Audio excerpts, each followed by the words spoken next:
Hello, everyone, and welcome to day 2 of Draper Goren Home's 7th annual LA Blockchain Summit. My name is Shira Rubinoff, and I'll be hosting you for the day, unwinding all that we have in store for you throughout the next few hours. We hope you enjoyed yesterday's sessions on the main stage, as well as the DeFi track and the Blockchain Asia track. To get things kicked off, I want to bring to the stage the producers of Blockchain Summit, the Los Angeles-based blockchain venture studio, Draper Goren Home. Please help me welcome Alon Goren, Joseph Home, and Adam Levy.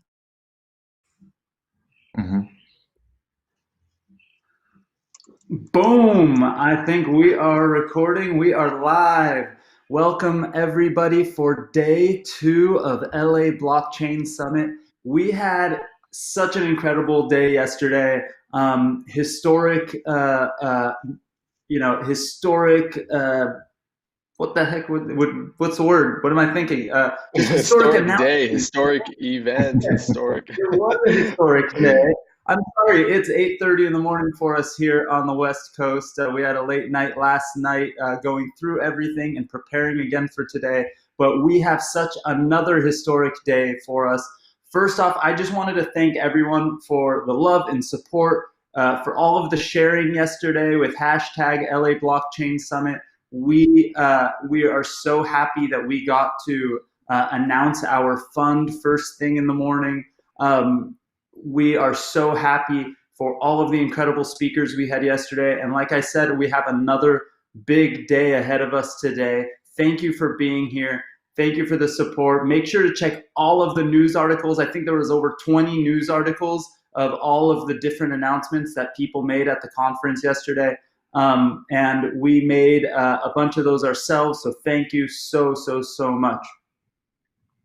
Yeah, yes, there's a lot of media coverage in the online, and I just want to give a quick shout out to our sponsors. First and foremost, eToro, our title sponsor. You guys are awesome. We really appreciate the support, and we couldn't make this happen without you guys.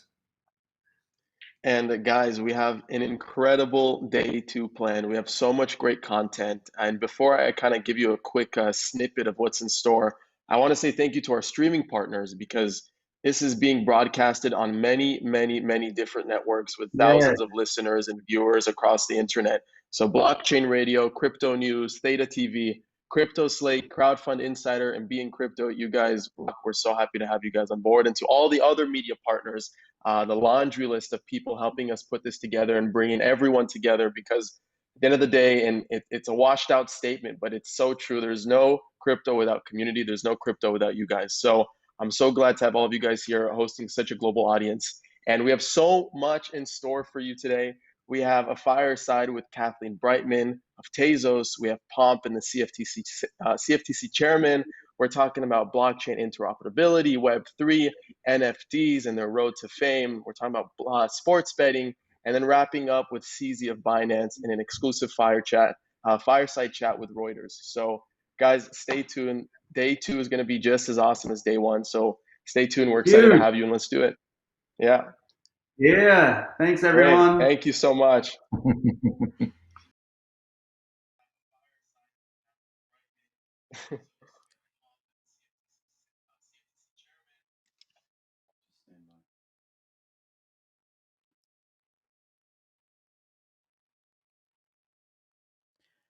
To help start our morning again, I want to bring back LunarCRUSH co-founder Joe Farjo to give us a rundown on how the market is looking.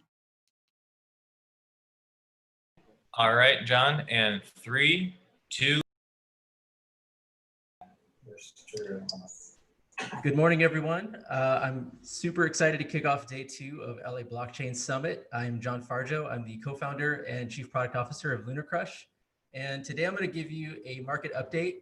I'm going to twist it a little bit. I'm going to talk about more community trends, but we will talk about some coins along the way. I just want to tell you a little bit about what it is LunarCRUSH does. As we say, without community, there's no crypto. And we really aim to bring transparency. We bring transparency to all of that crazy community activity that you see every day on all your favorite social channels out there.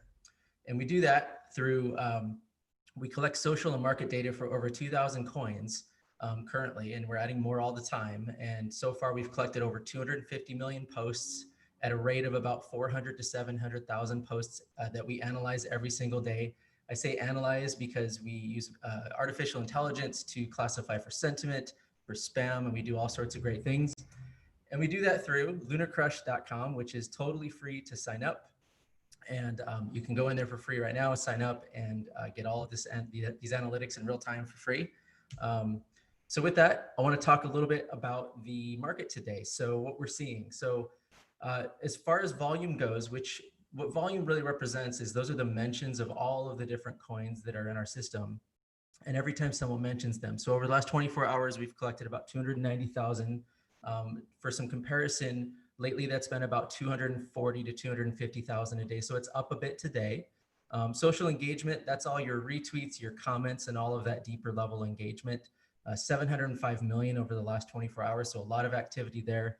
And within all those posts, we're seeing 60,000 plus shared URLs out there. So a lot of activity. So I want to give some depth to these numbers and talk about what these trends are that we're seeing out there. So I'm going to start with something that's not so fun, and that is spam. So I'm sorry you did not win the sushi giveaway or the Uniswap giveaway.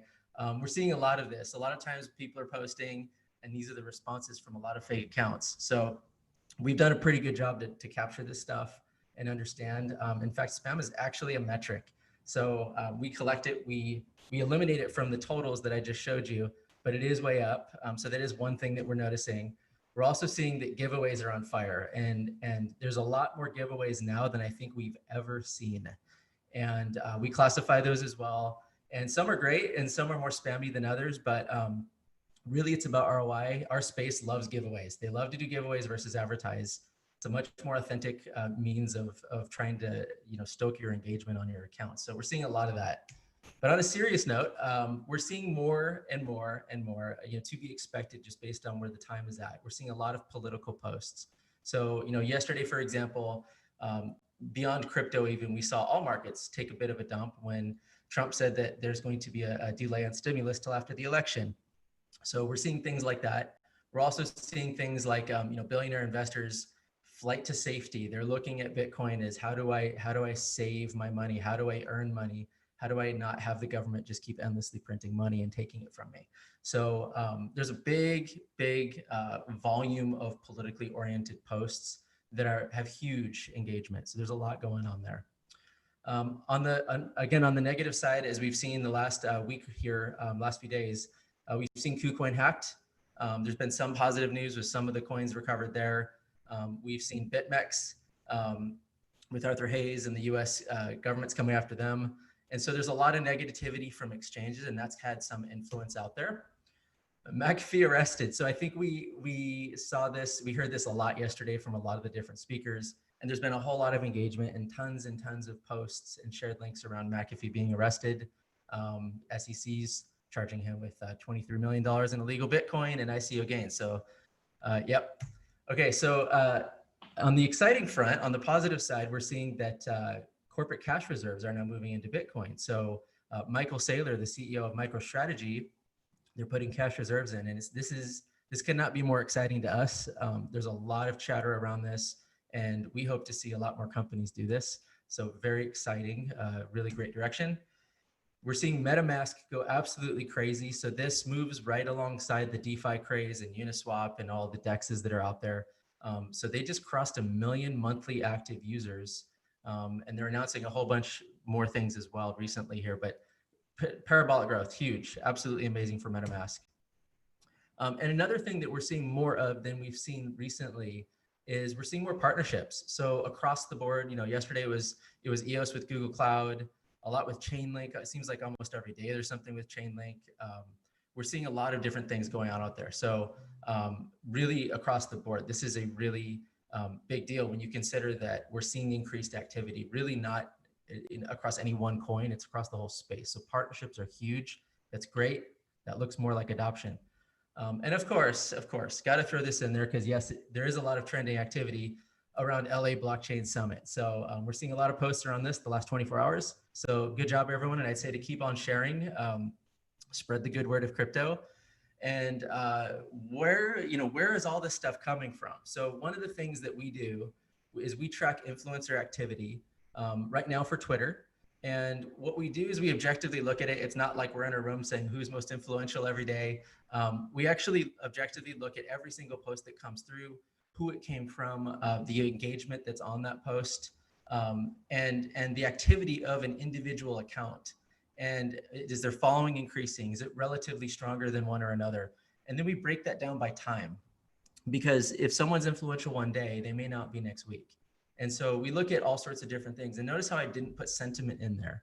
Now, there's individuals like Max Kaiser, who's super Bitcoin bull, Bitcoin Magazine, David Gokhshtein, shout out. And then there's people like Peter Schiff, where a lot of people would say, well, he's not an influencer. Well, actually, he's very influential because most of our community comments on his posts. And so we give him that influence. And so influence is less about sentiment and much more about that activity and that engagement. So looking at some coins, so what's hot? So there's 4 things here. I want to start in the top left. So just social volume, just to give some relative understanding of where we're at. Bitcoin over the last 24 hours has had about 110,000 social mentions that we've captured versus, say, compare that to Tether. Tether's had 2,293.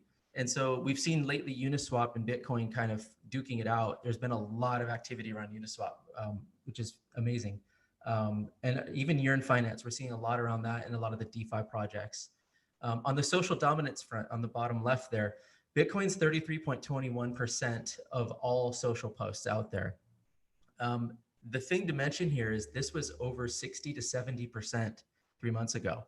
So we're seeing Bitcoin social dominance drop a lot. As Joe mentioned yesterday in the morning update, we're seeing that social activity be replaced by a lot of DeFi projects. And so DeFi is starting to come up, and there's a lot of DeFi projects, so it's fragmented across lots of coins. Engagement, lots of engagement on Bitcoin. More than everything else. Again, 400 million engagements over the last 24 hours versus Litecoin has 4 million, and that's in number 10th place. And then AltRank. AltRank, we're seeing EOS, the number 1 AltRank. And what is AltRank? AltRank is social activity plus market activity. That market activity has to be beating Bitcoin's price. And so what we end up seeing is coins that are both having a lot of social activity and performing very well. So I only have a couple minutes. And so what I wanted to do is talk a little bit about DeFi and just give a little bit of understanding with where we're at. So, a few months ago, we had just a handful of these projects on our site. We're going to have over 100 in a few days. I'm sure we'll have 200 and then 500 and then 1,000. So it's growing crazy, but just where is it at? And so when we look at where it's at, in general, there's less than 2,000 social mentions per day for most of these projects. So I threw Bitcoin and Ethereum in here so you could kind of see what's going on here in Uniswap. But other than, say, Yearn Finance, Chainlink, and Sushi, we're seeing that everything else has less than 2,000 social mentions per day that we're capturing. So the volume is still really low. It's still really early. These communities are still really small. And so just keep that in mind, that it's not like this is saturated. There's hardly anyone talking about it, relatively speaking. Even though we're all in this space and think everyone's talking about DeFi, it's early. Another thing to say is, like, even when we talk about the engagement, Bitcoin has had over about 110, about 400 million social engagements in the last 24 hours. If I compare that to, say, Balancer, it's 1.6 million. If I compare that to, say, Serum, it's 3.3 million. So small, still early. There's still a lot of room to run and grow with these projects. And we'll see how this all shakes out over the coming months and years. And with that, I will just tell you, check out LunarCRUSH.com. Check us out on Twitter at LunarCRUSH. I'm happy to answer any questions. You can message me on or DM me on Twitter at @JohnFarjo. And thanks a lot. Have a great day. What the hell? What the fuck? What just happened? Oh, hell no.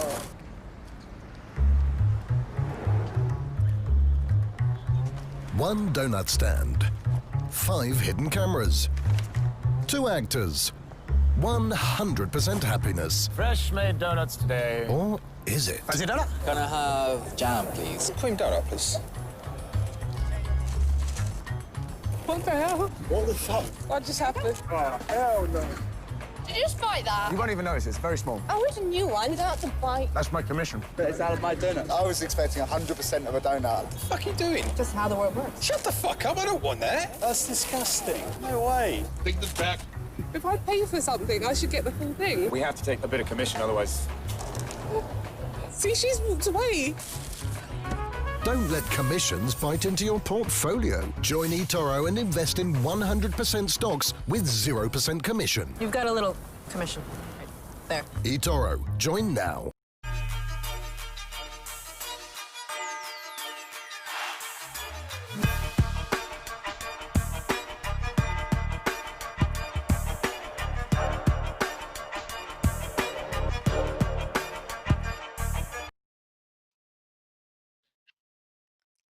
Our next guest is one of blockchain's most influential women. She built and co-founded the world's first self-amending cryptocurrency and co-raised $232 million during her 2017 ICO. Please welcome Kathleen Brightman, co-founder of Tezos, in an exclusive fireside chat with CoinDesk senior reporter Brady Dale. And what will happen? How will we know that we're live? We're live. You guys hear me at all? No. I can hear you. Oh, okay, good. Yeah.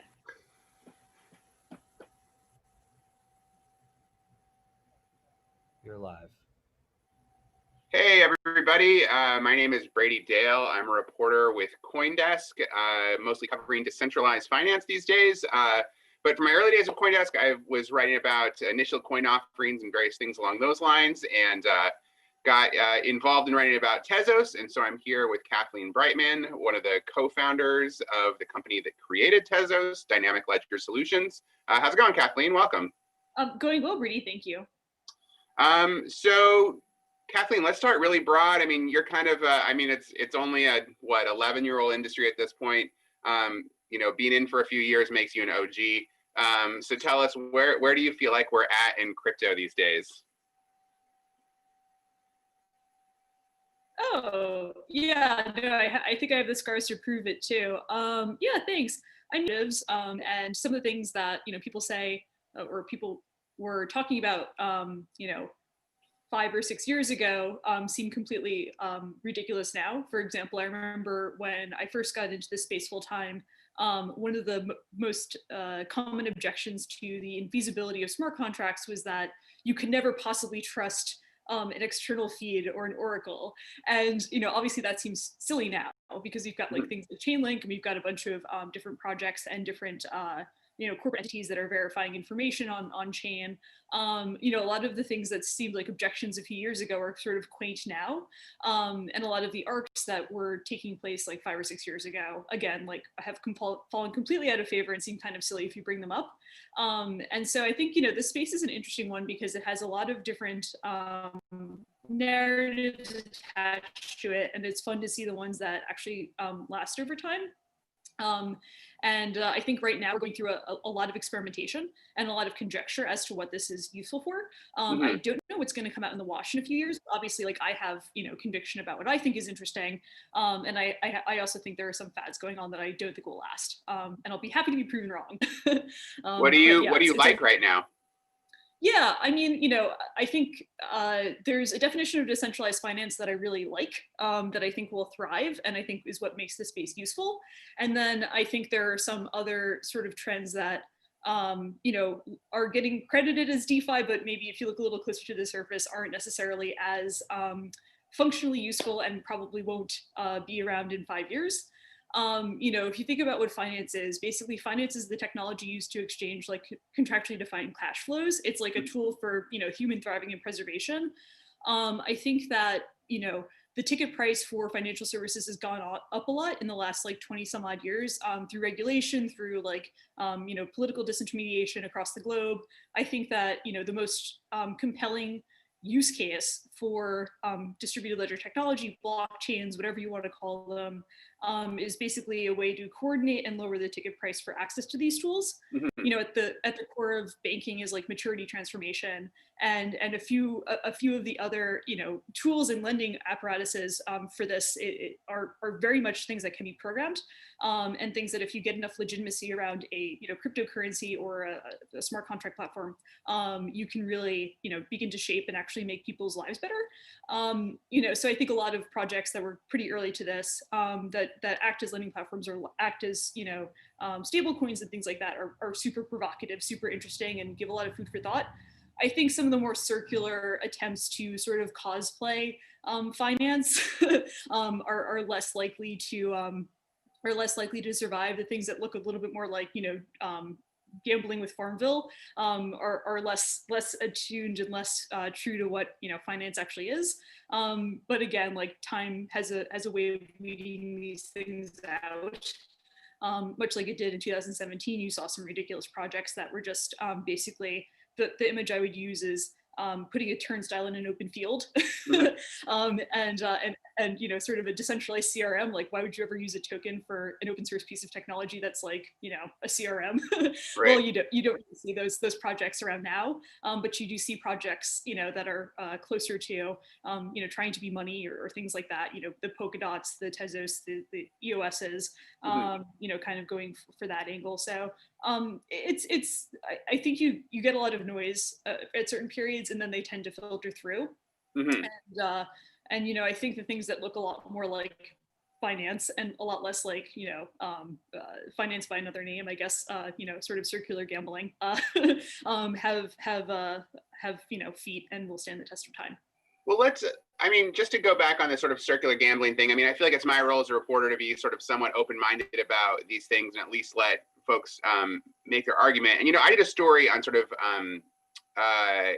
DeFi going from sort of like the MakerDAOs and the compounds, you know, the sort of clear lending that we all understand, to what I was calling, you know, weird DeFi, which sort of started with Yearn really, and then definitely with like Yam and Sushi and all them, sort of the food coins.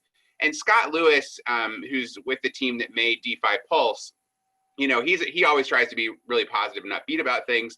And his take on those things was that when groups of people come together and are coordinated, it tends to be productive. And so his argument was perhaps being motivated by a set of memes and some invented money that could potentially be worth something is sort of like the regular person's way of organizing around like venture capital. I mean, do you think there's any possibility that that sort of model of lots of people coming together around an idea and finding a purpose could work? Yeah, I mean, I never underestimate the space's proclivity to like have weirdness come into some sort of like oddly valuable proposition. Like, even if you look at, you know, the early projects that were riffing on or derivative of Bitcoin, you know, Dogecoin, for all of its like zaniness, like actually figured out some interesting, you know, ways to coordinate and create value and create a community. It's certainly very popular on Reddit, which is, you know, one of the largest hubs on the internet to gather. And so, you know, it's like, what is your definition of an economy? And I think it's getting more and more abstract as the world becomes more, you know, flat, for lack of a better word. And so, you know, the reason I'm really into gaming is because I think, you know, the promise of these cryptocurrency solutions is to like disrupt traditional finance. I think traditional finance has a lot more complexity to it, and games are actually a really interesting way to model economies and get some of the testing for what can be disrupted in traditional finance by using, you know, some of the paradigms of like, you know, what is it like to coordinate across you know, tens of thousands or hundreds of thousands or even millions of people, depending upon how big the game is, and how do those incentives work.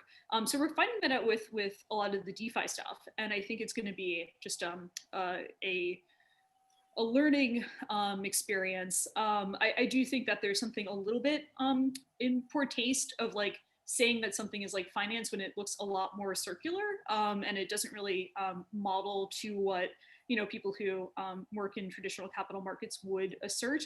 I think it kind of blurs the line, and it does not do any favors to the cryptocurrency space, which already has an unfortunate casting as being, you know, just a form of gambling for some people.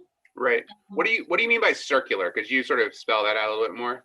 Yeah, I mean, if I'm using, the definition of finance as, using it to a technology used to exchange contractually defined cash flows, I don't think there's any of that if you're just like popping up a token and then having people bid on like governance mechanisms for the thing itself, hoping to will it into existence. I think that has like less, I think that has less bearing on real life than, for example, like, a lending platform. So, I think there's like gradations. Maybe this should be a blog post. But just to put my cards out there, I do think like the things that are almost exclusively self-referential have less of a path to legitimacy. Than the things that are more replicating, basically like traditional distribution and technology for allocating cash flows. So it sounds like, I mean, this is a critique a lot of people have made of DeFi, and it makes sense, is that underlying a lot of this activity, there isn't any sort of like real wealth that's being created in the world. There's not like a real thing that people want that you're giving people access to. So and it sounds like that's what you're saying. It's a fair point. So the hard part with that for crypto is regulators keep cutting the industry off from real things, sort of external to crypto. They keep making that hard for the industry to access. But one thing that's come along, and I know that you're in the mix of, is bringing game assets, which can, if people like the game and want to play and want to do well at it, have real value. Is that the kind of thing, if you've got some game assets that have real value, that could be the beginnings of creating a real DeFi market, even if it's modest? Yeah, well, I mean, I would take it one step further. So there's a difference, I think, between like NFTs that are just like a sticker you can put on your Instagram page, versus what my company is trying to do with our game that we're hopefully publishing, which is basically like, we have cards that represent properties in a game, and based on those properties and sort of the competitive nature of the game, the cards go in value or they fall in value. But basically we're using a blockchain to kind of coordinate that and to also like give people an option for liquidity in the game. So I think we're trying to solve a problem of that aligns well with the rules engine, that aligns well with like sort of value for this particular skill-based mechanism. I do think there's, again, like something a little off about just having like a sticker that's an NFT. I mean, digital art has been by and large a massive failure in other industries. There are a lot of theories about this. There's like the fact that you can kind of like copy paste these things. But I think there's a reason that like, CryptoKitties, for example, doesn't seem to have been a particularly successful game, because it doesn't really have the same depth, and it doesn't have the same, sort of evolving ecosystem as something like, trying to replicate Hearthstone cards or Magic the Gathering cards, or those types of elements that align well with a competitive, tournament-based game and skills. So there's subtlety amongst there, but yes, part of the reason I was very motivated to start in the gaming space as opposed to doing candidly anything else once Tezos launched was because I do think that these things are like really rich economies, and we can learn so much by just making the user experience better. A lot of games and a lot of gaming is largely made in reaction to the limitations of the internet's ability to support certain types of transactions in certain types of markets. And I think blockchain technology kind of takes us a few steps further, and that's like really rich and provocative. And so exploring that at a greater level of depth not just allows us to like understand gaming better, but also allows us to understand like how we can make blockchains more useful for people. Gaming communities are far larger than blockchain communities, particularly if you look at very successful games like Hearthstone and Magic and I mean, geez, Candy Crush, though obviously it has less strategic depth. Yeah, and I think a lot of people don't realize that. I mean, there's people who make their whole career on just various ways of interacting with these economies. Like, there's millions and millions of dollars in sort of Magic the Gathering cards that go every year, and like very expensive. So so let's just to step back really quickly, because folks may not know. Just quickly say like what this company that's doing this game is, and what the game is, and what the quick idea is, because maybe I think most folks know you as Tezos. They may not necessarily have seen that story about you. Yeah, that's completely fair. Yeah, obviously I'm in my own headspace a little bit, but yeah. So basically, the Tezos blockchain launched in 2018. like the prevailing Tezos blockchain launched in 2018, and I was sort of left with like, well, geez, like what's the way to sort of make these platforms the most useful incarnations? Like I have a strong conviction that again, blockchains are most useful when they are replicating traditional finance. But I also think that like we're pretty far away from realizing that promise for a variety of reasons. Like it's still really hard to write smart contracts. Custody is still a pain in the butt. You know, there's just a lot of things that just don't have the same efficacy as traditional capital markets would have you believe. But I did think, and in 2017, the Tezos Foundation ran a fundraiser, and one of the largest contributors was a gaming company. And I was very surprised that this was the case, because, you know, a lot of people come to me with like their cockamamie ideas about how blockchains could like revolutionize things. I hadn't yet spoken to a gaming company, and so I was curious as to why these people contributed to the fundraiser. They told me, you know, effectively that they ran this massive RPG. They didn't like that all of the money in their economy was sitting on their servers. It created a bit of mistrust with their users who worried about inflation, so on and so forth. And so they looked at a public blockchain as a way to like just kind of solve this tension within their community. And I do relish telling people that their blockchain ideas are bad. And so I was very upset that this was a good idea. And it got me thinking like, well, geez, these people have like a proper economy going. Can you say who it was? Is that a doable thing? Oh, I would have to ask them first. I guess. Okay. I don't know if it was a public buy or something. Maybe the world knew. All right, never mind. Yeah. Sorry, keep going. Yeah, but and you know they've been very nice to me, so I wouldn't want to betray their trust. But in any case, all I have to say, you know, I suppose they had this actual economy that sat on these servers, and there was like a lot of richness and like a global ecosystem around it. I was like, wow, that is like exactly the type of conditions I would love to see, experiment with like different, you know, crypto-based solutions, whether it's, you know, making you know, interesting derivatives products or something like that. But all that to say, like the idea got me going of like, hey, if we could just like improve an economy that's already digital using crypto things, we could learn so much about the world that we want to create.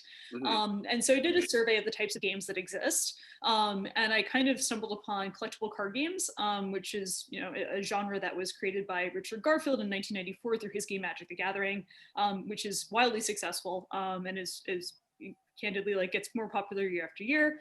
To this day, I think people don't realize it's like still going strong. Oh yeah, and it's getting like a second generation because it's like 25 years out. So like people are playing with their children. Yeah. Who grew up on it. And so yeah, like Magic's doing awesome. And Magic created a lot of had a lot of derivatives, Pokemon, Yu-Gi-Oh, things that like my generation is more familiar with. And so it obviously runs the gamut of complexity. But what's interesting is like there's two aspects to collectible card games. One is like battle. So you have these cards that have, you know, these properties and you get to play against other people and you have powers and whatnot. And then you have sort of an aspect of it, which is trading. So, you know, you kind of want to be strategic. You can only bring, you know, so many cards into each battle. And so there are trends and narratives that like rise and fall with that. And so keeping abreast of that and also being current is one aspect of the game. When these you know, types of games were ported to mobile and digital solutions, they came into a lot of problems, specifically with the notion of trading. And so consequently, you have a ton of walled gardens, which purposely restrict experimentation. And I think that's a pity because if you go to a Magic conference or one of these, you know, sort of groups, almost half the people who are there to play the physical game are motivated by their love of trading and their love of moving things around and candidly expressing themselves through their preference for these different types of cards. And so that got me going.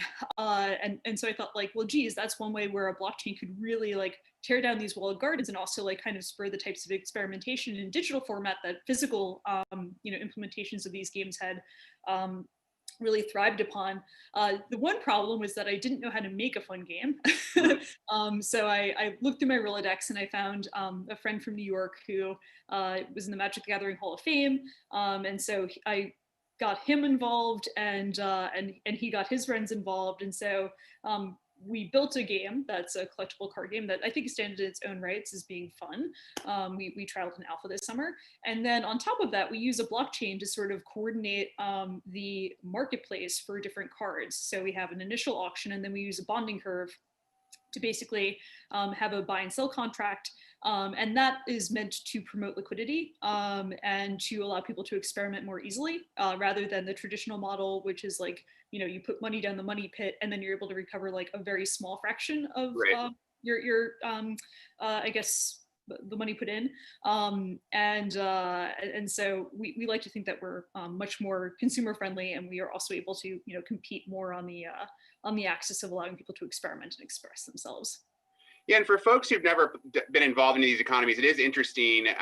Like I was involved, I grew up a comic book guy, so to me, like value is just sort of age plus rarity, and it just kind of goes up if it's, over time it's worthwhile. But in a gaming economy, things can go up and down pretty rapidly depending on how people are like learning the gameplay or new cards that come along in these like really interesting ways. I went through a little Magic phase a few years ago and kind of learned about that, and it was intriguing to see. Yeah, that you have different concepts, and some of them don't port super well to crypto. Like for example, if Hasbro releases a card for Magic the Gathering and they realize like, oh my God, it's too powerful, they can like basically decommission it or nerf it. With something that sits on a blockchain, you do have a little bit more, it's a little bit more high stakes in some ways.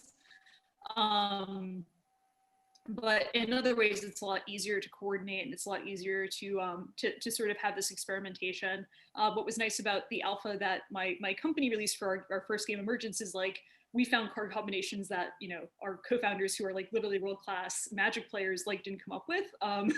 So it's really like a very open-ended, very seriously intellectually challenging game. And just for folks who are curious about this, it's a game of superhero battles, basically, is what Emergence is, right?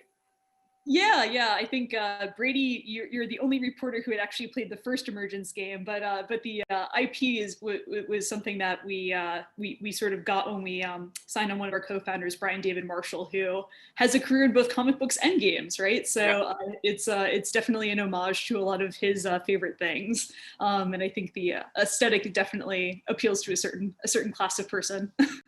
If anyone out there can get their hands on a copy of the paper version of Emergence, if you like board games, I like it. It's fun. And I played it. I played it just on my own before I knew Kathleen was doing anything with it. I found it one day and I was just like, this game's cool. And I played with other people too. They also liked it. So okay, so let's sort of back up to Tezos a little bit though, and just sort of review. So Tezos is this big blockchain focused on governance. It had a big ICO. Just to odds are probably folks know all that. There was a bunch of legal drama around it. Am I right that sort of all kind of finally got wrapped pretty recently, or is it not quite over? Well, I try not to comment on legal matters, but I think Coinbase did cover that a settlement had been reached between the plaintiffs and the parties at the Tezos Foundation. Okay. So. Well, yeah, I just thought if it was done, you could say like, yes, it is done now. And I did a story about you a little while back about a founder's pledge commitment you made. And a part of the question there was this all getting wrapped up so that Dynamic Ledger Solutions could get bought, and then you could go on to this process of following through this founder's pledge. Has that all happened yet, or is that still? DLS hasn't exercised its option yet, so okay. I'm still a poor schlub, but that's okay. And it's just not in any rush. And has your thinking on that pledge evolved? Do you have more ideas about when you do finally exercise that option, what it is you'd like to do, what you'd like to get involved with? Oh, geez, thanks for asking. Yeah, I mean, I when I was in my 20s, I lived in New York mostly, and I volunteered at a lot of places that mostly targeted low income groups and people who were trying to better themselves in some form or another. So I've volunteered at Covenant House, which is a homeless shelter that has a lot of like LGBTQ folks and a lot of young mothers, and basically they try to kind of bring people off their feet. So I'd like to give back to them, and I also volunteered at this group called Minds Matter, which helps prepare like low-income students for the SATs. And so, you know, it's kind of nice when you can put in the hours and see that these people are very decent. And it's even better when you can, like, you know, hopefully write them a check and give back that way. So yeah, no, those are two things I feel really passionate about. And, you know, it's kind of good. It's kind of good to get that stuff, you know, done in your 20s and then hopefully contribute in your 30s. So I'm happy to have made that arc or that transition. Cool. And how do you expect, I mean, I feel like Tezos had a lot of drama from the ICO to the launch, or, you know, stories that have been well covered. But since launching, it's been kind of among the quieter blockchains. So how is Tezos going to surprise everyone? Yeah, I think that's kind of our superpower as a community is like, you know, Arthur and I, for better or for worse, you know, we're pretty satisfied with the way that the mode has gone with the development groups that have come around Tezos. So usually you don't see like announcements of announcements, for example. There's no like big roadmap coming in 2021, and there's no sort of I guess no sort of, I guess, over promising and under delivering. I think there's like a very high tolerance for that from leaders in this space, which is an unfortunate characteristic of it. But I think, you know, the mode of Tezos has always been to like have progressive developments and progressive innovation that comes to the fore over a very regular schedule. So one of the initiatives I am aware of that I'm not sure if it's been publicly communicated is like to get, you know, more consistent upgrade cycles going, because there have been a few, you know, weeks of missing deadlines, you know, every now and again. Obviously nothing too dire, but like, you know, I think just being consistently iterating is kind of the name of the game. And other blockchains that don't have the same, I guess, dynamic upgrade process have to kind of boil the ocean if they want to make radical changes the way that, you know, Ethereum is the obvious one to pick on. And that's not by accident. Like, that's actually something that, you know, Vitalik and Vlad have publicly cited as a virtue, is like, oh, we get to do all these things at once, and we get to kind of have all of the stakeholders going through it in one big foul swoop, as opposed to constantly iterating and having to like solicit for feedback on these things. I think there's probably virtues to both sides, but certainly Tezos has outlined in its position paper, the position paper outlines something that's a lot more iterative. So I think there's a lot of people paying attention to what's going on in DeFi, and there's a lot of people in the Tezos ecosystem who are looking to take some of these initiatives, whether they're stable coins. Dexter, which is kind of the Tezos answer to Uniswap, launched, I think it was like last week. And so trying to learn from what's been successful with other blockchains, hopefully doing them better, I don't know. But that's always been the idea, and just sort of like quietly building and getting the best of what's coming to the fore, you know, done in a non-dramatic manner. I think, you know, drama's fine if you want to get eyeballs on the internet, but I think for a technology stack, it's not a very endearing quality. And I mean, since you brought up DeFi, you know, that is kind of the theme with all the layer ones out there, is they're all like, we could do DeFi better than Ethereum. But, you know, it isn't, no one is really, there's no DeFi really on anything but Ethereum to speak of. Yeah. I guess a question that I have is, I mean, you know, Bitcoin came out and it's like money. Ethereum came out and it has programming. Does the next layer one that like matters in the world, will it matter by doing an existing thing better, or will it need to create a whole new thing that justifies itself, kind of like the prior two did?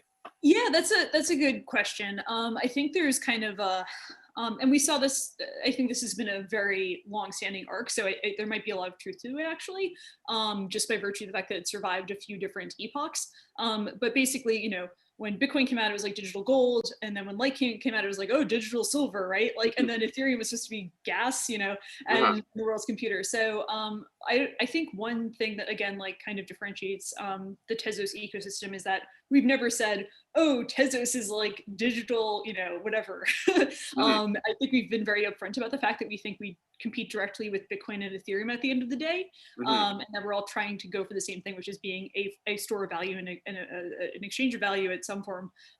So I don't think, I think we're all competing with the same narrative. The marketing is just a little bit different around each chain. I think that, you know, if you say that you're oh, we're not competing with Bitcoin, we're doing something else, we're going to be, digital silver, you get a lot more flack because people who are really into Bitcoin don't see you as a direct competitor, and thus they don't try to attack you or say mean things about you on the web or whatever. But I think fundamentally at the end of the day, we're all chasing after the same use cases. I think it's just going to be different in how we approach it. And Bitcoin has really stood the test of time. Obviously, Ethereum is doing a really great job of staying in the game and competing with that by introducing new types of constructs.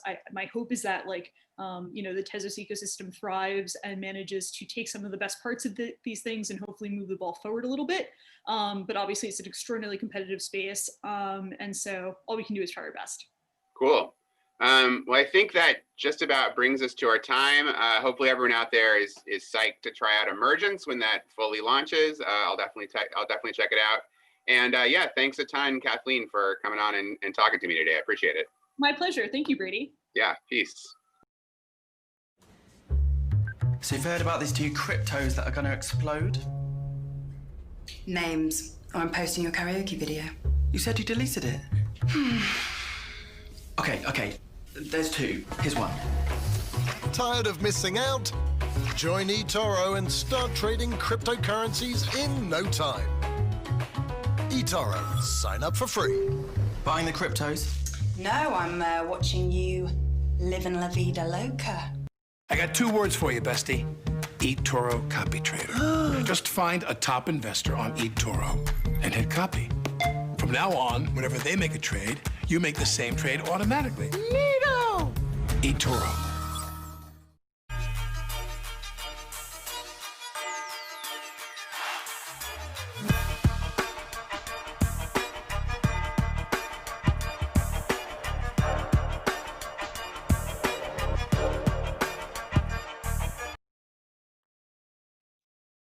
Imagine having some of the best Silicon Valley investors at your disposal any day of time, any time during the week. What would you do with their advice? Today, introducing his brand new book, Technology Investor, Silicon Valley, we have author and Draper Goren Home Advisor, Matthew Lemaire, interviewing Joseph Home and Tim Draper of Draper Goren and Home, and Sid Moffi of the Draper Venture Network. Well, welcome back to LA Blockchain Summit. It's great to be here. I'm a new face around here. I'm Matthew Lemaire with Fifth Era, but I've also been invited to be part of the team at the Blockchain Venture Studios and with Draper Goren Home, where I'm an investor. So it's very exciting to be with you today. And with Alon's agreement, we actually sat Joseph down in a chair alongside Tim Draper and Sid Moffi. I'll introduce all three of them in just a second. And what we're going to do for the next 20-minute segment is we're going to talk about the launch of our new book, The Intelligent Investor Silicon Valley. It's available everywhere. And I'm going to give you a little bit of background to why we wrote it. I'll introduce the three folks who are featured in it amongst 50 other people.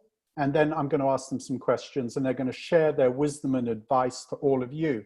And really, this is about trying to give you some thought starters for how you can be a better entrepreneur and a more successful blockchain startup leader. So that's what we're going to do.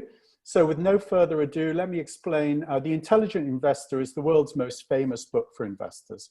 It was written 70 years ago by Benjamin Graham, and Warren Buffett says there's never been a better book.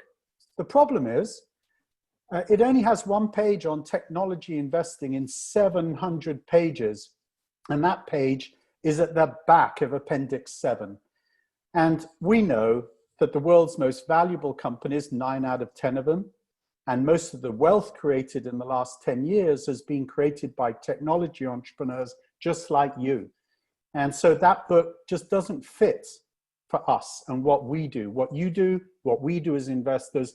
And so we collected together 50 of the world's Silicon Valley's leading venture capitalists and angels, and we got them to share their wisdom in the pages of this book, The Intelligent Investor Silicon Valley. 3 of those people are here today. Tim Draper, of course, who really doesn't need any introduction, but is the leader of the Draper network of funds globally.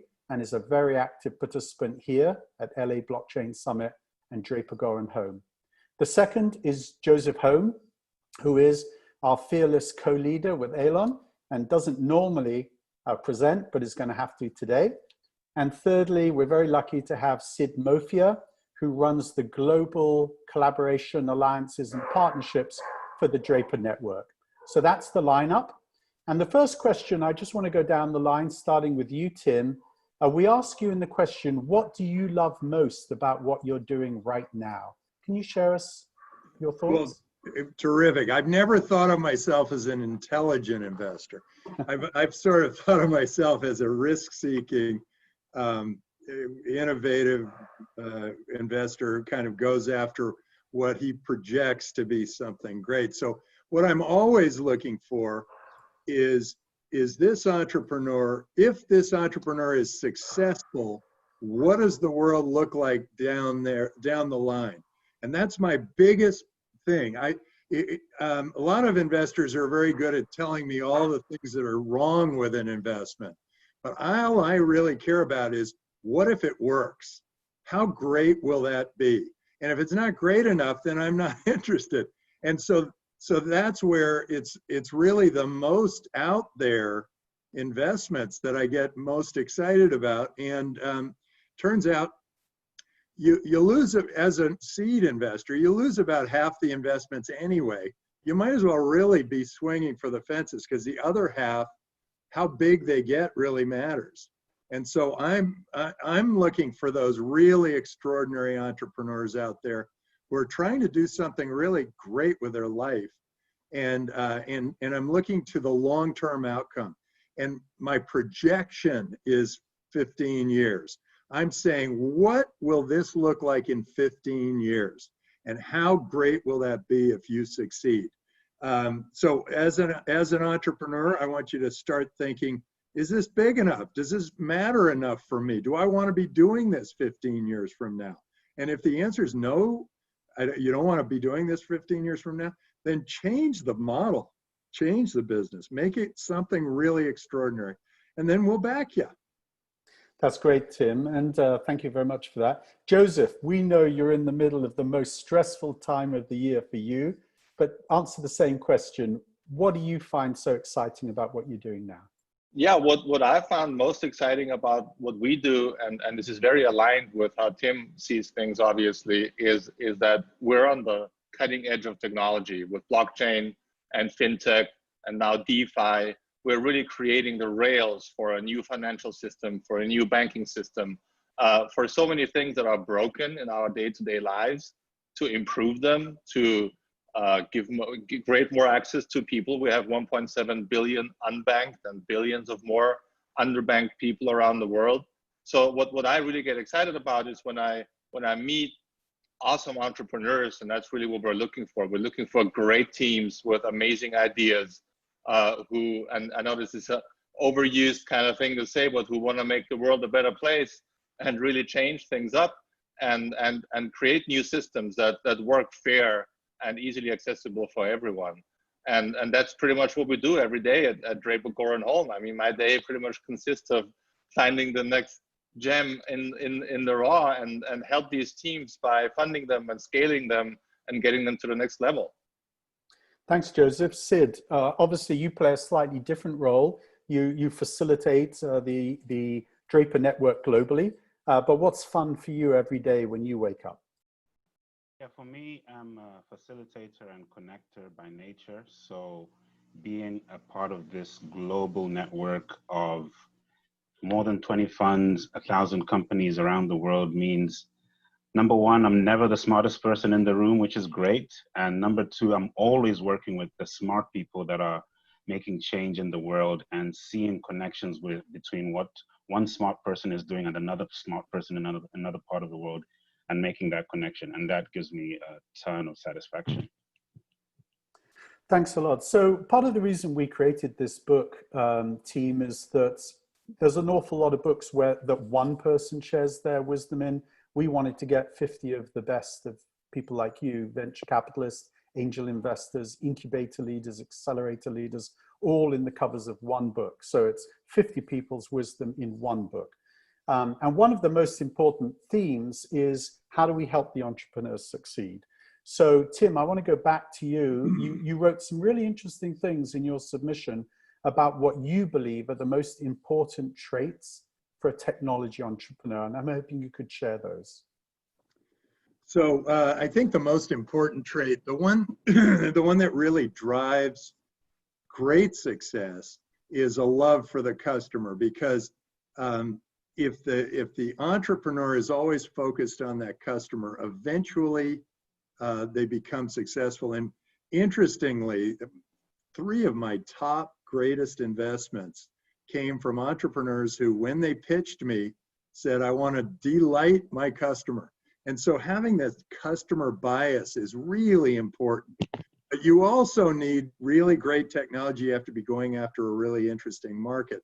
But I think that's one of the things that really drives great entrepreneurship is once you get past the idea that, hey, I've got something new and it's going to really disrupt this business or transform this business, and then I can build and build and build and become a big industry.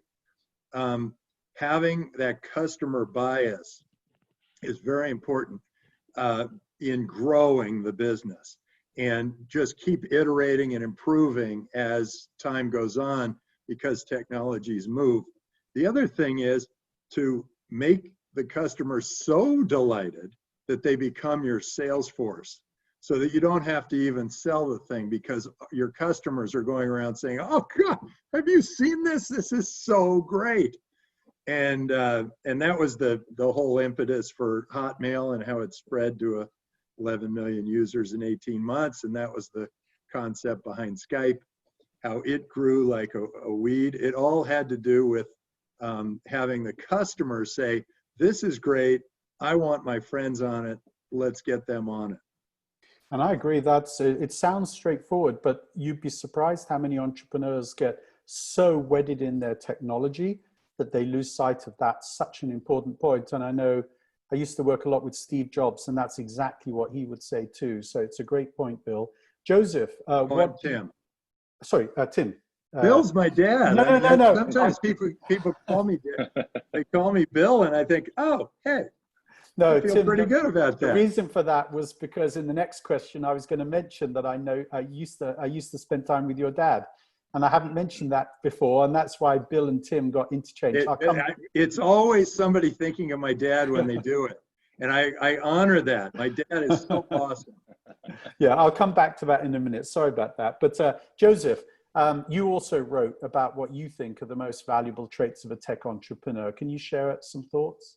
Yeah, sure. What I would add here is something that I've experienced myself. I was a tech entrepreneur for almost 25 years before I became an investor, and I know what it's like to do a few all-nighters and write a business plan and have this whole idea thought out, and then you start presenting it to people and you go pitch to investors, and all of a sudden they don't like what you tell them. And instead of trying to listen to the feedback that you're getting and to be able and willing to pivot and to improve, you start looking for people who agree with you. So I think what's really important is to take the feedback that entrepreneurs get when they pitch to investors or potential customers. They'll always tell you the truth. Take that feedback very, very seriously and be ready to pivot and adjust your idea to make it better and ready for a market. You're muted. Yes, exactly. Sid, is there anything you want to build on Joseph and Tim's answers?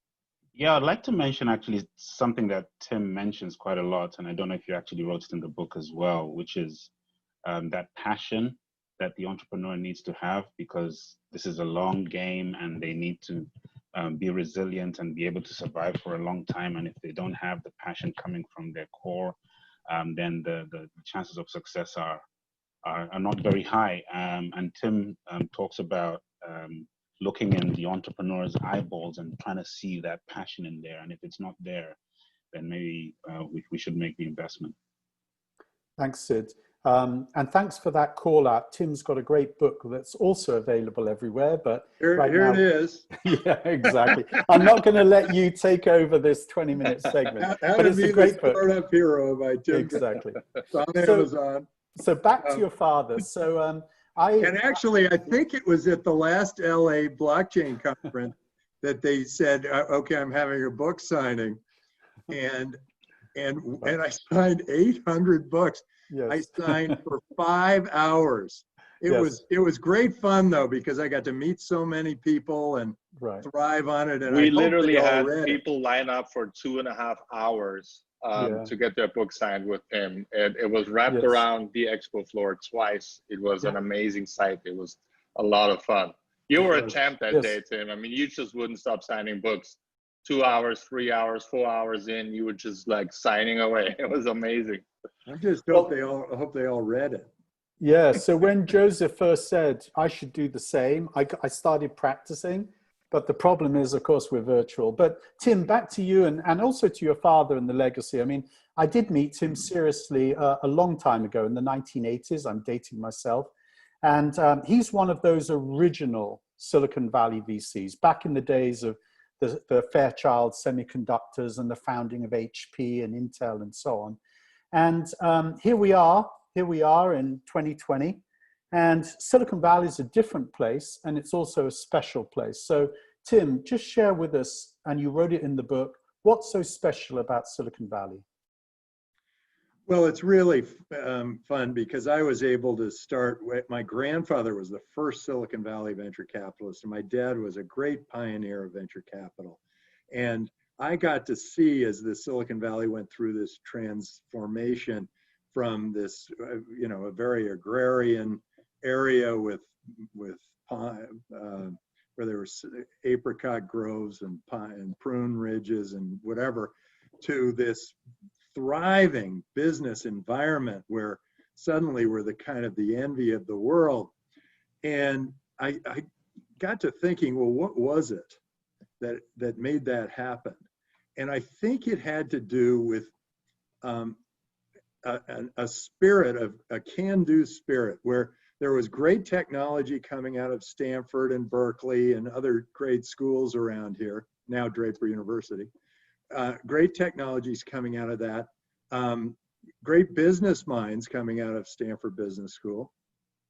And a feeling that people could work a little bit on their own. There was this moonlighting that was just started with the Hewlett-Packard employees. They allowed people to moonlight. And that was the beginning. And people started to think, how can I do this better than it's being done today? And then that attitude just keeps permeating the society. And then all the support systems build around that. So the lawyers and the accountants and the bankers, and they all build to this place where they're trying to improve the system and trying to make it all work. And I think that there is some incredible value to a can-do spirit, a spirit where you look and you go, well, I like this pen, I use this pen, but I think I could make a better pen. Or maybe, wait, maybe I don't really need to write. Maybe I should go speech to text. They start thinking, how do I make this better than it is today? And that spirit just keeps going. And if you're an entrepreneur and you come up with an idea, it's good. You just keep honing it. You test it against people. You keep honing it. And I think people in the Silicon Valley are much more open about their ideas. They just tell everybody, and they realize that an idea that's kept inside stays inside, and an idea that starts spreading becomes something of great value. Right. And getting that feedback and all of the thinking that people have in saying, look, that's how it works today. How can I make that better? And I think that is the secret to the Silicon Valley. That's and great. all the other global Silicon Valleys out there that have been started in lots of different places are starting to get that, but a lot of them just started with like, hey, we're going to do an enterprise building, or we're going to have an area that's a free trade zone, or we're going to do whatever, instead of thinking, how do we change the spirit of the people to love the change, to live for the change? Because a lot of people they say, God, this works, so let me not change anything because That way I'll continue to be fed and my family will be okay. And those people, you know, they don't make anything new happen and they're afraid of the change. So if you can create a culture of change, a culture where everybody feels like I can change something and I'm not going to be slapped down for it. There's good bankruptcy laws in the US. You can go, you don't go below zero. And it gives you this sort of feeling like, yeah, why don't we try this? It could work. And then, you know, at Draper University, we say, I will fail and fail again until I succeed. And that's the spirit of like, go ahead, try stuff, see how it goes. Right, that's great. But you know what? You and I are both Stanford grads, and they're booing us at UCLA, USC, and LA Blockchain Summit right now because we think it's all about Silicon Valley. And I just want to give Joseph the opportunity to explain why you and he and Elon and I are all basing the Blockchain Venture Studio down in Southern California. So I agree with everything you said, Tim, but we're right. Stanford. Joseph, what's so special about Southern California and blockchain in Southern California? I think it's not even just Southern California. You know, I think that there, you know, and with all due respect to Silicon Valley, I think there is nothing special about it geographically. It's an idea. It's a way of doing business. And I'm an immigrant entrepreneur. When I grew up in Austria, my first startups, when I would talk to someone about failing fast, not making money in the first few years, raising a lot of money from VCs, they were like, "Are you crazy? What is this? What are you talking about?" They had no idea. Now, slowly, I can see the younger generations and everything is changing and there are more opportunities. And Silicon Valley has really just become a mindset, an idea of how to start a business, how to scale a business, how to fund the business, and how to take it to the next level. And that's just slowly trickling down to the rest of the world. And I feel like, you know, COVID has probably accelerated this by a few years, where we now just are less and less reliant on someone's geographic location. You can Zoom into or dial into a call from anywhere in the world with an internet connection. And that's opening up the whole mindset and idea of Silicon Valley and how to launch companies, which is what I find really interesting and very exciting. So we just like the weather down here in Southern California, which is why we're, you know, Alon is from here. So that makes a lot of sense for us. But we're also opening a presence now in Austria. I will spend more time there. I speak German, so it's a huge advantage for us as a fund. I can go after the great German-speaking startups at a very early stage. And I'll just be on WhatsApp and all the chats and all the different platforms that we use to communicate. And it's not going to make a real difference. So that's what's really exciting about this. And thanks for sharing that. And at Blockchain Co-Investors, in fact, we're investors in the leading blockchain VCs in Asia, North America, and in Europe. And we have great VCs that we've backed in all of those places, including DGH. So we sit in the middle of this conversation. I definitely share Tim's views too, but I also recognize there's great innovation hubs emerging around the world. Now, Sid, in the book, you share some very interesting things about your journey, because you grew up in Tanzania. You had inspirational figures, including Nelson Mandela, but you decided to come to Silicon Valley. Just share a little bit about your personal journey and some of your learnings, please. Yeah, sure. So there's a little bit of a paradox in me coming to Silicon Valley, because what I wanted to do was to start a fund in Africa for African entrepreneurs. And there weren't that many investors investing in VC. So coming from a zero base, I know nothing. How do I learn about this industry? I started talking to people in Silicon Valley, ended up talking to Tim as well about, you know, the Draper network coming to Africa. And there was an opportunity to join Tim's team to help to run the network. And I initially didn't want to do it because I wanted to build the fund in Africa. But my advisor said, no, move to Silicon Valley, because right now that's where your connections are. And 6 years ago, I moved to Silicon Valley, and within 3 weeks of being in Silicon Valley, I met more people investing in Africa than I had, you know, in several years trying to do it from Dar es Salaam. And I could see the power of this what Tim talks about, the spirit of Silicon Valley.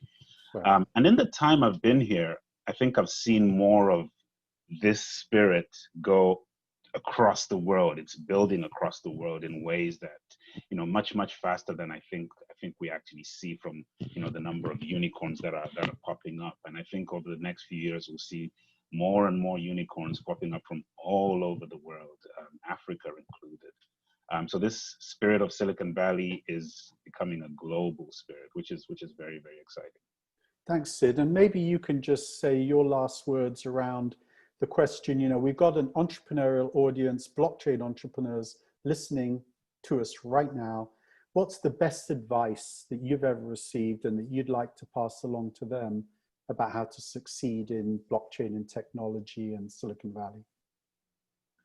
I think it's the same everywhere in Silicon Valley or elsewhere in the world. We're always dealing with people, and giving first is a great philosophy. I think Silicon Valley lives by that. The people that do that tend to receive more. And this is enshrined in even old literature. It's more blessed to give than to receive. It's just true. It's the way us humans operate. So if you're starting a company, go figure out who you can serve. And that's where your opportunities will come from. Thanks, Sid. Closing words from you, Joseph. If you could do the same thing, share the best advice you ever received on this same topic. Yeah. What's the single most important one? You see, we live in a very fast-paced industry, right? Like overnight, every day, there are new projects in the DeFi space and in the blockchain space, and it's really hard to even keep track of everything that's going on. And everybody is very impatient. They want to build $1 billion company overnight and become super rich, and forget that overnight success takes 10 years. I mean, everybody can attest to that who's done it. So I think it's, my advice would be don't give up, and also give it time. People overestimate what they can do in a year, and they mostly underestimate what they can do in a decade. So just putting it in a little more of a perspective is healthy for you, for your personal life, and also for your business. Thanks, Joseph. And I hear you channeling Steve Jobs too, which is, we underestimate the impact of technology in the short term. Overestimate in the short term, underestimate in the long term. Tim, I want to give you the final word, slightly different question. If you could tell these technology entrepreneurs just one thing, what would it be? I think it's just keep trying things. You're up, if you're an entrepreneur, you're up against companies that have hundreds of thousands of employees, and they're going to be doing all the incremental work. So when you start thinking about what you're doing, keep thinking, what's the world going to be like 15 years from now? And how do I get to that?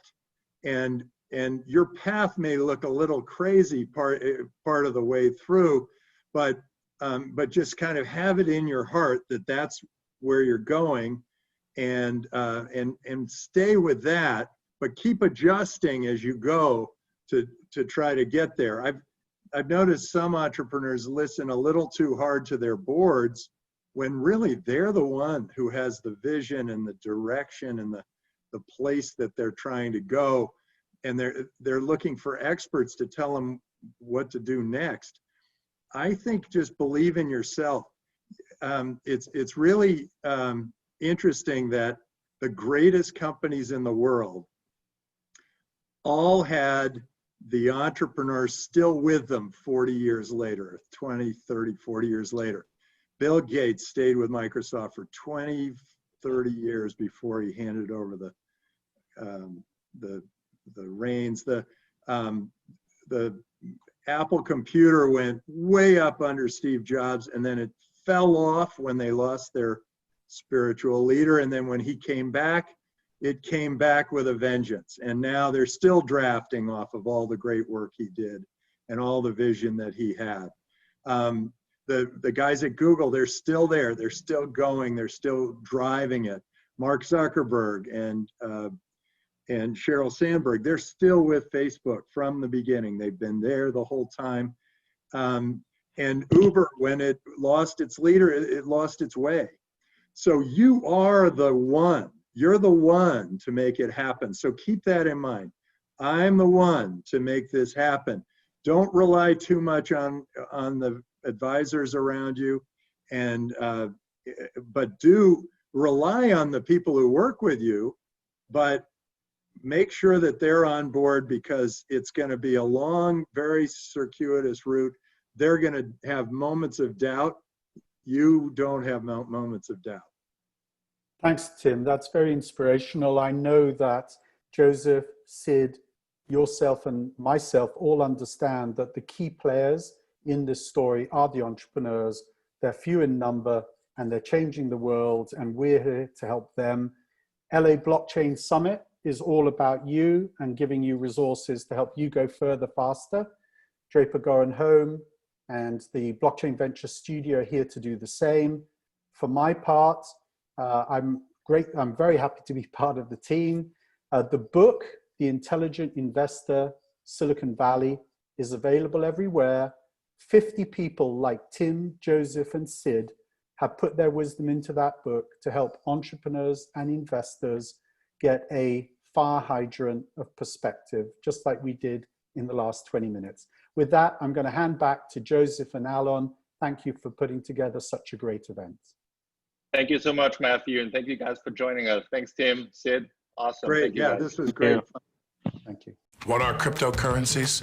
Cryptocurrencies are digital tokens of value that can be transferred to anyone around the world without relying on a third party like a bank or credit card company. eToro.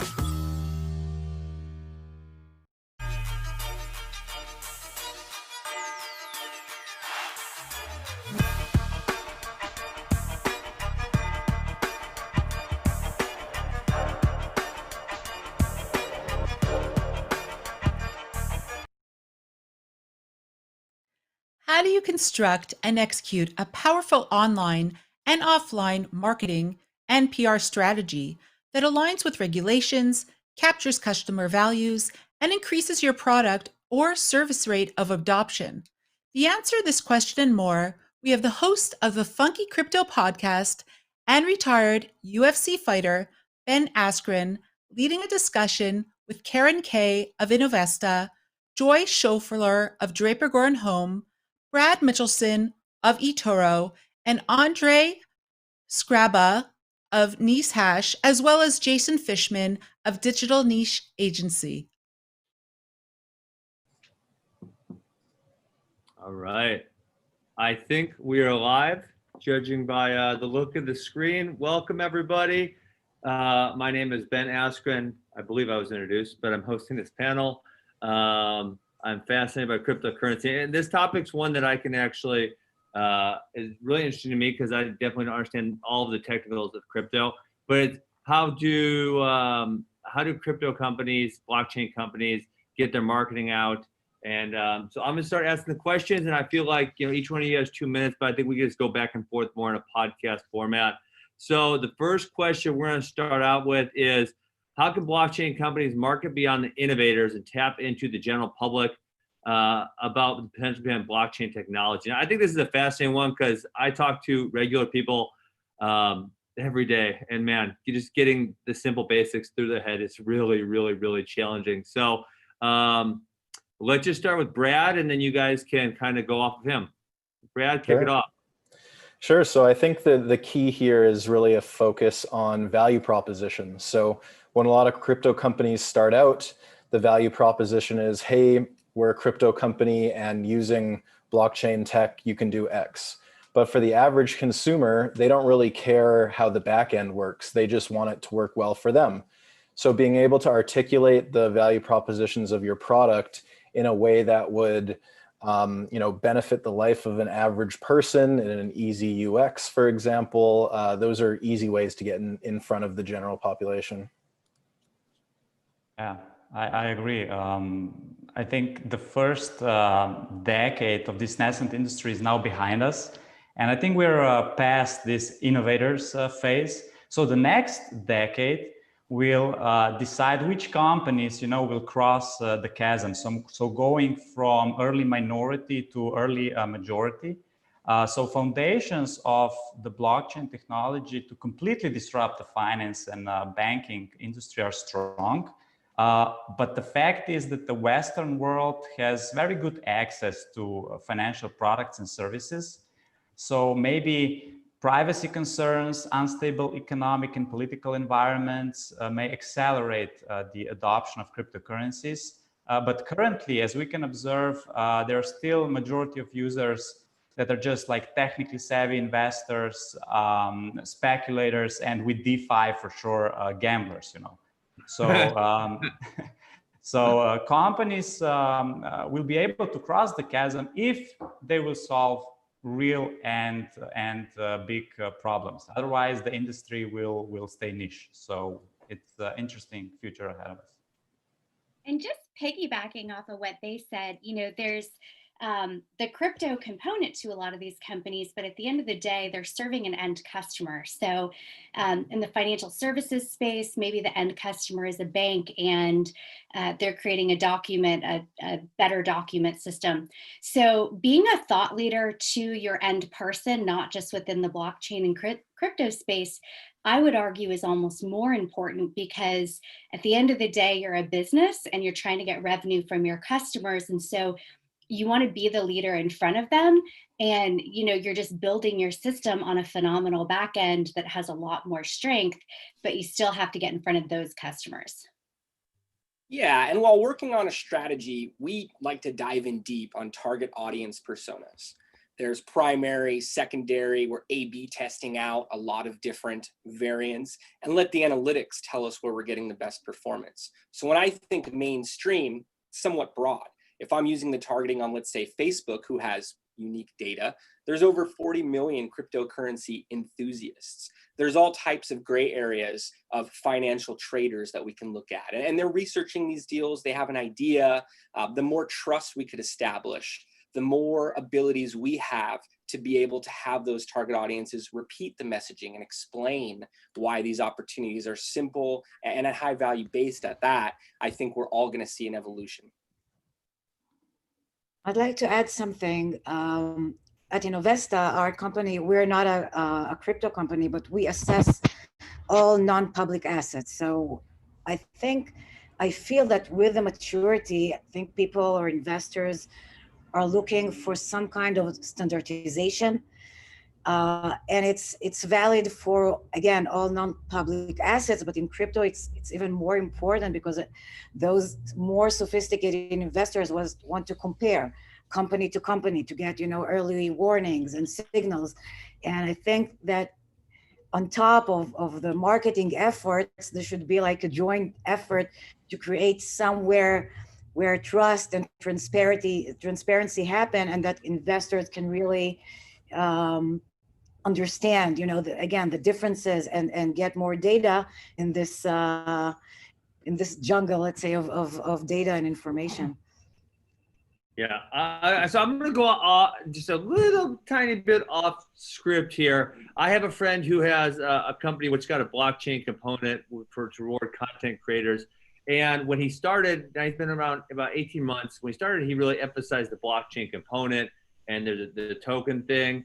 And as he went on, he found that, you know, he did a lot better when he left that part out, because people got so hung up on that and so stuck on that component of it, and they didn't understand it. So it made them fearful, and they were less likely to want to take part in anything, even though it wasn't really a big deal. Once he got them in, then they were easily able to pick up the token and the blockchain component. Do you think that's something that more crypto companies / blockchain companies can do, is just kind of leave that out of it for a second, get the person in and enjoying the product, and then after they kind of see it, explain it to them? I think you're seeing that with a lot of crypto companies right now, or at least companies in the crypto space. You have companies like BlockFi who launch without a token. Their model doesn't really need it, but some of their competitors still have it.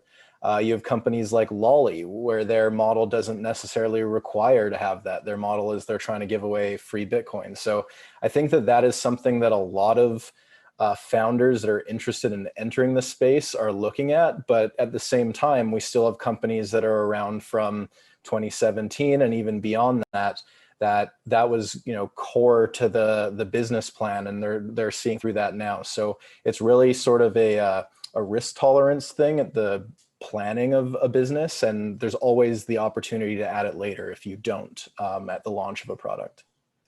I remember hearing a rule of the first rule of enterprise blockchain is you don't talk about blockchain. And that speaks to the integration into some of these organizations. Same at the consumer level, where is cryptocurrency a bad word? Can you speak to the actual value? And I imagine we'll talk more about marketing channels, but to be able to feature the function, speak to the emotions that are really going to activate the target audience into action is more important than tapping into some different trigger words. Again, we physically have to remove different trigger words depending on the channels that we're using and whether we're looking at the creative or the landing page, what have you. I could give more ideas around that later in this conversation, but just speaking to that one topic, in many cases, we've seen stronger results by A/B testing, again, different messaging and seeing where we're getting the louder response. I'm with an investment firm, Ascendant Industries, and we've got several companies within our portfolio that the partners have invested in that have a blockchain component to them. None of them did we invest in because they were blockchain companies. All of them because the technology was solving a particular problem. And so, Jason, I couldn't agree more. You know, it's not about, hey, this is a blockchain. It's more just like in artificial intelligence or machine learning, it's almost a given these days that you're going to have a robust technical backend. So who are you solving? You know, who's giving you money and how are you getting in front of that person who's giving you money? I think at the end of the day, like if you can solve for those problems, you'll get all the money that you want. And, you know, some in token sales or from financial services firms because you know how to sell a particular product and your customers want it. Karen, next question. All right, let's move forward then. So I guess that was kind of a mistake I told you guys my buddy made, you know, when he was starting his company. What are some other mistakes that blockchain companies make when they're approaching their marketing strategy? Let's start with Karen. Yeah, okay. Happily, and I think it's continuing other things people said. It's not about the token value. It's not, everything is not about, you know, how much money you can make fast. That's, I think, the number one mistake when approaching, again, people that are not in the hardcore fan club. But what is your value? What do you bring? What do you do? What will you change? I think that's the repeating error that I see. It's like that they're not talking about the value, the value they bring, but only about the token value. Yeah, I agree completely. I think that at the core of every good marketing strategy should be a very well-defined value proposition. There are just too many companies in this space that don't solve any real problem, or they have a solution and they start looking for the problem. Actually, very few projects today have a really great product market fit. So this, I believe, should be the first task of every marketing leader, to truly understand how a particular solution solves a specific problem and discover how it can fit in the market. So if companies are able to understand that, then they just have to position themselves you know, on the market and successfully target the right segments. So I think this is a crucial part. So having a good product market fit, and a lot of emerging companies don't have it or are still looking for it. I see a lot of groups with the if you build it, they will come mentality and ignoring good fundamental marketing practices going into their launch or activating new channels. As a marketer, I'm always seeking out more avenues to get the performance, get the results that I need to hit the next milestones, the next stages of growth. So to really understand that, I have to tap into the user journey, which is often 7 to 17 touch points. And when I hear about a marketing plan around a launch, or again, even a new channel, it's, hey, let's see what type of results we can get in a day, in a week. We'll decide whether we want to continue from there. And it's just the wrong mentality, where in most cases, these channels will work for you. It's a matter of how to get them to work for you. And even at that point, the conversions are a small, minute percentage of the actual traffic that's going through. The whole concept of the marketing funnel, if you need a whole lot of traffic to produce some mid-funnel conversions, maybe some actual measurements that are meaningful to you, and most importantly, the advocacy, the peer-to-peer marketing to follow. I also think tactically, it's important to point out how quickly our industry moves, and this is not this does not exclude the marketing side of things. The best practices, the proper platforms to be on, the tactics to use on those platforms, those things shift so rapidly. So if you think back to like 3 years ago or so, everyone was on Telegram and over-investing assets into managing Telegram and writing bots for that. That's no longer the case. Like, most companies don't manage their community via Telegram anymore. So everyone's looking for, especially in this, the COVID reality, the work from home reality now, there's all these new opportunities, whether that means you're investing into TikTok or ads on TikTok, or you're doubling or tripling down on Twitter. There's a lot of different things out there that I think are still being tested, but new best practices are being developed every day. I also think too many companies spend money on marketing before they've actually done anything and before they've validated their audience. And so the more that you can get out there, make partnerships, make deals, get some early sales, really understand who your customers are and what they want, the more powerful it's going to be when you go out. And that's from both a crypto perspective as well as a customer perspective. If you can get that early understanding and then come out big in the market and put a lot of energy behind it, once you've gotten that base, somebody coming out and saying, here's all the things that I've done, compared to somebody coming out and saying, here's what I'm going to do, is all the difference night and day in that every startup, frankly, needs to focus on. Yeah. Right, but the conversation is so different between, let's say, traditional startups and crypto projects. And as Andre said, when you talk to agencies, it's so obvious, because when it's crypto, the conversation is about leads, number of leads, and that's it. And when you're a startup and sitting with an agency, well, there's, they're talking about the process, and it's always so costly and frightening, but it takes time to find the differentiation, to find the value proposition. And I think we need to shift in crypto from, the conversation about leads to the conversation about the value. And I can repeat it again and again, but I will stop now. Awesome. Brad just mentioned Twitter and TikTok, but Facebook, Instagram, Google, they're obviously making it harder, probably won't say impossible, but making it much more difficult for you guys to and companies to advertise on them. If you guys, and you can speak to your companies or others, where would you guys think the ad dollars are best spent? And I did, especially, I think, Joy, you said that, a lot of people want to advertise before they even have anything going, which is a terrible idea in my opinion also. But let's assume they have something good going. Then where would we advertise? So I personally think thought leadership is the number one thing. I mean, being here, speaking at a conference, putting out research in your particular industry, being the expert, and speaking in front of groups of people who will ultimately buy your product, there's nothing more beneficial than that. And then you can take a digital firm and share that very widely, utilizing paid across a number of different platforms, and you're not violating anything, because you're producing thought leadership, which ultimately sells way better than marketing to get people to buy some, to get people to invest in something.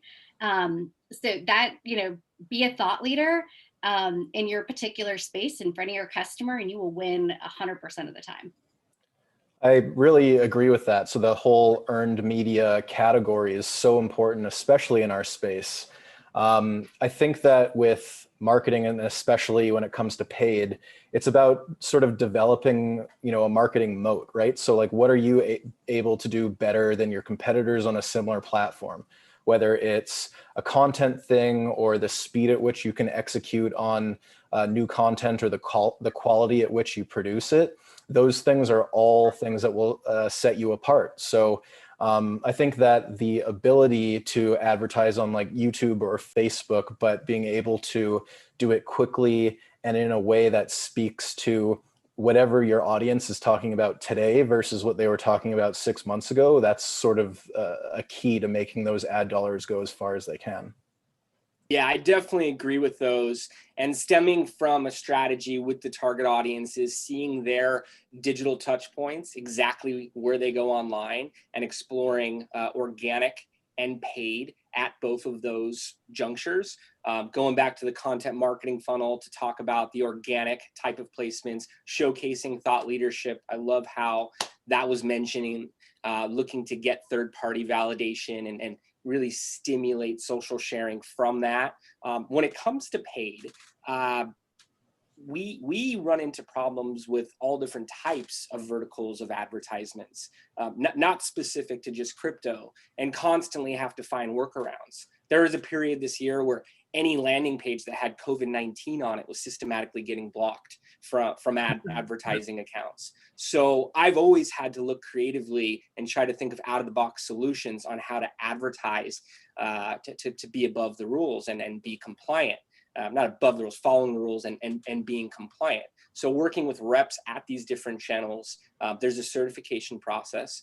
Also, if we look at the audiences, the advertising creative, any pages being advertised as part of that, and the landing page, if we're removing different types of trigger words there, featuring the function versus trying to tap into larger headlines of that day, we're being compliant. We actually learned this, again, from our reps around a cannabis-related currency a few years back, where we were systematically getting shut down, getting approved by the reps, and finding out this is how it operates. And they gave us analogies for sporting goods stores and some of the products they sell that would be banned. So the best picture I could paint is if it's an investment opportunity or a trading opportunity, if it's 2 landing pages deep, that your offering is presented, you're following the rules. And I also want to mention there's plenty of places that invite these ads at this point, including Apple, Google for some of the App Store placements. We're doing that for a lot of the exchanges and trading platforms we're working with. So I want to highlight that as well. Yeah, I'm sorry, Ben, Okay. I made a question and not an answer, but I wonder what I felt that Telegram brought is a sense of community. And talking about other platforms and channels and ways of, and I agree with you all about, other channels, but where do we build those communities? That's like, that wasn't replaced yet, I think. MJ, do you want to add? Yeah, I wanted to add on this topic because NiceHash is coming from the mining sector of the crypto industry, the least understood sector. And we are also affected by this ban, let's say, of not being able to spend marketing dollars on Facebook and Google. So we are really focused on content marketing strategies. So we try to create content that educates and brings value to people. We are very, very focused also on localizing all of our products and services, because in the end of the day, if we want to bring crypto to mainstream, we have to take into account that not the entire world speaks English or it doesn't speak that well. So we are really focused on bringing our services to different languages. And yeah, like Karen said, we're focused on building communities around our service, and Reddit for us is like the key place to be active. Cool. All right. Well, it'll likely be our last question. And if we have any time left, I have a quick one. We'll go rapid fire. Do you guys find the story process for crypto and blockchain different than non-crypto businesses because there's so many gray areas and regulatory hurdles to overcome? And I guess that would probably speak to the influencer and thought leader portion that you guys pretty much all mentioned as well. Yeah, maybe if I can just continue. This is a great question, Ben. And, marketing principles are always the same. Marketing is about positioning the brand in the mind of the consumer. But it's very ironic how this entire industry has origins in something where trust does not exist. But trust is the main pillar of every marketing. You must convince your potential users that they can trust you. And if we remember the Bitcoin white paper from Satoshi, Bitcoin should work in a trustless environment. So of course, this now creates a challenge for how to create a good narrative for blockchain products and services. And we must not forget that a lot of crypto services emerged due to mistrust in conventional systems and regulations. So yeah, this is a major hurdle to overcome in the coming years. I think in the end we'll see like a hybrid approach, hybrid solutions, because in the end, if we want to profit, we will have to play by the rules. But we'll see how the future will unfold for crypto. And in terms of compliance messaging, it's really not that much different than traditional fintech and finance. You're following, from a high level, more or less the exact same rules. So it's not that much of a shift from traditional marketing messaging in the first place.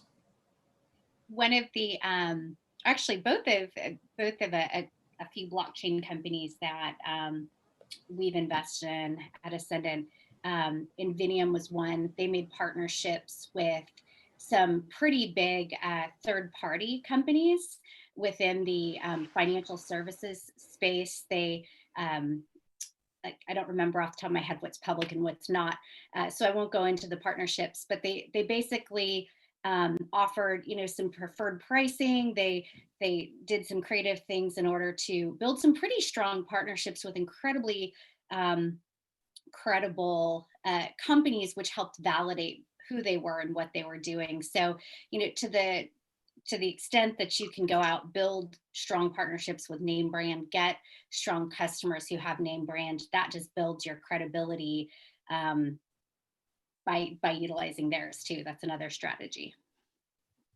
And people don't trust what they believe online. And bringing in mainstream audiences, unfortunately, we still do have to look at that trust component. And a longer story, I've found, particularly early stage, to be more common. Audiences want to know about the team. They want to know about the partners. They want to see all these validators. They really, really need to look under the hood to understand what's going on before they could put their name behind it. Because the industry's been branded with, some scams and other things like that in the eyes of the mainstream audiences. So to be able to display all of the working relationships and everything that's behind that it is a big deal. To be able to have influencers talking about the story and really to be able to simplify things. I actually love how eToro has done it. We've all been seeing these amazing commercials in between the panels here and watching Alec Baldwin break it down in a way where it feels like anyone could understand is massive. And not just saying that because we're on the same panel here, but again, I really look to see things chopped down to a few words, because I don't want the audience to understand it as much as I want them to understand it to a great enough degree where they can repeat it to their friends directly afterwards. And I think that's a massive shift in the industry, is having all of that education, all of that believability behind the stories for all projects and platforms. Yeah, I agree. Okay, we have 45 seconds. So you guys got like 9 seconds per person real quick. Favorite follow on Crypto Twitter. It's the last question we ask on the Funky Crypto podcast. Brad, go. Favorite follow. Peter McCormack. Nice. Next, Jason. Hackerpreneur Justin Wu. Okay. Joy. Tim Draper. Tim Draper, good one. Draper. Nice. Andrej. Satoshi Nakamoto. Nice. Okay, guys, we got 5 seconds. I appreciate your time. That was a lot of fun. I hope you guys all have a great day. See ya. Bye-bye. Thanks, man. So you've heard about these two cryptos that are going to explode? Names. Oh, I'm posting your karaoke video. You said you deleted it. Okay. There's two. Here's one. Tired of missing out? Join eToro and start trading cryptocurrencies in no time. eToro, sign up for free. Buying the cryptos? No, I'm watching you living la vida loca. What the hell? What the fuck? What just happened? Oh, hell no.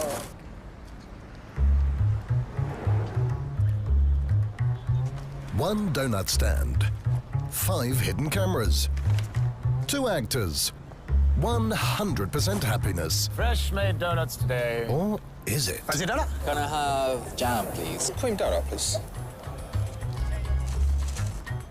What the hell? What the fuck? What just happened? Oh, hell no. Did you just bite that? You won't even notice, it's very small. Oh, it's a new one. You don't have to bite. That's my commission. It's out of my donut. I was expecting 100% of a donut. What the fuck are you doing? That's how the world works. Shut the fuck up, I don't want that. That's disgusting. No way. Take this back. If I pay for something, I should get the full thing. We have to take a bit of commission, otherwise... See, she's walked away. Don't let commissions bite into your portfolio. Join eToro and invest in 100% stocks with 0% commission. You've got a little commission. Right there. eToro, join now.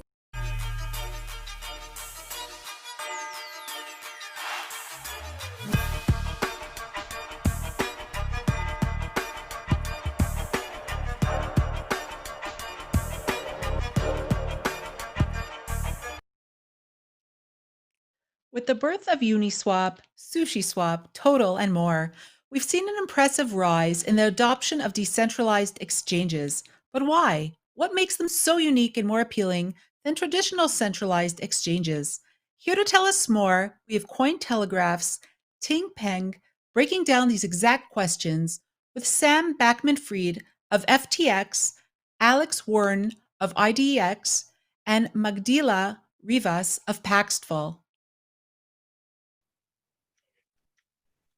Hi, Sam, Alex, and Magdala. How are you doing?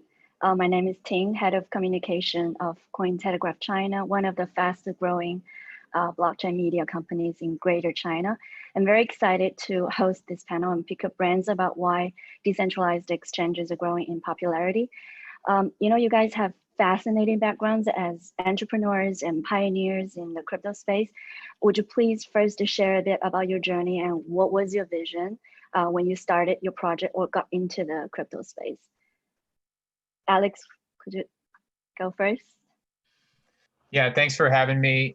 Thanks to LA Blockchain Summit for hosting this. Excited to talk a little bit about DEXs and everything that's been going on recently.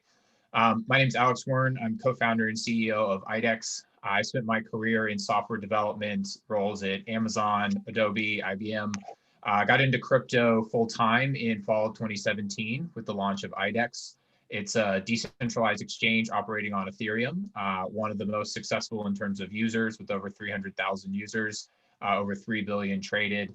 And we're currently working on a new version that we're going to be deploying in a couple of weeks that combines the performance of centralized exchanges with the security of a decentralized exchange.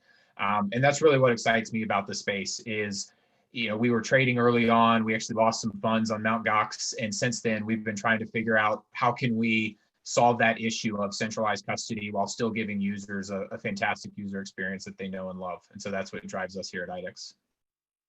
Great, thank you.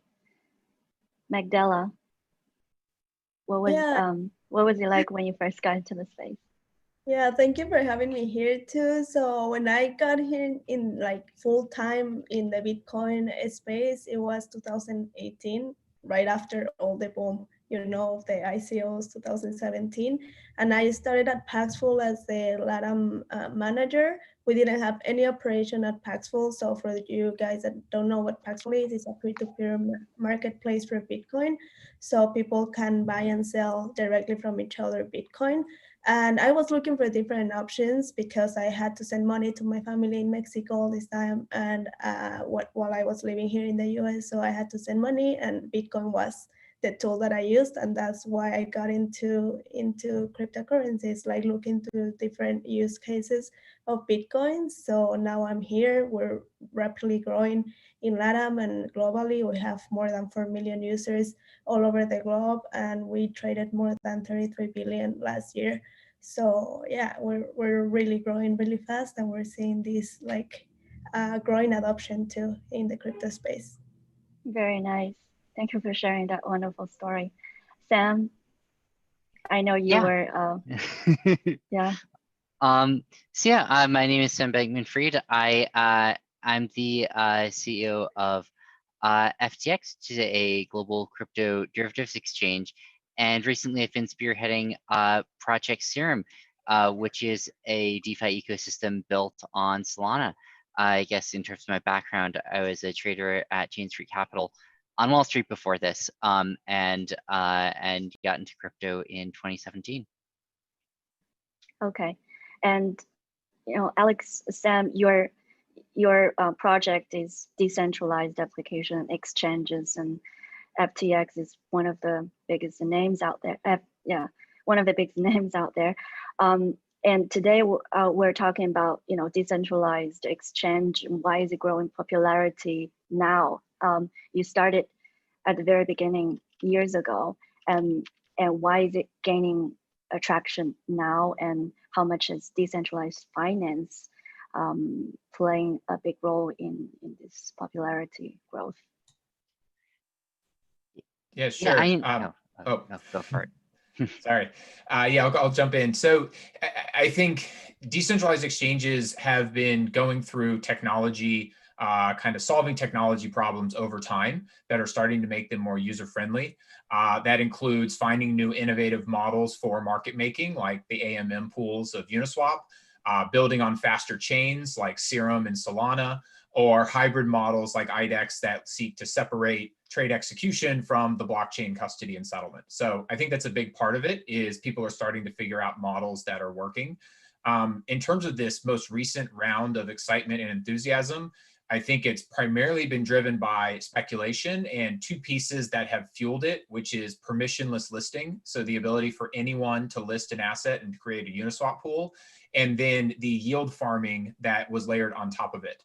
The idea that you can incentivize people to provide liquidity by airdropping them new tokens from these projects.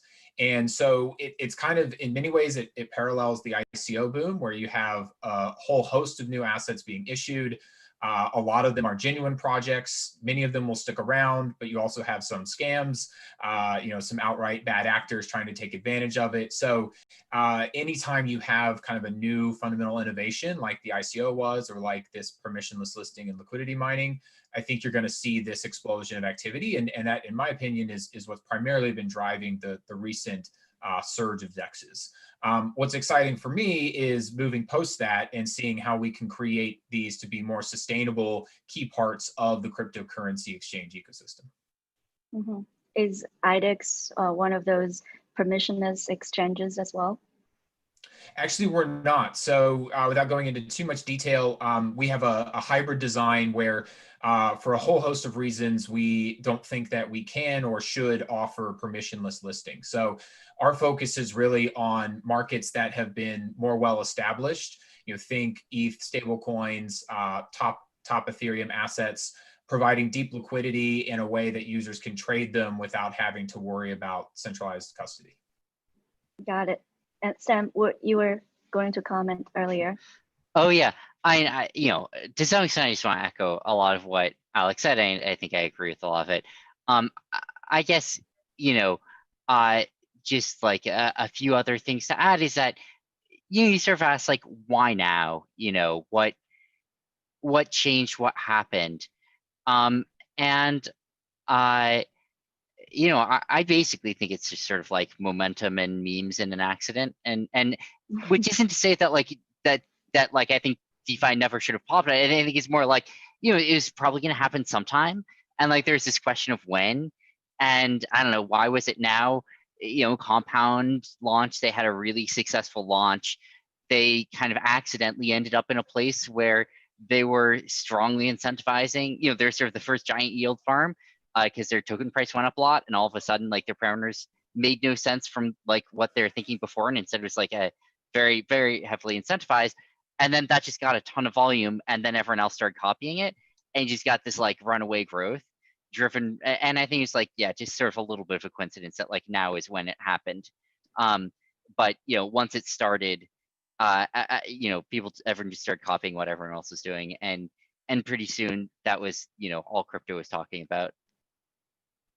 Okay, I want interesting. to comment into that too. Like, I think also like the current pandemic crisis also boosted the interest as people were looking into alternatives to access different financial assets, instruments, and like how people were like, at least like in Latin America or like even here, people were like looking for different ways to make money.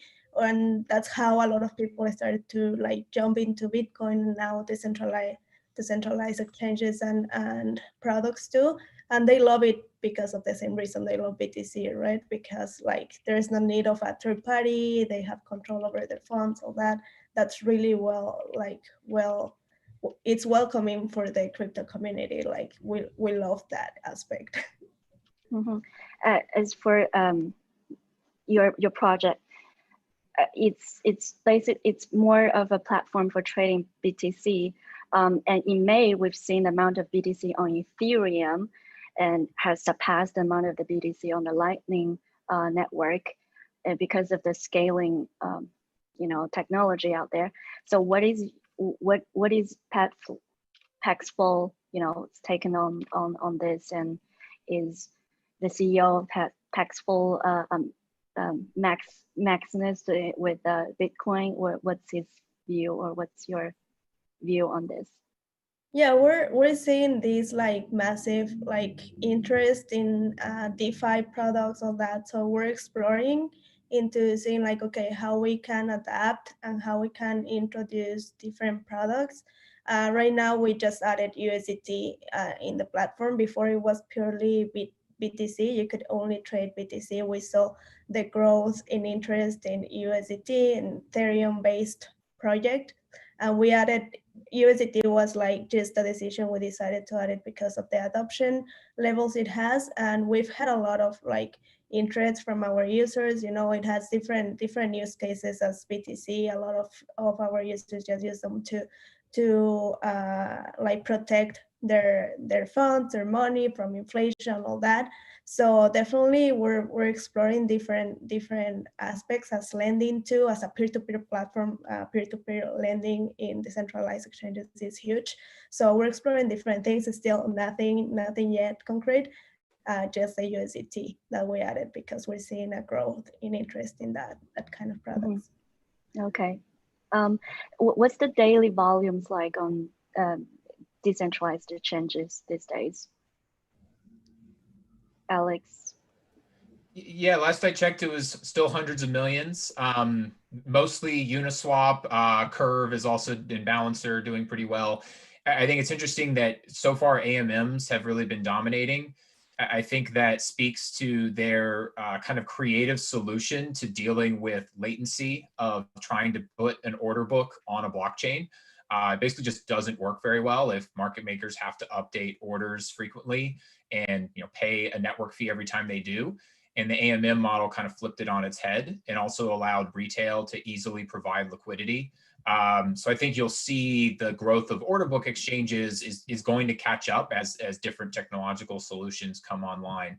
One other thing kind of maybe worth mentioning is the volume on DEXs is still very much long tail assets. And by that, I mean not your top 10 cryptos, either because those are more liquid on centralized exchanges or because they don't natively or easily integrate with DEXs. So I think there's still a lot of work to be done. You've got solutions like Wrapped Bitcoin, which is hopefully just a bridge to a technologically trustless version where users don't have to rely on a custodian like BitGo. So I think that all of those are going to continue to help grow and increase DEX volume kind of going forward. Mm-hmm. So talking about automated market makers, and one of those trends for decentralized exchanges, what are some of the other new trends out there that could push the volume to go up even in the future? Sam, would you like to comment on that? Yeah, so I mean, I think that like right now most of the volume's bullshit. It's like most of the volume that you see in DeFi is just subsidized. Like this is transmining 2.0. And like we saw what happened with transmining 1.0, right? Like the incentives go away and all the volume goes away. And I think that's like my best guess about what would happen here, at least to a decent fraction of it. And so what's the future look like? I mean, I think we need to solve sort of the problems that never got solved in the first place. And I think that like there are a lot of sort of mediocre solutions to it, but like, you know, I think that in order for DeFi to really have a life of its own, and to be able to sort of sustainably scale without heavy incentivization, it has to have a way better user experience. And like, you know, I think going to a much faster chain is like one example of that. And if you use like Ethereum order book right now, it like feels kind of like a centralized exchange. Like it's fast, it's cheap, it's responsive. You know, you could use a layer 2.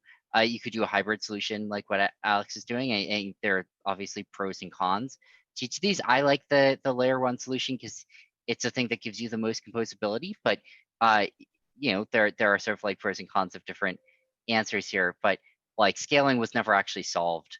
You know, the world just like paying you know, $1 million a day in hyperinflating coins to pretend it isn't there. So yeah, and that sort of like can't be sustained forever. Okay, so layer 2 is not the solution. Well, I could mean, be the solution? It's not my best guess, but like I do think it's plausible for that ends up being the solution. Okay, and Magdala, what's your take on that?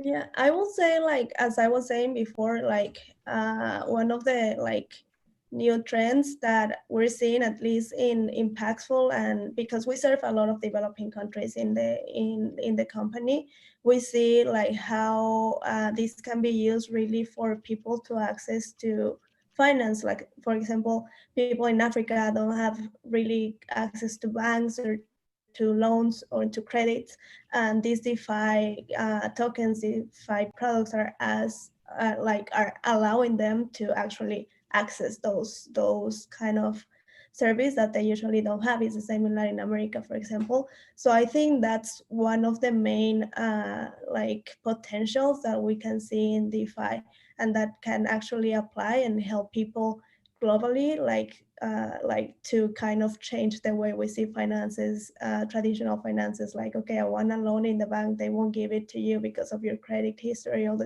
all of that. So it's really easy now to, like, we all are part of the centralized exchanges, the centralized products, so we can just like easily access them.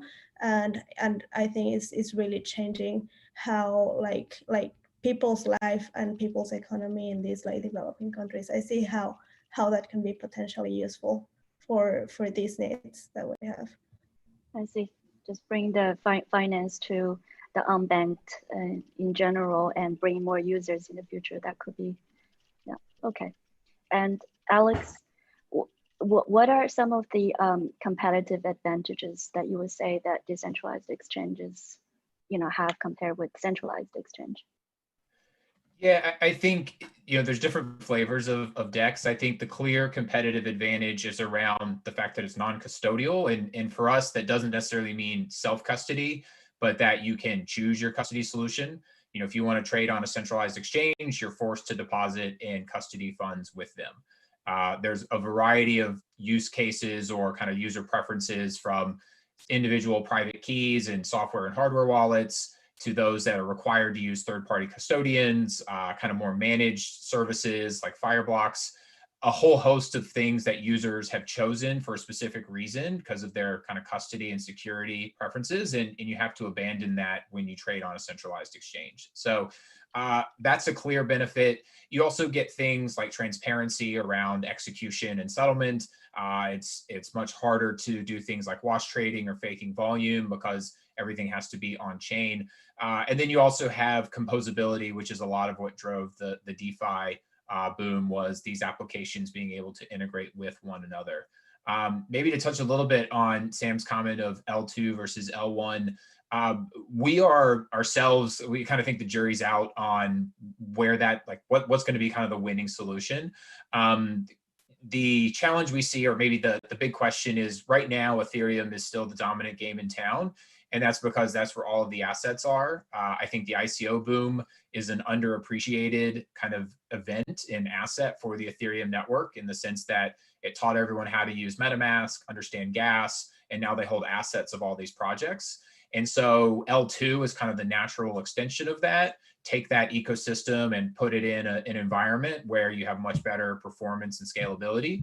But to Sam's point, it does make that composability with other applications more difficult, at least in the near term. There's no obvious technical solutions to that kind of breaking composability. So an L1 is a faster L1 is a very attractive solution, but then you have kind of that consensus problem of how do we get everyone to pick the same L1 and all migrate over there, given that the activity and ecosystem is still predominantly on Ethereum. So we're kind of hedging our bets in the sense that we look at ourselves as being chain agnostic. We've got an L2 that we're about to deploy on Ethereum, and we're also looking at other L1s to bring our hybrid design to in the future. Mm-hmm. We're talking about, decentralized exchange today, but is there a correlation between the decentralized exchange and decentralized finance? I know, Sam, that today or yesterday you posted something on Twitter that it looks like you're quite positive about the future of decentralized finance. Would you say you are also positive with where the decentralized exchange would go? I think I'm bullish about some of them. I think I'm very bearish about others. And I think that, like, what I'd say is that, if you look at the centralized exchange space in crypto and you compare where things were 3 years ago to where they are now, I mean, it's just a world of difference. Like, the sort of improvements that you see are actually just quite large. And you have to keep, you have to keep improving. Like, you can't, you can't get complacent. And I think that, like, when you look at the DEX landscape, it's a hell of a lot worse than centralized exchanges ever were. I mean, it's just like Ethereum cannot host an exchange. Like, that's not a sustainable solution, at least not Ethereum as it is now, which isn't to say that ETH 2.0 couldn't, or that an L2 on ETH couldn't. But I think basically I'm pretty bullish on DEXs that really are ambitious and work well and have a goal of being competitive with centralized exchanges on usability, at least for many users. And I'm pretty bearish on DEXs that give up on that. And so I think that, like, how do I feel overall about the space? I think it's overhyped right now. I think it's underhyped maybe, but maybe not relative to where it could eventually be. And I think that, like, the difference between here and there is building better products and getting adoption for them. And I think that, like, we'll see what ends up happening there. And, I don't know what the answer is. And I know what I sort of think is the most powerful. I'm not confident I'm right. And I'm certainly not confident that's what's going to happen. And so, like, I think you get a ton of power by doing things all on an L1 to get composability there. But it's a lot harder to do that because you do need everyone sort of like stand up and walk over and sit down. And the sort of pathway to an L2 is faster, although I think you end up in a less powerful position. and you know, I don't know exactly what's going to end up happening there, but I do think there's a ton of potential for really well-built systems that are designed to scale. Mm-hmm. So we're running out of time. We have the last few minutes. Why don't we go through the last question, and each one of you will give a comment on what your vision is for decentralized exchange. I mean, Sam, you probably gave your comment on that already. So I'll give the mic to Magdala and Alex. And so Magdala, would you like to go first? Yeah, I think like I will agree with what Sam said too. Like I think like yeah, there's a lot of FOMO right now around decentralized exchanges, DeFi. We have to see like okay, which of these all new tokens stay. But in general, I think like for decentralized exchanges to actually like gaining popularity and like kind of take centralized exchanges is what Sam was saying. Like there has to be a much better user experience. There's like they have to like serve better the user, right? As centralized exchanges are always like changing, like adapting, all that. So and another thing I think needs to happen is also like the users have to become responsible and capable of doing self-management of their assets. Like that's something like, yeah, they have control over their funds, but with that freedom, it also comes a responsibility. And all of us like that, we're really used in general to, okay, I have a problem, I don't recognize this payment, I call the bank, all that, or like, I cannot access my account, my wallet, I call Coinbase support something. And with the centralized exchanges, you don't have that. So I think there needs to be a change in how we perceive this, like how we deal with financial institutions, because we're really used to that. And with the centralized exchanges, we don't have that. And it's like all on the user too. Like you have to be responsible for that. And as Alex was saying at the beginning, this like also allows a lot of scams, a lot of different frauds to happen, and users have to be ready to detect that and to be able to protect themselves from that. So yes, it says like decentralized, we are all part of it. We are all the DeFi economy. So we have to be responsible, and I think that have to change in order for that to become really popular or like the mainstream. Mm-hmm. I'm curious to Sam, when you said decentralized exchange, the fundamental issue still exists in terms of scaling, but would that be the case for centralized exchange as well, or not really? So centralized exchanges have historically, doing things in DeFi has meant doing things with your hands tied behind your backs, because rather than getting to use like, you know, AWS or like giant servers, or at least like modern hardware, you get like, you know, 1 transaction per minute per protocol. That's like what you get on Ethereum, and you just don't get more, and that never changes. Like that number doesn't go up. And so just like you know, many orders of magnitude difference between the resources that they have. Centralized exchanges both just get to play it, you know, with their full capabilities, but also have scale with Moore's law and with you know, everything else. And DEXs haven't. That changes if you change chains. And so part of that's just like a lot of chains are way faster. And again, that might mean ETH 2.0. But also some chains scale with Moore's law.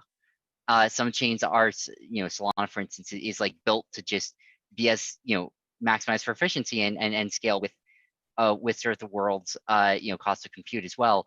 And so you lose less by doing things on chain in terms of how much throughput you get, you know, compared to a centralized exchange. L2s are another way of doing this, as are hybrid solutions like what IDEX is doing. So there are various things DEXs can do to get more on the same playing field as centralized exchanges there. But there's just been a world of difference historically. I see. Alex, your final comment on the... Yeah, sure. So to build on Sam's point, I agree. It's all about UX, in particular for large participants in the markets, market makers and algorithmic traders. Speed and throughput matters. They want guaranteed trade execution. If I submit an order, it's going to go through.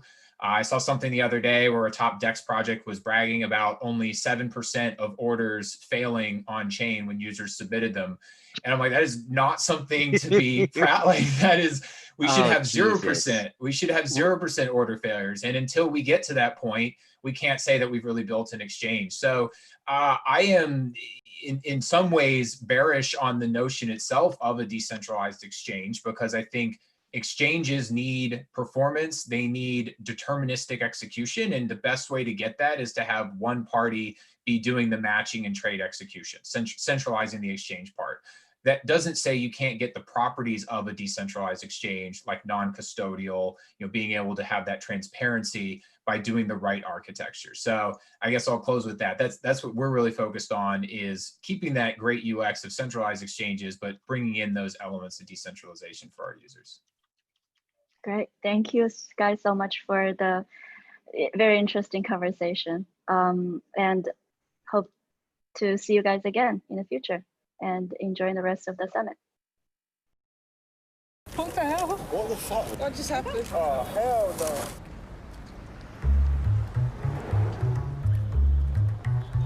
One donut stand, 5 hidden cameras, 2 actors, 100% happiness. Fresh made donuts today. Or is it? Fancy donut? Can I have jam, please? Cream donut, please. What the hell? What the fuck? What just happened? Oh, hell no. Did you just buy that? You won't even notice, it's very small. Oh, it's a new one. You don't have to buy. That's my commission. But it's out of my donut. I was expecting 100% of a donut. What the fuck are you doing? Just how the world works. Shut the fuck up, I don't want that. That's disgusting. No way. Take this back. If I pay for something, I should get the full thing. We have to take a bit of commission, otherwise... See, she's walked away. Don't let commissions bite into your portfolio. Join eToro and invest in 100% stocks with 0% commission. You've got a little commission. Right there. eToro. Join now.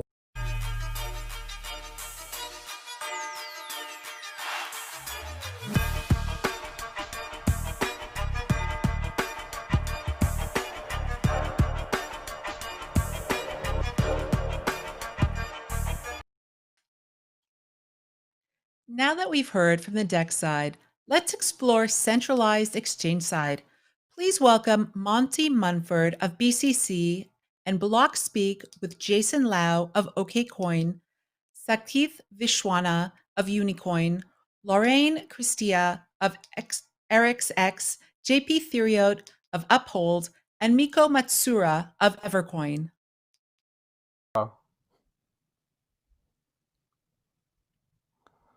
Good, well, I don't know. Good evening from the UK. Good morning, I imagine, or, well, what are you, 6 hours behind? I'm Monty Munford. I've been a writer for Forbes, The Telegraph, MIT Tech Review, Wired, you name it. Now I'm the co-host of a crypto/blockchain podcast called Block Speak. We've had some great guests on the show. Unfortunately, John McAfee was supposed to be on next Wednesday for the 4th time. Although we are trying, me and his wife, to get him on the show. Anyway, enough of that. We have a very kind of tangled subject theme here to get through. I've spoken to the 4 gentlemen earlier, and we're going to try and split it into business and to DeFi and to regulation, but maybe we'll leave the regulation to the end. So I'm going to introduce you. I think you already know who he is Miko Matsumara of Evercoin. So good, you're in San Jose, right? So you're That's correct. So rising DeFi, what is all this about? Is it, I mean, I know there's been a previous panel on the subject, but what are your thoughts? Yeah, so this is an exchange panel. So the component of DeFi that's relevant here is AMM, automated market making exchanges. And, you know, this was pioneered by the Bancor folks, and obviously it's kind of gotten really big with Uniswap we did see some exciting action with SushiSwap and these other kind of alternative AMM models, right? But an AMM is really, doesn't have kind of a classic order book scheme. So when we talk about decentralized versus centralized in the context of exchange, we're really talking about kind of mechanism of price discovery, which is sort of AMM versus, and I think that the scheme of centralized versus decentralized as this kind of, clash of the civilizations, I think it's really causes more confusion than it's worth. I think there's a lot of really interesting dimensions like the regulatory dimension.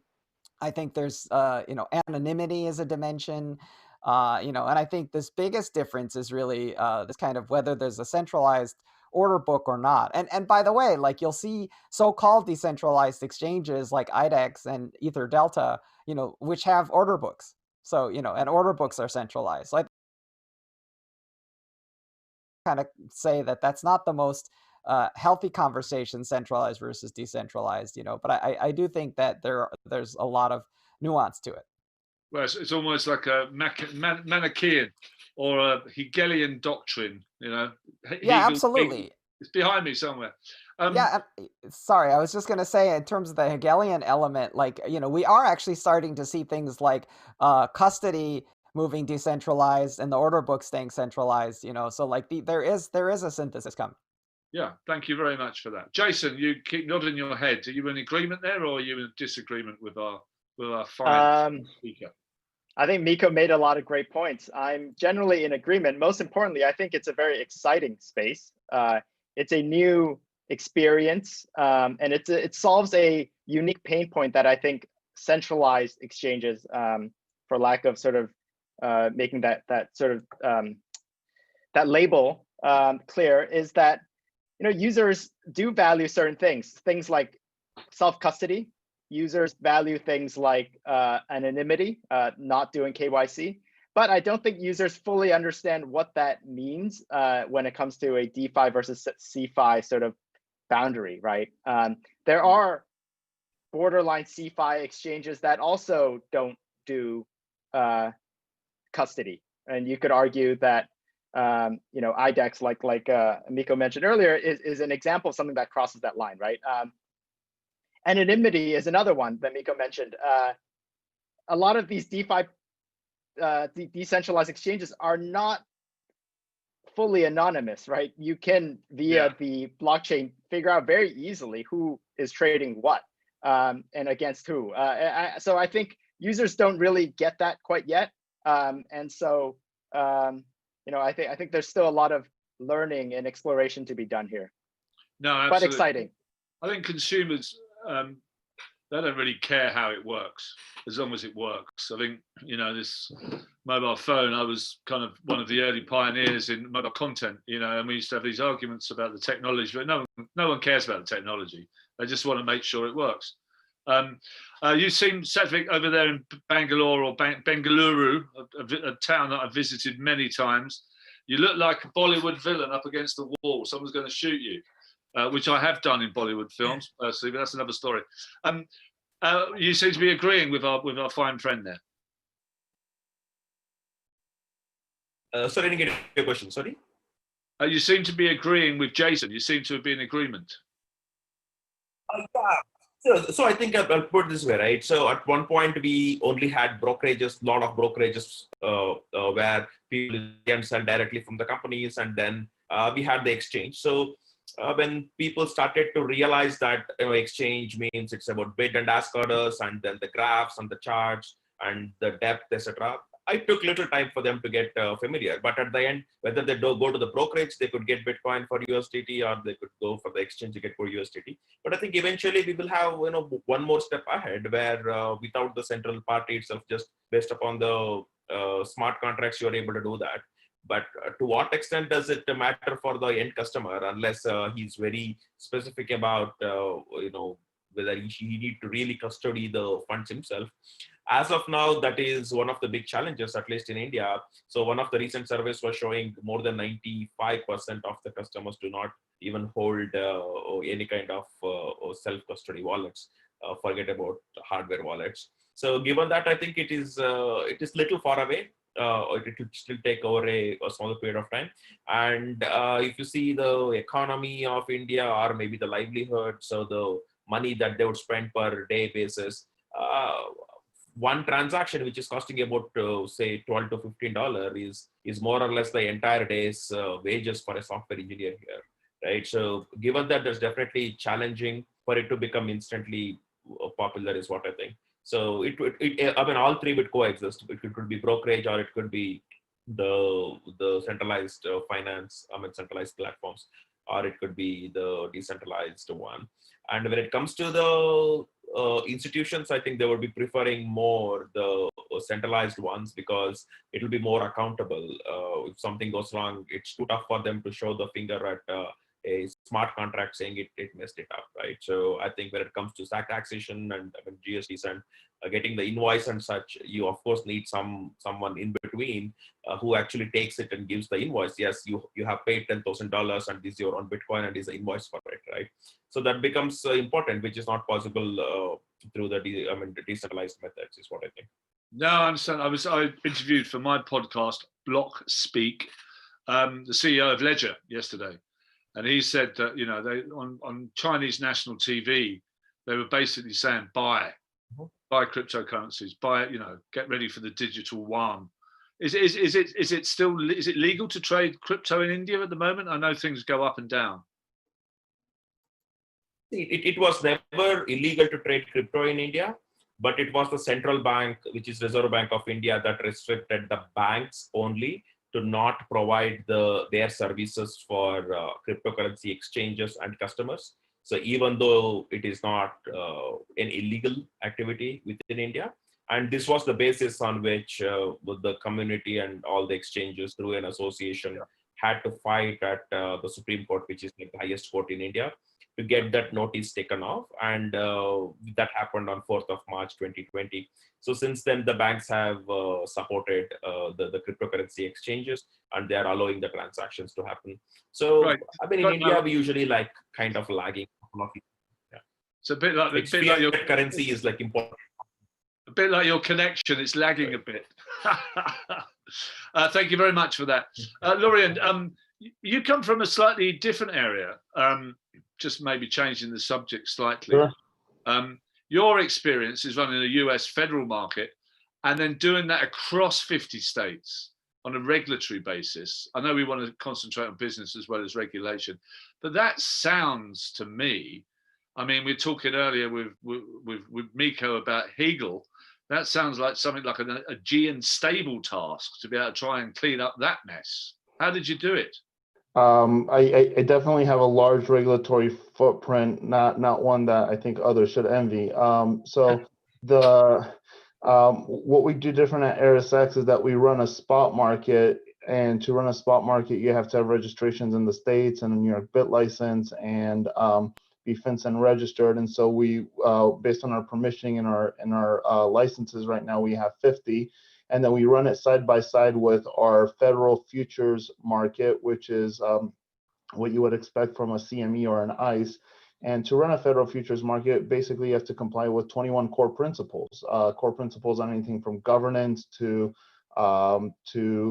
preventing disruptive practice to prosecuting bad behavior. And we made a decision early on that we're going to apply those same core principles across the board on the federal side and on the state side. That gives us clean prices. That makes sure our market is clean, it's running, it's well regulated, and then it allows us to build products on top of that, knowing that it's a well regulated market with clean prices. And I think when you get into the whole DeFi versus centralized exchange conversation, and I think Satvik hit the nail on the head there.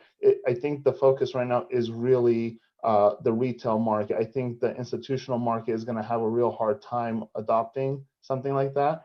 And to take it even a step further, I think regulators and the hardship that it is to get licensed with the SEC or the CFTC for a centralized market, I think it would be that much harder and that much farther away to get something like that licensed with those regulators. And I think that's far off for the federal futures markets. Well, I mean, that segues beautifully in my next question to Jason, because you're regulated in the US and Japan, and are probably trying to be one of the first companies to apply and be accepted for a VFL or a virtual finance license in Europe.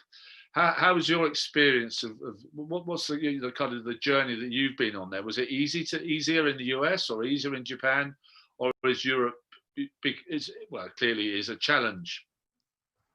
Yeah, I don't think going the path of being regulated, like Lorian said, is an easy one. There are choices you have to make and decisions and processes to build early on into your business to ensure compliance. And for example, our Japan team, which got the license earlier this year, took a full 2 years to prepare and to develop systems and processes to enable sort of the Japan FSA to approve us for business. 2 years. 2 years to prepare. 2 years, that's correct. Yeah, and we were fortunate to be the first sort of foreign business in Japan to obtain that license. So yeah, it's a lot of work. It's a lot of work, and this is why a lot of companies in our space have also complained about sort of the burden of regulation, right? So there's pros and cons. I think institutions value the high standards that businesses that are regulated provide.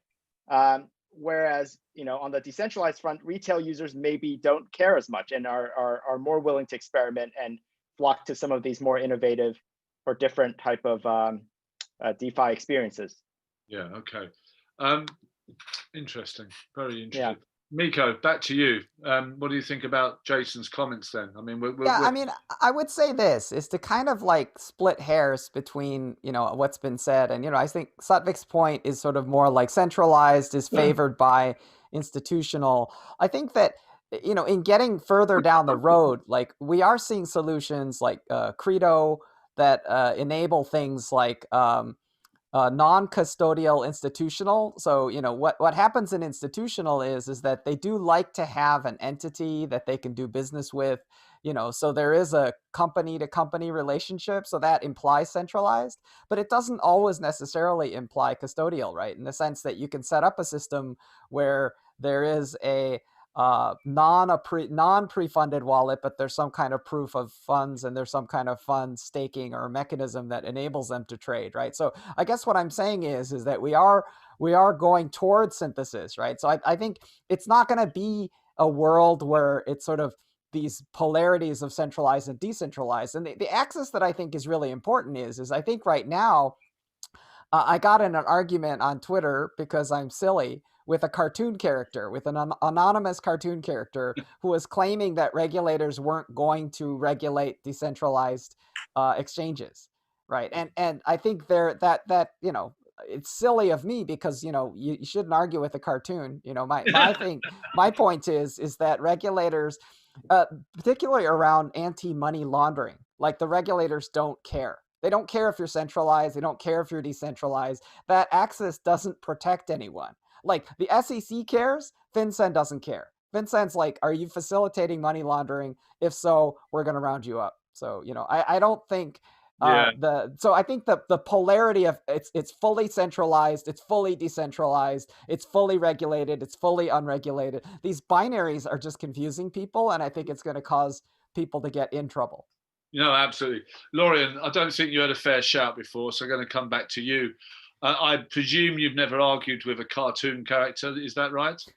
I have not, no. But I don't think any of us have. Smart man. Well, I don't think that was your finest hour, Miko. It really wasn't. What do you think about what Miko's just said? Pretend you're not a cartoon character.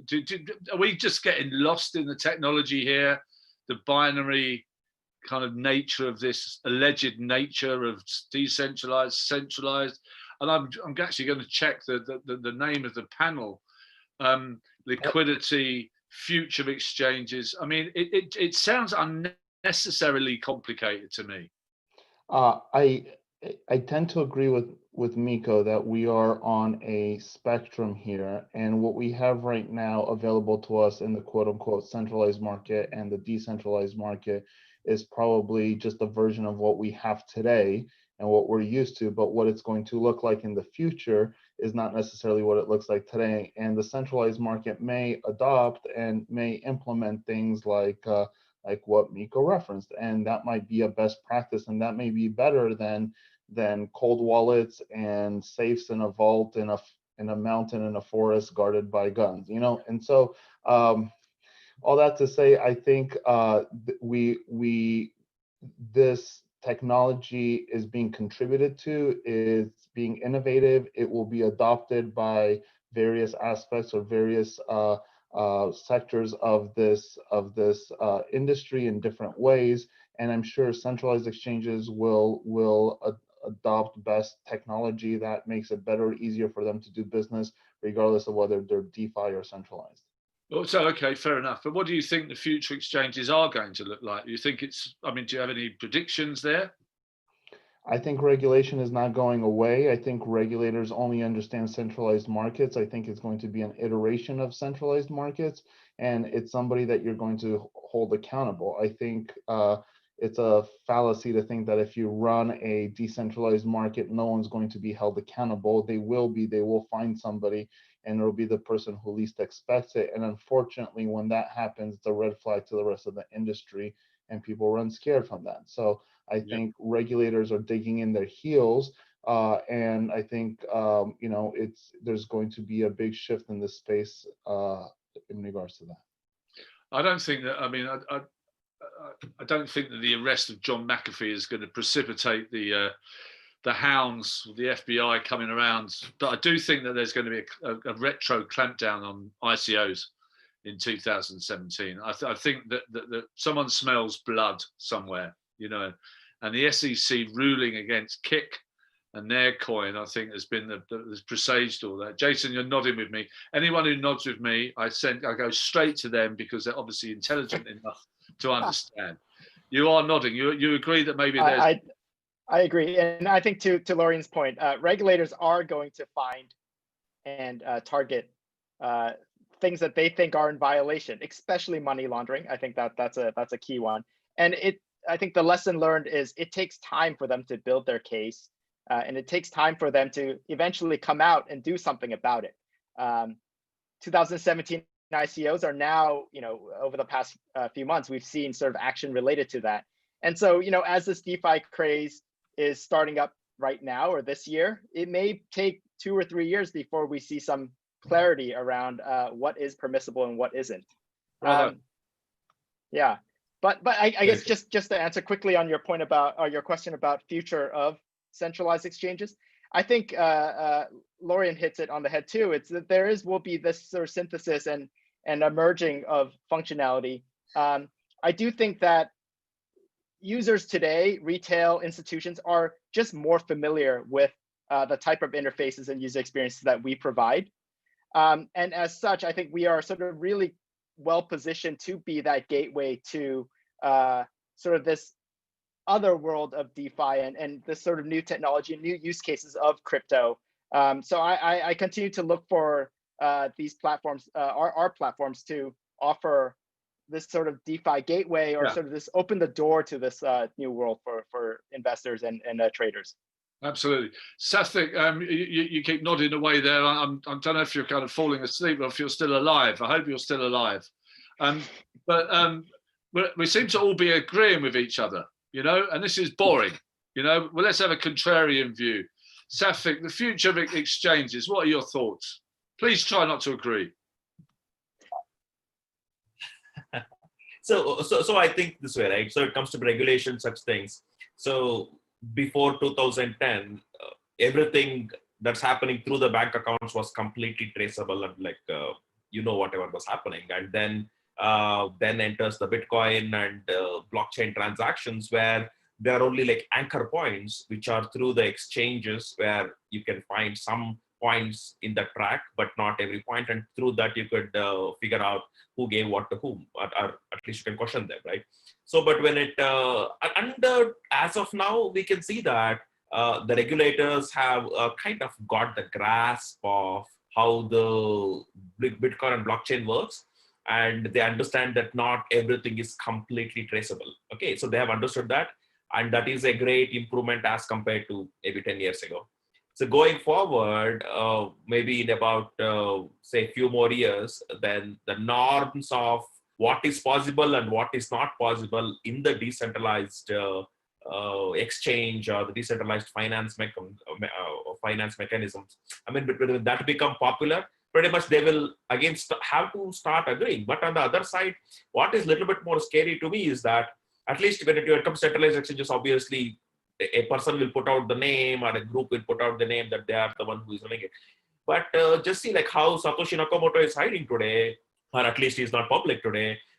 In very similar way, for a lot of DeFi projects, the creators are anonymous. So it actually means that they are able to foresee something that could happen or go in the wrong direction that rest of us are not completely able to see.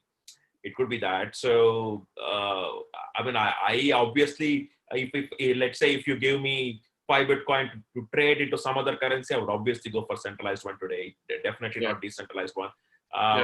So it's only for experimentation purposes. It's good, but nothing beyond it, at least for right now. It should be like few more years for it to really mature and be stable and make it. Yeah, I think so. Okay, understood. We're kind of 4 minutes, so we're going to have like a minute each. I just wanted to ask you all one question. Hands up if you've had COVID. So you're all COVID free. It's not very nice. I'm telling you, it's not very nice. Whatever the president says, it's not very nice. How did you catch it, Monty? I don't. It was early doors, but I was really sick for about 4 weeks, and I called the doctor, and they said, drive your car to the car park of the health surgery. You'll receive a text message. When you get the text message, ring this number. A guy will come out looking like a Martian, put your hand out the window, and if you're positive, you'll be taken directly to hospital. And I was, I'd had it before, but it wasn't very nice. But that's beside the point. I just thought I'd try and shock you. It didn't work. Miko, you got 40 seconds to give our something amazing. I'll take a quick disagreement with Satvik, right? Which is, I think that he's saying that like DeFi isn't ready if he had coins to buy. Like, to me, I'm all about the Sharpe ratio. So like, I think people who are in a balanced portfolio should be considering DeFi assets, and they should be looking at them as high yielding, high risk assets, and so they should buy accordingly. This is obviously not investment advice. To me, DeFi versus CeFi is an illusion. And the question becomes, what's going to pop that bubble of illusion? And people have been arguing, the regulators will pop the bubble because they're going to regulate the DeFi guys. But I actually think the hot button is custody, which is, I think custody is probably going to pop the bubble. I think we're going to see self-custody and centralized finance, like an IDEX type of model. Great, we're going to see more of that. Time. You're amazing. Thank you very much. Lorian, give me 40 seconds of leadership. I'm going to break your rule, and I'm going to agree with Miko. I think custody is really where the next evolution is going to come in this market. I think that's really where it needs to come. I think a lot of cool things are happening there, but I really think we've had 400 years of centralized exchanges that have adapted to markets, market structure, market changes, blow-ups and failures, and have learned lessons that maybe crypto hasn't. And I think central marketplaces are not going anywhere. Brilliantly, concisely said. Thank you. Jason, you're our penultimate speaker. Right. Give us something great to go out on.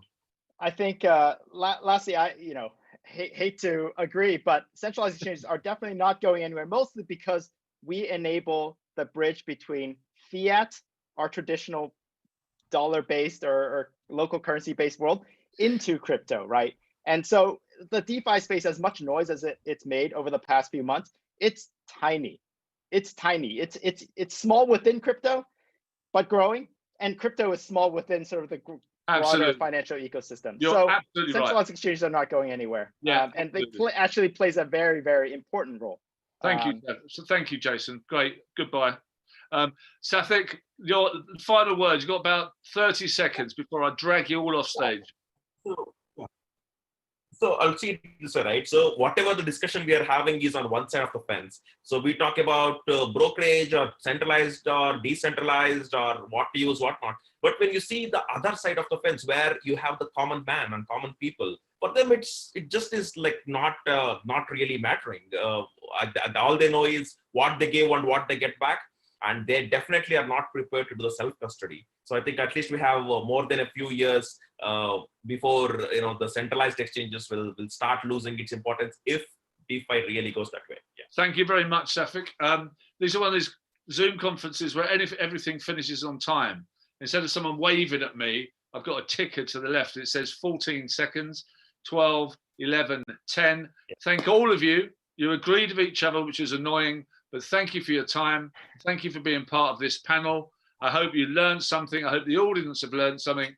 Goodbye, LA Blockchain Summit. I got 2 words for you, bestie. eToro Copy Trader. Just find a top investor on eToro and hit copy. From now on, whenever they make a trade, you make the same trade automatically. Neato! eToro.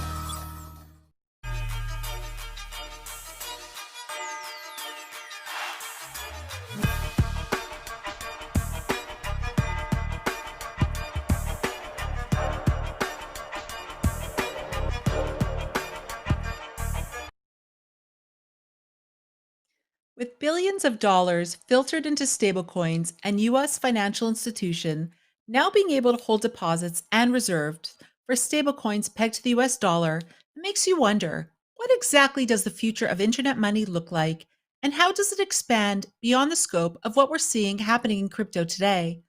To answer this question and more, please help me welcome Cointelegraph's Jackson Dumont alongside Gregory DePrisco of Marketer DAO and DAI, Joe Reggiano of Circle and USDC, and Raghav Chawla of Fidelity Labs. What's up, everyone? Welcome to our panel, Understanding the Future Role of Stablecoins. We've all already been introduced by our lovely host, so I'd like to just jump straight into it. And first off, give our panelists an opportunity to just quickly explain why they're on this panel. So, Joao, I'd like to start with you. What exactly is your job, and how does it involve you with stablecoins? Sure, thanks for having me. So I'm VP of product for Circle, and I'm product lead for USDC, for US dollar coin. US dollar coin is a fully fiat collateralized stable coin that the Circle built, and then collectively with Coinbase co-founded a consortium called Center that back in 2018 that basically governs a set of frameworks for fiat tokens on public blockchains, USDC being the first flavor of that. So we brought USDC to market in 2018. It's been pretty successful since then. We are approaching $3 billion in circulating supply. As I said, it's a centralized stablecoin as far as the reserve solution for that. And 2020 has been fantastic, I think, in terms of admiring the growth and the interest that we're getting, from a very broad set of use cases and industry participants. And I'm sure we're going to talk about that in more detail, but I basically live and breathe USDC on a daily basis. Awesome. Gregory, what about you? Hey, yeah, I'm Greg DePrisco. I'm the head of business development at the Maker Foundation. So the Maker Foundation is the bootstrapping entity for MakerDAO, which is actually a decentralized organization that manages the decentralized stablecoin DAI. And DAI is about to hit, hopefully soon, $1 billion in circulating supply. And it's having quite the year as well. So yeah, but like Joao said, I live and breathe DAI like he lives and breathes USDC. Awesome. And Raghav? Yeah, hi, I'm Raghav Chawla. So I work at Fidelity Investments in our innovation lab, which we call Fidelity Center for Applied Technology.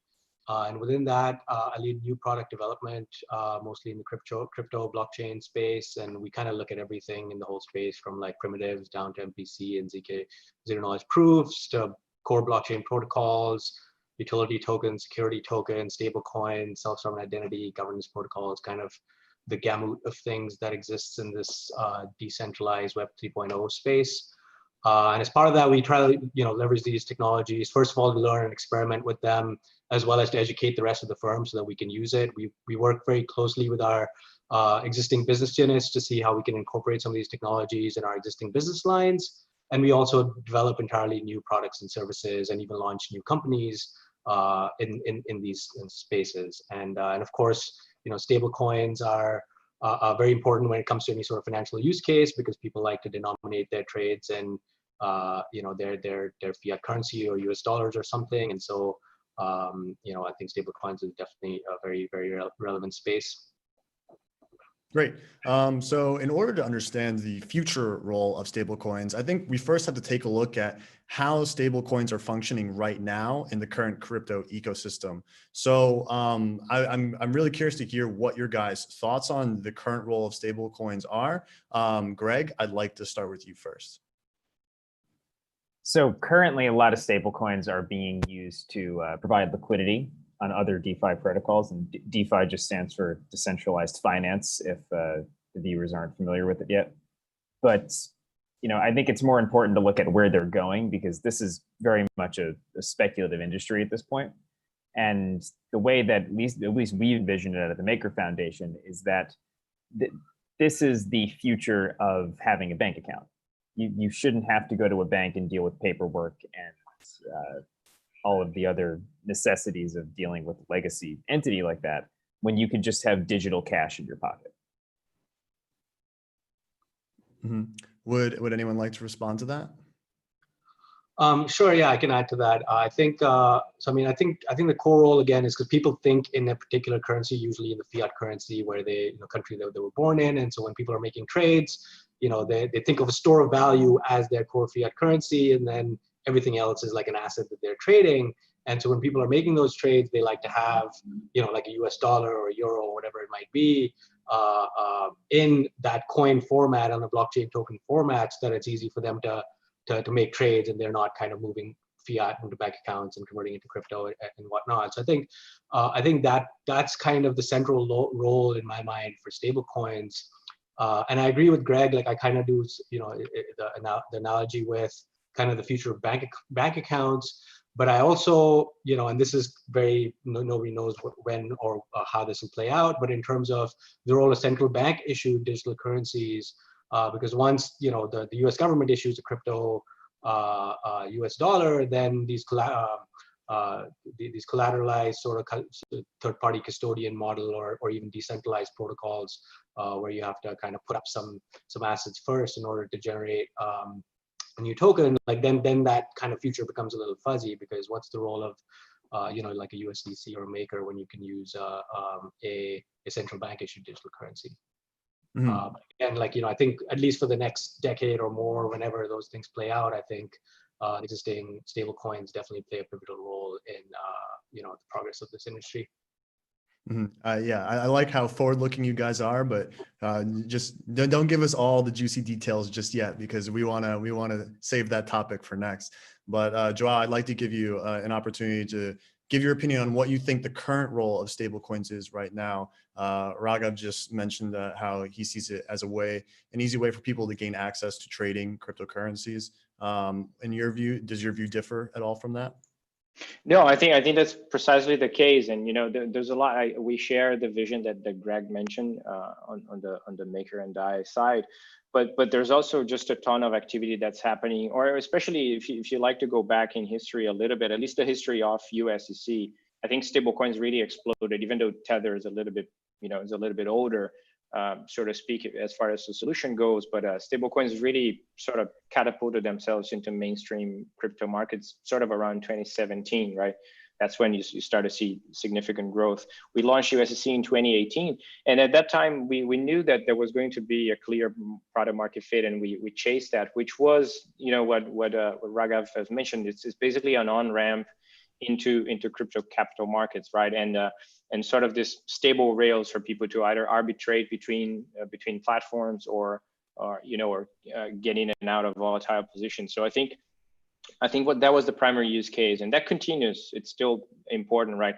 But what we witnessed, and I think this is really interesting, would love the opinion of the guys as well, is that 2018 then was sort of a year of introduction of a lot of these solutions to market. 2019 as a year where crypto was kind of retraced a little bit. There was growth, I think, across the board, but it wasn't significant. And perhaps it was one of those phases in crypto where people were concentrating on building, instead on the speculative side. And now in 2020, then we see tremendous growth, and now we see you see the breadth of use cases like amplifying a little bit more. As Greg said, you see a lot of money markets and DeFi basically exploding now, and people being able to have liquidity in forms that weren't present before and leverage in forms that weren't present before. And I would love to mention as well that even today, even though it's early stages, but you are already seeing stable coins like USDC being used as really an on-ramp and a critical part of even commerce for digital goods and NFTs and things like that. There's a lot of very interesting companies that have real life customers and goods being commercializing these platforms as well. Yeah, actually, if I can quickly add to my point, one of our largest current markets is Argentina. And this is because the population there has a strong demand for a decentralized, stable store of value. The reason they want it to be decentralized, we believe, is that they get haircuts from their banks basically every election cycle. So like when they elect a new politician and that politician comes in and says, well, we're going to apply this level of inflation effectively to all of the US dollar balances in our banking system, they want to hold something that's outside of any banking system. And that's kind of the value.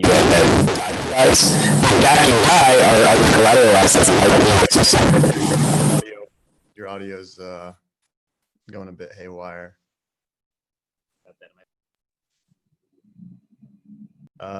Say something again? Sorry about that. Okay, yeah. You want to continue?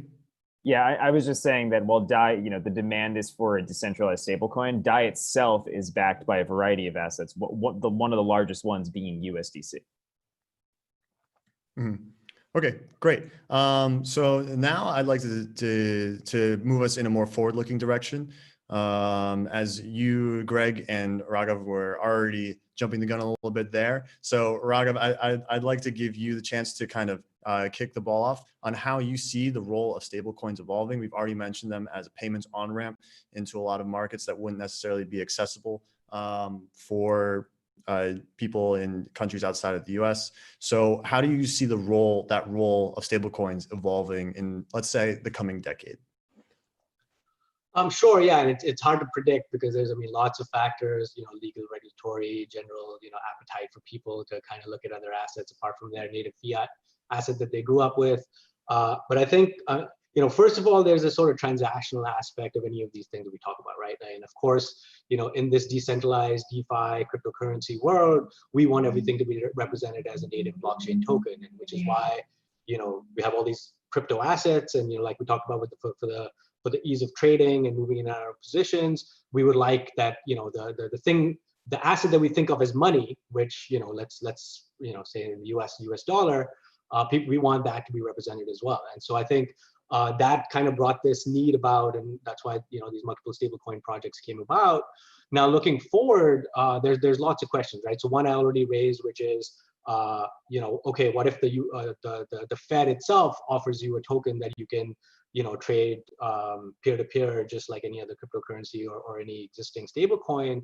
Then, the role of a stablecoin becomes a little bit more questionable because, why should I have a token that somebody else is holding, or whether a smart contract is holding it, and the collateral behind it? And then, there's sort of this counterparty risk that comes in when you have these third-party custodians involved in the system versus just directly having the Fed issue the token. And even not only from a counterparty risk perspective, but also from a spread perspective, because when you have that counterparty risk, the value of, say, a Tether versus a USDC versus a DAI, although technically it's, pegged to a US dollar, but there's other factors where people may, want one over the other, and may value one over the other. but the US dollar is going to always be a US dollar.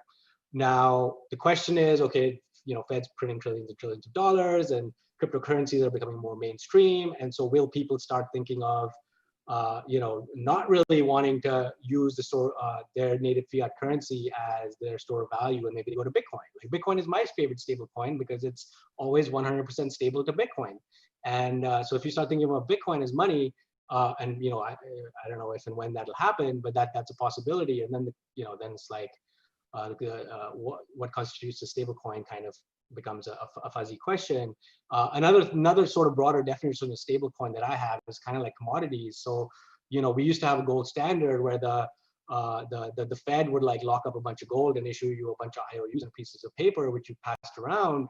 Now there's people creating these gold tokens as well, and perhaps that's a kind of a stable coin that's stable relative to the price of gold, that people start using as well in their store of value or trading activities as well. So I think there's like a number of reasons, or sorry, a number of directions that this sort of stable coin space could go in. So just to clarify, you think that like the number of use cases for stable coins will begin to diversify, and then that will cause the definition of a stable coin to become a bit fuzzy? Is that what you're saying? Well, I don't mean the number of use cases. I mean the role that it plays. Because again, if you think about the role that it plays today, is that it's a store of value which people kind of think in their minds as this is what money is, because this is the US dollar or this is the euro, and that of course plays a role of money in all your trading activities. But what I'm saying is, if people start thinking of other things as money and saying, okay, fine, gold is my primary store of value rather than US dollars. Like I want my safe haven asset, like when I don't think that this is a risky trade or position that I'm holding, this is just money. That could be gold, that could be Bitcoin, or that could still be US dollars. And if that is still US dollars, even then it could be if the central banks start issuing native digital currency tokens, then the question becomes, okay, do I go for a stable coin that's custodied by a third party or by a smart contract, or should I just use what the Fed issued? Okay, Joao, I'd love to hear your thoughts in response to those ideas. Yeah, honestly, I see things a little bit differently. We are much more interested in what's happening right now. There's a ton of traction in terms of what's happening now. We obviously monitor what central banks are doing, but we also know that they move at a glacial pace, right? Right now, we are interested in, as I said, in the growth that we have seen in 2020. That pretty much indicates that that is already a maturing market for, especially around what we call business-to-business use cases. So things like cash management for businesses. I mean, there's a significant amount of businesses asking the question today: what is this thing that I can put this stable coin that's basically valued at the same cash that I have on my bank account, but it gives me 10% return a year? I mean, what is this thing? Because I'm interested in that, right?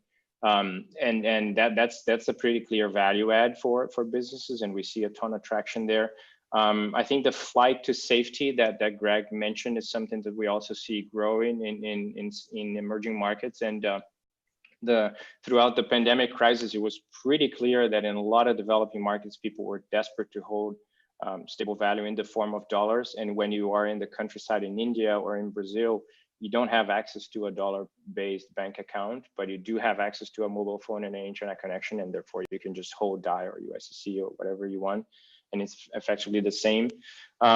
We, on the Circle side, we work a lot in building platforms that basically connect to USDC for developers, and we're seeing a ton of traction for things like settlement for commerce, B2B payments, cross-border payments. Those are real use cases. Those are happening right now, and they are compounding the growth that we see. As I said, we're approaching $3 billion in circulating supply, which is tiny in the great scheme of things, right? But the compounding growth is really interesting. I think FX is another near-term interesting opportunity that we see people asking about. Can you represent all these fiat flavors in public blockchains, and can you do FX markets in a more efficient way? Basically, we think And I think the other element that to me is really interesting about these stable coins that folks like ourselves and Greg and Maker are building is the programmability and the composability that comes from that, right? I think it's really hard to fight that because that's basically an unstoppable machine, right? DAI, as Greg said, DAI is backed partially by USDC, so there's a composability element there. I can build my own coin for my own game today that's just a wrapper around USDC, and I don't need to ask for anyone's permission to do that. You know, the ability for developers to continue to build and entrepreneurs to continue to build on this infrastructure is basically infinite right now, and I think that's where the growth is going to come from in the next couple of years. So if you had to distill all of those ideas down to like a sentence or two on how the role of stablecoin specifically will evolve, how would you do that? In one sentence, that's tricky, but I think it's the belief that we have that stablecoins can potentially be really a new infrastructure for money. So for folks who have experience building, you know, financial services and applications that have to touch money, and we have a ton of experience in doing that. Quite frankly, it's just ridiculous that the kind of technology that people have access to, right? You essentially are limited to like our KPIs, you know, FBO bank accounts, like all this kind of stuff. You're essentially willing to represent value and be able to transfer value in and out of these buckets. When you compare that as a piece of technology stack that businesses from banks down to Uber and Airbnb have to have access to, and you say, hold on a second, there's a slightly more modern and easier way to do that with wallets and APIs and public blockchain infrastructure. The advantage, and considering the speed and cost that those transactions have, the advantage of stablecoin over the traditional infrastructure for money is very clear. Gotcha. Greg, floor is yours. Yes, so I think it's very much about the incentives for onboarding. Because, and by the way, please let me know if my audio goes crazy again. I will, don't worry. But if you don't have proper incentives for onboarding, then you have the best product in the world. Your users will never come there. So, and this is where I think that what MakerDAO is doing and what Center is doing they're taking two different approaches, but they're both equally important to actually drawing the average person into our ecosystem. Now, for somebody like Center, they're focusing on the deposits side of the equation. So they're taking existing US dollar deposits, they're making it very easy to convert those into stable coins. And then the user instantly has all the benefits of that stable coin, like the ability to send what looks like a wire transfer in 17 seconds when that used to take 17 hours. The other side of that equation is what MakerDAO is doing, which is the liability portion, where we seek to onboard stablecoin users by having them denominate their debts in our currency. So the way that MakerDAO functions is you bring an asset to our protocol, and you're able to borrow DAI against that asset. You then go sell that DAI to somebody who's seeking stability or yield, but you now have a debt that's denominated in this stablecoin. So really, I view those two funnels as both sides of the equation that will over time bring tons of users into our ecosystem. Gotcha. So building up a bit more onto the next one is. The question really is, where do stablecoins have the most untapped potential for impact? So like what use cases, what markets, where can stablecoins have an impact, a dramatic impact that they're not having right now? And Raghav, I'd like to hear like if you have any such use cases or markets that are on your radar at the moment. Sure, yeah, and and kind of I agree with all the stuff that Greg and Zhao just talked about in terms of how stable coins are used, and like even when I was talking about the future of it, I was kind of going quite far into the future in the sort of long-term grand scheme of human civilization type stuff. But I mean, more immediately, pretty much anywhere where money is used, right? So I think right now most people are using it. We talked about like for trading activities, for getting in and out of positions real quick. But essentially, a stable coin is, if the monetary aspects stay the same as the traditional financial infrastructure where you have US dollar, but the rails are these blockchain rails, which give you all these magical properties like peer-to-peer and private and smart contract programmable. And so, so of course, like we talked about trading, but even I think Zhao mentioned cross-border payments. We at Fidelity have actually even experimented with, we have businesses across the world, and just moving money from one business from another country to another business that we own, so it's not even a third party, we have to go through a third party bank and pay fees and whatnot, but we could just use stable coins to kind of make that process a lot quicker and cheaper. If you kind of expand that even further and think about trade finance, where people are shipping goods all around the world, and that's a nightmare as well in terms of like the moving money around when you do that. But with stable coins, you can make that super simple. You could kind of add a smart contract aspect in there as well, where whenever delivery confirmation is received, funds are released instantaneously, and it doesn't matter what country you're coming from. You don't have to worry about having 30 bank accounts all over the world trying to move money around. You just on your phone click a button, and even down to the consumer level. Like, I mean, people are using Venmo right now, and or PayPal or Cash App or any of these things, which again are third party centralized, where somebody has all your financial data, and but with people could start splitting the check or after dinner just using a stable coin. It's kind of like passing cash around, except it's digital cash. So I think there's like a lot of use cases, and of course, like even in the traditional securities industry, so people are talking about security tokens a lot these days, and any institutional trader wants to again denominate their trades in US dollars, and if you can with stable coins, you can have atomic swap, so your delivery versus payment is instantaneous as well, and settlement is instantaneous, and all that good stuff. So I think there's like basically anywhere money is involved, stable coins play a giant role. I hope someone was keeping notes through all that, because that ended up being a pretty big list. Joao, do you have any specific use cases you'd like to kind of double down on?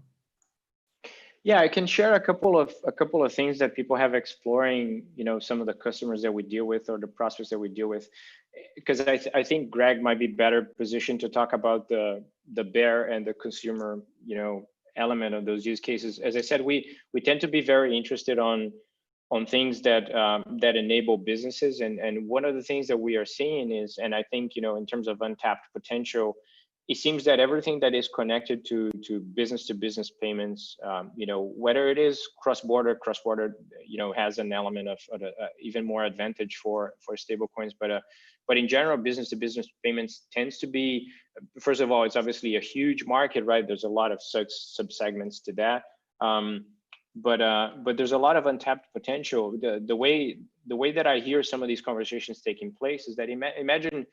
And I'll just mention by way of example, right? There's nothing to do with stablecoin going on there, but I don't know if folks know how a system like TransferWise works, right? So TransferWise essentially has a ton of bank accounts all over the world, with banks all over the world, and then users, they think that money is actually being transferred from end user A to end user B, and it's not really. It's transferred at the borders, right? So essentially, TransferWise keeps a lot of pools of money in all these different bank accounts, and it's essentially settling between an end user and the closest bank account to that. And then once that settles, they use the pool of money closest to the end user, the recipient side, to do a settlement there. That's tremendously wasteful from a capital usage point of view, right? Essentially, you have to hold a lot of working capital across the world, and they are very efficient in how they balance the usage of that capital, but there's a lot of inefficiency there. The inefficiency is there basically because it's just too freaking slow, right, to move funds, say, from a bank account in Germany to a bank account in the US, for example, and even slower in some other cases. But it's actually not slow if you just move stablecoin, right? It's pretty darn fast. And still, just as the end user today doesn't know that they are actually dealing with Nostro-Vostro accounts and all this disparate infrastructure, they don't need to know as well that these businesses can be using stable coins behind the scenes. And that's where we're seeing a lot of interest, because people realize that, as I said, this is just a slightly different implementation for these use cases. It doesn't touch the consumer at all. The end user experience is still the same, but it's tremendously more efficient for businesses. I think that's where there's a lot of untapped potential. Great. The last 2 minutes are yours, Greg. Yeah, so just to expand on what Joao was saying, and to distill into a sentence, I look at the legacy payment rails like using snail mail. So you're writing a letter, you're putting a stamp, and you're going through this whole process. It's very inefficient. And I look at stable coins and blockchain protocols like email. And I think, to answer your question, where are the use cases? Well, where was the use case for email and communications? It was everywhere. But what are there's different email protocols, and this is why it can be confusing for the average person to see that there's actually a number of stable coins all doing slightly different things, even though they all look the same. Like, for instance, USDC's core competitive advantage in my mind is that it has almost unlimited liquidity, and because of that, it's a really excellent payment currency. If two businesses need to transact overseas, I would recommend you use USDC to do that. For DAI, we have the benefit of being completely outside the legacy banking system. So our core advantage is that we generally have higher interest rates on DAI than any other dollar deposit. And it's not even a deposit, it's a blockchain token. Now, the way that this can really manifest itself is, as I mentioned, DAI is originated from borrowers. So if the protocol starts giving out loans to large originators, it can actually start creating capital in the legacy economy and then passing some of that interest margin on to DAI holders.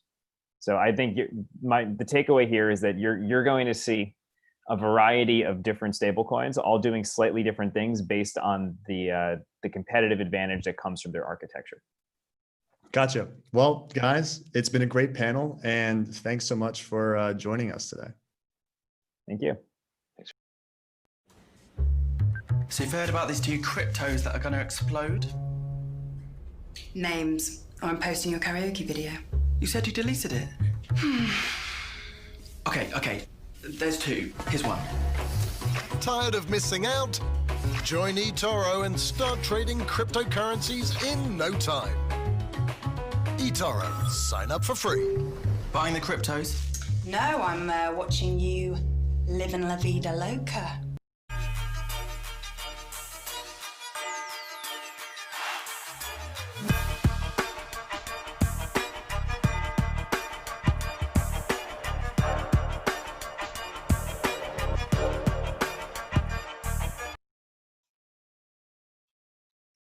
Cross-chain blockchain interoperability has been a topic of discussion since the early days of crypto, though no one has really managed to do it just right yet. You see, products like wrapped BTC and more gaining traction as a temporary solution, though when will we really be able to leverage the power of multi-chain interactions in a fashion that's secure and scalable without compromising user experience? Our next guests will answer just that, taking us through the windy streets of blockchain interoperability. Please welcome back CoinDesk's managing editor, Zach Seward, with Bjorn Wagner of Polkadot, Emin Siriur of Ava Labs, and Alex Skinanov of Near Protocol. Hey everybody, it's Zach. It's good to see you all. Thanks for tuning in this afternoon. We are, as you probably just heard, about to do some fun conversating about base layers and interoperability. I'm joined by three really great guests representing three really exciting and emerging ecosystems. So we are just gonna get straight to this thing. But first of all, the topic of this panel is centered on interoperability, but obviously interoperability means a lot of different things to a lot of different people. There's different ways to conceive of this term. So before we get to the meat of it, I wanted to specify our terminology and sort of just do a quick hit around the room to think about how these various projects are thinking about interoperability. And I want to start with Eamon, who is with the Avalanche blockchain. When you hear the word interoperability as it relates to the context of your project, what does that mean to you? So that's a great question. Without definitions, it's very hard to figure out what people really want when they say interoperability. There are two kinds that I can see. One is external interoperability, where you have disparate chains utilizing different protocols, completely disparate protocols, communicating with each other. This might be useful if you want to tap into an extensive ecosystem that is outside your own control. So for example, many of the new projects want to interoperate with existing smart contracts that exist already on Ethereum. And that's why it's desirable for them to have external interoperability. Another form of interoperability is what we really focus on Avalanche. We also support external interoperability through bridges. The main thing though that we focus on Avalanche is the ability for different users and different use cases to define their own virtual machines with their own specific virtual machines specific rules, and also with their specific network membership rule sets. It should be possible for someone defining a new asset to also define who's part of their new network. This is absolutely essential for providing a legal grounding. So when we go around and talk to various enterprises, when we talk to Wall Street, one of the main things they want to do is control the full life cycle of assets that they define. And you cannot do this with a one-size-fits-all first-generation blockchain. So the very simple things that we're all used to, they provide a single rule set, and that's just not enough. So in Avalanche, we were one of the ones to pioneer this essentially bridging the gap between public and private blockchains. We provide a whole range of options in that continuum between the two of them. Got it. So I want to jump over to Bjorn with Parity Technologies, one of the big forces behind, Polkadot, which is often billed as an interoperability project. And interoperability in the context of Polkadot means something different, really. So I wanted to get your take as to, when you're labeled an interoperability guy, what does that mean to you? Yeah, it's an interesting question. As Emin said, there are many different definitions and words being thrown around in this space. I think the approach Emin took is a quite sensible one. You can look at it from a perspective like, hey, you have these disparate, independently secured and validated blockchains such as Ethereum, Bitcoin, and like Polkadot, right? And you could talk about external interoperability between these disparate networks. And that's certainly something that's in scope for Polkadot and has always been, particularly with these predominant blockchains of today, where very valuable assets lie, such as on Bitcoin or Ethereum.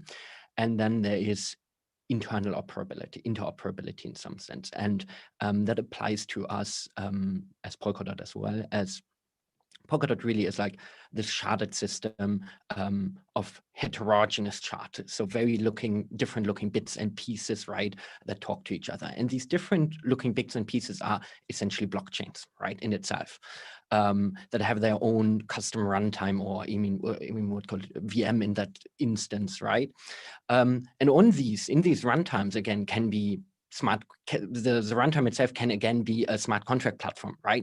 So like it provides certain functionality, but it could also include this module, the smart contract module, that allows users to deploy code on that chain, just as Ethereum. And in this kind of context, right, if you think about Polkadot as this network of blockchains, right, that can look very differently, these blockchains, interoperability between these chains is really needed to even have a scalable network in some sense. Because what you end up with otherwise, right, is this basically network of isolated chains, right, that can't talk to each other and they can't exchange assets and so forth. And very critically, we at Polkadot, how we differentiate ourselves is that we think in order for all that to be successful and to flourish, right, like we need to ensure that all these different chains that communicate with each other internally are secured by the full economic power of Polkadot. And you don't end up in a situation where a weaker link talks to better secured link, but eventually you end up with a secure equivalent to the weakest link. Got it. Okay. And then, so Alex, jumping over to you guys at Near, we're hearing sort of like, there's internal interoperability, there's interoperability externally with other chains. There's sort of the network, this federation, this federated interoperability that Polkadot works with. As you guys see it at Near, you'll be the last and final voice in the definitional portion of this event. How are you guys viewing interoperability in the work that you're doing at Near? So Near, unlike Avalanche or Polkadot, we do not, the concept of internal interoperability applies less. So Near is sharded, and shards do need to communicate to each other. But shards on their own, they're homogeneous. And so when the user or a developer uses Near, they usually don't even think about sharding, they just deploy their application. And communication between applications among shards happens transparently. And so that is less observed by the users. While external interoperability, we find it a very fascinating concept, because there are many use cases. Different use cases require different protocols, right? So proof of stake has fundamentally different security than proof of work, right? So with the emergence of all the protocols, Ethereum and Bitcoin will remain dominant blockchains for use cases where people do want to have the security that proof of work provides, right? Polkadot or Cosmos or Avalanche, they work great for people who want to deploy their chain and be within the ecosystem where they can communicate to other chains within that ecosystem, right? Or Near that would be a good choice for people who want to deploy applications, who think less about various virtual machines, right, and think more from perspective of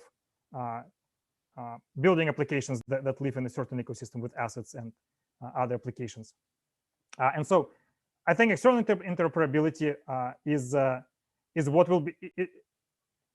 will help, first of all, define traction, right? So if the network is connected to Ethereum via a secure two-directional bridge, that immediately brings all the assets and allows, especially if the network also supports EVM and allows using MetaMask to interact with it, that can immediately bring certain use cases where people can move something to that network, use some applications, and then, for example, move back, right? But let's say not pay high gas prices, right? And so as that ecosystem of bridges builds and more networks become connected, it also allows people to go, for example, it could be that someone does need certain applications that exist in one ecosystem, but really other ecosystem works best for them. So if the bridges connect all the networks together, that works great, right? And also, when it comes to internal interoperability, it's not something that applies to us directly, but it's very interesting topic from the technical perspective, right? So for example, Bjorn mentioned that multiple chains in one ecosystem might want to have shared security, right? But it is worth mentioning that for some use cases, you might want to have a network which is secured by you. And when the issues with other network cannot affect you, right? So like if we compare Polkadot and Cosmos, this is what the difference. So in Cosmos, they do not share the security. But at the same time, if another network is corrupted and invalid state transition happens, your network cannot be affected. In Polkadot, if invalid state transition happens, relay chain has to roll back. All the party chains can be in the short term affected, right? If I understand Polkadot correctly. So there are many different use cases, many different things people might want, and we definitely want to have all of those networks which provide those different use cases connected. I saw sort of a sideways nod from Bjorn. So just before we continue, was that characterization of the Polkadot technology correct? The unmute button. I think this is a very nuanced conversation in general. And in general, it's impossible on a panel like that to discuss that in detail, right? I guess one point to be made in general is that these are all arguments being made about the security rollbacks and so forth are usually economic arguments, right? So we do certain assumptions, rather that we have rational economic actors, right, in this system that behave to a certain extent rationally. And we get to a point where I believe we can make the claim that these rollbacks will not happen, right? So theoretically, yeah, they could happen, but from an economic perspective, they will not happen. Therefore, they won't happen, right? And if you kind of soften up that assumption in some way, then in a lot of our systems, right, a lot of these arguments that we made are kind of whack, right? Yeah, in general. But on the other hand, like I think it's spot on what Alex said with regard to the difference between Polkadot and Cosmos with regard to, like, you know, Cosmos, you have like all these disparate chains that don't share security in any ways and need to secure themselves, which leads to actually big issues in some cases, because as you see, like there are a few examples. If you take a look at, for example, I think Band Protocol, right? Like I think like 100 million network or so market cap, had to obviously seed its own validator set. These own parties incentivize these parties that secure the network, right? They did that via an inflationary token mechanism, right? Via rewards that were between, I think, 7 and 15%. That equates to like, what, about 7-8 million per year that you pay in security, which is a really, really huge amount, right? And the only way to really bring that down, if you share, right, the validation and security mechanism with others in the pair. So that's one argument. And then if you bring down these rewards too much, right, then you might end up with in situation what we've seen with Loom network, for example, right, where the rewards were being brought down so much that all the validators left basically the network, and it isn't secured anymore. So on that end, I think it is absolutely imperative that you build a network, right, where these different bits and pieces share security, right? And you can make those arguments, right? Like that if you build a cross-chain application, for example, that rely on logic being executed on different chains or assets living on different chains, that you can make one argument around how safe the overall application is, and don't end up in a situation where your application might rely on this one chain that is really badly secured, but you don't even know about it. Okay, got it. So thank you for level setting the interoperability conversation. What I wanted to focus on for the remaining 15 minutes or so is sort of the more broader sort of philosophical implications of these new base layers that are kind of just beginning to kind of come into their own. You know, this was obviously the summer of DeFi in which, you know, decentralized finance on Ethereum really popped off and demonstrated a true product market fit. And I have this sort of like ongoing debate with one of my reporters, and I'm really curious about each of your takes here.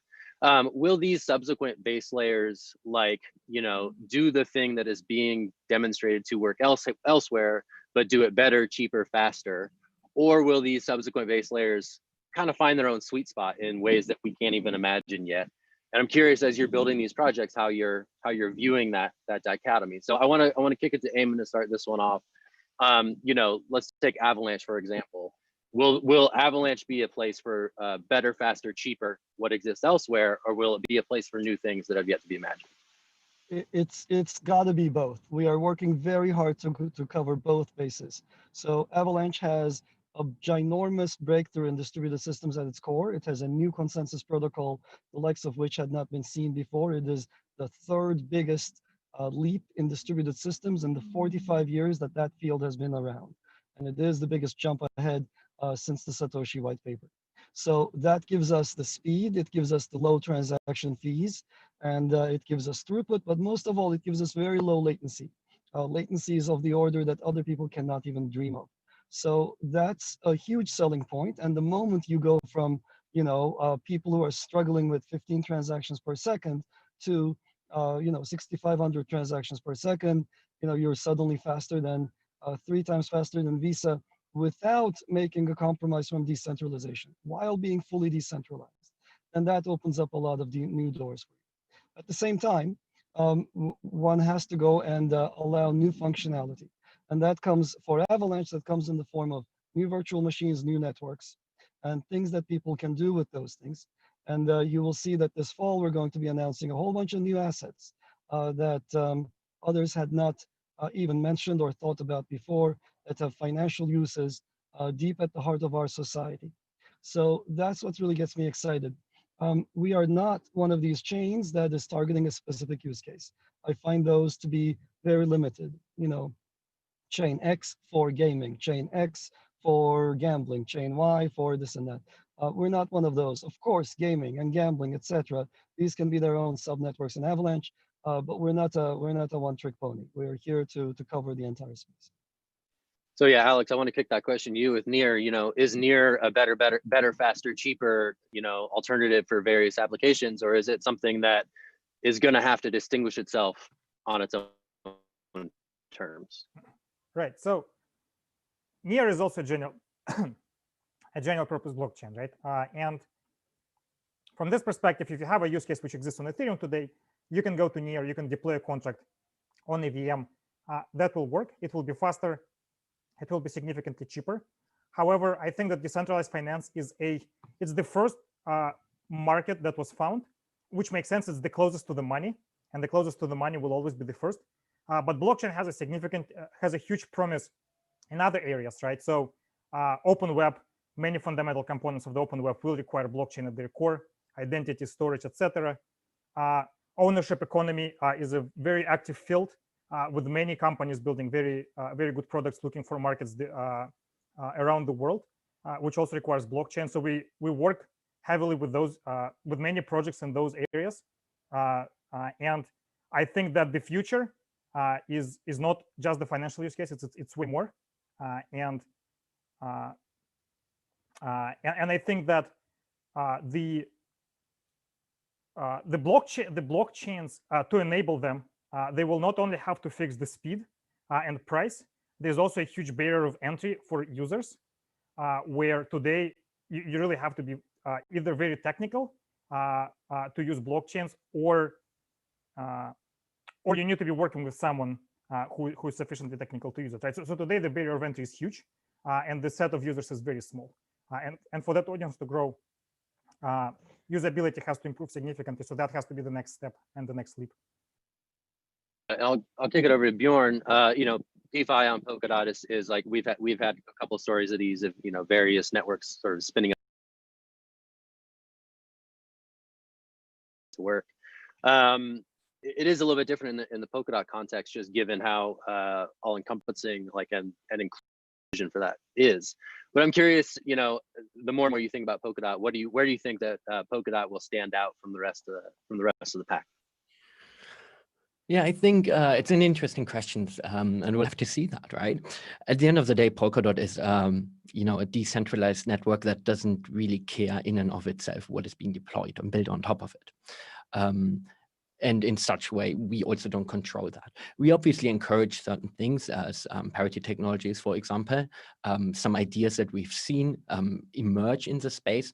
But generally, you could say Polkadot is one of the least opinionated frameworks, right? It provides as the Polkadot network one thing to all of its constituents, and that's security and validation, right? And communication between those to gain from the network effects, right? From each other of these bits and pieces that are deployed. And we really see a trend towards three things.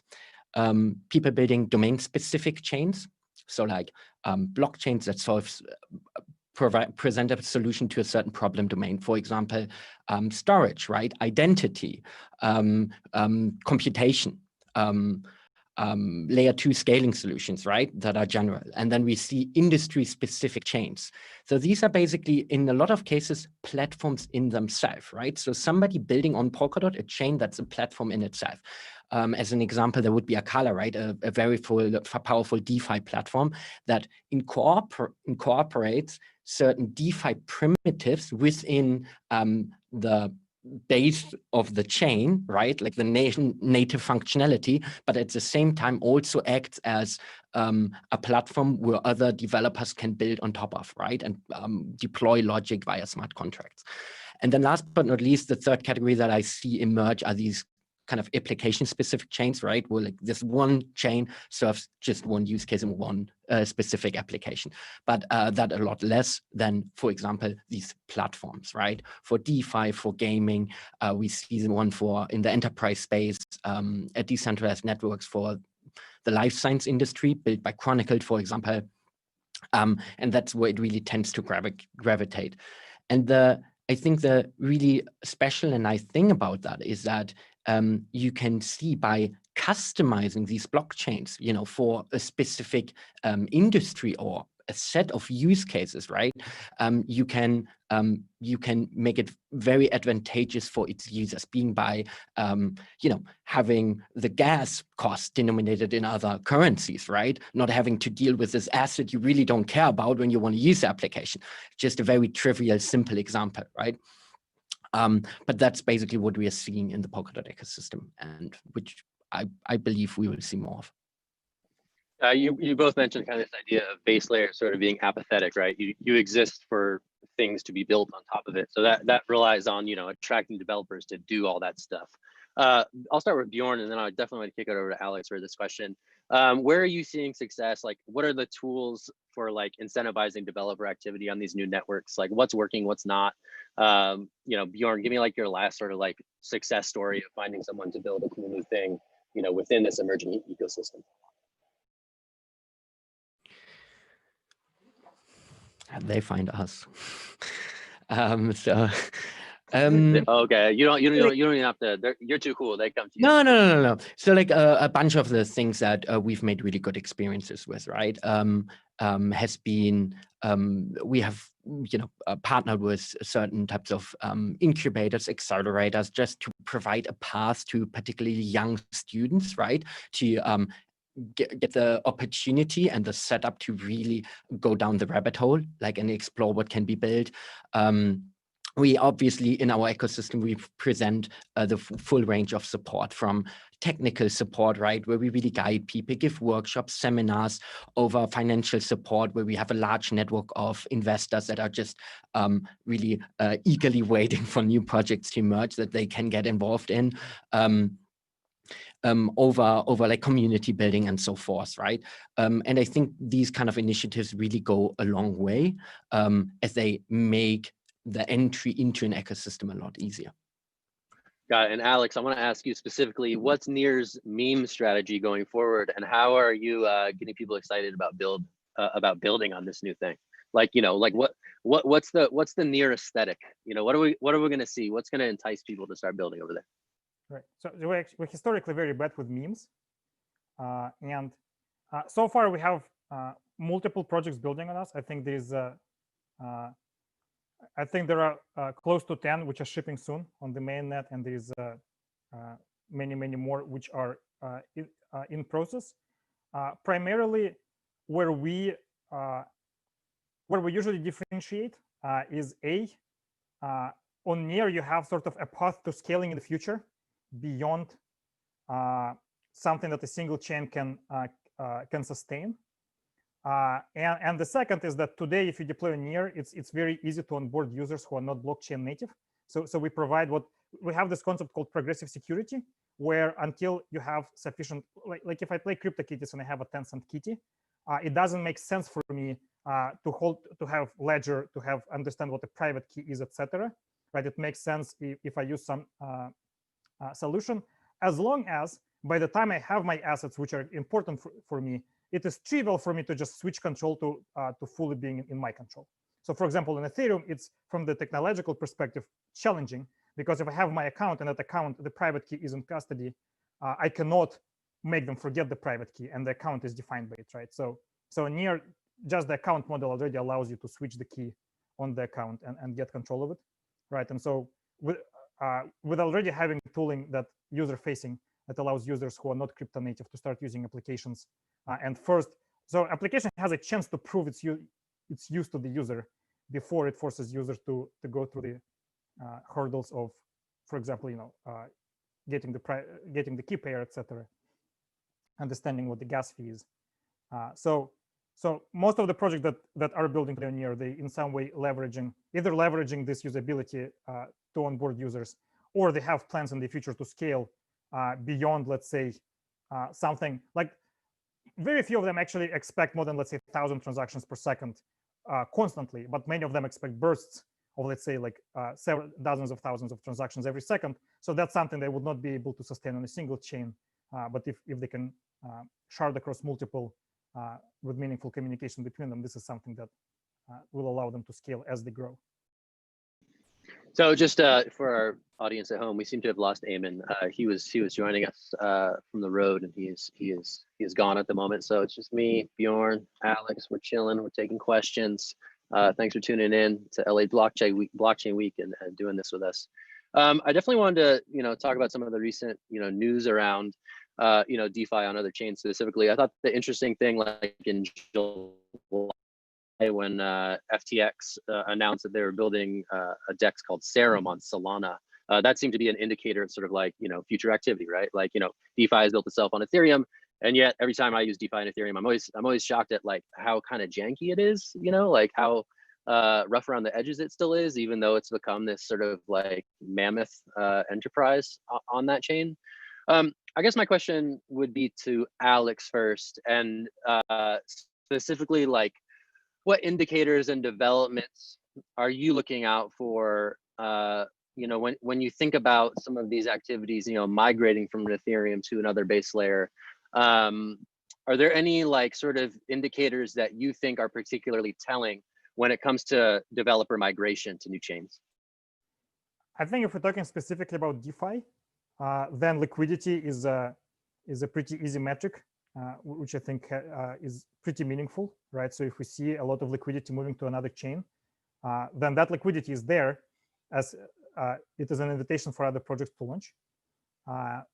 If we're talking about a broader set of use cases, I think that a good metric is the number of active users on the applications that are being deployed, right? So for example, if we imagine ownership economy picking up, let's say within 1 year or two, the number of users who use owner applications which deliver the promise of ownership economy will be a way better metric from perspective of comparing the chains. hopefully, also by that time, we are in a world where chains are so interoperable that users don't really have to think about and like don't have platform lock-in, right? So that they can easily transfer between the chains, etc. So so are applications. In general, it is the situation today that the market is very small and the number of protocols is pretty large. So it is our common goal to grow the market, and we can only do it collectively, right? And historically, with Polkadot, with Solana, and other protocols, we collaborate quite a bit on that mission.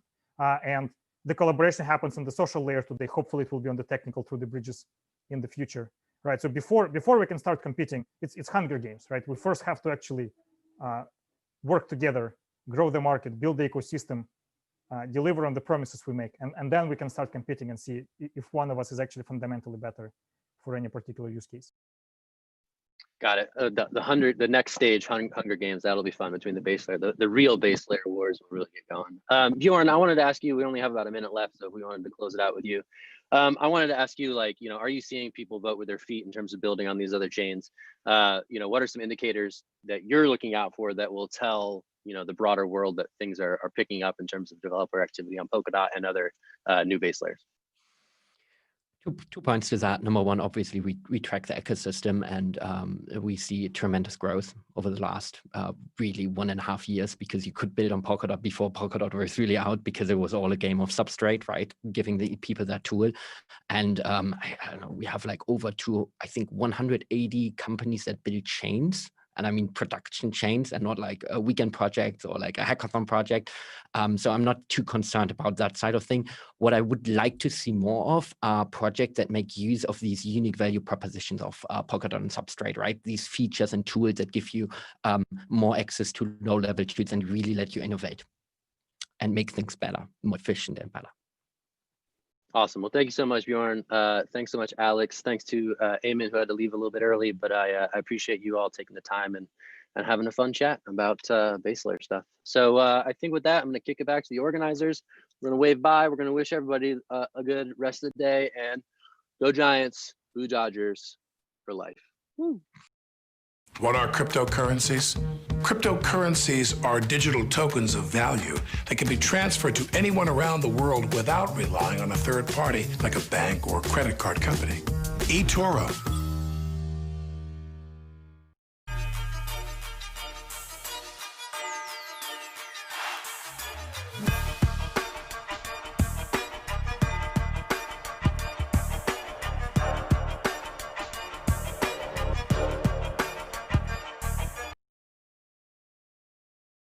We've said it before, and we'll say it again.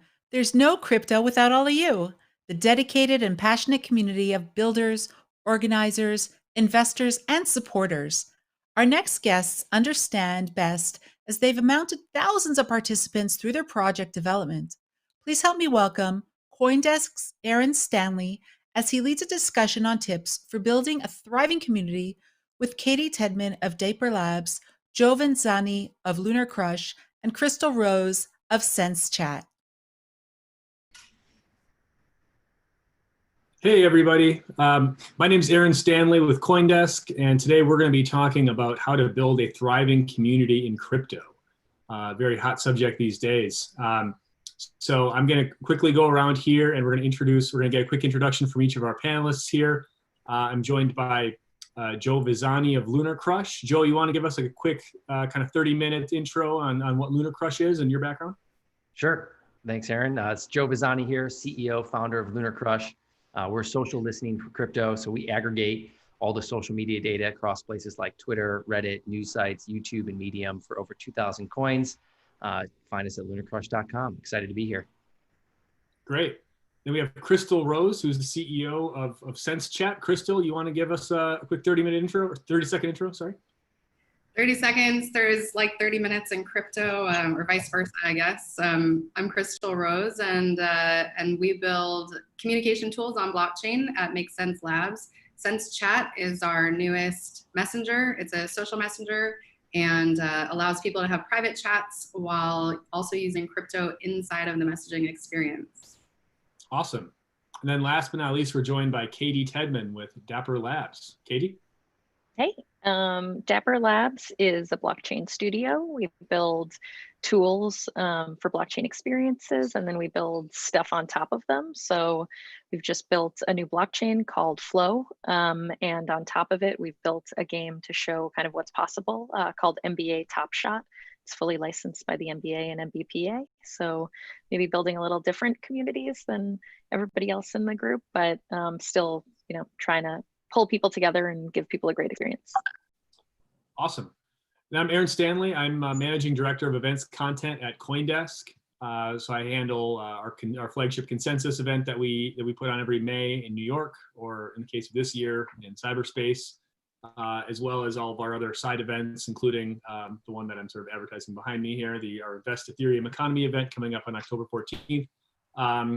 Used to be a journalist covering the space before I was sort of summoned into the events world. So obviously we're here to talk about community. Obviously in crypto, having a strong community is really critical to having any kind of successful project. It's not really a controversial statement there.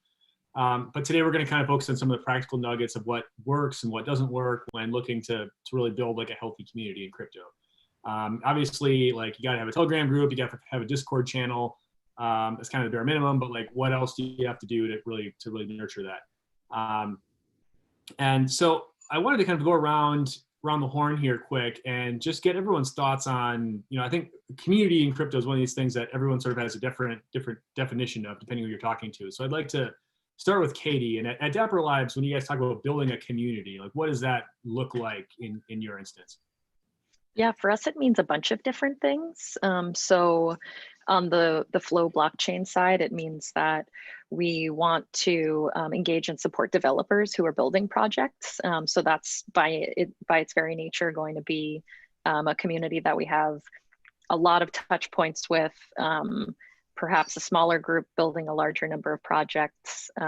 We have about 2,600 projects that are being built in the Flow playground right now. And so just making sure that we're giving support to that kind of community of developers is one of the kinds of communities we look at.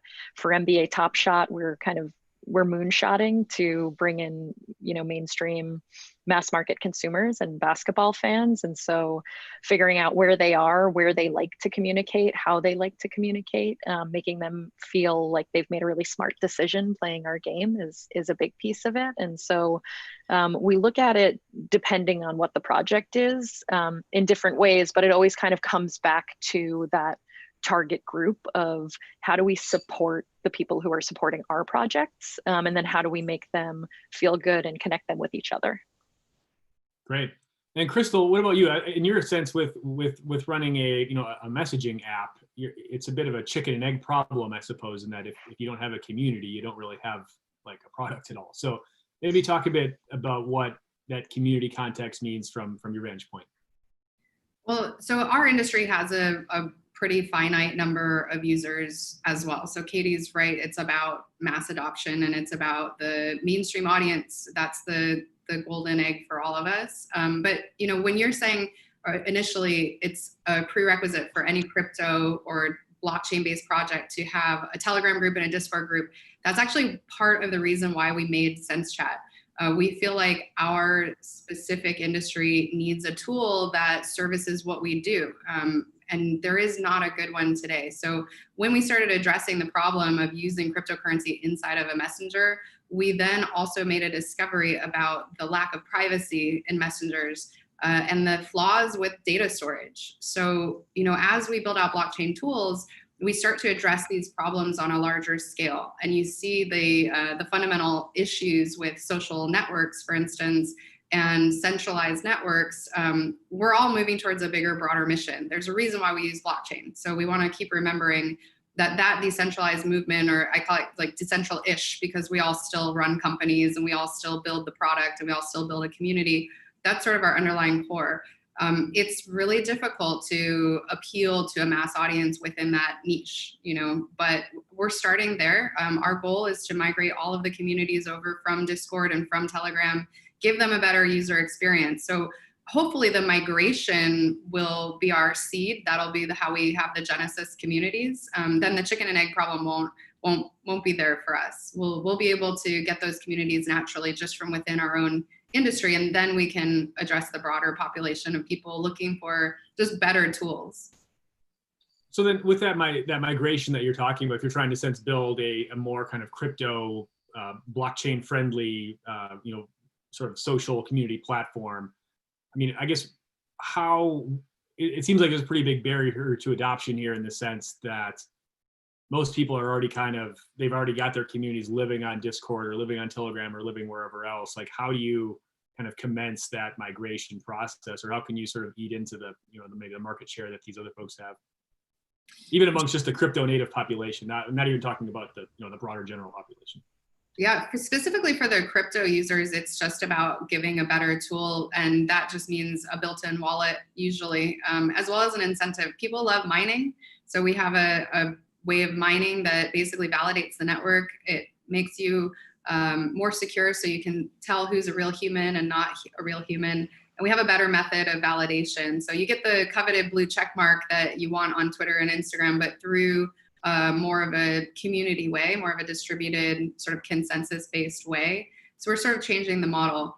I definitely think people will still keep using the other tools. I will probably never stop using WhatsApp, but I've moved away from Telegram a lot because I've had people impersonating me. I've had people impersonating my friends, trying to get crypto, and it's highly insecure, as well as Telegram's just not encrypted. So I think a big selling point is better encrypted data, use of tokens, letting people mine, and it's really just a matter of if the broader population of people, users of apps, can adopt a crypto or not, whether or not they think that the token is a big part of it. But eventually, hopefully, we can also include games. If we were able to partner with Dapper Labs and put some more fun into the experience, we're creating a social tool that goes beyond just trying to duplicate Telegram on blockchain. I think that's the biggest problem with blockchain apps today, is just we don't want to duplicate directly what's already available. We want to improve it. I can add to that. And I'll say even just from CoinDesk's vantage point in regards to the identity question of it's on Telegram, we've had so many issues of scammers impersonating our journalists on Telegram, going and I mean, people that have sent money to these people pretending to be CoinDesk journalists, thinking that they're buying an article, which like if anybody from CoinDesk approaches you trying to sell an article, like it's 100% a scammer. But it's been a huge issue for us, especially these past 6 months or so. And people have lost money because they've been sending crypto to people impersonating CoinDesk journalists, thinking they're buying coverage when it's a total scam.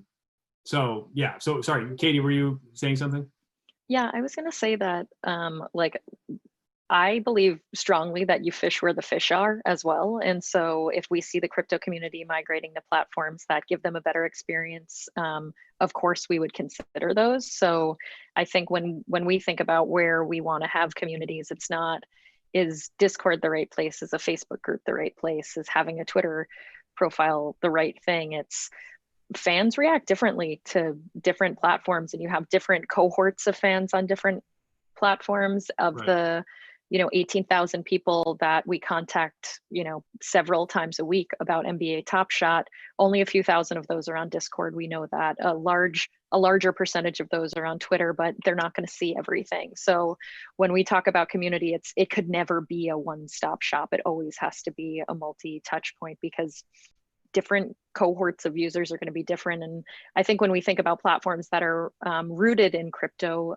like Crystal's, it makes sense that, at some point our whales may be there and our strongest crypto users may be there, and they'll become really important platforms for us. But for us, it's about following the fan and following the fan journey and where they need to kind of be supported. And so I think the mix there is really important. Sure. Very cool work that you guys are doing with NBA Top Shot. Nice work on that. Let's turn over to Joe here. And Joe, you sit in a pretty unique position, I would assume, with a unique vantage point, having this whole dashboard, this platform that kind of gives you access to social metrics for 2,000 plus coins. I guess from your vantage point, how do you process this idea of community, and what are some of the metrics or some of the variables that you can measure that are maybe indicative of a strong community, or perhaps not a very strong community? I mean, I could easily go and spin up a bunch of fake bot accounts that are on my coin and call that a community, but obviously that's not sustainable. So yeah, love your thoughts on that.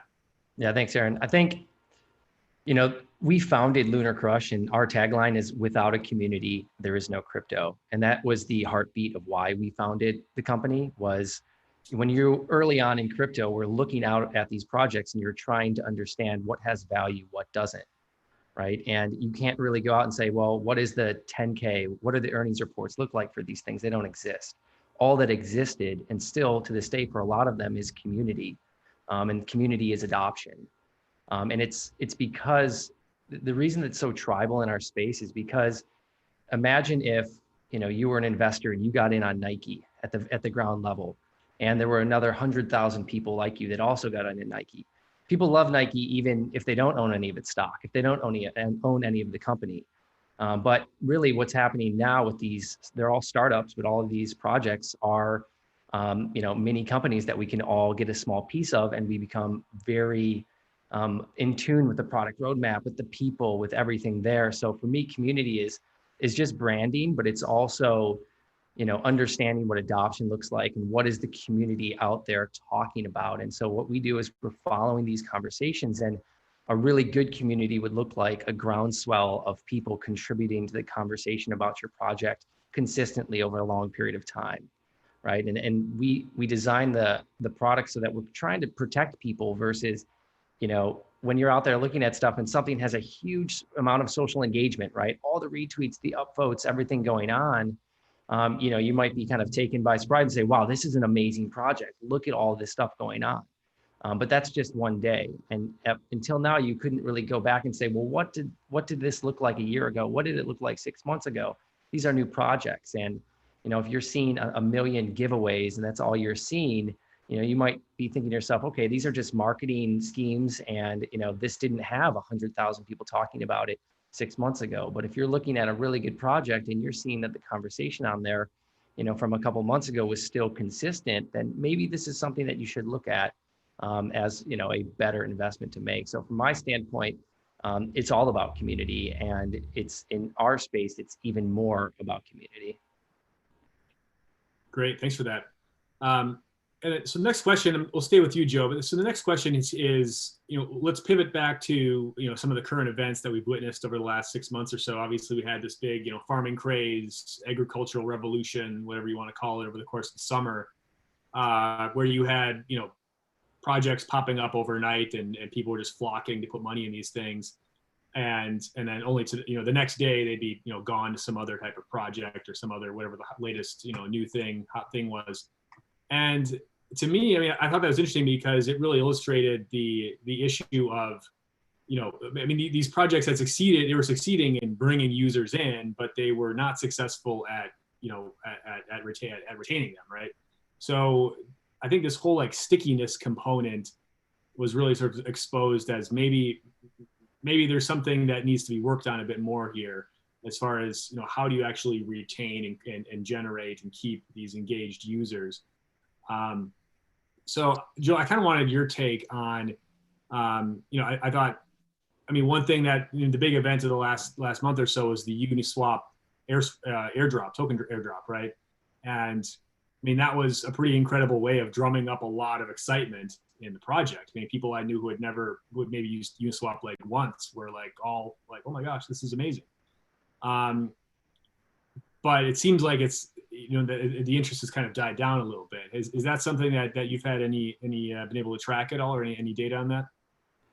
Yeah, actually in September, at the beginning of September, we saw the largest drop off in social activity in the crypto market in the entire year. So September was the lowest engagement month for all of cryptocurrency. And you saw that across the equity market as well. They're pretty correlated right now with what's happening. From a DeFi perspective, and it's just another iteration of our space and what's happening now. It's public blockchains, and it's ICOs, and it's stable coins, and then it's security tokens, and now we're back to DeFi, which is good because it's the next iteration of finance that's coming out, but it's also, again, all built on Ethereum. And it's a bunch of new companies that are offering one product, and you have to differentiate yourself, and you have to create and continue to create different types of products. If all of these consumers are going out there looking for which thing has the better yield and you're now trying to invest in something that has 70% and APR yield that's out there, it's not sustainable. And so when someone like Uniswap does a launch like that, it's a big splash, and that can just be seen as a big giveaway, a big initial launch to get out there. But how is it going to continue, like I was saying before, create that groundswell? And right now, I think it's going to continue because there's a lot of pieces being a decentralized DEX that where there's no KYC, there's a lot of disruption going on there. Now you're seeing things like BitMEX blow up, where more people are going to be moving to that. And as we get into atomic swaps, and now I don't need to go somewhere to transfer from maybe a BNB to a BTC to a DAI to a Chainlink to a Tezos, that's going to disrupt the whole thing. And so I think that's kind of the next phase of what we're going to see is kind of the universal ability for everyone to just move internationally wherever they want with their money. Interesting. I don't know if I could jump in again. There's something interesting in human nature about the way you value something you get for free versus the way you value something that you've taken some kind of active participation in.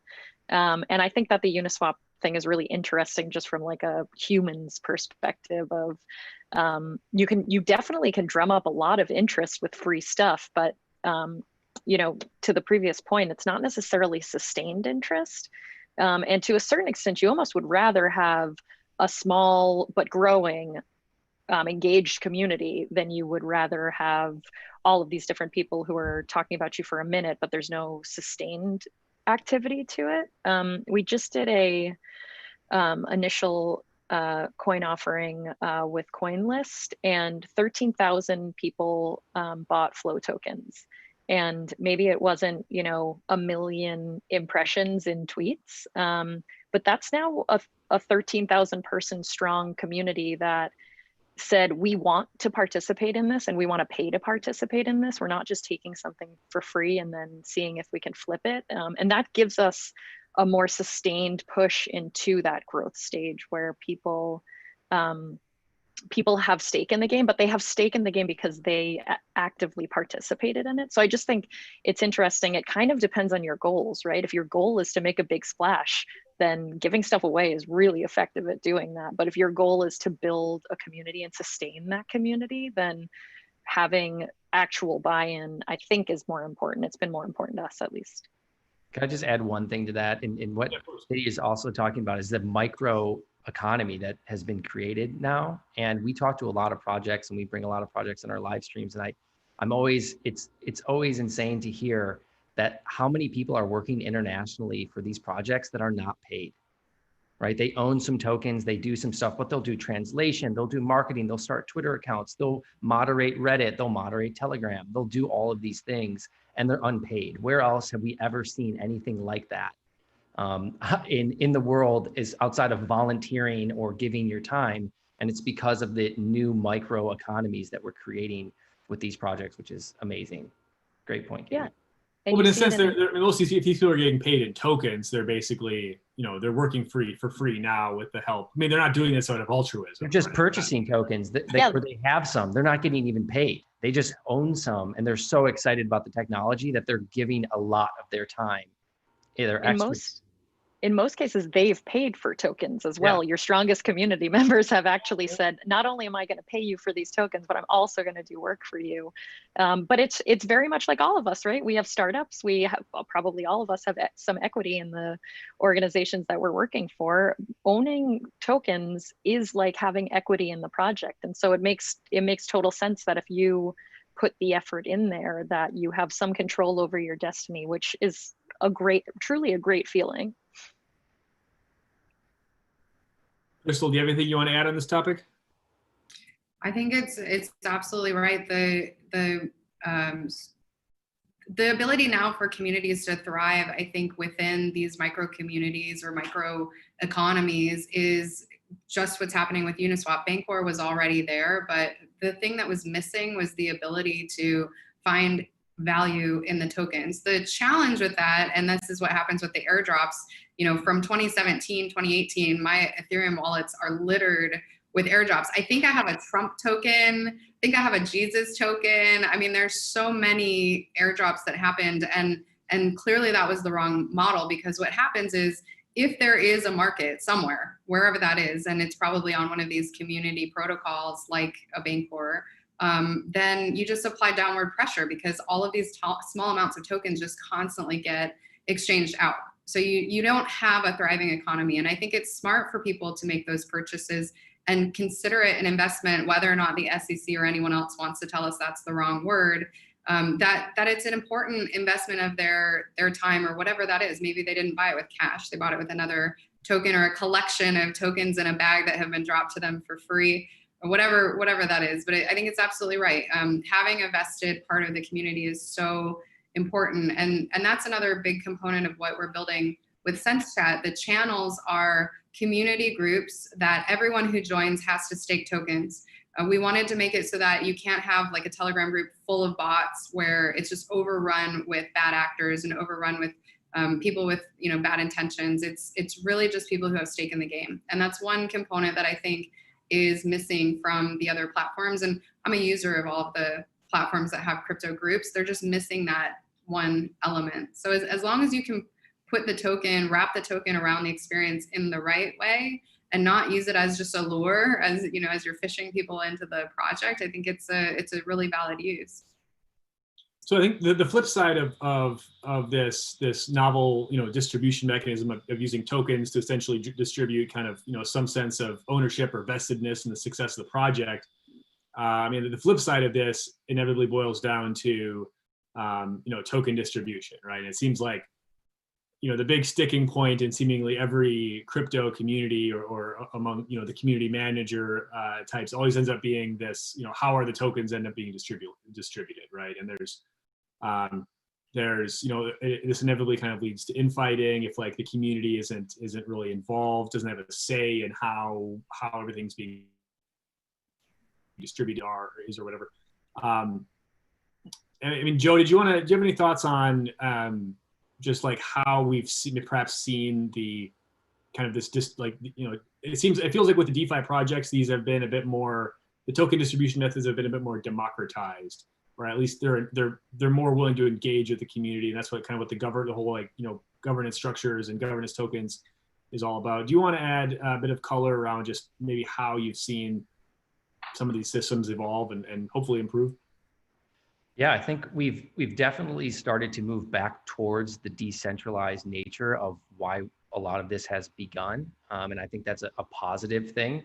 I think that we needed the step of the centralized exchanges and the insurance behind some of that to get the new players on board. And I think that will still be the place where a lot of the new players come on board until there's enough liquidity in some of these other liquidity pools to really take these large investments. We talk to hedge funds a lot, and a lot of these large hedge funds, they can't even play in the Bitcoin arena, right? They want to make a $500 million move, $1 billion move like they would in the larger foreign exchange markets, and they can't do it. And so I think the cool part about what we're now seeing in the liquidity pools and the DEX is especially some of these founders that have come online, they're transparent, their faces are out there, but they're also taking a much smaller percentage or sometimes zero of what is out there, and they're back in it for the tech and for what it's creating. And I think that's why you've seen a lot of the money that's been moved around in the liquidity pools and in the DEXs with DeFi is money that was already in the market. But the people that have been in the market are the ones that are really excited and understand these new microeconomies that are being created. So I still think we'll kind of see this latter step of new money coming in. You'll see it come through places like Coinbase or Gemini that have, Lords of London or backed by Aeon and, things like BlockFi that are amazing tools. But then I think some of the cooler products that we're going to see throughout DeFi internationally, especially because of the regulation and how it's changing from different places, you're going to see some really cool products that have amazing experiences that are truly going to disrupt things like inheritance or things like insurance, things that are different that we might not traditionally think would come from a public blockchain. Katie or Crystal, either of you have any thoughts on the kind of the fair launch trend that we've been witnessing recently? And is this a successful experiment in community building, or is this perhaps not quite the answer we're looking for? Think of the word DAC and kind of going back to the decentralized autonomous community and the thoughts around that. I don't know if you're familiar with the project, that was coined by Dan Larimer, who, his most recent project is Voice, previously EOS, previously Steemit, which is now Hive, previously BitShares. We can keep going on, but his methodology for decentralized governance, I think, is still something I'd like to explore, but we've seen a lot of projects try and fail because ultimately you still need a council of people who are making decisions and you need voting. But I think it's interesting to watch the iterations continue to happen with different blockchains. Delegated proof of stake is my favorite attempt at creating governance around an entire chain, which was the EOS blockchain. And I participated in that as a node operator, the only all-female node operator on EOS. We were called SHIOS, with the she in EOS. But it's been challenging because ultimately decentralization is the lack of structure in some capacities, and it has a spectrum that goes all the way to anarchy. So I'm curious if there are any truly decentralized projects that you can think of that have been successful as of yet, besides Bitcoin, which is arguably not fully decentralized. Well, maybe piggybacking off of that, let's do a quick lightning round in our last minute here, but we'd just love to get everyone's thoughts on what the biggest kind of barriers to building a successful community are, like right now at this point in time in your respective projects or from your respective positions. Crystal, do you want to start with that? Biggest barrier: adoption, understanding private keys, understanding governing your own your own future, I think. Katie? Probably user acquisition. I'm spending most of my time thinking about NBA Top Shot, and we're actually trying to hide all of those things that Crystal mentioned. So just like sheer UA for us is a challenge. It's a totally overcomable challenge, but is something we're spending a lot of time thinking about. Joe? I would say probably, for new projects starting, I would say simplicity and transparency. I would say, before you even begin your project, think about, do one thing, do it really well, put your face on it, and don't name it, there's a lot of coins out there that will name something very general, like bread token, and then, people search for Kasha and you're never going to rank. Like think about simplicity and transparency and do one thing and do it well. Great. Well, thanks to everybody for joining us. We're out of time, but it's been a great half hour here. And to everyone viewing, enjoy the rest of the conference. Thank you. What are cryptocurrencies? Cryptocurrencies are digital tokens of value that can be transferred to anyone around the world without relying on a third party like a bank or credit card company. eToro.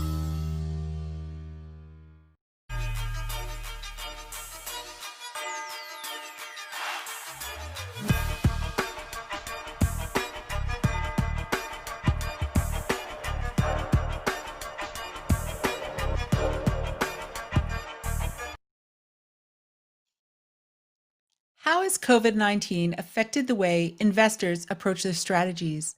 Are they eyeing new industries? Which ones are they staying away from? Up next, we have Aya Kantarovich of Falcon X answering these exact questions with Celia Shapiro of UNICEF, Mansour Medhagi of Blockchain Founders Fund, and Loyal VC, Christian Kamir of Sultani Capital, Sam Yilmaz of Blockcelerate, and Brian Mint of Republic.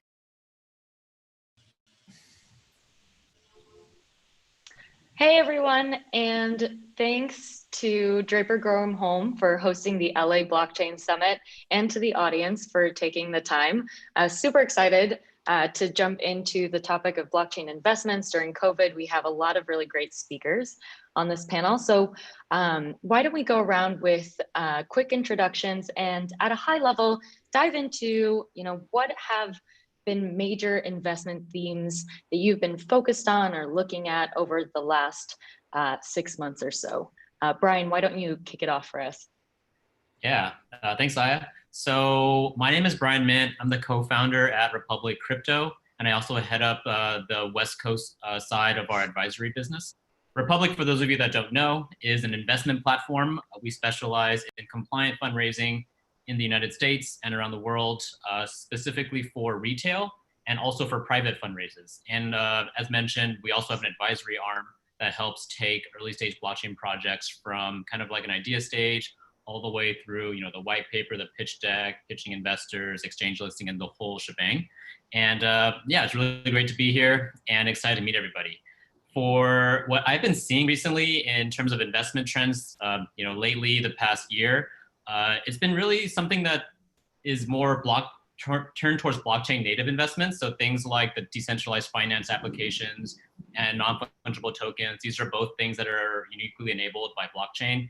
And I think they've been really trending in the past few months, as opposed to kind of like the layer one protocols that we've been seeing the past few years.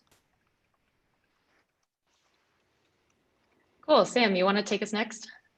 Sure. Yeah, at Blockcelerate, we're focusing on enterprise adoption of blockchain.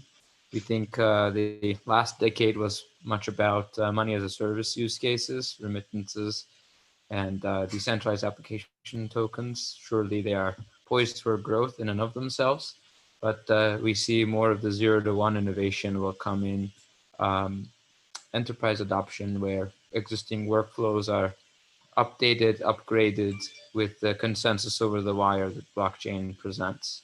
And that's mainly the theme that we've been investing around in companies like Block Apps and Symbiont. Great, thank you. Christian. Yeah, Sasinic Capital, we focus exclusively on the blockchain space, and within the blockchain space, mostly on value transfer systems. So the effect kind of that we see from COVID is that certain developments have been accelerated. As an investor, the most important thing is timing, right? You don't want to, the typical saying is you don't want to invest into the first social media startup, you want to invest into the last, and that's kind of the same within that theme. So this particular scenario has led up to some developments here, specifically in California. They have a large budget shortfall, so they accelerated the innovative suggestions that they are open to, like California Blockchain Working Group has just submitted their proposals. We're involved to some extent in that. So it's really, from our perspective, it's a change in timeline that this introduced, because certain things are just way more needed. And the mother of all invention is just pain in essence, right? And we're experiencing a lot of pain in the United States and around the world. And a lot of these solutions that we have been looking at and been waiting for to be adopted by governments and so forth, they are now no longer like optional, they are requirement. I mean, California is facing like a $46 billion budget shortfall, and just doing the release of these CARE Act payments, we as taxpayers had to pay $500 million to banks in fees for this money to be actually distributed to citizens, and that's an outrage. Right? That is just unconscionable.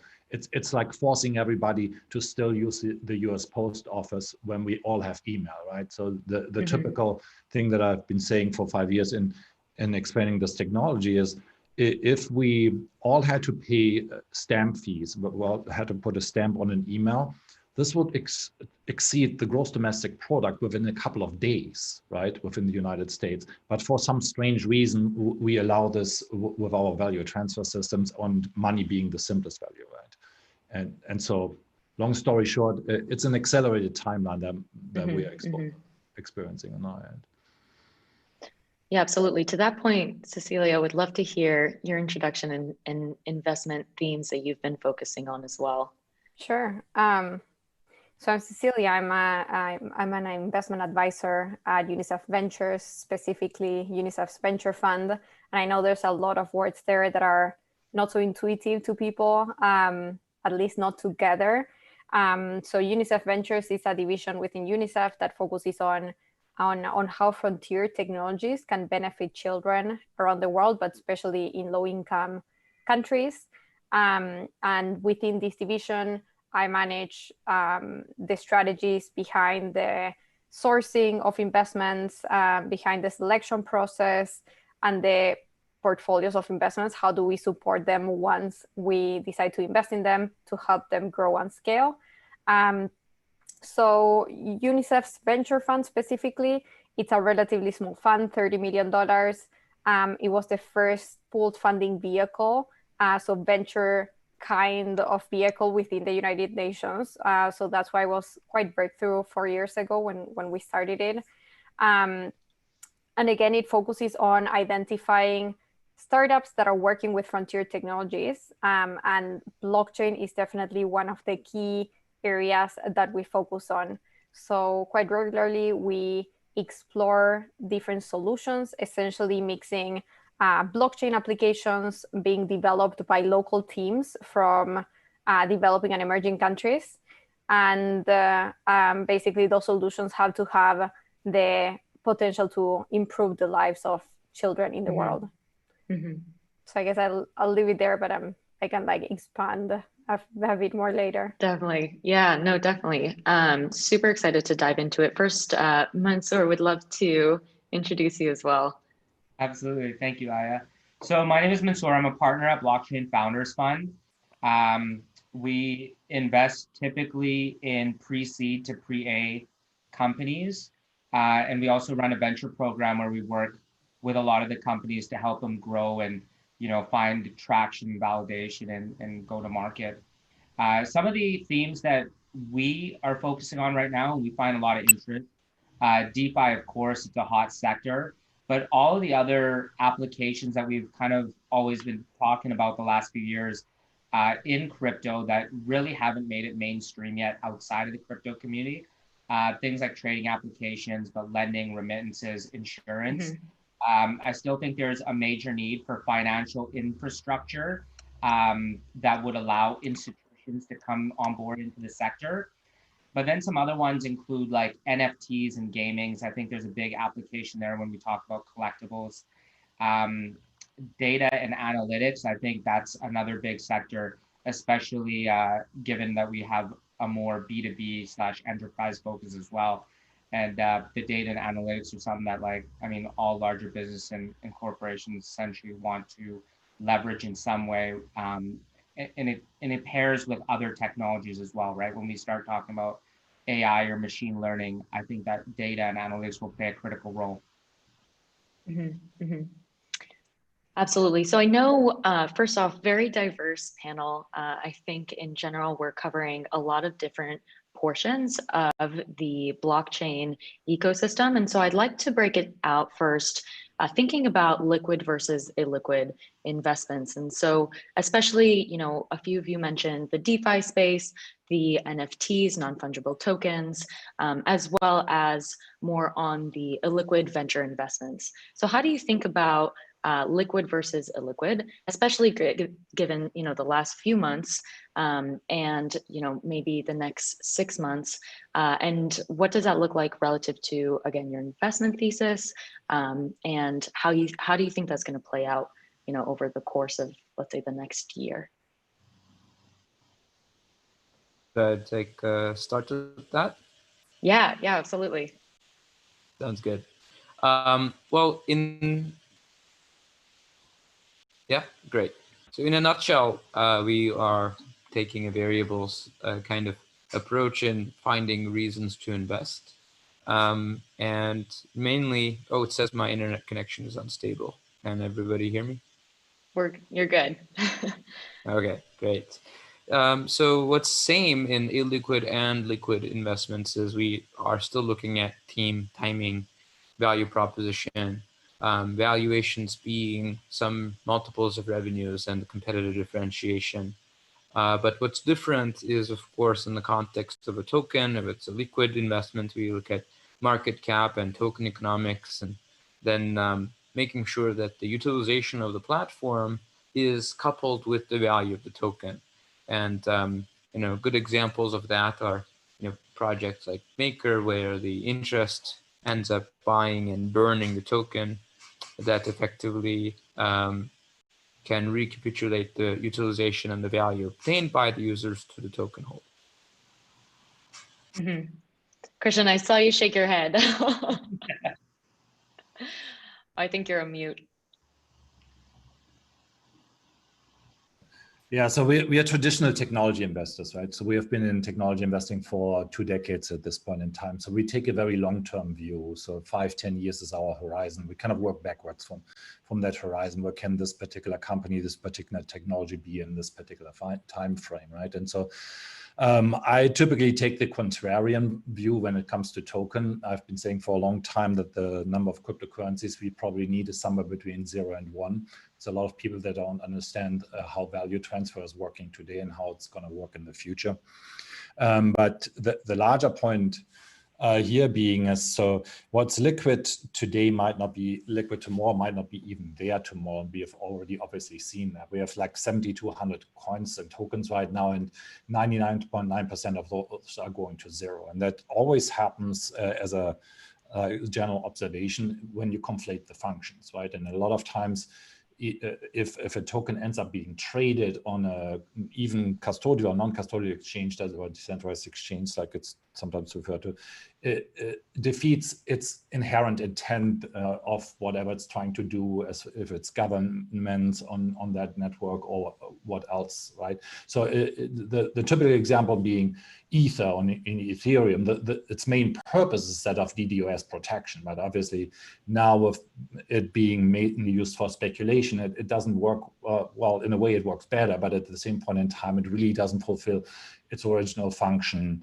at all. So the larger point here being, though, is that oftentimes there's a conflation between what is a blockchain, which is really an application. It's not a protocol. A blockchain makes use of a lot of protocols, and that's the part that we still need to realize, because a lot of the things that tokens are doing today will eventually kind of go under the, let's call it the hood, because obviously the population at large doesn't care about tokens, will never care about tokens. Like, this is the largest friction you could possibly introduce if you introduce a new unit of account. That's the equivalent of trying to teach everybody in the world Esperanto so that they can talk to you, right?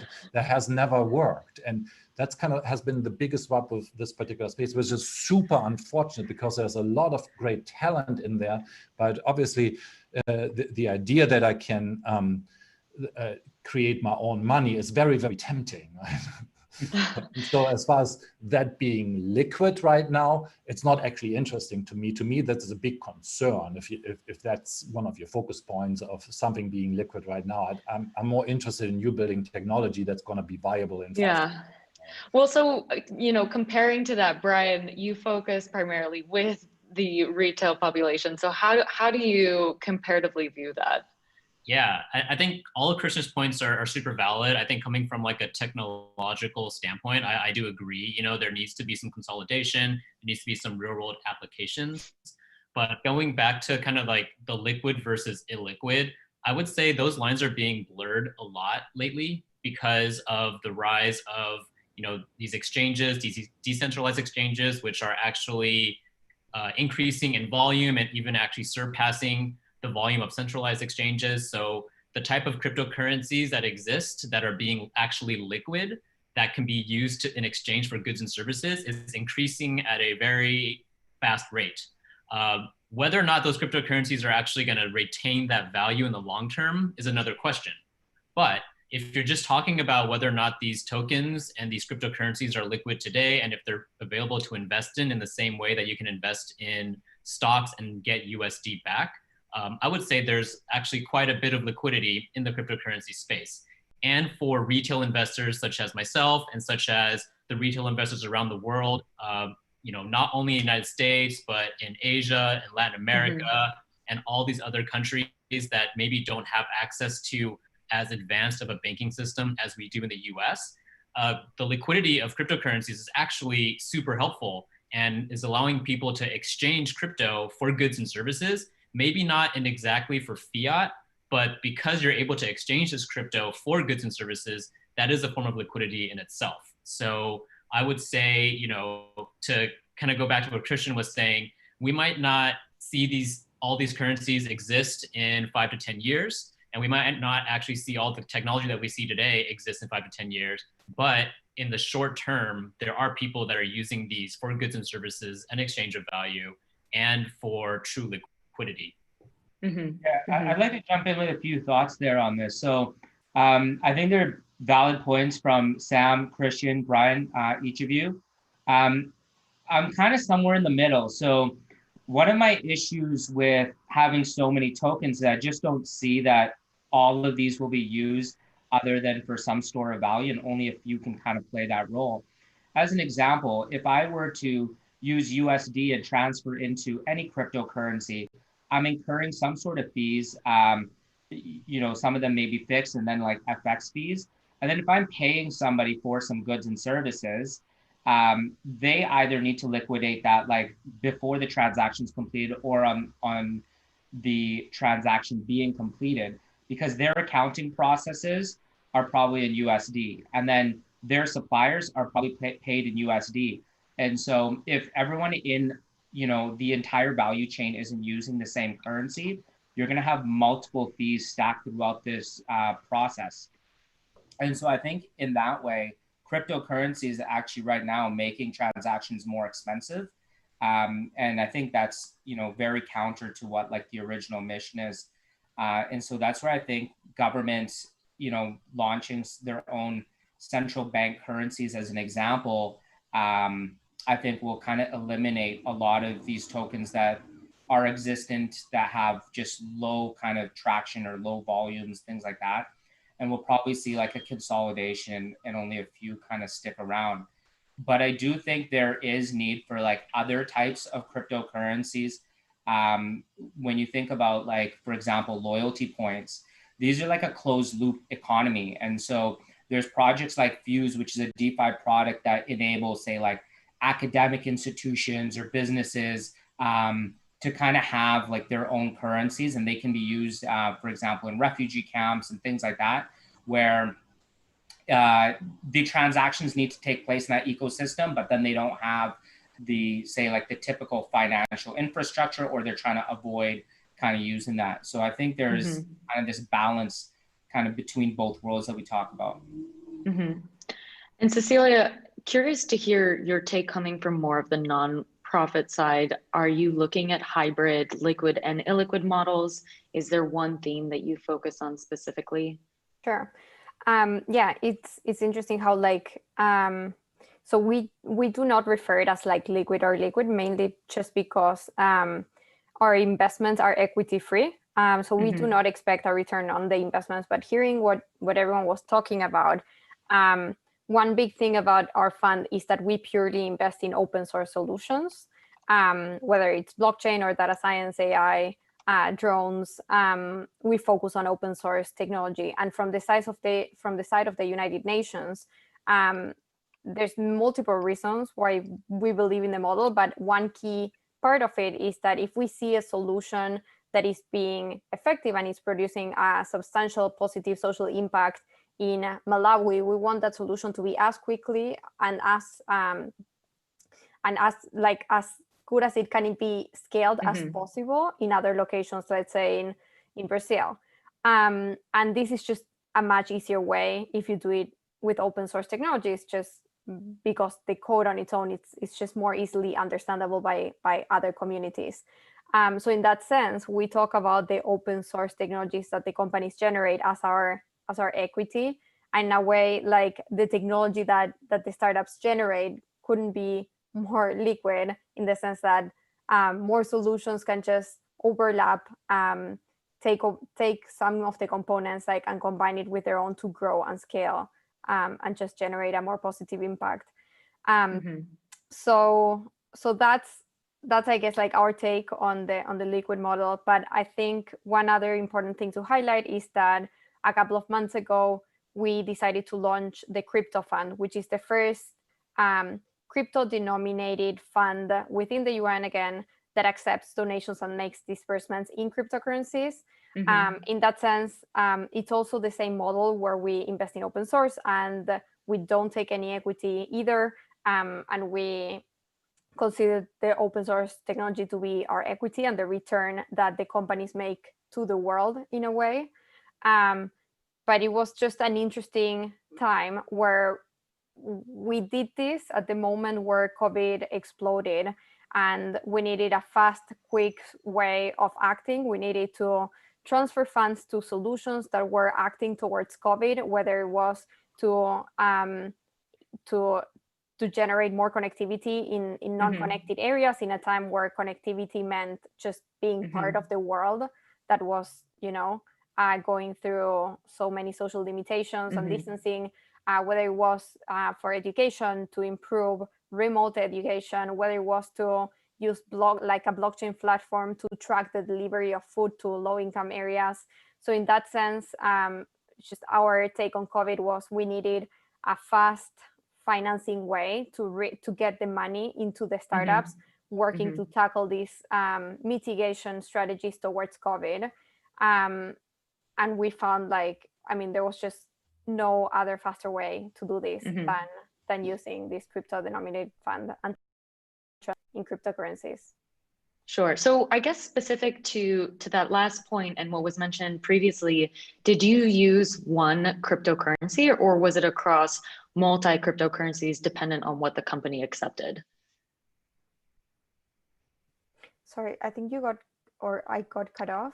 Oh yeah, no worries. So specific to your last point and just the previous points, were you using just one specific cryptocurrency to fund and transfer money, or were there multiple currencies and was that dependent on the company and what they accepted? Yeah, so at the moment, the crypto fund has been built upon accepting and dispersing Bitcoin and Ethereum, not because we're endorsing those two cryptocurrencies, but more because they're the most widely used. And it was just, it just made the most sense to use those because they would be the ones that more startups in the countries where we operate would be able to accept, utilize, and quickly act with them. So at the moment it's those two, but that could change as we continue working on that. Christian, now you have to increase it from 0 to 1 to 0 to 2. Well, actually, to speak to that point, you seemed to be disagreeing with what I said, Christian, though I didn't hear much of a dissidence in what you were saying. One point. The larger point is that the unit of account, right, is just that. It's just your language of value. And trying to change this by introducing Ether or any other stablecoin for that matter is just quixotic, right? You won't be teaching people a new language of value. And it's not needed, by the way, because the default medium of exchange has been bytes for decades. It's just that these bytes are right now trapped into databases. So as a technologist, your task is to liberate those bytes from the databases that they're in right now. So the first step here is, and we have been talking mostly in terms of M1 money, right? The first step here is to liberate M1 from the current stronghold that financial service providers have and make them available across other networks specifically for, and that's what you see in DeFi right now, albeit it's entirely insulated from the real world, obviously, if and until we have CBDCs. And that's just to say, that is then the language that everybody understands, right? The language of the world. I think your metaphor of language is more applicable than the data on zeros and ones. And if you think of it in sort of a natural sciences view, well, many languages did emerge, many species did emerge. So even though theoretically one species could have been the only now, we were life talking form, about technology. what happened right? was, many languages did emerge, and same with So computer languages as well. So you got to cross the bridge between technology and language here. So we're all using right now the same voice over IP protocol, right? That's the key here to understand. So you're liberating the bytes from databases that are value transfer, and they will all be using more or less the same protocol. We only need one for that, right? And that protocol is probably denominated as a unit of account in US dollar, which is 60% of the world value transfer today. And it's probably denominated in whatever has the least friction, right? And that's Well, it. I think real quick though, to that point, Cecilia didn't mention that there were any stable coins that they were using, none that are at least backed by US dollar. And so I think it also depends on timeline. So, what might work, and this goes back to your first point, Christian, and even Brian, right? What were the investment timeline for the next 6 months may not be the investment timeline for the next 10 years. Because even on the topic of CBDCs in the US, we're nowhere close to it being functional just yet. And so and this kind of leads into the COVID topic, but what would we do today if we were to give out another stimulus check? How would we do it differently than the first time?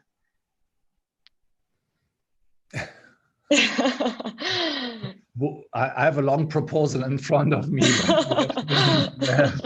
So now we actually made you have 3 minutes. Okay. No, so we actually made very, very detailed recommendation how this is going to be accomplished, right?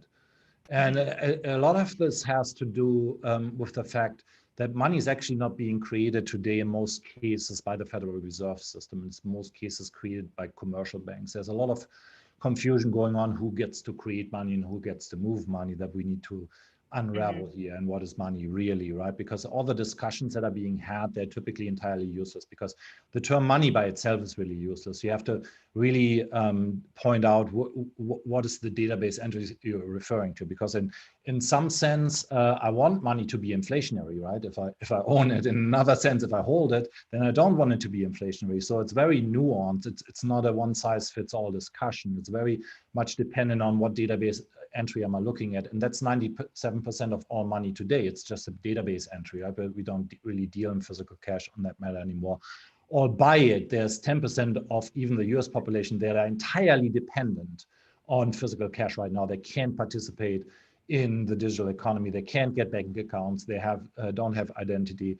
And so that is obviously more prominent around the world, even more so than it's in the United States. And so those are the real problems. We don't really have the real problems here in the United States. The real problems are consistent in other countries where they have hyperinflation, where they don't have identification documents and so forth. They cannot participate in the economy that we structure today, which is entirely dependent on the movement of bytes.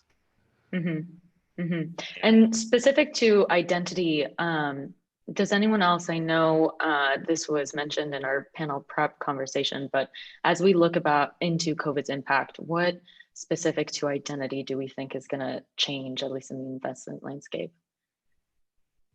I don't want to. In the last minute we have. Take it over. I think organizing a separate event on the entire topic of identity in another context with an expert organization that's open source, that provides open source standards specifically for the travel industry where we are addressing the topic of identity. But that is what I said in my introduction initially. It's like, this is the most important topic to get right? As in, if and when we have biometric data on blockchain-based solutions today, right? And Finland right now is piloting biometric blockchain or biometric solutions today. So if we end up storing this information in databases, we will all live in an Orwellian world.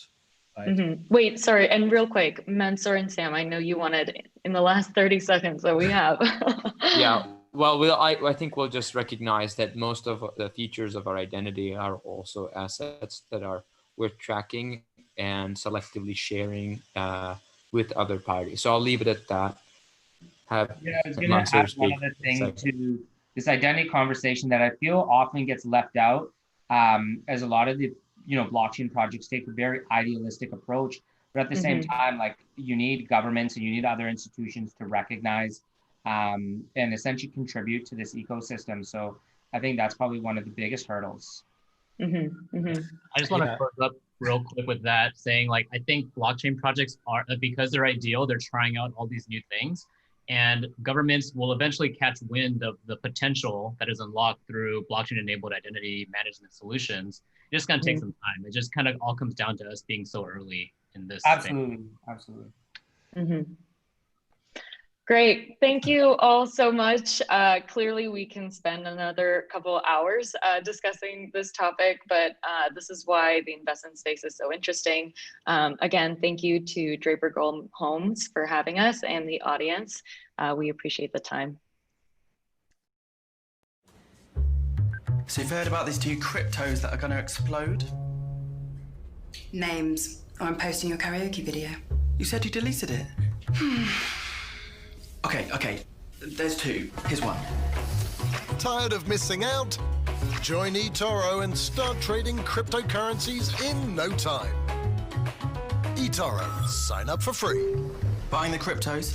No, I'm watching you living La Vida Loca.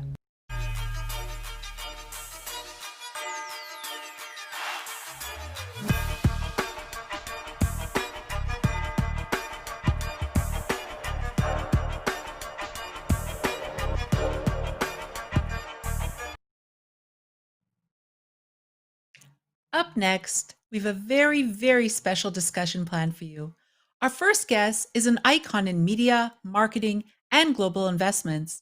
He hosts a top 10 podcast in finance and technology and writes a daily letter to over 75,000 investors. Accompanying him is a notable alumni at the U.S. Department of Treasury and a national regulatory leader for the futures and derivatives market.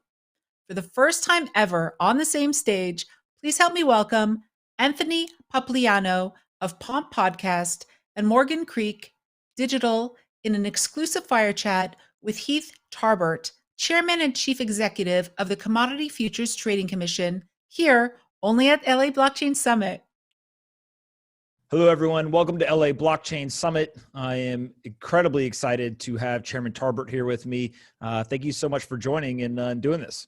My pleasure. It's great to be here at LA Blockchain. Absolutely. You've got a very kind of interesting and storied career across finance and business. Maybe just let's start with your background and kind of how you get to the chairmanship of the CFTC. And then if you can also mention a little bit about just the role the CFTC plays in the financial markets for those that don't know that. Yeah, well, thank you. And of course, it's great to be here with you, Pomp. I mean, you are a leader in this field. Many of us at the CFTC listen to your podcast, so it's an incredible pleasure for me to be here. So how did I end up here? It's a great question. It was somewhat of a circuitous route. So like most people in Washington, my background is a mixture of law and public service and also a deep finance background. And so I've served in a variety of different functions. I've actually served in all three branches of the U.S. government. Was a clerk at the federal judiciary, both at the U.S. Court of Appeals and the U.S. Supreme Court. I had worked in the White House and a couple administrations ago. Had worked on the Senate Banking Committee during the Dodd-Frank Act discussions. And then ultimately found myself a couple of years ago as Assistant Secretary of the Treasury with the international portfolio, but focusing on regulation, but also technology. And then I was invited and nominated, ultimately confirmed by the Senate, to be CFTC chairman. So it is a great pleasure, because what I tell many people is that the CFTC is the most important regulator most Americans have never heard of. But we regulate the derivatives markets. But the derivatives markets are so important because they touch so many other underlying markets. And in fact, 10 years ago, it would be very odd to have the derivatives regulator talking to folks in LA and Silicon Valley and elsewhere, but it's because the definition of commodity includes so many things. And now Bitcoin, Ether, some of the cryptocurrencies are under the purview of the CFTC, but so is gold, so is wheat, so is corn, so are financial contracts, interest rates. So there's so many things that the derivatives markets track. They basically enable the US economy, but quite frankly, the foreign economy as a whole to work, because they're a place where people can lay off risk and also get price discovery. So many of the things, even cattle, for example, sometimes the price of cattle is actually set in the derivatives markets. And people say, well, the futures contract on cattle says it should be X amount per head. And therefore, this is what the price should be in the real market. And so that's the critical role that the derivatives markets play. Yeah, it really is incredible, just kind of the purview that you guys have. And also, I think the CFTC for the last number of years has been very, forward thinking in terms of how they've thought about the role of cryptocurrency and digital assets, not only today, but also kind of where we're going, which I think has served a very big beneficiary, being to the community. Let's talk a little bit about central bank digital currencies. I think everyone realizes that the United States wants to be a technology leader, wants to be a leader in the global financial system. And one of these topics, obviously, is this central bank digital currency that we're seeing China and other places start to either play around with the idea and kind of research it, or actually move towards implementation. Maybe from your seat, you can give us a sense of just, is a central bank digital currency going to be the standard for nation states around the world? Is the US going to play a part in that, and kind of how you see that developing here in the United States and then also globally? Yeah, it's a great question, Pomp. And really where I stand is I want to see the United States lead in blockchain technology. For me, it's not necessarily something that the government needs to be and be involved with directly, but there could be benefits to that as well. But I really want to see the United States continue to support innovation in this space, because I do see other countries coming in and starting to potentially take the lead. And I think it's really important that a democracy such as ours continues to be on the forefront of this for the future of the global financial system. For central bank currencies in particular, I think ultimately I'm going to obviously defer to my fellow colleagues at the Federal Reserve. But what I will say is that I think it is critical that the US dollar remain the world's reserve currency. Certainly it should remain the world's reserve currency based on the fundamental impact of the dollar. And I would hate to see a situation where people are no longer using the US dollar, not because there's been major macroeconomic changes, but rather that the US has fallen behind in technology. So I know the Federal Reserve and other central banks around the world are having discussions about central bank digital currencies.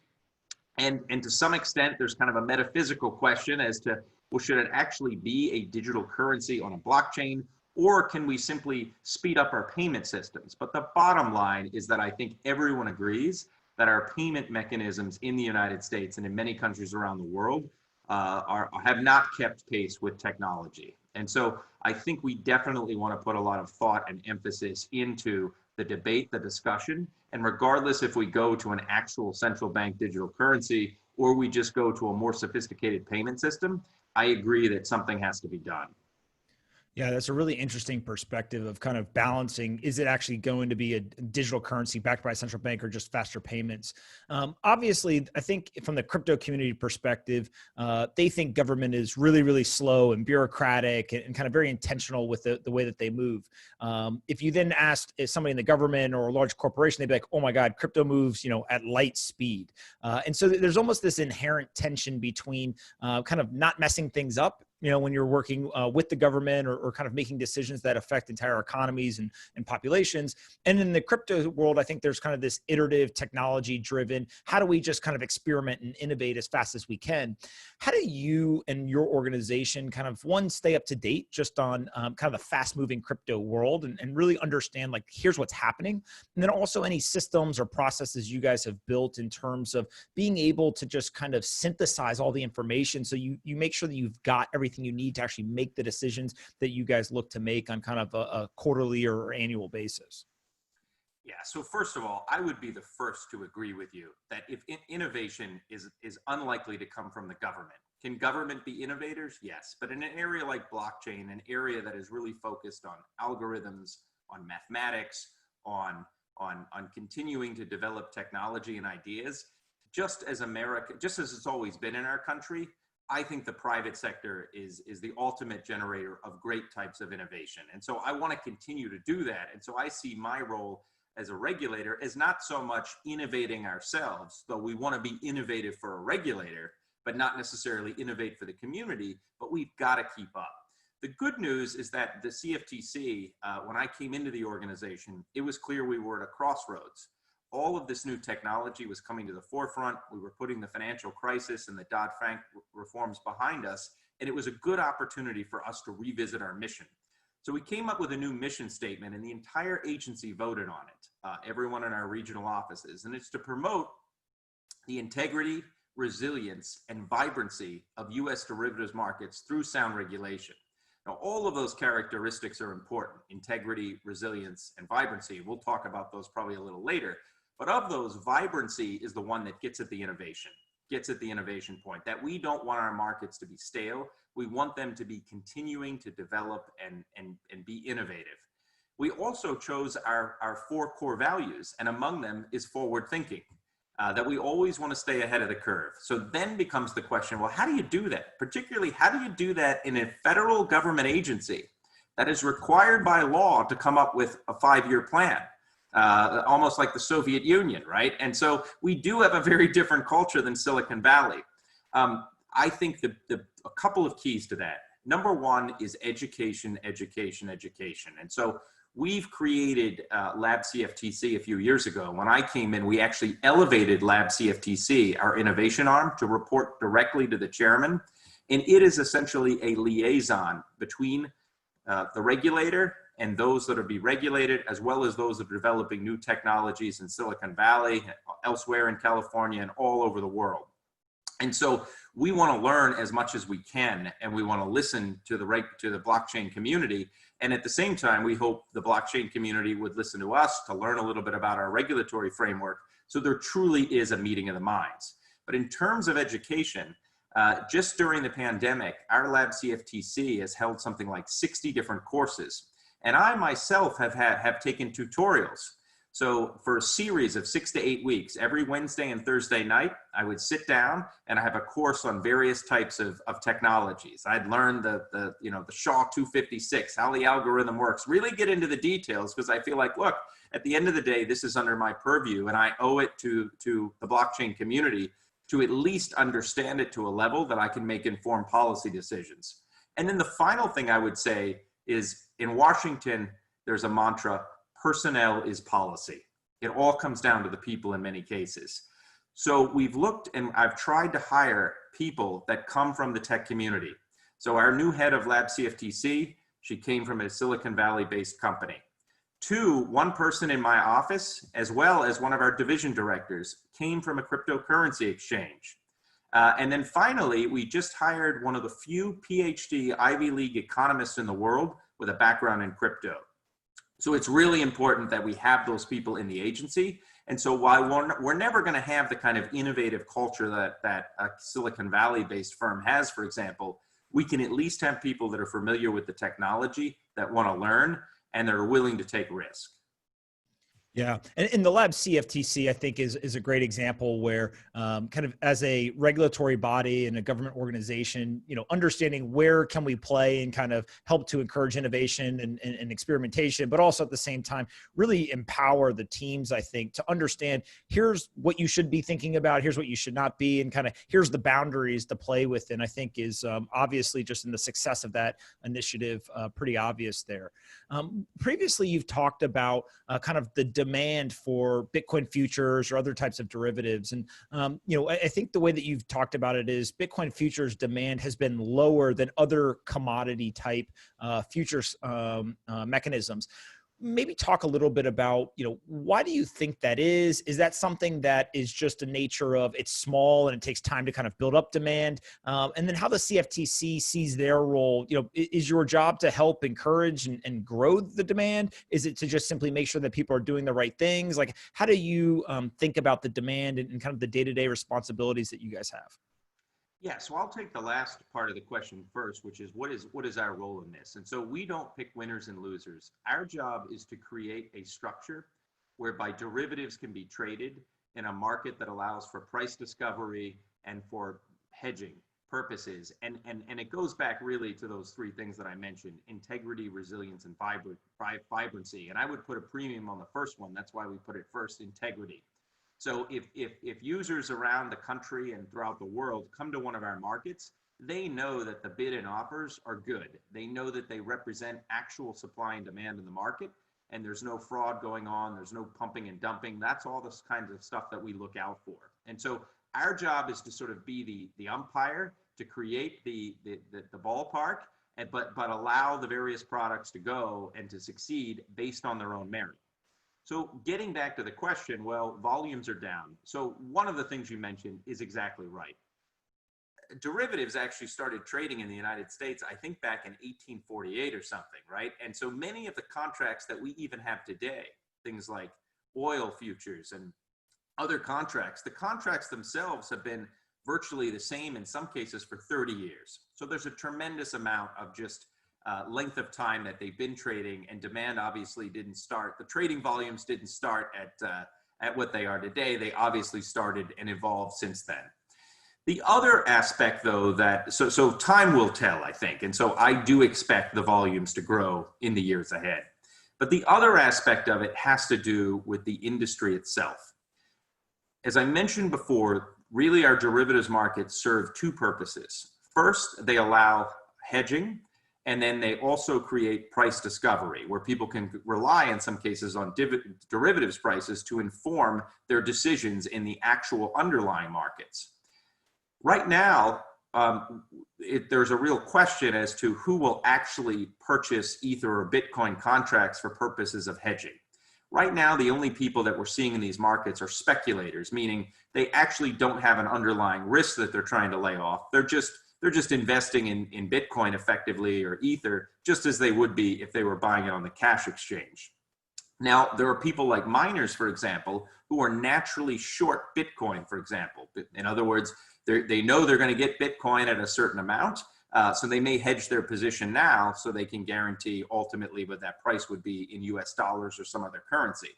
But we're not seeing at this point a underlying market for long people that would be long in Bitcoin in the futures markets. Now that could all change to the extent that we start to see Bitcoin, Ether, and other digital currencies being used for commerce. So I think that's going to be the key. It's going to be the length of time, but also the extent to which digital assets and cryptocurrencies begin being used by the real economy. And there's people that say, I need to go to the futures market to hedge it. The other thing we're seeing, of course, is right now the price discovery is really in the cash exchanges. People are not looking to the futures markets for actual prices, but that could change in time as well. But that's the lay of the land at present.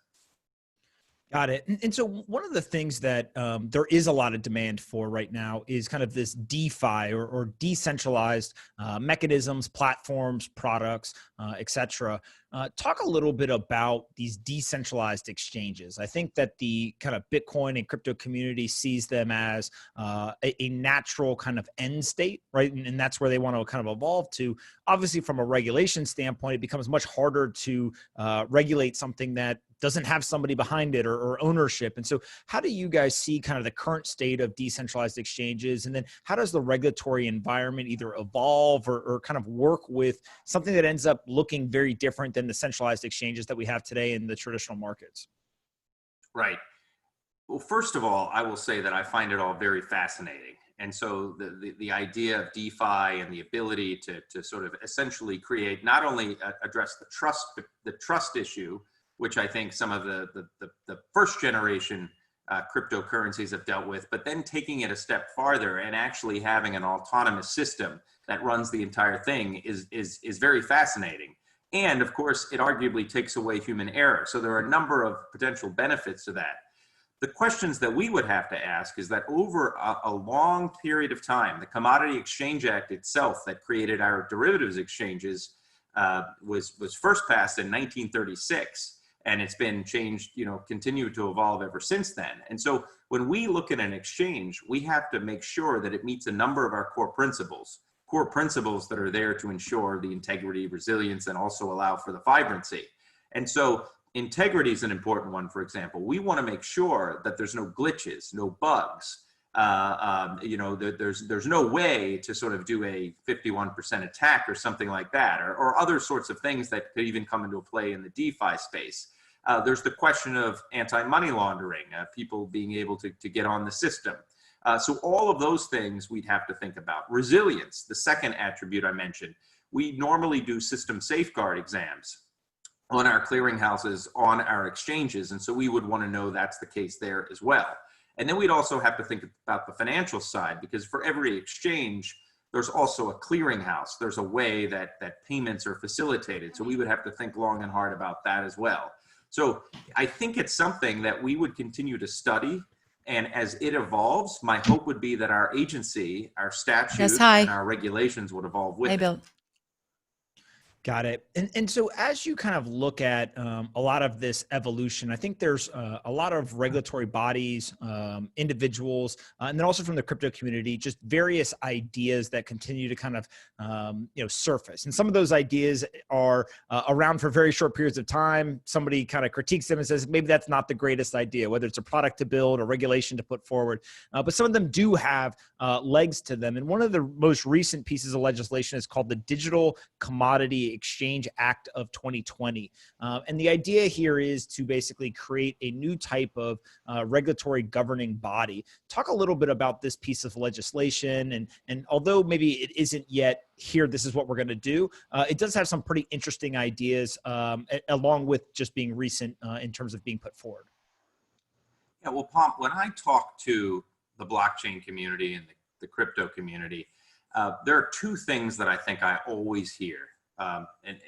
Number one, there's a lack of clarity. There's a lack of clarity as to how these things should be regulated. And the first threshold is it a security or is it a commodity? Very different. They're sort of two diversion paths in the road. One leads to the SEC and a very different type of regulation. The other, if it's a commodity, leads into our space, which is a more principles-based approach. And I think in some cases is favored by many people in the crypto community. So that's one thing. And so we need clarity at some point. We need a lot more clarity so people, as they're designing products, as they're experimenting with products, can really kind of understand how they will be regulated in the end, because it could very well affect the value as well as how it performs and how it's set up. The second big issue I hear is that because there's the uncertainty, overlaying that is the fact that there's complete fragmentation. Where there are 50 states. So if you're a cryptocurrency exchange now, you have to deal with every single jurisdiction, not only in the United States, but abroad, but certainly in the US, where you must have to register, there are requirements. And so the founding fathers, going way back, talking about innovation. Well, I think 1787 was a great year for innovation because it was the year of our Constitution. But one of the things the founding fathers, I think, got right is federalism, and the idea that if something is in interstate commerce, it should be regulated federally so we could have a national economy. And then other things were left to the states. Well, I can't think of anything more emblematic of interstate commerce than blockchain. And so if we're able to have a single federal regulatory regime, that will create what's called preemption, also in the Constitution, which basically allows federal law to be supreme, but you have one law to comply with, and therefore you don't have to worry about the patchwork of 50 different states. And so it may very well be that for some areas, certain consumer protections, it makes sense to have the states involved, and the states play an important role. But for other aspects, it may make far more sense to have a single federal regime that will allow innovation, provide clarity, and then also allow this to grow in a way that it can in other countries because they don't have the fragmentation. Yeah, that's really, really fascinating way to look at it. I know that for myself, the team at LA Blockchain Summit and just people around the Bitcoin and crypto community, they don't really feel or they don't get the opportunity to talk to you very often, right? And it's because you've got a lot of other things going on. If you had the chance to kind of sit down with each person individually with kind of one resounding message, what would that like call to action or that message be? You know, you lead one of the most important organizations and probably the most forward thinking in terms of this stuff. Just, is there one kind of single message that people can take away and kind of hear directly from you that you think would be important? I would say our door is open. Our door is open. Come see us. Come visit with us. I think you'll find for a federal agency, we are eager to learn and we want to make a difference. And we want to provide sound regulation, as I mentioned, but we also understand that innovation also necessitates some flexibility. And so our door is open. We're always listening and we're always experimenting. And our goal is to ensure that our derivatives markets, again, have the integrity, have the resilience, but are also vibrant. That's awesome and amazing to hear, because I think you will get plenty of people knocking on that door now that they've heard that message. Chairman Tarbert, thank you so much for taking the time to do this. I know that people are really excited to hear from you, and I hope people learned something today. So thanks so much for your time. My pleasure, and thanks again. LA Blockchain Summit is amazing, and I'm honored to be here. What the hell? What the fuck? What just happened? Oh, hell no.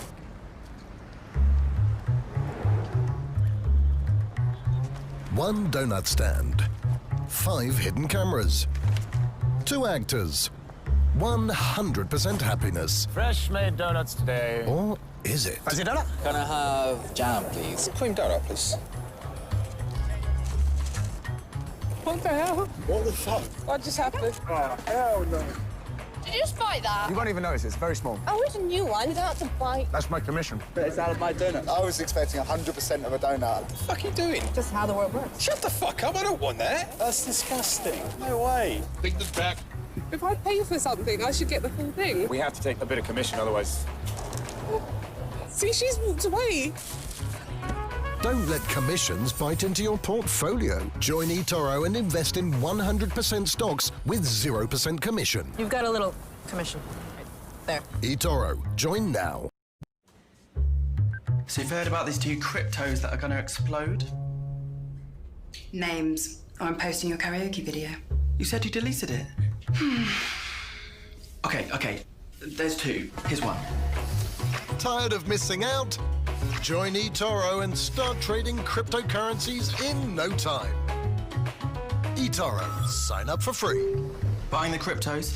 No, I'm watching you living la vida loca. I got 2 words for you, bestie. eToro copy trader. Just find a top investor on eToro and hit copy. From now on, whenever they make a trade, you make the same trade automatically. Neato! eToro. What are cryptocurrencies? Cryptocurrencies are digital tokens of value that can be transferred to anyone around the world without relying on a third party like a bank or credit card company. eToro. What is blockchain? Blockchain is the technology that powers cryptocurrencies. To put it simply, a blockchain is a distributed ledger that facilitates and tracks all transactions for a given cryptocurrency. eToro. So you've heard about these two cryptos that are going to explode? Names. I'm posting your karaoke video. You said you deleted it. Okay. There's two. Here's one. Tired of missing out? Join eToro and start trading cryptocurrencies in no time. eToro. Sign up for free. Buying the cryptos? No, I'm watching you living la vida loca. What the hell? What the fuck? What just happened? Oh, hell no.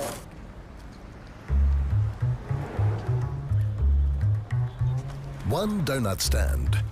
5 hidden cameras. 2 actors. 100% happiness. Fresh made donuts today. Or is it? Fancy a donut? Can I have jam, please? Cream donut, please. What the hell? What the fuck? What just happened? Oh, hell no. Did you just buy that? You won't even notice, it's very small. Oh, it's a new one. You don't have to buy. That's my commission. But it's out of my donut. I was expecting 100% of a donut. What the fuck are you doing? Just how the world works. Shut the fuck up, I don't want that. That's disgusting. No way. Take this back. If I pay for something, I should get the full thing. We have to take a bit of commission, otherwise... See, she's walked away. Don't let commissions bite into your portfolio. Join eToro and invest in 100% stocks with 0% commission. You've got a little commission. Right there. eToro. Join now.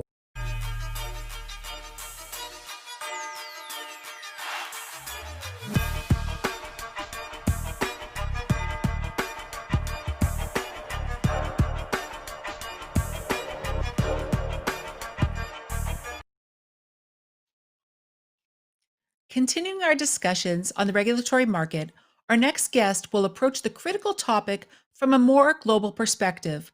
Please welcome Mark Boyron, partner at Manat Financial Services, with Matthew Giziozas of Blockchain Valley Ventures, Chen Arad of Solidias Labs, Caroline Malcolm of OECD, Rebecca Rettig of Manat, and Ryan Easling of Straddling.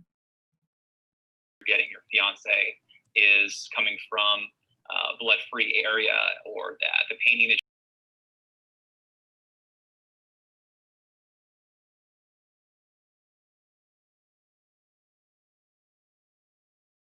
a lot of these products is really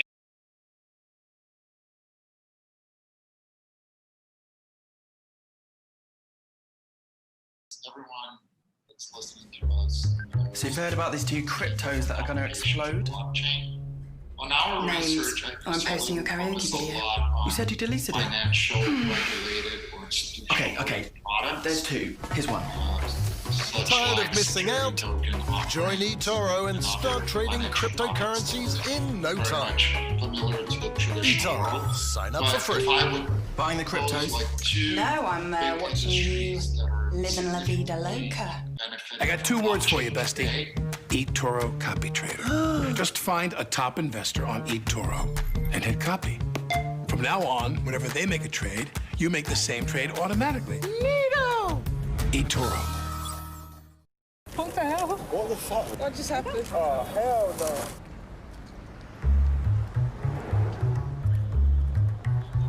One donut stand, 5 hidden cameras, 2 actors, 100% happiness. Fresh made donuts today. Or is it? Fancy a donut? Can I have jam, please? Cream donut, please.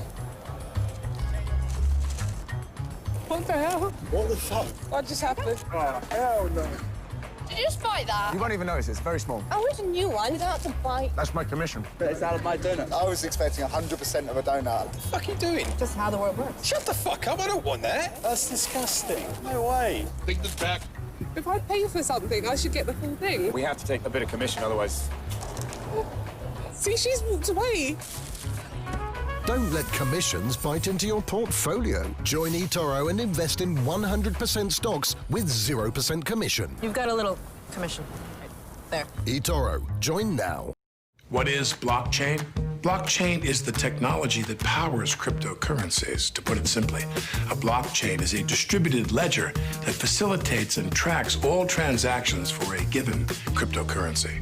eToro.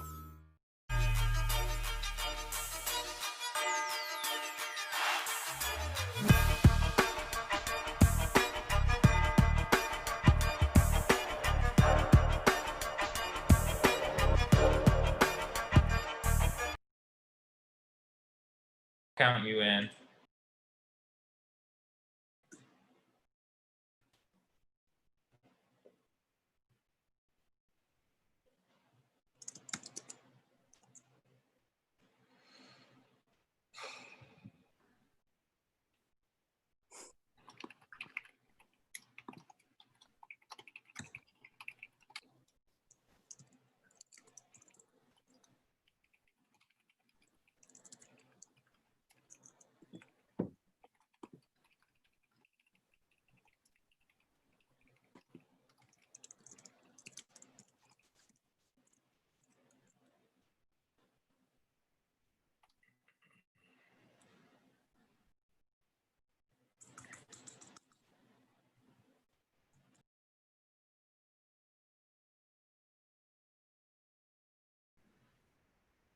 Hi, this is Mark Boron. I'm a partner in the financial services group at Manat, Phelps & Phillips, and I am here to talk about and moderate a panel on developing crypto law and global policy.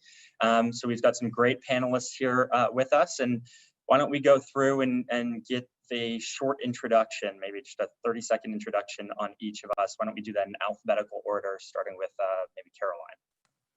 Thanks a lot, Mark. It's really great to be here. I'm Caroline Malcolm. I head the Global Blockchain Policy Center at the OECD, and our work really aims at developing a global reference point for policymakers all across the world on DLT and its applications.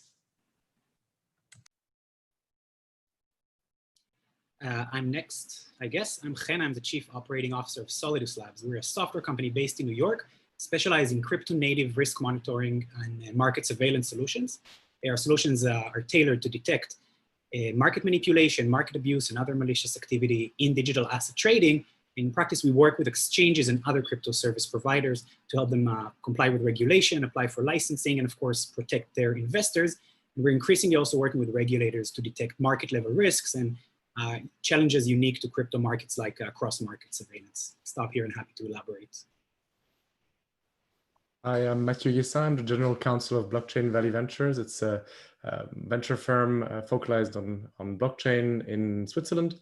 And I'm also heading the Blockchain Lawyers Forum in Switzerland, which is a group of lawyers. We talk about regulation and very hot topics in law in Switzerland and globally. Is it me? My name is Rebecca Rettig. I'm also a partner at Manat, Phelps & Phillips. I'm in the financial services group.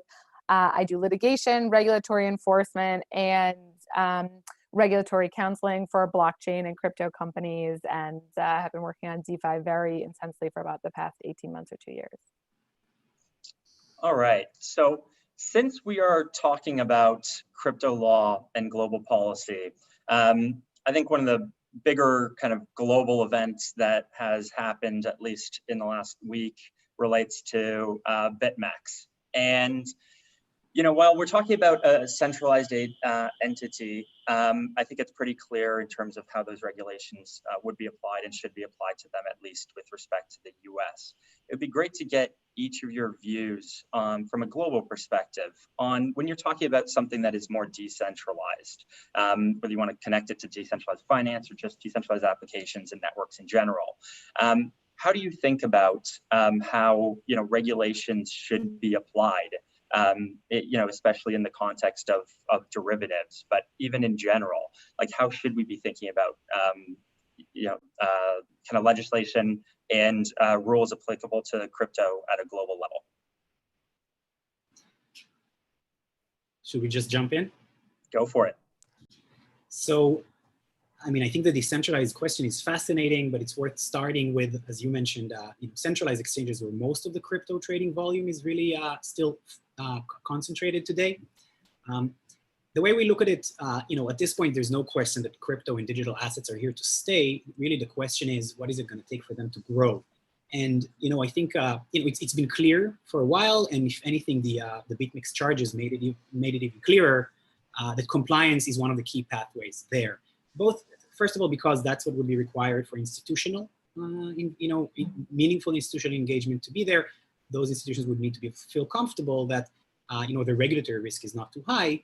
And second of all, because, you know, if you look, you know, 2.5 years back, the CEO of Kraken said quite openly, you know, the crypto traders don't care about market manipulation. Not that long ago, right before COVID started, I heard a senior, Josh Goodbody, one of the growth leaders at Binance, not an exchange that is particularly catered towards regulation, say in a conference that market surveillance is extremely important.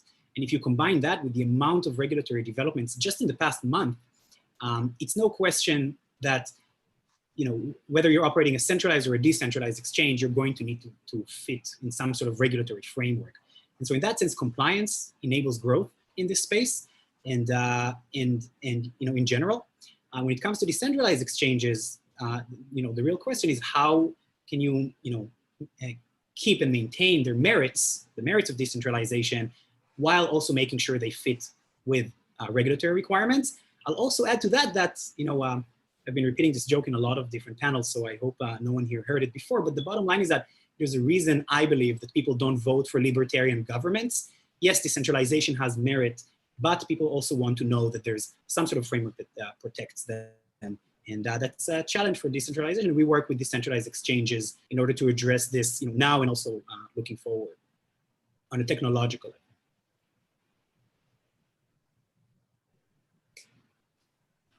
Maybe I can jump in here because on the word of technical, we've developed something with different firms in Switzerland, especially in the centralized exchanges and brokers, what we call the Open VASP network, and it's basically a decentralized network where we comply with the travel rule, which obliges each exchange to when there's a transfer of, in the US, I think it's as of $1,000.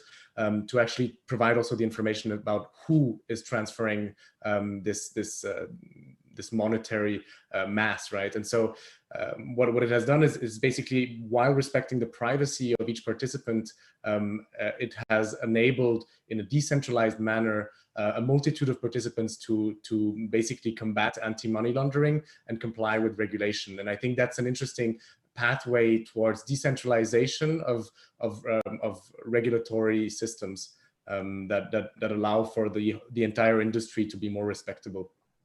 I think the travel rules are a very good example, Matthew, because, I mean, we have a couple of things going on. One, as Brenna said, you know, the issue of compliance, so the need to comply with existing laws, obviously, or exist.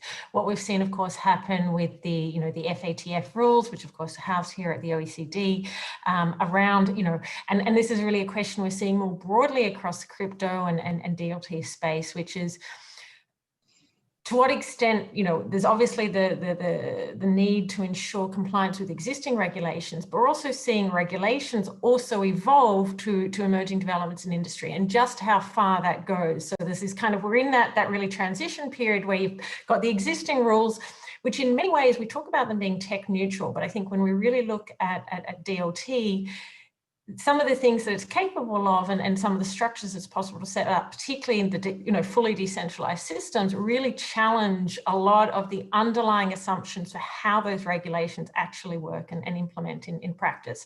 And the main one being, of course, there's no real person to put these obligations upon, and there's no real person to make sure that they're actually complied with. So I think one is definitely compliance with the existing rules, and we've seen a strong push for that. I mean, the BitMEX case is just a key example of that. Secondly, though, is clarity around regulation. FATF, of course, brought out its rules and sought to apply the travel rule in this space. Easier in some protocols, obviously, than in others, and in some exchanges than in others. But that's that question about, how much evolution should there be? And I think the third point, which is quite interesting, is kind of the global aspect. How much of this can be done on a jurisdiction by jurisdiction basis? Or is this something we really need to be thinking, to really be effective? Do we really need to make sure that these regulations, maybe not harmonization, which is of course the proposal we saw out of Europe this week, at least in terms of Europe is concerned, but maybe even sort of coherence between the different rules, so that kind of gaps that might exist don't kind of create more risk and don't put at risk, I guess, the greater growth of the industry, which I think is probably something that, many of the players are looking to occur. And you're not going to have that without having a very secure regulatory framework. You're just not going to get the mass that you need to really see this sector grow. Yeah, and just to sort of bring it back to the original question in terms of, can we take anything away from BitMEX and apply it to these decentralized platforms? I think as much as it's hard to envision what you can, I think the most important thing to take away is the intentionality. So I would say intention and knowledge was a very key factor, both within the civil CFTC complaint, that they knew they were essentially violating CFTC rules and regs. I think the knowledge of needing to be in compliance with the BSA and the intentional flouting of KYC and AML regulations and the need to have a compliance program was very important when you looked at the criminal indictment. But I think there's also a broader perspective about intentionality that we need to be taking from this as well. How do you set yourself up as a protocol? Who is actually acting or has power within the protocol? Do you have an admin key? Are you taking any steps with respect to any transactions that happen on the protocol? And there's also a really big difference between just the protocol being decentralized and having a centralized actor have any role or power, sort of as I was saying. So you have the admin key, or you're building the protocol still, or you're upgrading the protocol. And so your intentionality around how you're interacting with the tech as a company or as a software developer is really important in thinking about your compliance with regulations too, because if you remain involved with the software you developed, you really also should be thinking about regulation, notwithstanding the fact that it's a decentralized protocol and you are a centralized actor in it. Yeah, that's a really good point. And so I'd like to kind of bring this over. We talked about FATF somewhat and kind of tied to stable coins in terms of, so we talked about, BitMEX and, the fact that it's a centralized party and how, laws that apply to them might apply in DeFi as well. And I think, when you look at stable coins, you're seeing, you've seen a massive growth. And some people consider stable coins themselves DeFi, but I think they're stable coins as being kind of brought into DeFi a little bit more these days than you've seen in the past, obviously, with the growth of DeFi. So I guess the question is kind of tying FATF into it, but then also kind of looking at the fact that you're basically having a mostly centralized, in the case of most stable coins, cryptocurrency, and now moving into DeFi. How do you kind of mesh kind of the kind of policy concerns that exist with this centralized currency existing in the DeFi world? It's a really good question, Mark. And I think, look, one of the things I think that is being thought about in this policy space is you simply can't take the same approach with decentralized systems. And also we've already seen examples where, if we think back to Bitcoin early days, attempts to just ban it outright. I mean, this is in terms of effectiveness, this is a very, very difficult thing to actually police, a simple ban on doing something within a particular jurisdiction. So the question then is, well, what is the answer? You can either, ban it, but then, questions around effectiveness of that. When you have something really decentralized, I think some of the kind of reference points that we've been thinking about in this space is, well, how do you think about kind of multi-stakeholder governance? So rather than, and I'm talking about governance here in the sense of, in the regulatory sense, not in terms of governance within the protocol itself, but how do you build, for example, not just having a law, but having, norms, for example, within the community about these are the sort of standards that we are working towards. This is for the benefit of everybody. So establishing more the kind of social norms and things within the community, which are probably going to be more effective in this space than perhaps necessarily, a law, which we know in the decentralized space, this is very difficult to actually apply. Yeah, I think exactly to that point, Caroline, there's been a push in the DeFi space to really think about self-regulation. I think we saw a lot of this back in 2017 and 2018, post-ICO, or even in the midst of the ICO craze, where people were talking about self-regulation. But I think there's a really serious push now for companies to create global standards and for a global nomenclature, and to think about how to move forward. And also, honestly, to think about how to make sure they're liaising with regulators, at least from an educational perspective, to make sure that there's understanding as everybody moves forward in the space. Because I think the innovation is moving very quickly, and the responsibility part is going to need to move forward with it in order to ensure that there's traction and longevity, and it can really be built out in a meaningful way. I think it's interesting that you say that there's more and more self-regulatory aspect coming to the table, and I'm coming back to open bus because I think it's a typical way where we're taking a next step further than just self-regulatory rules. We're actually coding it into a system that allows to comply with the regulation. And I think that's the route that will be taken and should be taken, because we have a technology that allows us to transfer information, to actually give a certain, you could attach a token or an identifier to a certain asset, which means that it has been verified by a certain party, and everybody can verify that within the system. You have such a broad application possibility within compliance of blockchain as a technology itself, that I think that this is kind of the technology itself is the solution to the problem of non-compliance of certain very rogue type of systems or coins. So I really think that internationally this should be embraced more, not just from a regulatory perspective, but also from a technology perspective.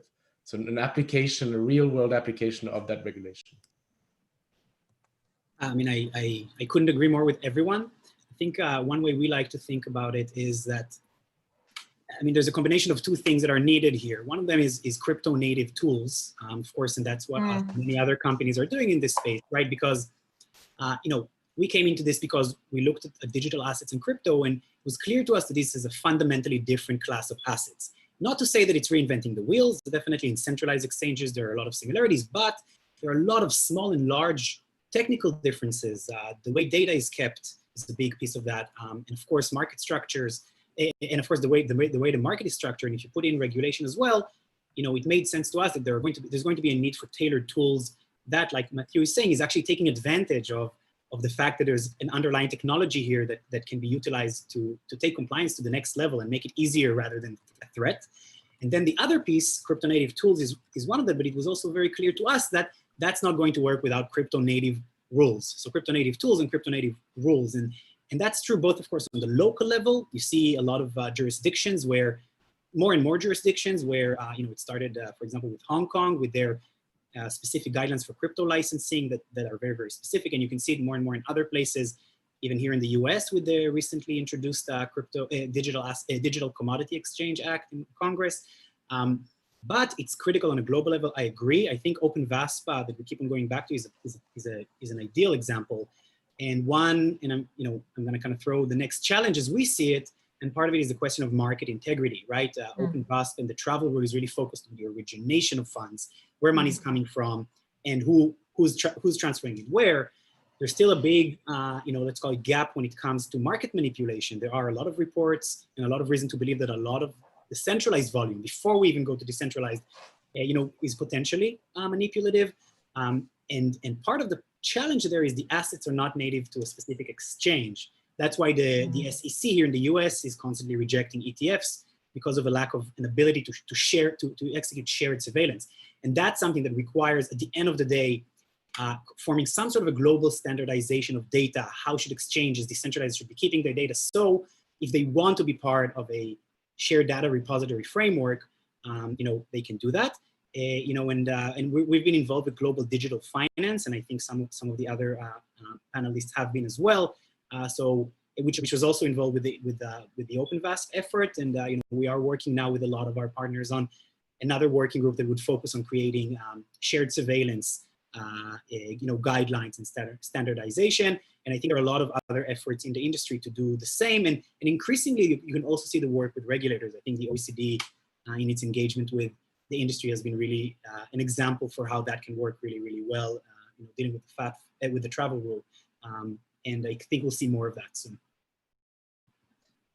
Yeah, so, I guess the one thing that I could say is that the positive thing about volume increasing on decentralized exchanges is that at least if there's any manipulation with gas prices being what they are, at least it's very expensive to manipulate the market. So I view that as a positive thing.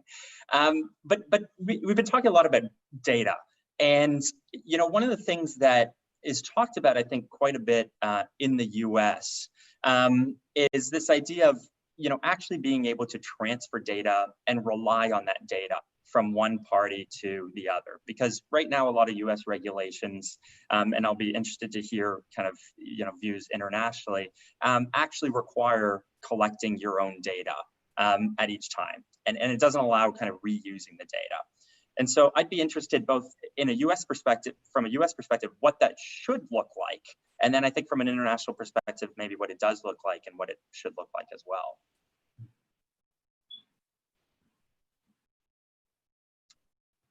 So specifically, to make it more specific, should one party be able to rely on another party's data, or should each need to independently collect data? And is there a benefit to using the blockchain in terms of not maybe needing to collect that data a second time if you've already collected it once? Let me just specify, are you talking about KYC data or generally data about about an individual? KYC will be the most specific ones when it comes to regulatory issues, but if there's any reason to consider other data, that as well. But from a KYC perspective, should we be collecting individual data at each point, or should data be transferred and relied upon by parties? I think, Mark, there's a couple of questions. One is, should they, and then how is that going to work in practice? I think the reality is, from what we've seen so far, kind of consortium-led efforts to share data around KYC have been effective in terms of improving the quality and availability of KYC data. And I'm thinking there about the three bank, and this is traditional finance, so three banks in a project run by the Monetary Authority of Singapore, collaborating using DLT to share KYC information. That, and the results of that, that study did show that you are going to get better quality information, but having that, and this is sort of dealing with competition law issues, market issues, that desire to really collaborate in that way is a whole different question altogether. I think so. Would it lead to better outcomes? We have at least one example which suggests yes. Is there a market desire to do it? We haven't really seen that yet. It's interesting that you say that because there's actually an effort between Swiss banks to do exactly that. Because Swiss banks have realized that each KYC they do costs them about $400. Yes.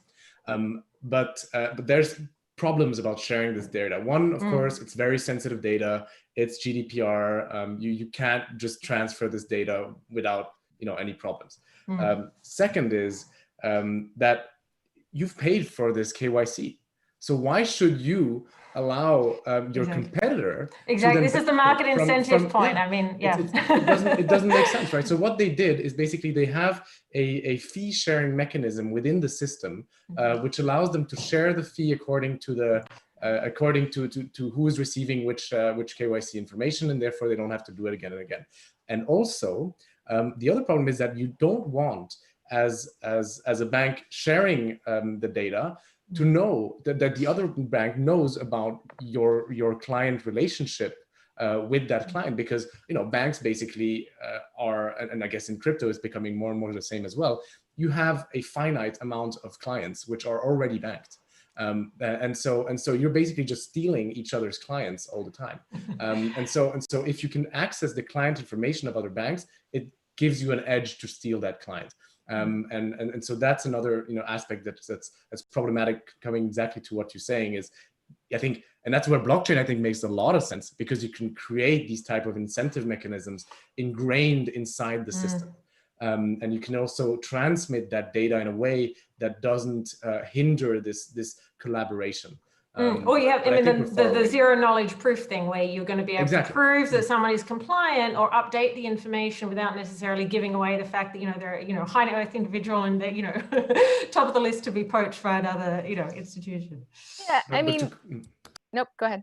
Oh, thank you, Rebecca. So, I mean, I can speak a little more to the trading data piece of it, right, which is very pertinent for market integrity. And I'll say two things.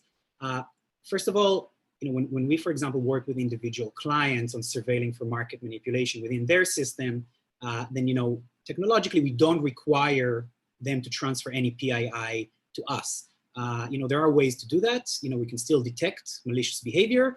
They know, what accounts it's associated with, but we don't necessarily have to have that particular data leave the system. When you're talking at, when you're looking at a market level and really trying to monitor for risks across a few different exchanges, then it's an added challenge. But there are ways to address that, including obfuscation, anonymization, and of course encryption that really minimize the risks. Obviously, there still is a risk, but that's also where bodies like consortia come in. We are currently involved in discussions around data sharing consortia, specifically for the challenge of shared surveillance. And with the right governance tools, you can make sure that that only when there is a concern, the consortia itself can, through its governance system, decide whether the data needs to be revealed. The other thing I'll say, it's also very important from a market integrity and generally risk monitoring perspective to not necessarily always separate KYC and pre-trade, trade data and post-trade, because what we see more and more in crypto is that there are new forms of manipulation that oftentimes take place across all of those elements of compliance. And therefore, actually being able to look at all the data together, the KYC data, the AML data, the trading data, order book data, etc., oftentimes you'll notice things that you wouldn't see otherwise. So that's another way to think about it. And Rebecca, bringing this back to DeFi, kind of where we started, you've got projects that are, supposed to be dealing in data in certain ways, or potentially, whether it's OFAC or anti-money laundering. How are projects in the DeFi space supposed to be kind of addressing issues that come to essentially data collection, but with DeFi projects? I mean, obviously that's a big challenge, but I don't think, as just to go back to what we talked about at the beginning, decentralized doesn't mean unregulated.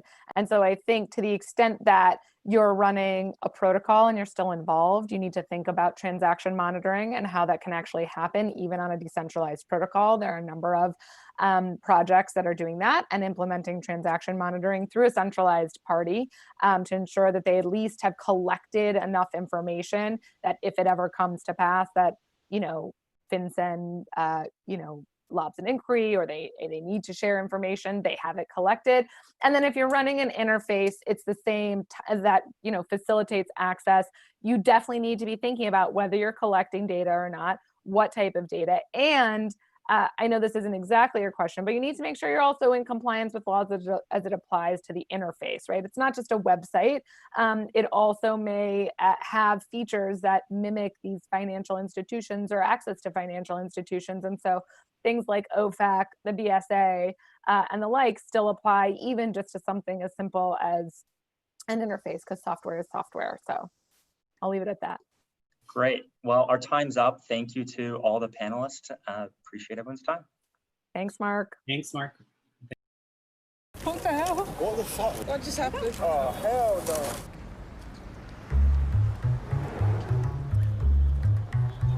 One donut stand, 5 hidden cameras, 2 actors, 100% happiness. Fresh made donuts today. Or is it? Fancy donut? Can I have jam, please? Cream donut, please. What the hell? What the fuck? What just happened? Oh, hell no. Did you just bite that? You won't even notice, it's very small. Oh, it's a new one. You don't have to bite. That's my commission. But it's out of my donut. I was expecting 100% of a donut. What the fuck are you doing? Just how the world works. Shut the fuck up, I don't want that. That's disgusting. No way. Take this back. If I pay for something, I should get the full thing. We have to take a bit of commission, otherwise. See, she's walked away.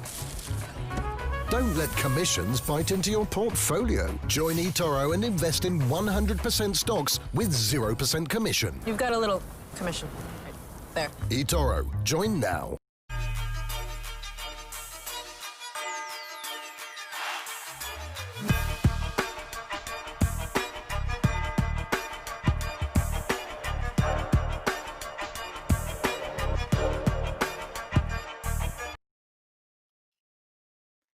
One of the most confusing subject matters that people have is a hard time grasping, and that's whether they refuse to outright ignore due to its complexities involves crypto taxes. Our next group of guests will be guiding us through the trenches of crypto tax and regulation, with Kirk Phillips of Global Crypto Advisors leading a discussion with David Klimmer of Crypto Trader Tax, Daniel Hanoum of Zany Ledger, Annette Nellens, CPA and Esquire, and Josh Lawler of Zuber Lawler.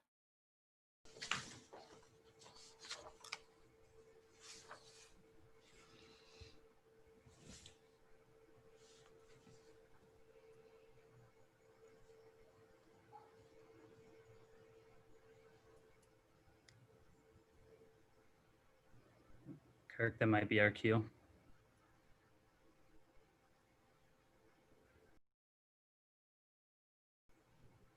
You're live.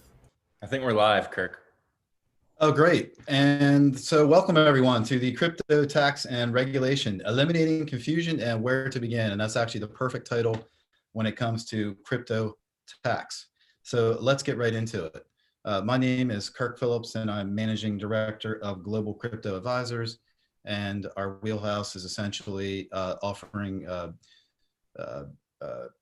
virtual accounting departments in the crypto and blockchain space, where we bundle together the services, the processes, and the technology, and handling the accounting and the taxation, which is really something that startups shouldn't be focused on anyway. So we eliminate that headache so startups can focus on their platform. So I'd like everybody else to just go around and just introduce themselves quickly. Dan, would you like to go next? Sure. My name is Dan Hannum. I'm the Chief Operating Officer at ZenLedger. We're a consumer crypto tax platform that objective is to simplify crypto taxes for the average consumer and tax professional.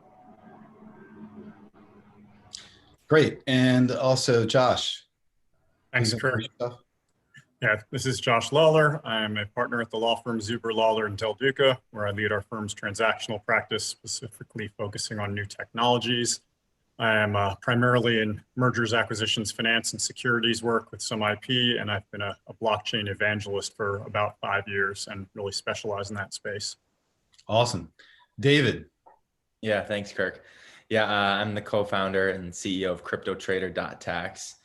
So it's tax reporting software for investors and users of cryptocurrency to essentially automate all of their tax reporting. Excellent, short and sweet. So today we were going to have Henry Arslanian, who is the PwC crypto practice leader, and unfortunately he had an emergency, couldn't make it here today. He really wanted to be here. So I just want to acknowledge Annette Nellen for being able to step in as a substitute on short notice. And of course, she loves to talk about crypto tax brain teasers, and we've happened to have known each other for quite some time now. We've been on the AICPA Virtual Currency Task Force, AICPA, largest trade group for CPAs in the world, where we're liaisons with the IRS and so forth. So we've had an interesting perspective on crypto tax. So thanks for being here, Annette. Would you please introduce yourself? Thanks, Kirk. I'm Annette Nellen. I'm a CPA and an attorney. I'm a tax professor full-time at San Jose State University and involved with this topic. Actually, before the first IRS guidance came out, became kind of intrigued, occasionally participating in the Bitcoin meetup that was taking place in the Silicon Valley area, meeting all kinds of interesting folks in this space quite some time ago. Great. So we have a very diverse panel today here, and just so happens that Henry, as I just mentioned, shared with us the PwC Global Crypto Tax Report 2020 that was just issued just a mere couple of months ago. So it's a very, very timely document. We're hoping to get some insight onto the development of that. And it's something I suggest that everybody go reads on this topic, because you can really get a real good idea of what the landscape looks like on a jurisdictional basis, on a, let's say, a per topic basis when it comes to crypto tax, and see what could put your finger on the pulse of the state of crypto tax, I guess, with this report. So with that said, I just want to touch on a couple points with that. Firstly, the thing is that we're still dealing with a lot of confusion, as the title indicates here. It's going to be a number of years before the fog lifts, and it's going to take a long time to sort out so that we have clarity and guidance, and not only in the United States, but in other countries as well. So, that confusion is exacerbated by, the type of business and how complicated the business is, or whether it's a regulated business. And then, of course, whether that business operates in multiple jurisdictions, so multiple countries around the world. So if you have varying regulation and there's uncertainty and you operate in a lot of jurisdictions, it's going to be even more complicated to deal with and sort that out. Also, not all digital assets are the same, as we know. This report talks about payment tokens, utility tokens, and security tokens. We've heard of those three buckets, but perhaps we could argue that there's many, many more than that. And crypto is also, I see it as a shape-shifting type of an asset, and really a brand new asset class, because sometimes it's multiple things at the same time, which may or may not be in conflict with one another, and so forth. So you have that issue. And then you also have the fact that digital assets may be used as an investment, a portfolio play. They could also be used for operating expenses in the context of the payment token. And then also, crypto assets don't necessarily fall into existing regulatory definitions. So you have the definitional dilemma, right? Where you may have a specific regulatory definition that talks about a specific type of asset, a specific type of income, how that's taxed. And you say, well, the crypto asset doesn't fit into that definition, therefore we can't apply that principle or that regulation. So you have regulatory definitional challenges. And then where we had, trading, and we're trying to deal with the tax as far as where in the larger jurisdictions you derive capital gains. Of course, now we have income that's being derived from crypto assets that we didn't have before. So in recent years, now have income being derived from crypto assets, staking, lending income, and stuff like that. So, and the question is not, is this transaction a taxable event? Is it taxable or is it not? A lot of times it's more like it's taxable, but what's the classification of that transaction? What's the nature of what's the type of tax, and what's the timing and recognition of that? So for example, it could be capital gains. That's one type of tax. It could be ordinary income. It could be, you could have a portfolio income, and those different classifications may have different tax rates, or they may have different limitations, and so on and so forth. And again, probably the timing and recognition of the income is one of the most critical things, especially in this space. And then of course you have reporting obligations, withholding obligations, nexus, and so forth. So all these different things to navigate here. So that's why this report is rather interesting when you look at that. So what I was curious about is if you guys have had a chance to review that, if there's anything in particular that stuck out to you as an interesting fact, or anything around the guidance in the report that that struck you when you read the report. I'll just comment first is they talk about the PwC Crypto Tax Index, and where they looked at probably 20 different jurisdictions. And they looked at where there would be guidance in also 20 different areas relevant to the taxation of crypto assets, okay? So number one on the list is Liechtenstein. Okay, they got a score of 70%. That's the highest grade on this list of, like I said, approximately 20, 25 countries. And then, it goes down from there. So that really I thought was interesting. And again, it speaks to the very degree of guidance. And of course, in a lot of the other things, you'll see where was there guidance or not. You'll see a lot of no's is the majority answer. But also, in some ways, I'm not surprised because Liechtenstein, about 3 years ago, created a brand new tokenization and blockchain regulatory framework. And they basically started from the ground up and built a whole new regulatory framework just for this space. And I think it's been, that was completed about a year ago. So about 3 years ago, they started that. So I'm kind of not surprised to see them on the list. But David, was there anything that struck you when you read that report? I think just the big thing is that there's not clear-cut guidance in the majority of the space. And so, as someone who's building software to make this type of reporting easier, we have to always be conscious of that and give the user optionality in terms of how they want to classify things. But yeah, right. So we'll see further clarity come out within the next 5 years, that's for sure. But right now, I think it makes sense to stay on the conservative side. Great point. Josh. I'm going to go with David and say there will definitely be further clarity in the future because you couldn't really get too much less. It's a heck of a lot easier to put out guidance when you're a small, more tax permissive country than when you're a large, well, let's just say there's a lot of people trying to do a lot of different things like the United States is. As I kind of look through this and where there was guidance and where there isn't guidance, it strikes me that the real path is just to look at first principles and the idea that, there are certain situations that we're familiar with where you're supposed to pay a particular type of tax, and trying to jam all digital assets into the particular definitions that already exist is really, really hard and possibly a bit of a fool's errand. But trying to categorize the situations themselves and saying what makes sense in the tax kind of context kind of does make sense. And if you think about these things for a little bit, you really do come up to a fairly sensible place. But then again, it's just that hard to put the stuff into a codified format when you already have thousands of pages of tax code that you've got to integrate into. Well, that was an excellent point. Yeah, first principles, and keep it more wide open, I guess, and don't try to box it in. How about Dan? Sure. Yeah, I think a bunch of good points have been raised. I think obviously we can continue to harp on the lack of guidance, but I think on the flip side of the token, the classification itself leads us into some of this gray area.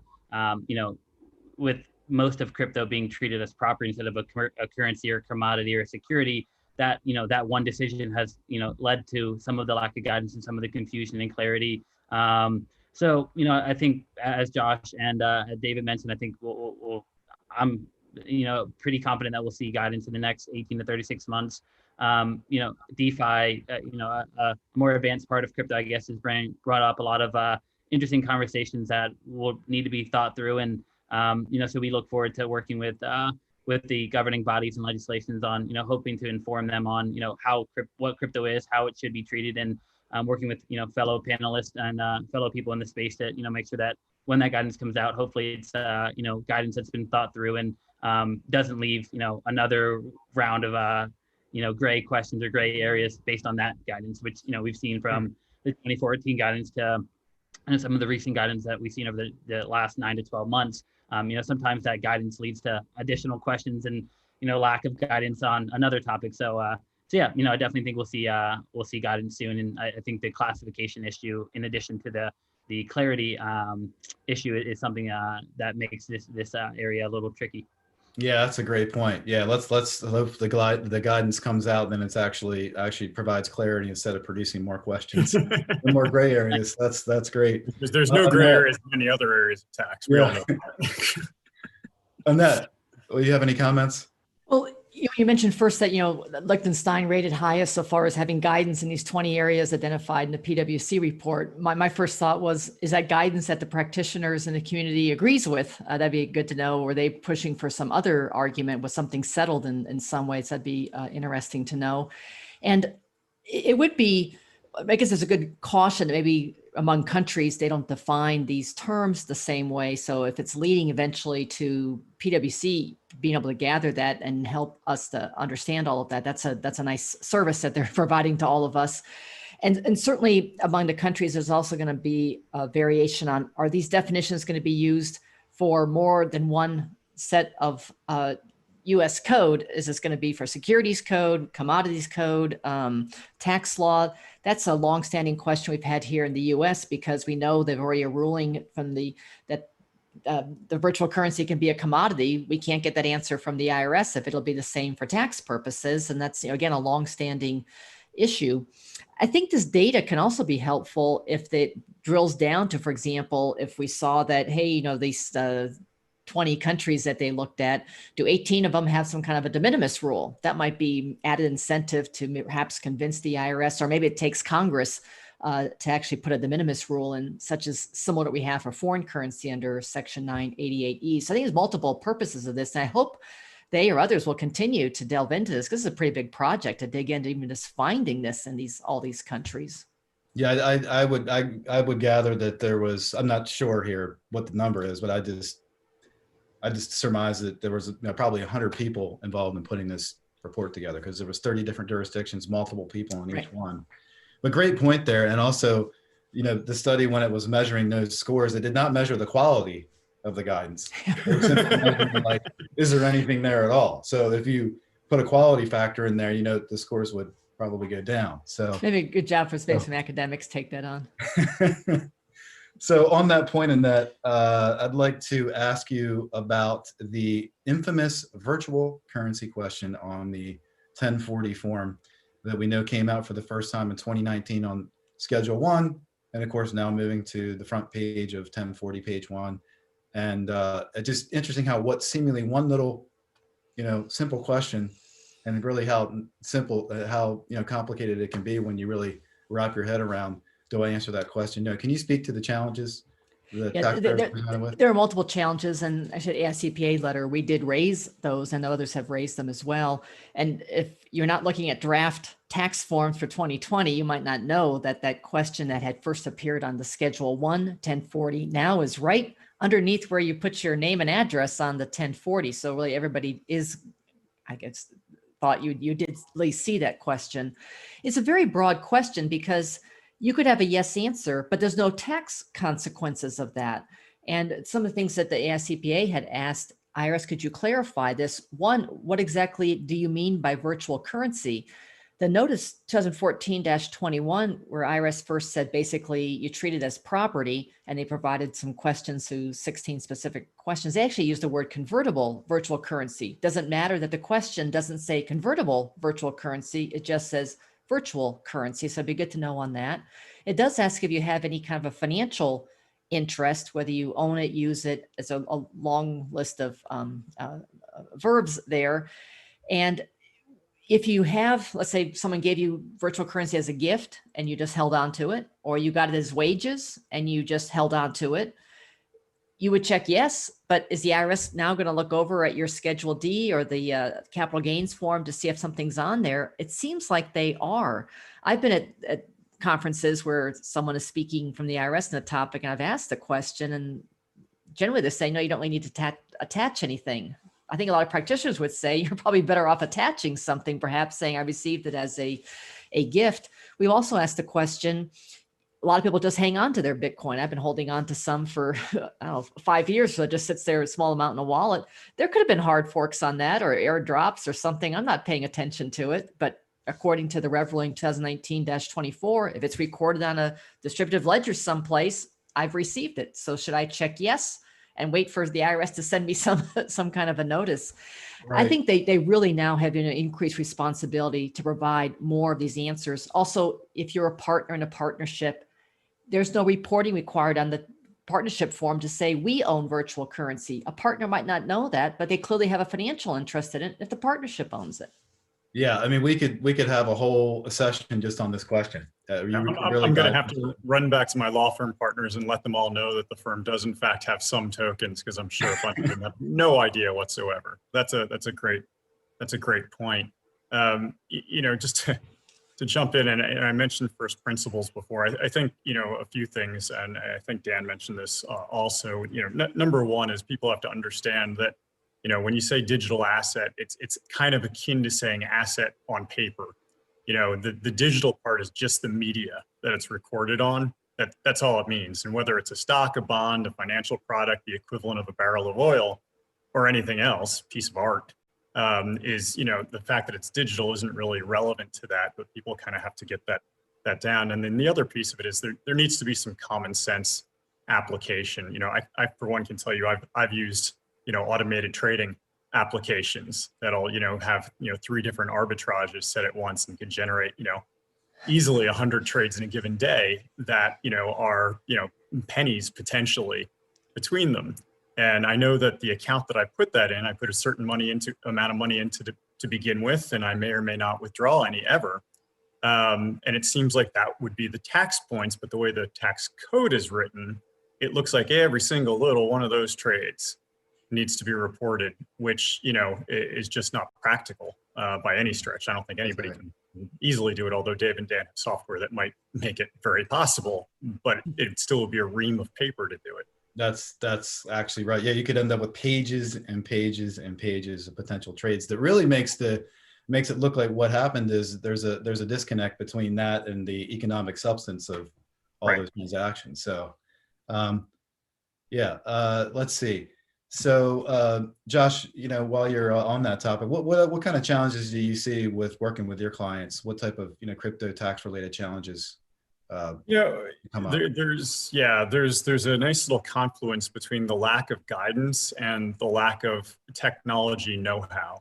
And a really good example of that is just the idea of dividends or distributions on digital assets. And 2 years ago, 3 years ago, that was a game ender because we didn't know how to do it from a technology perspective. Now, at this point, we do know how to do it from a technology perspective. It's not really even all that hard. However, the question of who has what kind of reporting obligation to who becomes a really, really interesting one. And particularly if you've got a typical digital asset that fractionalizes out to 18 decimal places, again, you've got a logistics issue.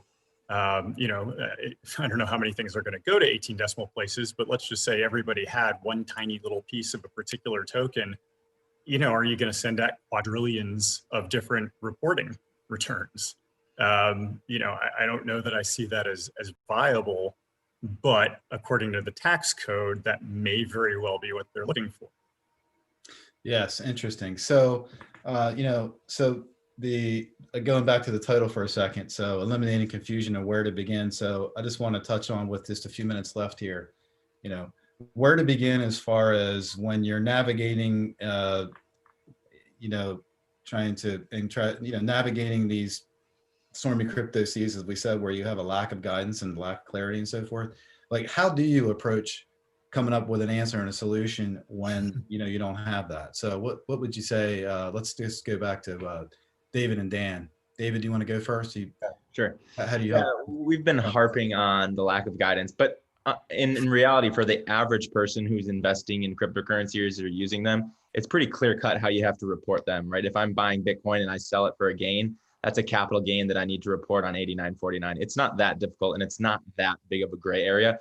We're getting into very extreme use cases, and then it does get gray. But for the average person, it's not that difficult. Now, where it does get difficult is if you have quite a number of different accounts, wallets, platforms that you're in and out of using different digital assets on, right? If I'm investing in Coinbase, but also playing around in DeFi and I have my own cold wallet, well, now you get a data problem, right? And that's what software tools, try to solve for, is this cost basis tracking.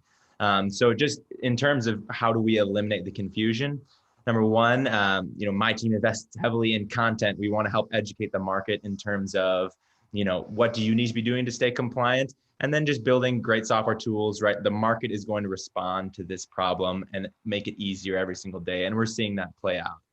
Yeah, so that's good. I've heard you talk about that before. You're wrapping content around the bells and whistles and the tools, the widgets. Right, absolutely. Track the transactions and produce reports and stuff like that. Dan, can you speak to that as well?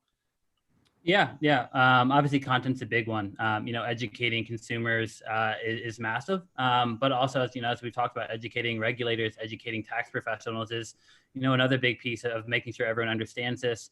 As David mentioned, one of the tools that Zenledger or CryptoTrader.tax provides is software that automates and simplifies the process of trying to, handle your reporting. As you mentioned, going back to the title of the topic, I think one of the biggest things that we suggest to someone who's, either investing or looking to invest is you don't have to keep track of every single transaction, but keeping track of the sources of your transactions is huge. So, understanding that you used Binance or KuCoin or Gemini or Poloniex, and then you used a Ledger, a Jax, a KeepKey, et cetera.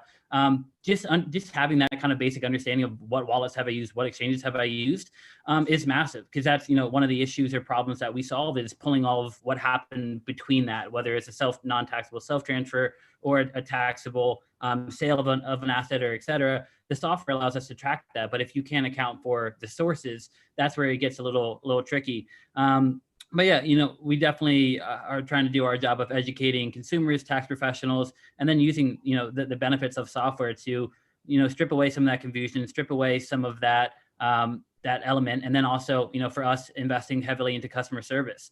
You mix taxes in general and then crypto, and it's a little bit of a nightmare to wrap your head around. So we try to not only provide that content information on the front side, but then also on the back end, making sure that our customers can have 24/7 access to real live human beings on the back end that can either walk them through just how to use the software or other elements as well. So we definitely try to make sure that we're educating, and then also providing that support and software on the back end to enable the consumers to easily comply. Yeah, that's an interesting point. How you're talking about like taking a step back and looking at it from like a 50,000 foot view and just say like, what was the transactional flow? Like just like almost like in a diagram type of way. How did you use the wallets? What was the flow of the transactions, instead of thinking, oh, I got to capture every single transaction, because as we know now, for a business, you maybe need to capture more of those components, but for an individual, as we know, transfers, you don't necessarily need to do that. But so that leads to, of course, you also have so like, understanding the flow of transactions may help you in gathering everything together and figuring out how to troubleshoot and stuff like that. But just to, again, go back to, how do we deal with coming up with, answers when we don't have these, so we got, there's challenges like, having missing information and stuff like that. So just, Annette, I want to go back to you again. Like, how does somebody go about, especially from a tax professional's point of view, go about providing guidance when you don't have a clear-cut answer, or like I was saying, missing transactions, you got holes in the information. How do you go about, let's say forensically solving something or delivering a solution to a client? Well, obviously very carefully, but that notice 2014-21, it had 16 questions in it with answers, but it was another important statement in there that the IRS said, we consider it property as opposed to it being a foreign currency.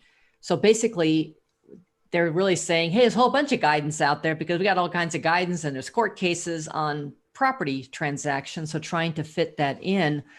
And when they issued the Rev Ruling 2019-24 and supposedly on how a hard fork is treated, and many people have called for them to improve that and clarify the fact pattern and the application of that. You could still piece together and think, well, okay, a revenue ruling is binding on the IRS, not say binding on me. May I still go back to property transactions? They also issued a lot of FAQs. Some of those FAQs are really interpretive, but they're not binding on the IRS or on a taxpayer. So we've got an issue of what does guidance say, and then quote, what exactly is that? Is it truly guidance? So we have those challenges there, but for the most part, you want to look at binding guidance to try and solve these and document why you're doing what you're doing. Yeah, well, I always like to remind people too. It's like, you need to go take the approach of like, that's about acting in good faith. The professionals got to act in good faith. Taxpayers got to act in good faith. If you did the best possible job you could do at some point in time, you can't really do any better than that. So, just act in good faith, do your best job at documentation, and, have a reason, if you have a reasonable, position and approach, especially if you're going back further in time, more likely to have, be able to support that, position that you took. And I remember, I think we're just about out of time here, but I remember one attorney that I admire. It was a colleague of mine, and he said to me one time, he said, you just got to apply the New York Times test. I said, well, what's that? He said, well, any action that you take, if you're willing to have it come out on the front page of the New York Times and your gut tells you you're good with it, like that's your litmus test for knowing, which action to take. And I was like, oh, okay, that's interesting. So I just always remember that, the New York Times test. So I think we are out of time. I guess in the meantime, how can everybody reach you guys? Would you just like to say, to tell the audience where people can reach you if they'd like to contact you? Sure. Yeah, you can reach us just online at cryptotrader.tax, and you can get a hold of me or my team pretty easily right on there. Great. Dan? Yeah, same thing. Just zenledger.io is our website. And then I'm pretty active on Twitter as well. So if you have any comments, questions, anything like that, my team's happy to help. Annette? You just doing a Google search, Annette Nellen, virtual currency. I've been maintaining a website with just a lot of background information so people can maybe find some of these resources. Hopefully that'll be of use. Yeah, and that's got a lot of stuff out there. Josh? Email is probably best. It's J, the letter J, Lawler, Lawler, at zuberlawler.com, ZUBER, or ask my assistant or my wife, because they pretty much run my life. Great. Thanks, everybody, for participating today. All right, thanks. Thank you. What the hell? What the fuck? What just happened? Oh, hell no.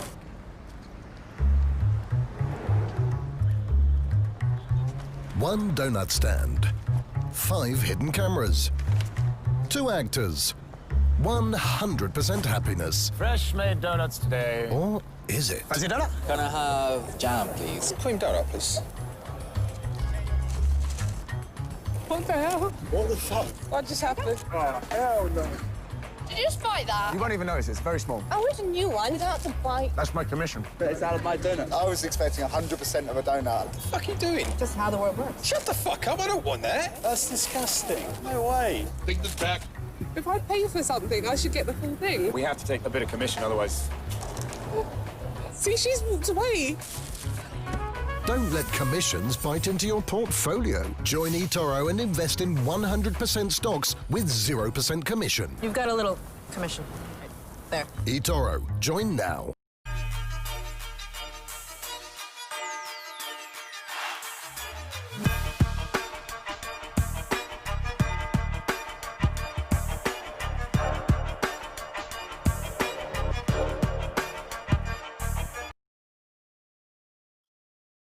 Oracles have been all the rage in 2020, but did you know they can help hedge weather risk to enable more accurate insurance for farming? Our next topic is a bit unique within itself, and even more so considering the speakers who will present it. Please welcome Sid Jha of Arbol and Sergey Nargov of Chainlink.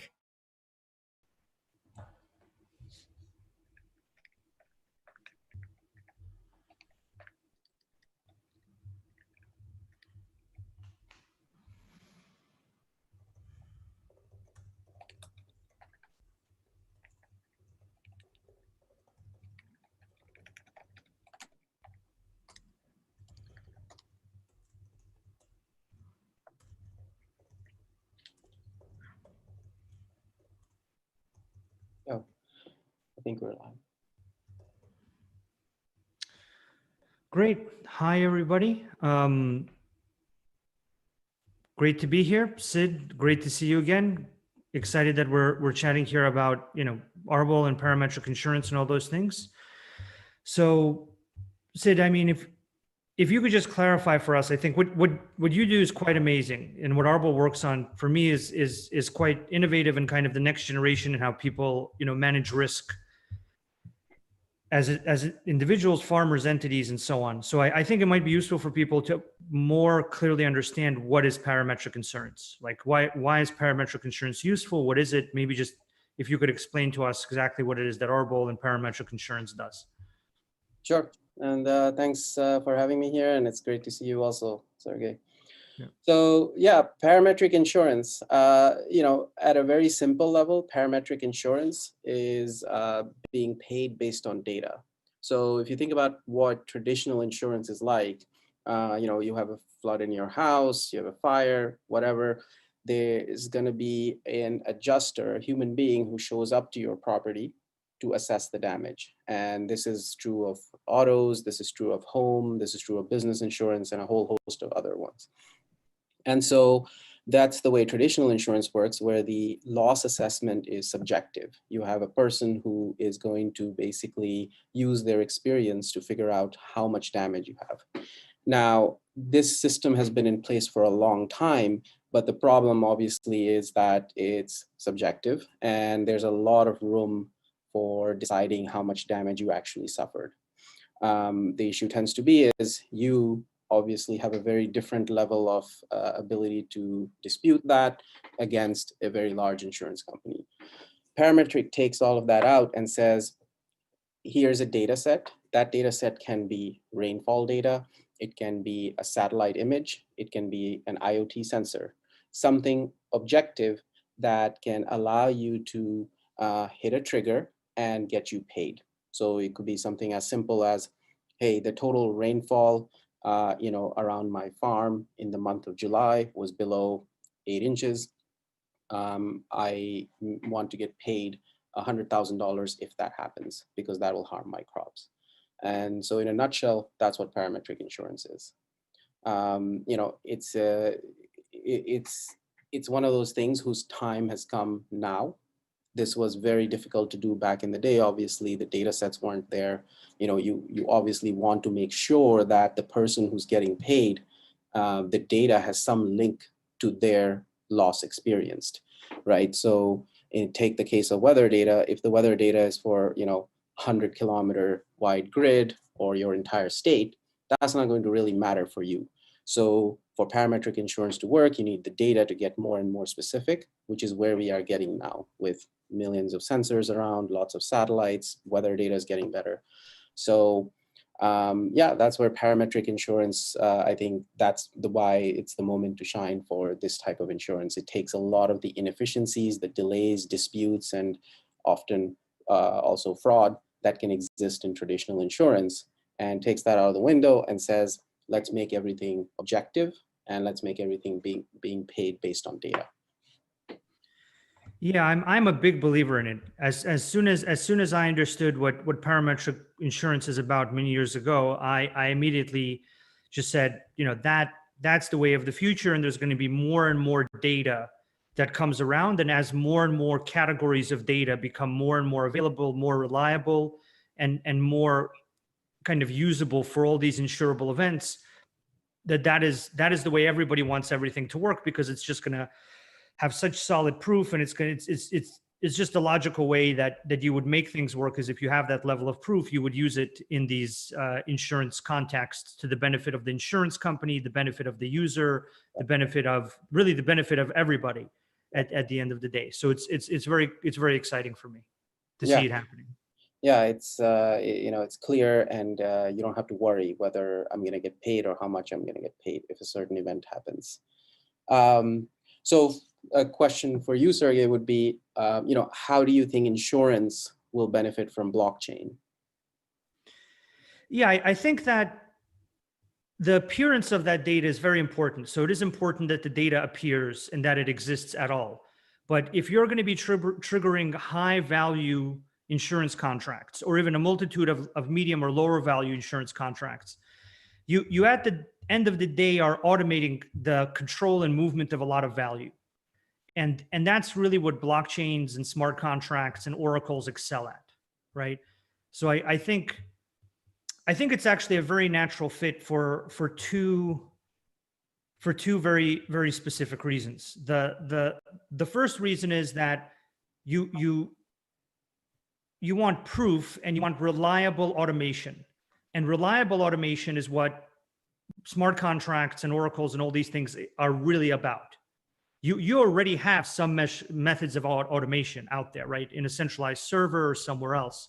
And I think what people don't fully know until they unpack some of the problems being solved is to what degree the lack of reliability or the ability to tamper with that data or the ability to manipulate it or change it or kind of game it to the benefit of one of the parties actually affects the value of an insurance product, right? And that's something that I think people that are in the insurance industry and leaders like you, innovators that are really, kind of driving that forward know very well.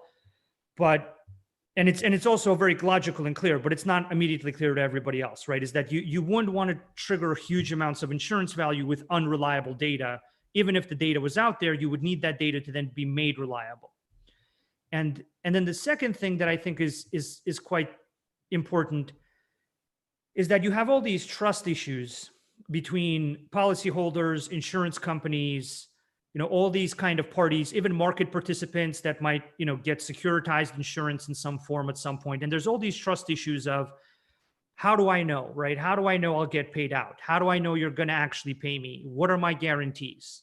And I think what creating a data-driven parametric insurance product in the smart contract format does is it allows you to turn to your user and say, here are my guarantees. I have cryptographic guarantees. I have these data-driven guarantees. I have all these methods of proof. And in fact, I can't manipulate the outcomes here, right?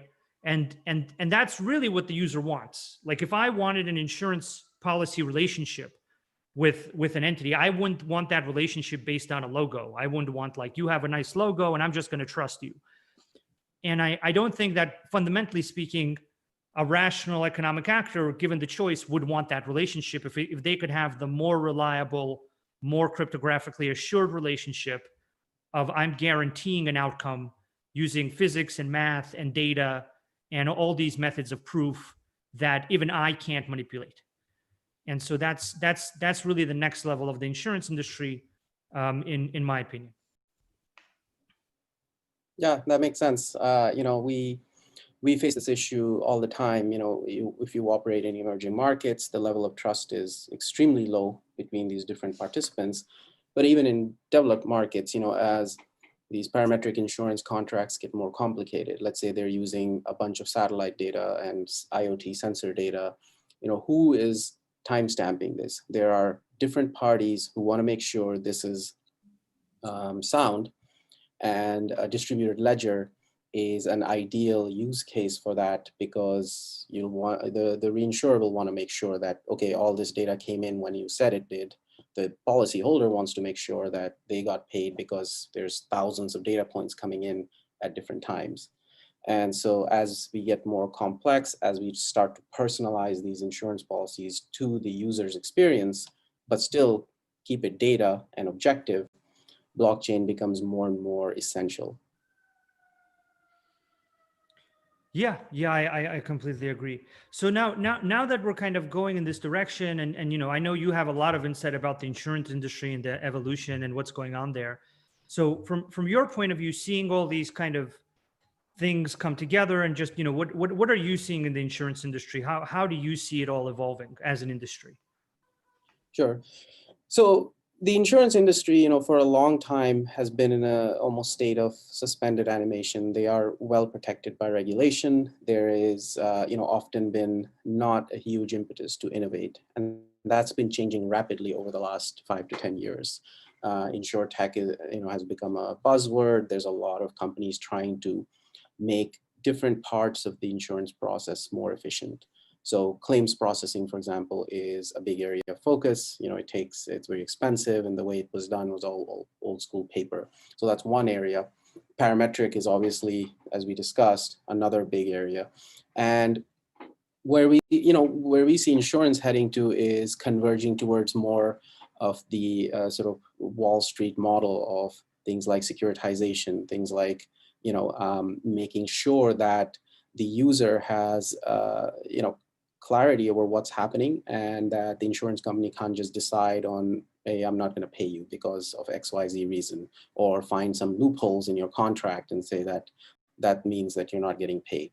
So there's a move towards, more clarity for the user. There's a move towards just having more objectivity in the process, and a big move towards just being more user friendly. And this is something that's often missed even in the blockchain space. You have companies like obviously Lemonade and others that have been trying to make the user experience, because, let's be honest, nobody enjoys, going out and buying insurance. And, you want people to feel that this is a simple, easy process to get this coverage, and they know what they're getting, and not be surprised later when companies don't pay up. During this COVID time, you'll see there have been lots and lots of lawsuits happening, and some companies have even gone bankrupt because their insurers didn't pay. This is the kind of stuff that, things like data and blockchain will really start to address, that you shouldn't be in a case where you purchase a policy and you think you're going to get some coverage, and then later you find out that it's not there. And I think the other big sort of movement in insurance is going to be to really start to address some of these big issues that we are facing as a society, things like climate change. And, you have $1 trillion of just crops in the world that get no insurance annually. That's a huge gap. There's lots and lots of gaps like this where, insurance is very well trafficked in the urban sort of wealthy areas, but huge parts of the world don't have insurance. And it's very hard for you to plan for the future if you cannot reduce some of these random risks, right? If the next storm can wipe out your farm or livelihood, and that'll set you back years, it's going to be very hard to develop that region of the world. And so I think insurance is going to need to start addressing a lot of these big gaps that exist, especially with things like climate change, and now we have pandemics, lots of different risks that seemed so distant and so far away, and now they're coming much, much closer to our awareness. I absolutely agree with you. Absolutely. I think at the end of the day that there's going to be a huge demand for insurance that has clarity about counterparty risk, and has clarity about how people are going to actually pay you out, defined in extremely clear terms, ideally around data, right? And I think that getting polished in certain markets and then making its way into emerging markets is going to underpin a lot of economic activity that is in and of itself like worthwhile from the point of view of what blockchains and smart contracts and oracles can do for society, right? Like the fact that there are all these people that don't have a way to manage these serious risks related to weather. I mean, we see storms now in the Caribbean on a regular basis. Temperatures are increasing in certain parts of the planet here and there, and any number of other risks, right, against which you do have a lot of very solid data, where there's kind of like a technologically enforced parallel legal system that now enables insurance to make its way to all of these people that previously wouldn't have had it. And that to me is extremely exciting, because it's really going to have a life-changing impact for some of them. And all they're trying to do is kind of pursue their economic destiny in a kind of a noble profession, which is essentially feeding people, right? So it's actually a worthwhile thing for all of our kind of technological, technocratic work to lend a helping hand to. Right.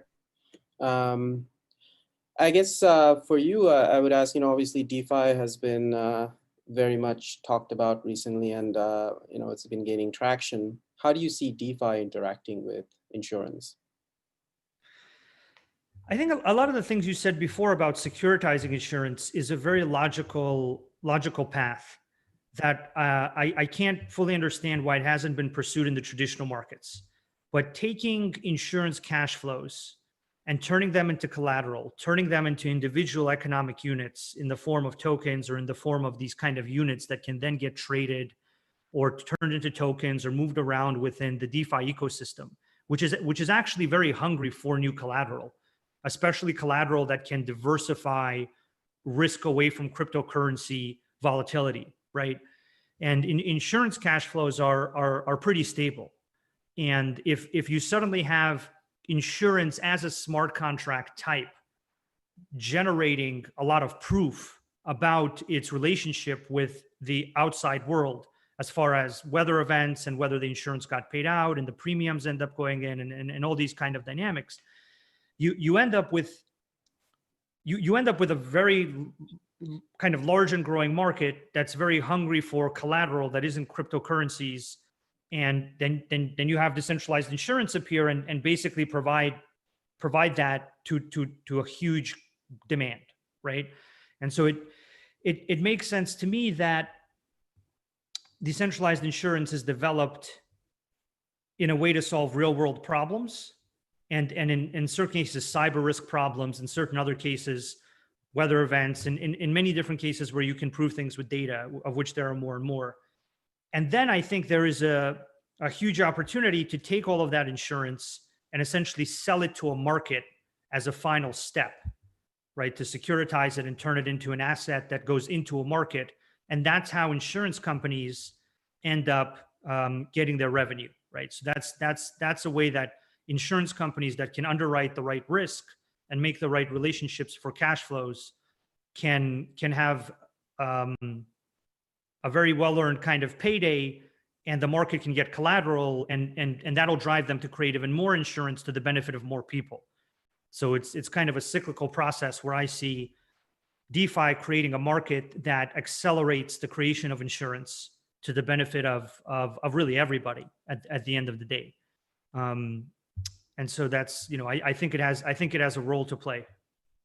Yeah, absolutely. I completely agree. And we need new capital, new types of risk that are hedged in non-traditional channels. Right. Completely agree. So it's exciting what you're doing. I'm a huge fan, and I'm really impressed by the fact that you have this live and working in both developed markets and emerging markets. And it's really very exciting for me that you're able to use the blockchain infrastructure for something that is so tied to people's livelihood and tied to how they can manage their ability to succeed in an enterprise, right? And that's kind of a fundamental thing that I think people don't always fully get about insurance, is that insurance enables people to like sail across oceans and open businesses and keep those businesses running when something negative happens, and things like that, and pursue their economic destiny. So I'm eager to hear, like, what do you see happening next for Arbol? How you see that evolving? What are some of the next steps or ideas that you guys are thinking through? Sure. Yeah. So we went live about 6 months ago. We've done tens of millions of risk through the platform just in that time. We have a footprint of thousands of farmers now on the platform. And to us, that was a starting point. We have programs in US, Latin America, Southeast Asia, and we see ourselves expanding through to all the different regions in the world where you need this coverage. So many parts of Eastern Europe, Australia, South America, and that only helps to further diversify the cash flows. Going back to your DeFi point, it only makes these cash flows more attractive the more diversification you can get. So in the agriculture space, we see a lot of opportunity in a lot of these regions, and we'll be making a strong push in those. But we actually see tremendous opportunity in a lot of different other industries, and we're already starting to make headway there. Because once you abstract it out to data-driven payouts, a lot of different data sets become open for coverage. So for example, in the renewable space, if you have a wind farm or a solar farm, you need coverage against things like cloud cover, against wind speeds that make your cash flows volatile and increase your cost of capital. So, insurance can serve as a way to smooth out the cash flows and make renewable power more available for someone trying to start one.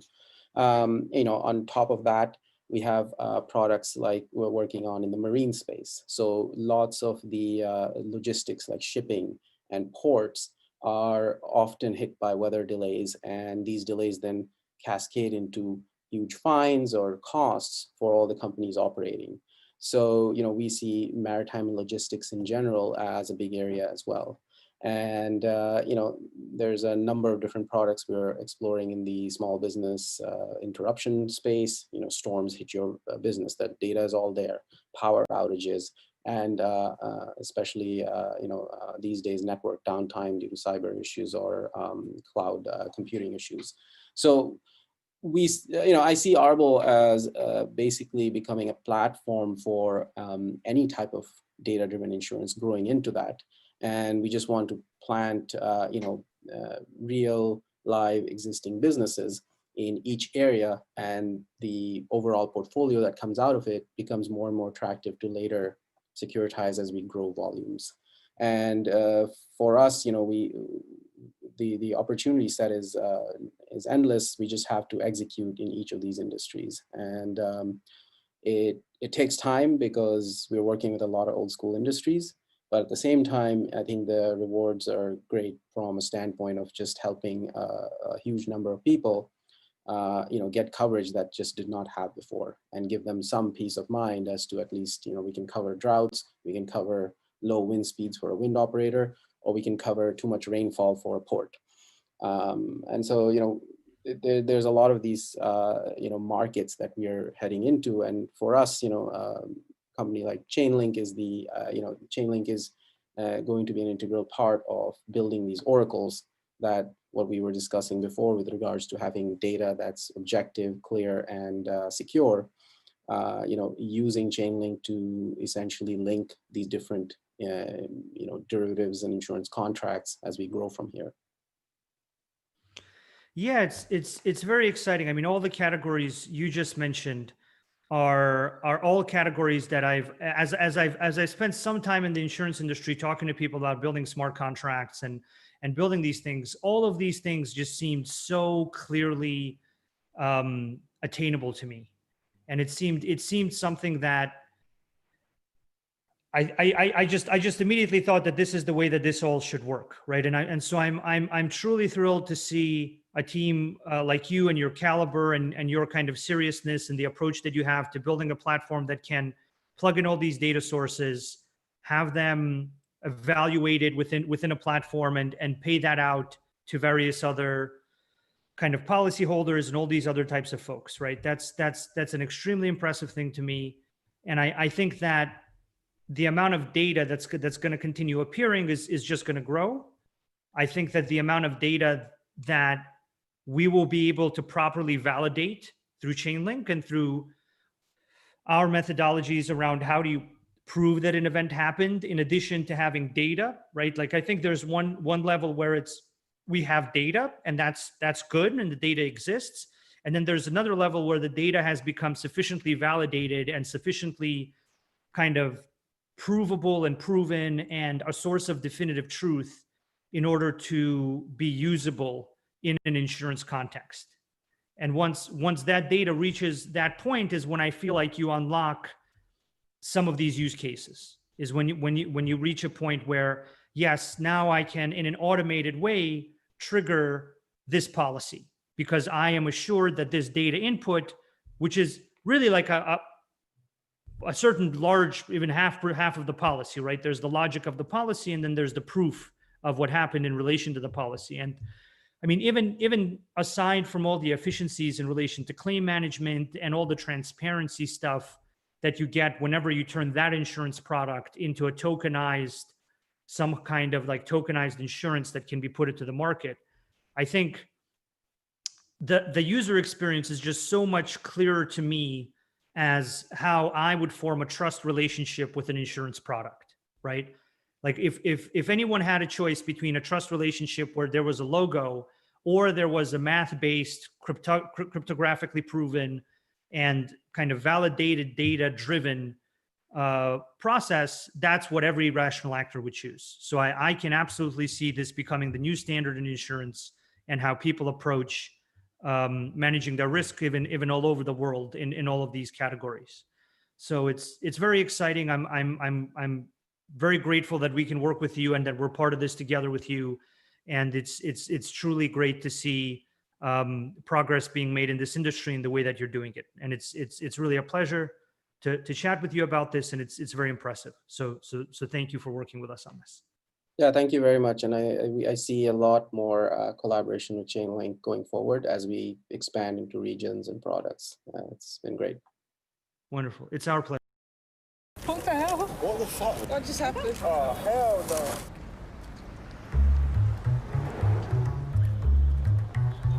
One donut stand, 5 hidden cameras, 2 actors, 100% happiness. Fresh made donuts today. Or is it? Fancy donut? Can I have jam, please? Cream donut, please.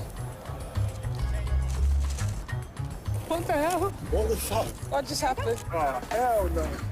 Did you just bite that? You won't even notice, it's very small. Oh, it's a new one. You don't have to bite. That's my commission. It's out of my donut. I was expecting 100% of a donut. What the fuck are you doing? Just how the world works. Shut the fuck up, I don't want that. That's disgusting. No way. Take this back.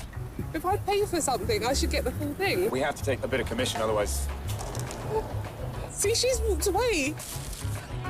Don't let commissions bite into your portfolio. Join eToro and invest in 100% stocks with 0% commission. You've got a little commission.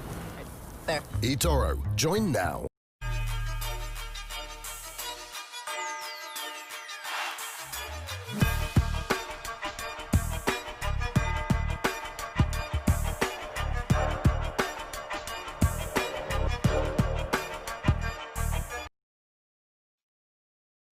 Digital identity, open finance, and a truly decentralized global internet is no easy front to achieve. To take us through these initiatives and its greater vision, please welcome Stephen C. of Harmony, leading a discussion with Stellar's Danielle Dixon, CoinShares, Meltem Demirios, Shift Networks, Joseph Weinberg, and Bradley Cam of Unstoppable Domains.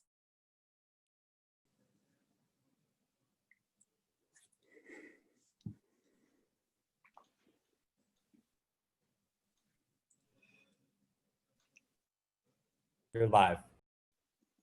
Hi, everyone.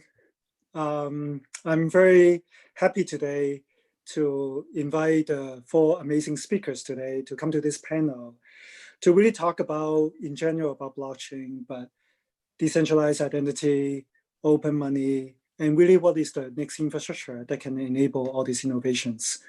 My name is Stephen. I wouldn't say too much about myself, but wanted to really have a fun and conversational 30 minutes with my guests.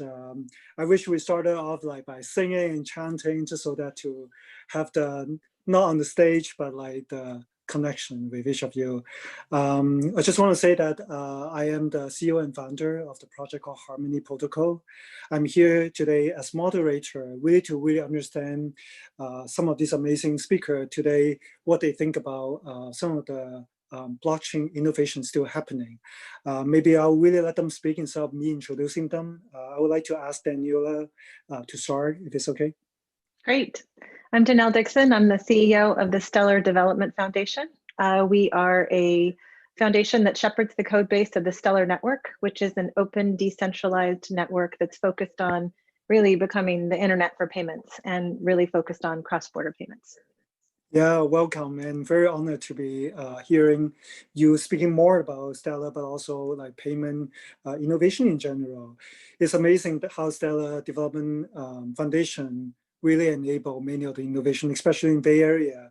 As a matter of fact, one of my good friend, Andrea Lowe, just joined the foundation to bootstrap the ecosystem. I would love to hear more about some of the like development there. Next, maybe Melt can tell us more about CoinShare. Yeah, hi everyone. Sorry you have my avatar today and my voice and not me in person. I'm excited to be here. I'm with CoinShares. We are a global investment firm focused on the digital currency space. And in particular, on today's panel, I'll be talking about our venture investing activities. I've been investing in this space for the last 6 years now, have invested in over 200 companies over those 6 years, and have spent a lot of time working with startups, entrepreneurs, regulators, corporations, non-government organizations, and everyone in between. So I'm excited to be on this panel. Thanks for having me, Stephen.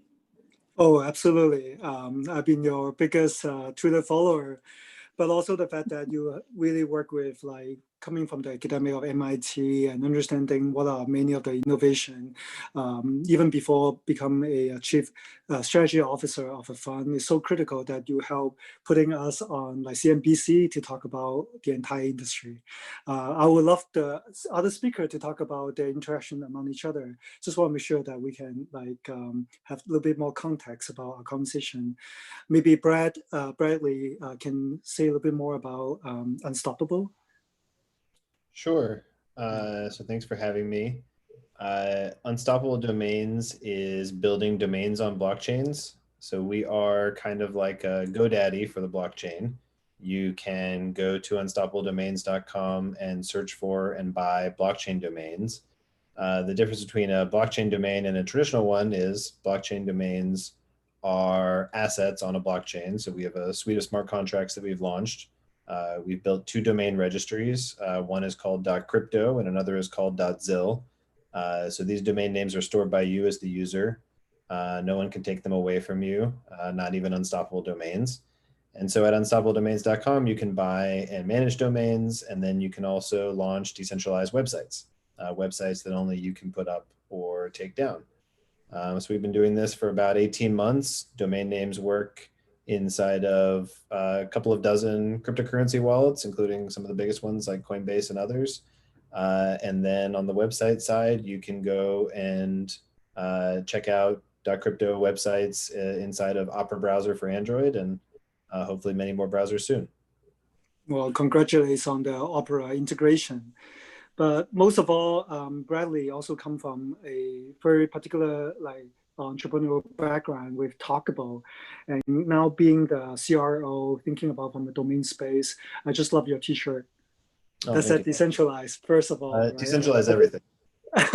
It really has to be up in front every day. I've been wearing this blue T-shirt for 2 years now for a reason. I think it really is almost out of two. But last of all, Joseph. Yeah, thank you for having me, Stephen, and everyone else on the panel. Good to be here. My name is Joseph Weinberg. I'm the co-founder of Shift Network. We spent the last few years working on an identity protocol and really looking at how you solve compliance-related requirements to really maintain decentralization and not start to kind of change the way the ecosystem functions. So we've been working with governments and many non-governmental organizations, like such as the OECD and the Financial Action Task Force. I'm working on compliance with some of the largest exchanges in the space today, governments and a whole variety of kind of suites of products on the identity side and a few more. So good to be here with everyone. That's so exciting. 3 years into the story that you really think about decentralized identity upfront. Most of all, Joseph and I actually went to the same college in Canada, a small college, Simon Fraser, that is great that almost that's how many of our friends and past colleagues we connect in crypto again.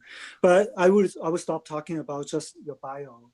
I specifically pick a common blog post that not the latest, but I thought it would be generating some conversation, whether related to your project, but the topic of like this panel, hopefully just so that we are not just like talking about ourselves, our project or your product, but at least have some maybe controversial or like point of view that you would like to put out, right? Hopefully it's really conversational. The worst, I've been to so many panels myself too, is everyone just talk and announcing and broadcasting without really learning a little bit the chance that we are so fortunate to have 30 minutes together. So the blog post that I put out is called Every Startup is a FinTech Company by Andreessen. And I read it many times and I even put it on a roadmap. I thought the whole idea of unbundling of Wells Fargo's is so visual way of reminding us a long way to go. Honestly, 10 years ago when I did my first startup, unbundling Craigslist is everyone VC and all the founders talk about. Maybe any of the speaker here can use that topic or the blog post, some of the content or wherever that you want to relate to it. Maybe we don't need to go in particular order. Maybe Brett can go first, because just so that we randomize the order a little bit. And sorry, just to make sure I'm clear, this should tie back to identity or? Up to you. So the blog post said, I don't know whether you read it, it's by Andreessen, that said, every startup in the future, they even make a stronger claim, all the coming unicorns whether you purposefully position yourself as a fintech company, or many of them will turn into a fintech company. How it tied back to crypto, how it tied back to your mission. You can open up a new topic. Sure. Well, yeah, I think I definitely agree. I mean, I think the thing that is one of the things that crypto is leading the charge in is making it so every application can have a wallet. That's become, an easy feature now because of crypto. So I think we're seeing that all across the board. Like, for example, we're seeing wallets turning into browsers, like various crypto wallets that have dApp browsers, and then browsers turning into wallets, like Opera Browser and Brave Browser and others integrating wallets. So we're seeing this kind of convergence, and I think it's just so easy now to add financial infrastructure into your app. So why would you not want that? Why would you want your users to have to go somewhere else or use some other system? So I think it's more like a sign of how broken the system has been that you haven't been able to do that with the current internet. Because, like, of course people have wanted payments forever. As these, new social media giants came out of China, of course they integrated payment tech off the bat, or very early on, because that's what users want. It's only because the applications that we use here are delivering so poorly on what users want and evolving so slowly that it hasn't already taken over. But I mean, I think this is just across the board for crypto, but how it links into our product, a blockchain domain is your payment endpoint. It's like your decentralized Venmo, but it's also your website. So I've got brad.crypto. You can go to my website and see my blog, but you can also send me money to brad.crypto in Bitcoin or Ethereum or other currencies. No need for tips. No It's really true. The first thing is the names, and the money is the end of it. Whoever want to go ahead. Yeah. I think that one of the things on ahead. this is that you talked about it as unbundling. That's what the post talked about it as too. I think about it more in like the notion of standards, like the idea of what the web was developed on, which is the standards and the ability to interoperate, allows that sort of different layers and being able to select which layers that you want, which is exactly the issue, certainly for us when we talk about payments. And you think about, like, you have this infrastructure.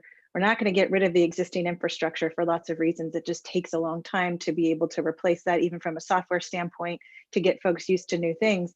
But if you just make those rails interoperable with the existing infrastructure, it's a bit like unbundling, but it's just using those standards to be able to interoperate with lots of different functions out there. So we see this in payments, but you can see it in digital identity. You can see it in even like from the content standpoint. There's just so much opportunity when you think about it in this decentralized network idea. The ideas that the internet were all founded on, that we've sort of moved away from and created the full stack instead of looking at it as different layers of the stack. Yeah, for Danielle coming from Mozilla after 8 years, but also having a JD of her own. I'm very excited. I was just reading some of your LinkedIn that's coming from Hastings College of Law. That's where our VP president is going to be part of the story. Maybe Melton can add some other perspective. Yeah, so I was just going to jump in. I think one of the real exciting things we're doing here is historically the relationship you've had with your identity and with money is your government issues you an identity. 25% of the world's population doesn't have a government issued ID. You then take that government issued identity and you go to a financial institution, and the financial institution gives you a bank account and a bank account number and a credit card number. But those identifiers, those account numbers belong to the bank. You can't take your account and your assets with you to another bank very easily, which is why banking is such a sticky industry. On average, in any given year, only 4% of users of banks will move their assets to another bank. So banks have never actually had to compete for users because they own your account number. And so what crypto does that's always been so exciting to me is a blockchain wallet address. That's a bank account. Those are assets that can travel with you wherever you want to go. So for the first time, because we've separated identity from government, and we've separated your bank account or your financial assets from a financial intermediary that custodies them and owns your bank account number and gives you an IOU, you can now shop for service providers that give you the experience you want. And I think that's just a fundamentally transformative relationship that completely inverts the relationship we have with service providers. More importantly, though, I think what's really exciting is in this new digital world, I can have a lot of different identities. You mentioned my Twitter, right? I'm one person on Twitter. I'm one person in my day-to-day life. Professor Melton is another person. And I may have, 10 or 20 different internet avatars. And for the first time, all of those entities can have financial identities. They can have web table addresses with Unstoppable. They can have financial accounts. They can be separate. They can be linked together. And I think more and more as people start to live their lives in these different metaverses or these different slices of our objective reality, we have this new capability to really meet people where they're interacting and transacting. And by the way, social media is leading the charge. I don't know who saw the news today, but ByteDance is looking at starting to offer financial services to people, ByteDance being the company that owns TikTok. So it's happening, and I think social media is going to be the gateway drug that completely inverts the relationship people have with their financial service providers. So I'm very excited, and I think crypto is 100% going to lead the way. And everyone on this call today, I've been on a Zoom with in the last few months, so like we're all doing it, and we're all doing it together, and it's amazing. I'm super excited. That's really true. I love how Milton keep talking about users and people's choices, but also coming from Milton's background and 4 years in World Economic Forum, that many of this identity have to be redesigned now that is really cross-border. Many countries' regulation need to work together, and the infrastructure they need to work together. Joseph? Yeah, no, I'd kind of like amalgamate everything that everyone said and completely agree. And like this comes down to how we define value, right? It's a question of, can we conceptualize value in one level, but can we actually, mathematically, enable value in new ways? And that's really what our ecosystem, provides. And I think through that, it's really the question of trust, right? So now we have systems that can provide trust, that allows us to provide an incredible, new set of services that just weren't possible. And trust is probably the key consideration in everything. And it comes a lot into the regulatory side as well, of course. And we've been working on trying to, at the very least, ensure that decentralization and openness and the ability to openly innovate isn't dampened by the requirements for regulation. Bitcoin doesn't care about regulation. It doesn't care what anyone thinks. The problem is we are people, and we are still bound by the countries that we sit in. And that's the reality that we think we have to face. And so there's, this constant tug of war between, the ability to maintain that openness and the ability to maintain that, and at the same time, give the baseline requirements for what governments require, what regulations are needed. And I think the really most interesting thing that we're at least focused on is, can we build systems that maintain that openness and decentralization, but also require this counterparty accountability. And I do think that that'll probably be the next biggest leap that the ecosystem takes, and kind of this maturity that I think we're all starting to see. News in the last few weeks has been very clear that things are becoming more front and center across governments around the world. And I think the ability for our ecosystem to provide innovations and really build things that are new and speak to the level in which our ecosystem is based on and built off in these primitives really provides a new type of financial system. Regulations, and laws and rules are somewhat a part of financial systems. And so if we can maintain that, I think that the next really big jump in adoption and everything really starts to kick in very, very quickly at that point. So that's our, yeah.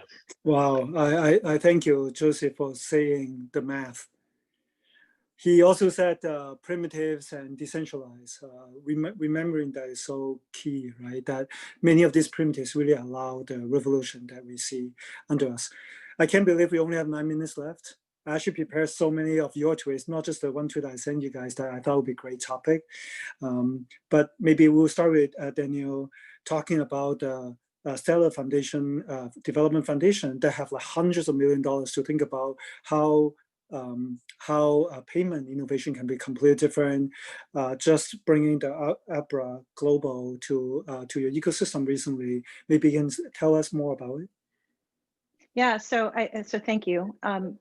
from the way that we look at this is that as I said, we shepherd the code base for the Stellar network, but we feel it's also our responsibility to talk about things like Joseph just talked about from a regulatory standpoint, and to meet with regulators. And the whole security adage from way back when, trust but verify, you have to allow that openness, that decentralization, to be able to get that trust, and then to allow others to verify that it's actually happening.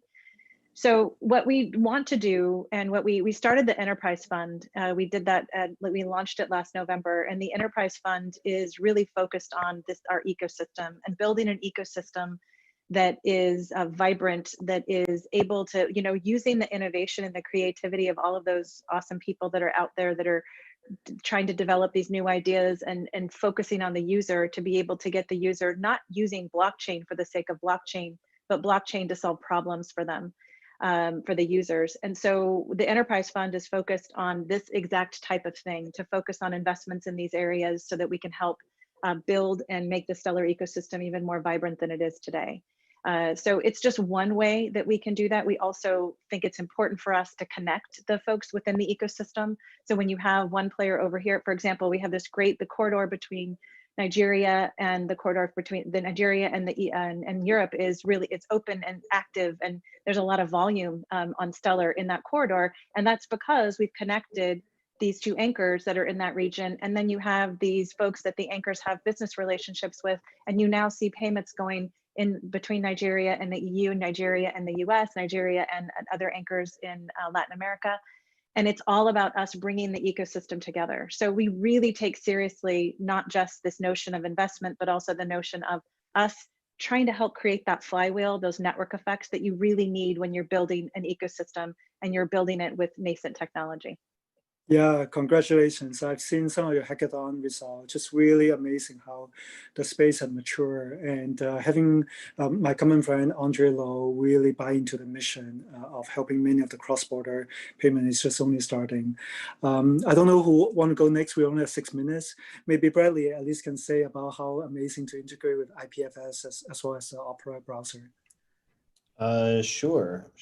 So I think the thing that has been the most maybe surprising and optimistic note for me over the past year and a half has been how interested browsers are about crypto.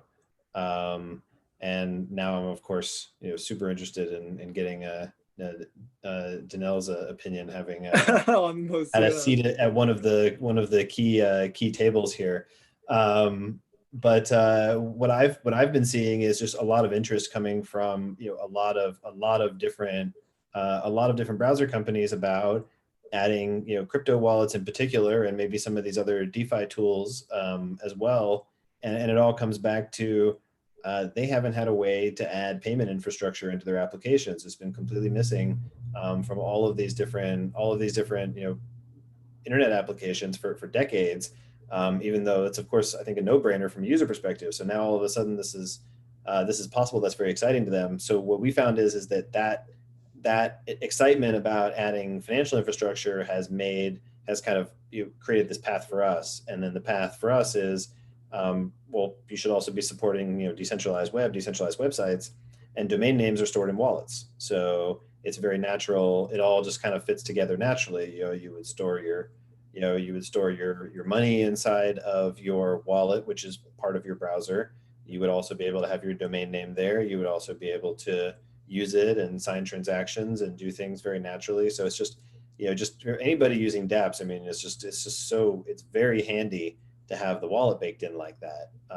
Yeah. So I'll say really that's the only way to get to the 10 million, 100 million users. And browser have done it, right? Never mind Mozilla of hundreds of million users, whether Opera and many of the mobile browsers are still a long way.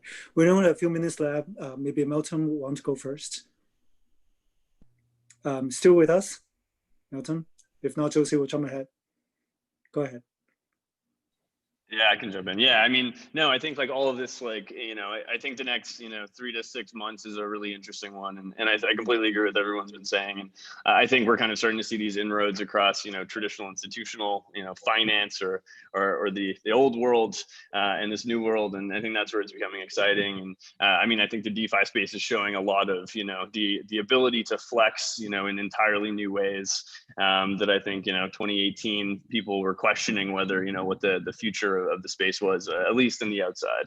And so I think that, provided we can get a few more primitives embedded into those types of applications and really just, continue to allow the ecosystem to provide some of that really critical infrastructure that, the next year to 2 years, we're in a world where negative interest rates are a reality, where the systems around us are being put to the test, let's say, and so the ability to provide a lot of these financial instruments to a broader audience is really, really critical. And so provided that we can check off some of the institutional check marks, I think that we're almost there. So Malcolm, jump in. I want to disagree with you, actually. One point I disagree on is I think a lot of people in the crypto space are waiting on institutions to come around and adopt crypto. And I actually think that crypto is going to change what it means to be an institution, and it already has.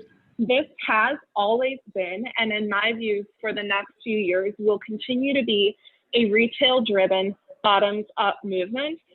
And what it means to be a bank is changing. Bradley, what it means to be an internet service provider, you guys are changing it. You're changing what it means. You're changing the definition. You're changing the relationship companies have with their customers. So I think what we're doing is we're fundamentally changing the way that institutions in our world function. And what that means is like, it's up to us to define the future. So what I think is so exciting is we're completely operating in this space where, instead of asking for permission, instead of waiting, people in the industry are now going and doing, and the businesses that are going to be successful are not the businesses that are trying to pander to Goldman Sachs or, name your favorite financial services institution here. It's people who see problems and are solving them using these tools we have, because what we're doing is we're building global open source networks that anyone can participate in. And yes, there may be regulation, but guess what? Your physical jurisdiction no longer defines the regulatory perimeter in which you operate. It's ridiculous. Like if I have a Bitcoin wallet, the Bitcoin network doesn't care if I'm in Somalia or in the US or wherever I am. My service providers may, but the Bitcoin network sure as shit doesn't. So I just think the reality is institutions are going to adapt to this new world. And I'm very excited to continue to push in that direction. Instead of trying to shove crypto into banks, I want banks to adapt to accommodate this fundamentally new world, because crypto is happening. It's here, it's now, not going back. And when it does finally reach that sort of scale, which I think we're getting to, it's going to blow people's minds. So again, I just can't share how excited I am. Hopefully my enthusiasm is coming through without my face, because I'm waving in the air like a maniac over here. Yeah, absolutely is. I wish you had a little bit more time to even talk about the Shuttle One project. That the innovation in Southeast Asia is really happening. All the open, you talk about against so cool. institution, but the government is really jumping on as well. Maybe just under, we only have 10 seconds. Go. Yeah, Shuttle One, amazing company, peer-to-peer finance, Southeast Asia, supported by the Singapore government, working with a bunch of different government agencies, using DAI and USDC, but actively looking at other protocols. I have introduced them to the Stellar Foundation, Danelle, just so you know. Really exciting, and I think, again, fundamentally transformative to see companies being able to address peer-to-peer banking needs using blockchain technology and stable coins as opposed to using the correspondent banking system. I think that's all we got. I'm very glad that we finished it strong. I don't know whether they cut us off or let us hang out a little bit more. I was just very glad that I really got to know some of your background, whether Mozilla or MIT. Joseph actually went to Amazon. I also spent 2 weeks there. That Amazon Forest is still where it started. Bradley, if you know our roadmap, I really wanted to build a domain services to take over all the top registry, just as much myself. Thank you so much. Really fun. Yeah, I think that's all we got. Really look forward to the next. So you've heard about these two cryptos that are going to explode? Names. Oh, I'm posting your karaoke video. You said you deleted it. Okay. There's two. Here's one. Tired of missing out? Join eToro and start trading cryptocurrencies in no time. eToro, sign up for free. Buying the cryptos? No, I'm watching you live in La Vida Loca. I got 2 words for you, bestie. eToro copy trader. Just find a top investor on eToro and hit copy. From now on, whenever they make a trade, you make the same trade automatically. Neato! eToro. What the hell? What the fuck? What just happened? Oh, hell no.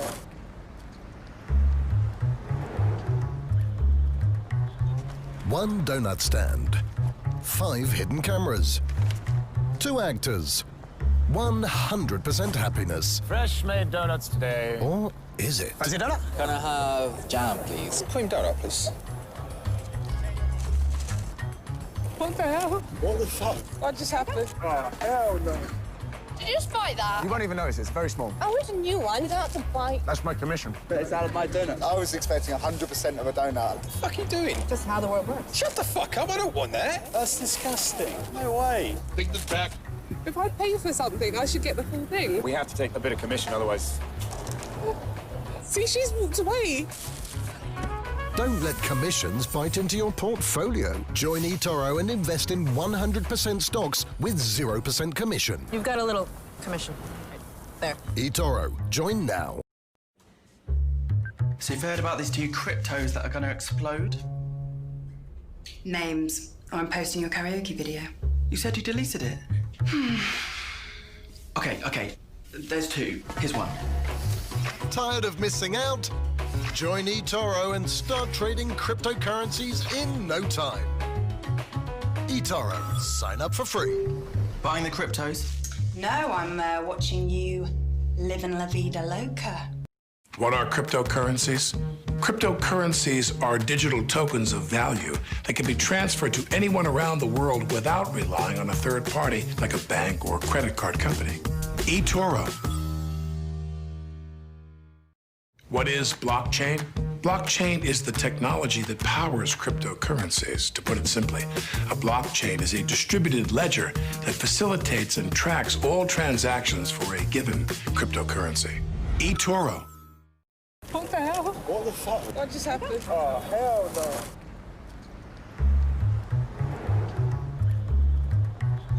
One donut stand, 5 hidden cameras, 2 actors, 100% happiness. Fresh made donuts today. Or is it? Can I have jam, please? Cream donut, please. What the hell? What the fuck? What just happened? Oh, hell no. Did you just buy that? You won't even notice, it's very small. Oh, it's a new one. You don't have to buy. That's my commission. But it's out of my donut. I was expecting 100% of a donut. What the fuck are you doing? Just how the world works. Shut the fuck up, I don't want that. That's disgusting. No way. Take this back. If I pay for something, I should get the full thing. We have to take a bit of commission, otherwise... See, she's walked away. Don't let commissions bite into your portfolio. Join eToro and invest in 100% stocks with 0% commission. You've got a little commission. Right there. eToro, join now. I got 2 words for you, bestie. eToro copy trader. Just find a top investor on eToro and hit copy. From now on, whenever they make a trade, you make the same trade automatically. Neato! eToro.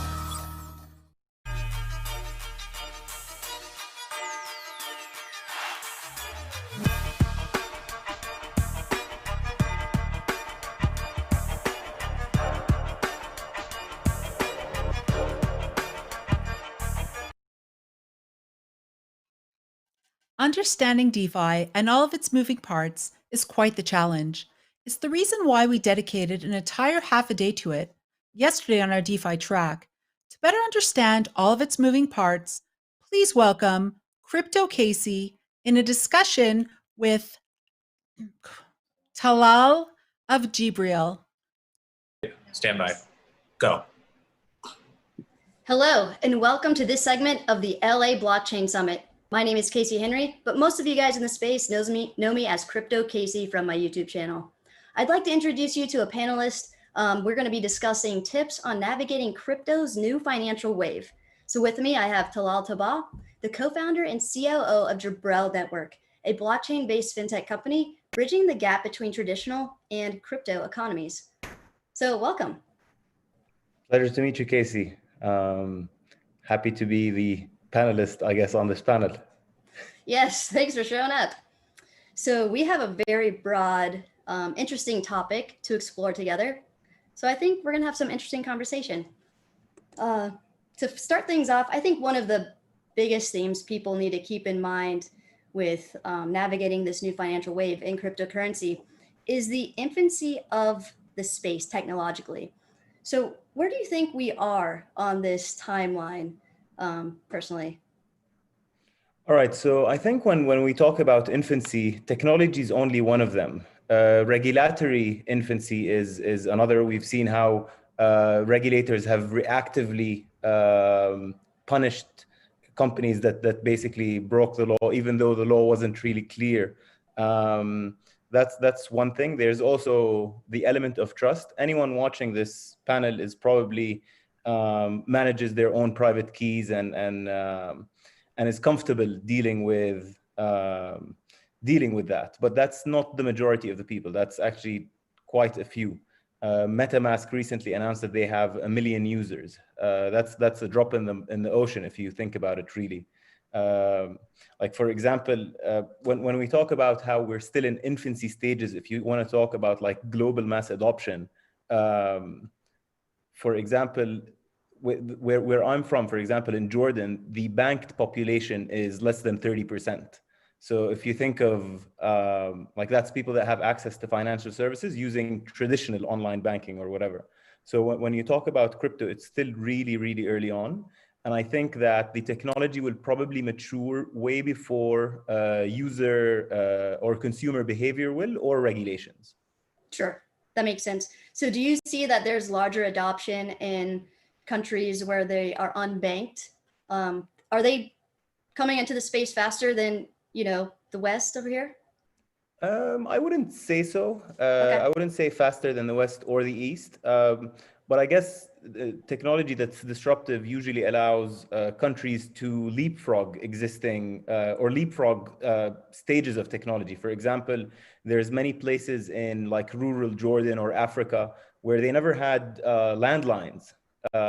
They literally switched from like calling people or like sending letters and into mobile phones. They skipped landlines, whereas in Europe, US, etc., they went from like basically minimal communication, landlines, and then mobile. And then what we'll see there with crypto is, we'll definitely see, let's say, developing countries adopt payment rails that are based on blockchains and digital assets because it's a lot more efficient. And then a lot of the legacy infrastructure doesn't need to be built. It's much leaner. Interesting. So you're saying that these countries have an advantage because they're kind of avoiding a transition costs from, hey, you already have a built-in infrastructure, and to take it down and to build something else is, you'd almost rather adopt something than start afresh. And these countries have an interesting opportunity to maybe get ahead and forge ahead. Yeah, I mean, there's two things to look at really. First is the infrastructure piece, which we talked about how they could leapfrog old infrastructure. But the other part that's very important is usually these developing countries don't have reliable fiat currencies. For example, like a 2-hour drive up from where I live in Jordan, or my family lives in Jordan, is Lebanon, where they recently suffered insane hyperinflation. And Bitcoin was trading at like 30-40% premium prior to basically shit hitting the fan. Because if you had Bitcoins, you could basically pack up and leave, and then you'd be kind of immune to that inflation. What people were doing were moving this worthless fiat currency that the government was printing into all sorts of weird stuff, including, first of all, you couldn't buy jewelry because all the jewelry was bought and people would take it and sell it abroad. But it reached a point where people were buying electronics, like literally washing machines and stuff, and shipping them out because that was the store of value that was better than holding the local currency. Right. So in developing countries, I think censorship resistance being a very important one. So yeah, it's twofold when you talk about developing countries adopting crypto. Awesome. With Bitcoin, there's this ethos of separation of state and money. And that's something that I think will be an increasing trend in the coming, I don't know, 5-10 years. Kyrgyzstan today, for example, blocked SWIFT access to all their banks, not allowing anyone to basically wire money outside because they want to stop capital outflows. Sure. And before you and I discussed a little bit with Jabril Network, you recently kind of pivoted your business model a little bit, or what you're after. Can you explain a little bit of how you are kind of bridging the gap between, equities and the markets in, your part of the world with the cryptocurrency, allowing startups to have access to these like global funds so they can kind of compete with everybody else? Yeah, so basically when we set up Jibril in 2017, the idea was to tokenize financial assets, placing traditional financial assets in the form of ERC20 tokens. And we experimented quite a bit. We did the world's first Sukuk transaction, which is like an Islamic version of a bond. Basically, it's like a debt capital markets instrument. And then we did that as a live POC for $1 million. So for a debt capital market transaction, that's peanuts, but still it's not a free POC or like testnet POC. And quite interestingly, the outcome of that POC was, all right, great, you've dropped the operational expenses associated with the instrument by over 90%, but we would have to essentially have transparency on the spread for that instrument, which would eat up all their profits. So we realized that wasn't maybe the best use case. And at the time, zero knowledge proofs weren't as mature as they are today. But yeah, after that, after we experimented a bit in debt capital markets, we basically opened a subsidiary in Abu Dhabi, which is the capital of the United Arab Emirates, where we worked with the regulator to have legally enforceable digital securities. So we conducted an ICO in 2017, and we realized that ICOs were basically a great way for capital formation, but they didn't provide enough investor protection. So if you think of it as like a trade-off, you have velocity of capital and investor protection. ICOs have insane velocity of capital, but very minimal investor protection. Whereas something like, I don't know, the stock market has lower velocity of capital. It closes every day at, I don't know, 3, 5, depending on where you live. It's also off on weekends, etc. But it offers good investor protection. So basically, we launched a platform in Abu Dhabi that allows startups to essentially syndicate deals online. I know that's very common in the US. You have AngelList, obviously, that's been around forever. But that wasn't the case in the Middle East. So we saw an opportunity there. And the reason why we did this in Abu Dhabi is any syndicate is then represented in the form of tokens, which allows you to trade them peer-to-peer. And then we're hoping to also embed that into our peer-to-peer lending platform. So let's say you've made an investment in a startup. You could put that up as collateral and unlock credit. So I guess, past 2 years, we worked a lot on tokenized assets, but the reality is there wasn't a lot of use cases for them online. If you wanted to trade a tokenized asset peer-to-peer, the demand side wasn't there. So that's what we're hoping to change around by basically allowing people to unlock credit from these illiquid assets. Nice. So I'm going to parlay into actually fees you were talking about and scaling issues that we should be mindful of, people should be mindful of when navigating into the new crypto financial wave. So I know you guys are built on the Ethereum network. And so you guys have seen, drive up in the fees and transaction costs. Go ahead and Can you comment on that? We were talking about a little bit before we started. Yeah, sure. So I guess when we started off in 2017, we took the decision to basically build a lot of the infrastructure ourselves. We built our own block explorer, wallet, API access to Ethereum. We didn't want to depend on the existing solutions out there. Obviously, that wasn't the best decision, but I guess we learned that the hard way. And because now there's companies that are specialized to solve this. Let's say we wanted to work on L2 solutions. Obviously, Loopring would have done a better job because that's their core focus.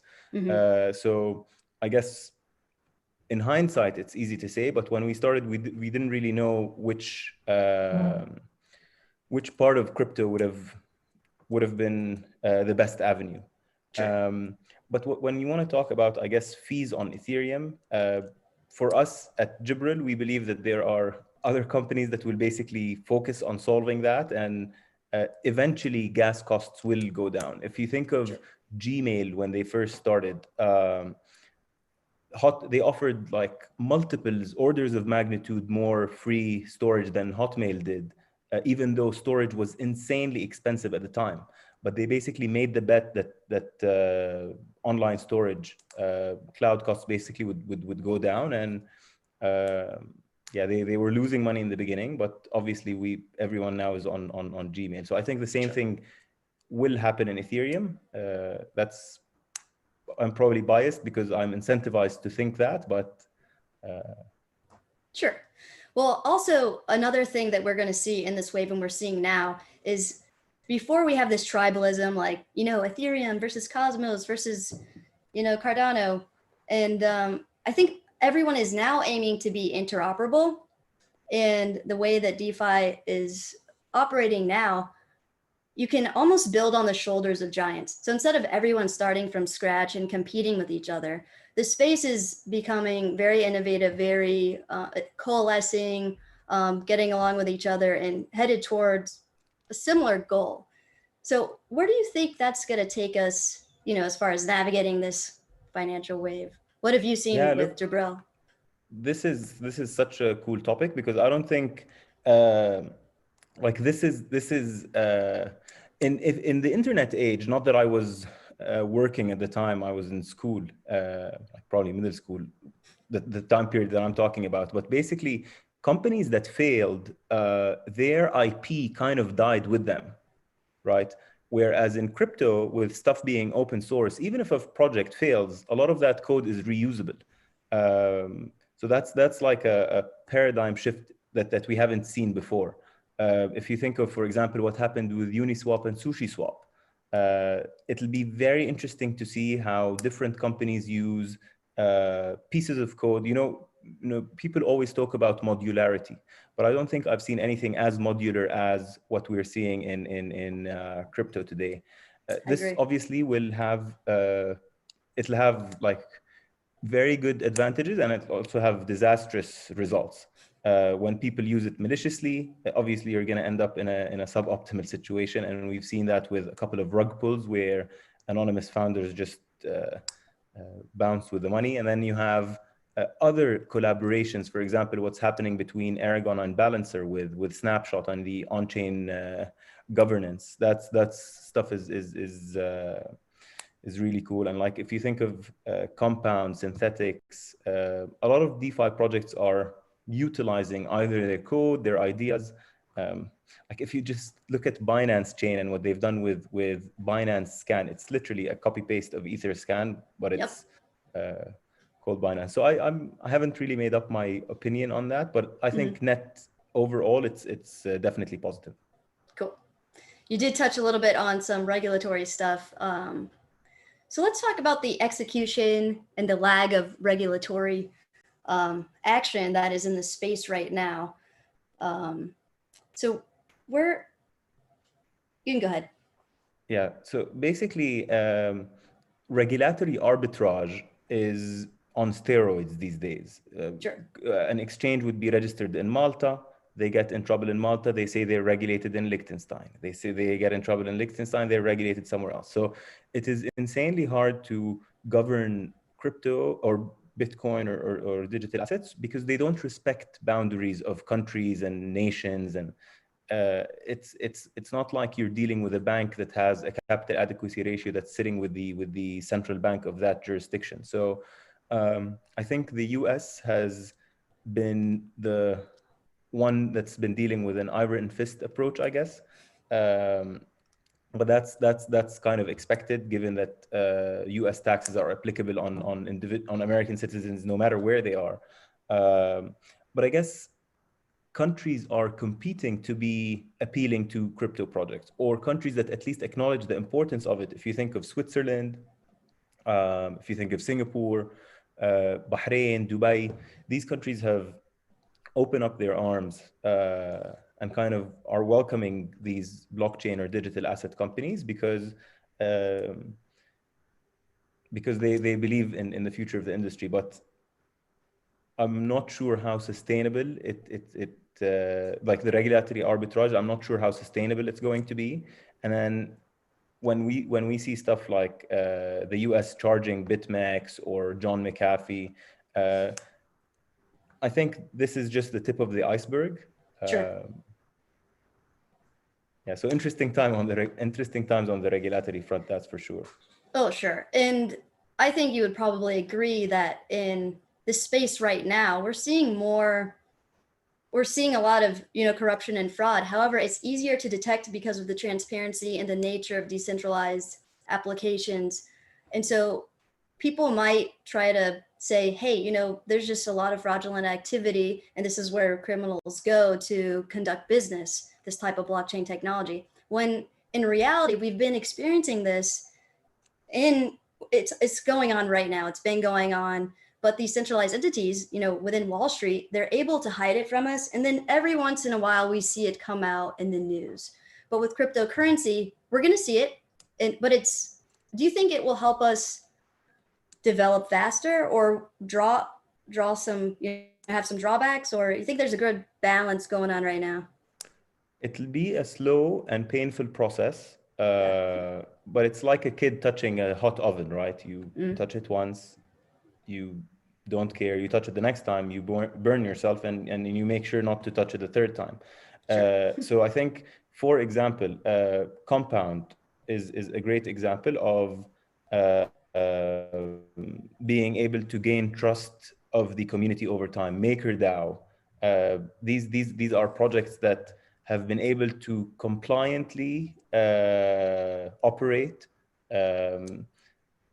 I guess because there's multiple verticals you could look at. One is anti-money laundering, the other is securities laws, the other is like private personal information. So I think there's no tolerance from regulators on the anti-money laundering side, and that's kind of understandable. But it's also extremely unfair how, for example, BitMEX were charged and there's jail time, etc. But when the 2008 crisis happened where a bank is like, if you've seen the FinCEN files and how much money was basically laundered through these banks, no one went to jail. So yeah, it's kind of hypocritical, but it's also expected, right?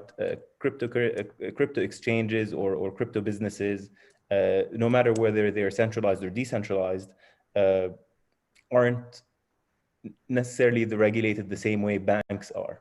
Sure. And they're feeling the burn of that. Absolutely. We're going to switch gears to investment strategies that people should be mindful of when navigating this new financial wave.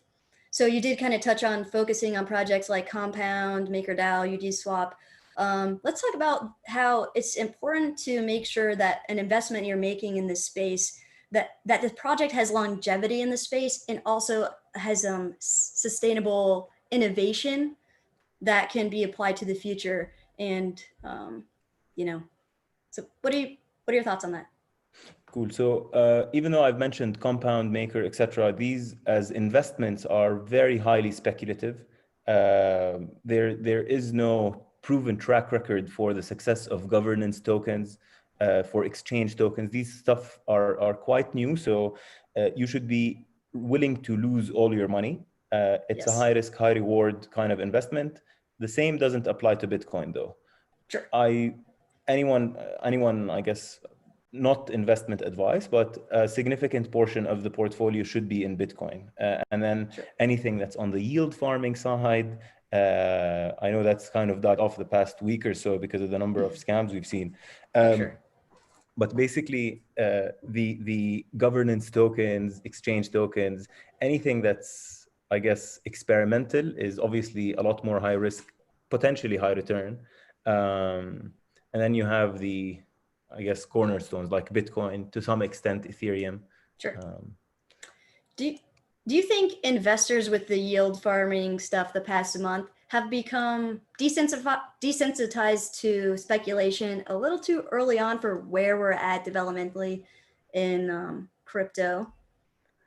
Yeah, of course. And it's actually very funny how no matter what the technology or the rails or the infrastructure are, humans are just greedy and they will do whatever they can to maximize output or whether that's real or not. And what I mean by that is basically in finance, there's the concept of rehypothecation, where you're using the same asset over and over again. And we've kind of seen that in DeFi, where you deposit a token and then you get a token that represents your deposit, and then you take that and use it elsewhere.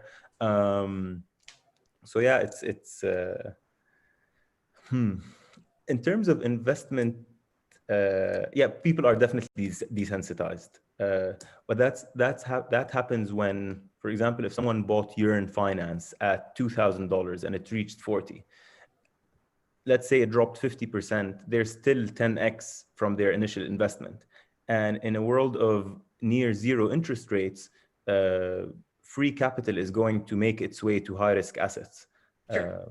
Like if you think who the hell would buy a bond now? Because you're basically not getting returns. And then if inflation, or when inflation kicks in, it'll become a pretty bad investment. So there's a lot of macro factors that are pushing investors to higher risk assets. And in crypto, that's something that's readily available. Sure. And I think you mentioned greed. Greed is a very interesting part of our human nature. It has a lot of bad qualities, but I think some good qualities is it sounds like it drives innovation in this space. And a lot of people that, are making greed-based decisions here, sometimes on the project side, it does create, new developments and interesting things that people otherwise wouldn't think of. For example, with the Sushi Swap and Uniswap finally coming out with a governance token, per se. So I have a question about governance tokens. So big banks and traditional institutions and these centralized exchanges, they have access and command a lot of capital. So what do you think about the concept of them being able to kind of maybe own over 51% of these governance tokens in the DeFi space? Is that something that's realistic, or what do you think? Okay, so all right, so I think there's obviously a risk there, but basically there's this alignment of incentives. If a company controls 51% of a protocol, people would lose trust in that protocol, because then there's an entity that's holding 51%. And forking it and creating a copy that's not controlled, like I'm not sure companies would be incentivized to do that. They would definitely lose money by doing so, because buying up to 51% they'd incur insane slippage and would have to buy at higher prices. But then once they reach 51%, everyone else would sell their tokens, because they wouldn't want to work under such a centrally controlled blockchain. But then again, people and companies don't always act rationally. So yeah, of course it's possible. I'm going to play. Oh, go ahead. We saw it with Ethereum Classic, right? With the 51% attack. Mm-hmm. I was going to play devil's advocate for the fees so high on the Ethereum network. We do see people going to Tron and doing some yield farming and other activity over there, even though that is kind of, a centralized situation as well, but people are using it. Yeah, true. But I think the use of Ethereum and Tron are different. I feel Sure. like Tron's use is more like laughs and giggles and trying to make quick returns and stuff. Whereas Ethereum, Hey, you that's have yield both. You farming have, on Ethereum. yeah, that's what I was gonna say. On Ethereum, you have both. You have yield farming, which is obviously just there's a lot of the stuff doesn't have substance, but you also have projects that, or not necessarily, even with the same project, you could have stuff that's over the top and similar to what's happening on Tron and trying to make, I don't know, 1,000% APY. But you also have companies are building the piping for the future of financial services and products, because it's a lot more efficient the way that cash flows can become programmatic. Nice. Well, we're nearing the end of our segment here. So did you have any final remarks, or I think driving new adoption and retaining users, what do you think the viability of that is with, what the current state of affairs? Yeah, so I think that it differs from one country to the other. I think that in the US, for example, and in Europe, crypto fiat on and off ramps are a commodity now. It's very easy to do. Whereas in other countries of the world, that's really an issue, trying to cash in and out of crypto. So for global adoption, I feel like crypto fiat on and off ramps are required. But yeah, in the beginning of the call, we talked about We have about 5 infancy of seconds. user behavior and the products and technology themselves. Nice. Well, thank you so much, Talal, and thank you guys for tuning in. Enjoy the rest of the summit. Thanks. What are cryptocurrencies? Cryptocurrencies are digital tokens of value that can be transferred to anyone around the world without relying on a third party like a bank or credit card company. eToro.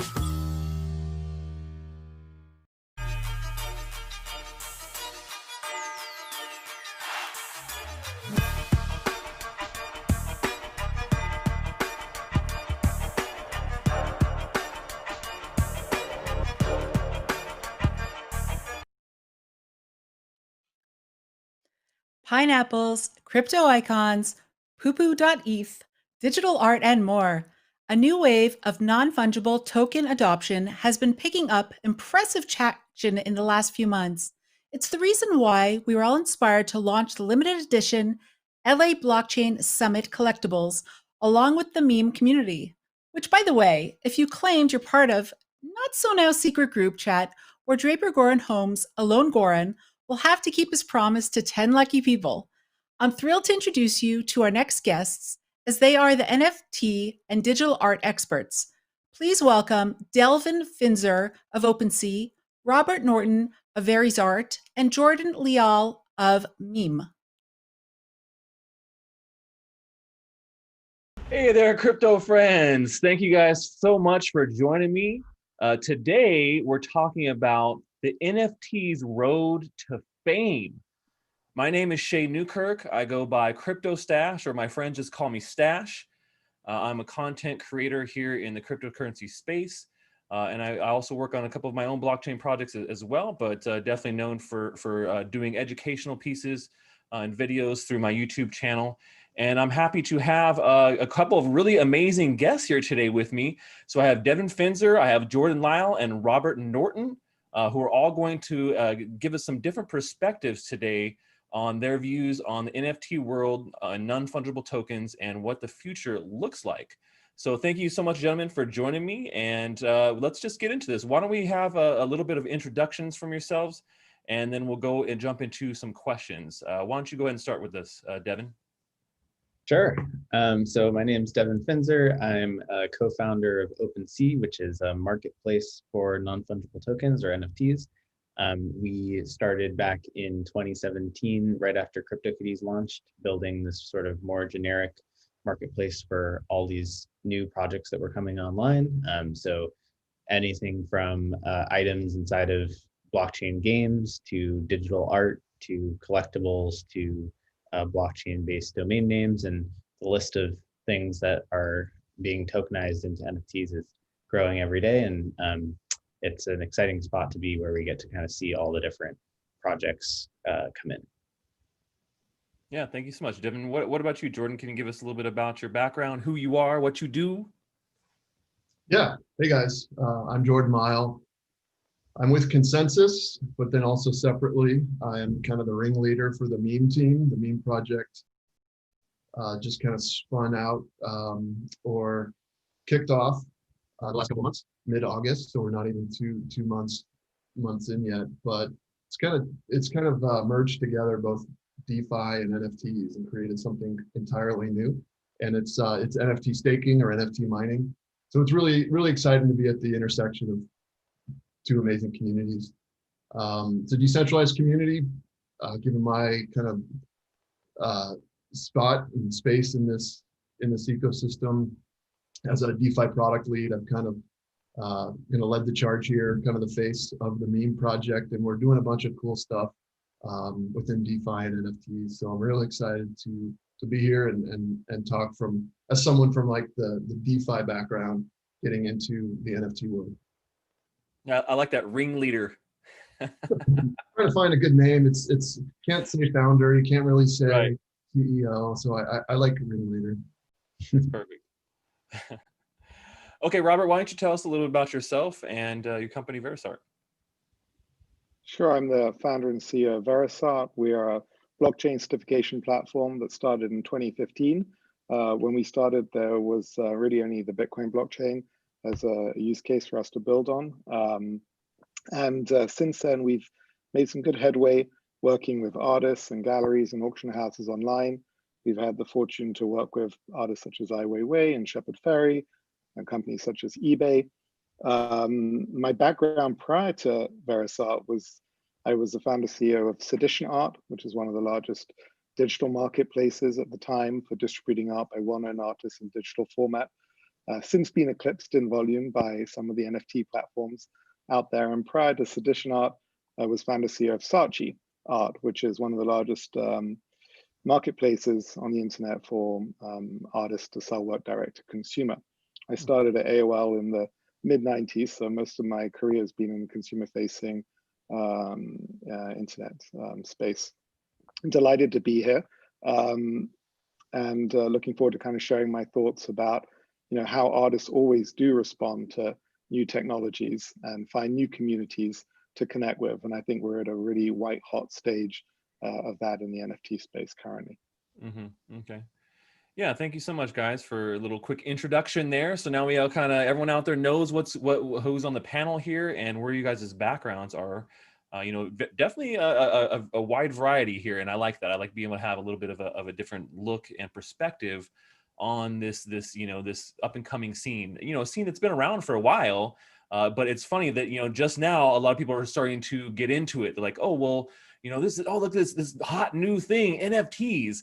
But the concept and the usage has been around for quite some time, and so when we look at what the most interesting use case is for NFTs, what do you guys think that is right now?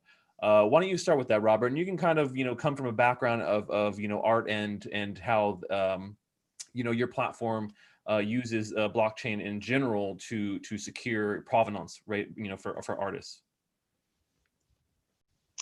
Yeah, I mean, I think if you look at the kind of NFT landscape, I have to say, I mean, Devin's NFT Bible I read prior to this meeting, and I think it outlines, pretty well some of the different kind of like main use cases out there. And obviously, art is one that people focus on, but domain names, the kind of ENS server is another area, and virtual worlds is another area.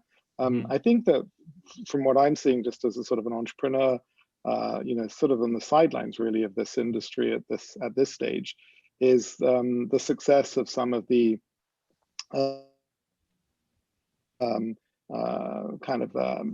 applications of NFTs into what are already well understood gaming mechanisms, such as trading and collecting football cards.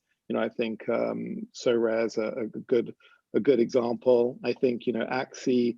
I'm not sure if I'm pronouncing that right, but the kind of, in a way, the successor of kind of CryptoKitties in terms of this idea of breedable, collectible, kind of fun, kind of game mechanics of digital items. I think is also a really good example of NFTs at this stage. Yeah, I definitely agree with you on the having an NFT with a use case. Tell us a little about the NFT Bible there, Devin, and what you think is the most interesting use case right now for NFTs. And is it in the Bible? Did you put it all in there? Sure. Yeah. Well, I actually think one kind of interesting lens here is, and I guess we kind of talk about that in the Bible blog post, but is actually that, come to think about it, I think actually what's interesting is if you look at the NFT space, it's pretty diverse in terms of what's catching on. It's not, there is, you could point to art and you could say that that's kind of the leader, maybe in terms of volume technically, but it's hard to say how much of that volume is kind of real versus just people trading stuff around initially. Sure. And so what I would actually say is that, yeah, it's really like taken off in kind of a number of different areas, right? The ones that Robert mentioned, digital art, these sort of collectible trading cards, these game items, these domain names, even people selling advertising space using NFTs. So I would actually say the biggest theme of NFTs is just how general purpose they are, and how maybe it's not sort of a scenario where there's like one killer app that is the main use case, but rather just like a lot of kind of use cases that come along over time. Could be that maybe that's not what happens, and art sort of takes off and kind of surpasses all the other use cases. But at least what we're seeing right now, based on kind of volume and trading behavior, is that just all of these use cases are turning out to be pretty interesting. Yeah, good point. Yeah, I mean, diversity is a pretty big factor. I think in cryptocurrency, it's one of the strong mainstays. Iteration and diversity. What do you think, Jordan? What's the most interesting use right now? Is it pineapples and memes? Sure. Yeah, of course. Yeah. I mean, yeah. At the risk of like shilling my own project, where I find the most interest for me personally, coming from a DeFi background, is that when we can like jam together these two tools or protocols or communities, really. So yeah, again, at the where we're at Meme, right? We issued a few different pools over the last few months, and it started with collectibles, right? You can see one behind me here. We kind of cartoonized some celebrities within crypto, put them on an NFT, almost like trading cards, and started putting those up. So anybody can go stake your meme tokens over time, earn some pineapples, and then redeem those for NFTs. So it starts with collectibles, and then we did a kind of a artist series where we worked with this artist Sven here in LA, and he did almost like fine art, so it's digital art. So you go from collectibles to fine art, kind of similar path that we're talking about here. And then we did a project that's pretty close to everybody here, and that's the LA Blockchain Summit. So we partnered with the LA Blockchain Summit, and we did something unique where it's a brand new pool, and you're locking up assets to earn NFTs. And it's a little bit more promotional, right? It's not necessarily fine art, but these NFTs now, rather than just looking cool or simply being able to buy and sell these things, they actually provided an extra level of utility. So I see this ability to like, these are keys, or these are concert tickets, or these are, whatever. These can unlock lots of different experiences. In the case of LA Blockchain Summit, many users used this NFT, which had your face on it, Shay, I think my on it. It rotated through a bunch of faces. Yeah. But anyways, like this NFT was then used to join a brand new exclusive permissioned VIP Telegram group. You could only enter it if you had the NFT. There was a bot that checked your wallet to make sure you had an NFT in your wallet. And that's really just scratching the surface, right? A few other more rare items in this pool included the ability to unlock a special Zoom call or a special one-on-one Zoom call with Alon. And again, this is just like, we're at the experimentation level, and it's really exciting to get in there, and it's untapped. I mean, to me, that's exciting. There's a lot of excitement going on. We already mentioned all the use cases with collectibles and digital arts and game items. The list goes on, but as a guy with a background in DeFi, it's pretty cool to see like these communities kind of come together, and mechanics of DeFi applied to NFTs, and it's fun. Yeah, I agree. So, in general, I tend to agree with all three of you guys making good points there. I think utility is a pretty big thing when it comes to NFTs and, you know, experimenting with you know, what can we do to give these things more utility outside of them just being, you know, a trading card or just being, you know, a piece of art. And so, you know, having something tied into it, whether it's a real world thing or a digital thing that just gives you more utility, is actually a pretty interesting concept. Now, that's a concept that all of us here in, you know, crypto land are very familiar with and we're excited about. But, you know, while NFTs have kind of garnered more attention in the greater crypto space, how do we get, you know, blockchain noobs, people who don't understand anything about blockchain or about NFTs, how do we get them interested and excited about this? You want to start with that, Devin? Sure. Yeah. Well, I mean, I think,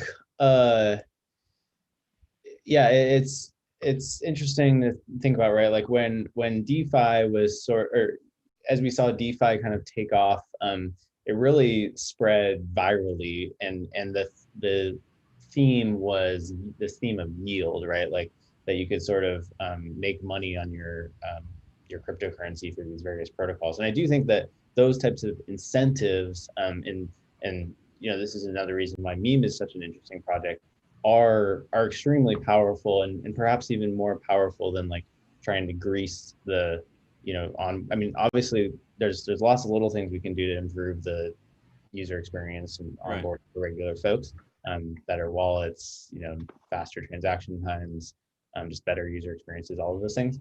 But at the end of the day, probably a large portion of it is going to come down to, number one, utility of the NFT. So is it something that I actually want to buy to use in some capacity?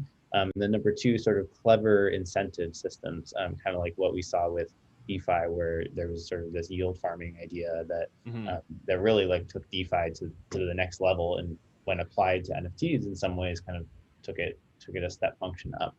So I would say, yeah, probably the combination of those two pieces, which are kind of happening all over the place in both the collectible art and also in the gaming space, and all these things will probably kind of come to fruition.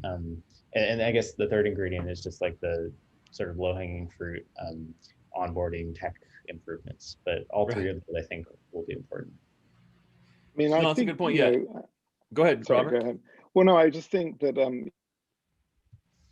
you know, again, like just from seeing the space, I think that if you're going to bring a broader market to this space, I think one of the things that one's going to have to sort of drop is just the use of acronyms the whole time. And you know, we had ICOs, we've got DeFi now, we have NFTs, and we sort of like define a category by an acronym, which isn't really helpful. Yeah. I mean, if you look at the most successful smart contract game, effectively it's kind of CryptoKitties in terms of volume, either you know, sales of the items or sort of value of the thing. And what was amazing when that came out was, if you read the CryptoKitties white paper, there was like nothing like any white paper you'd read at the time. It was kind of like very, very short, hardly any technical information in it, and just pretty straight up. And so I think not sort of confusing people by, you know, what's under the hood, getting that product market fit right is super important. And I think that, you know, some companies that in terms of their interface is, you know, Nifty Gateway, Makerspace as well, nice and kind of clean. And I think if you're going to get more people to come in, you want to sort of lower those kind of technical barriers as much as possible. I think the artists will continue to find and create great tech, regardless of like what the platforms are. You know, I mean, reminded of, you know, the fact that we're looking at sort of digital art, really, you know, which is being taken to market through a sort of NFT structure. But, you know, there's AI art with kind of GANs. We've seen digital art in other forms before. We've seen video art. We've had, you know, we're living in the kind of the shadow, really, of the sort of what the video artists like Nam June Pak were doing in the 60s.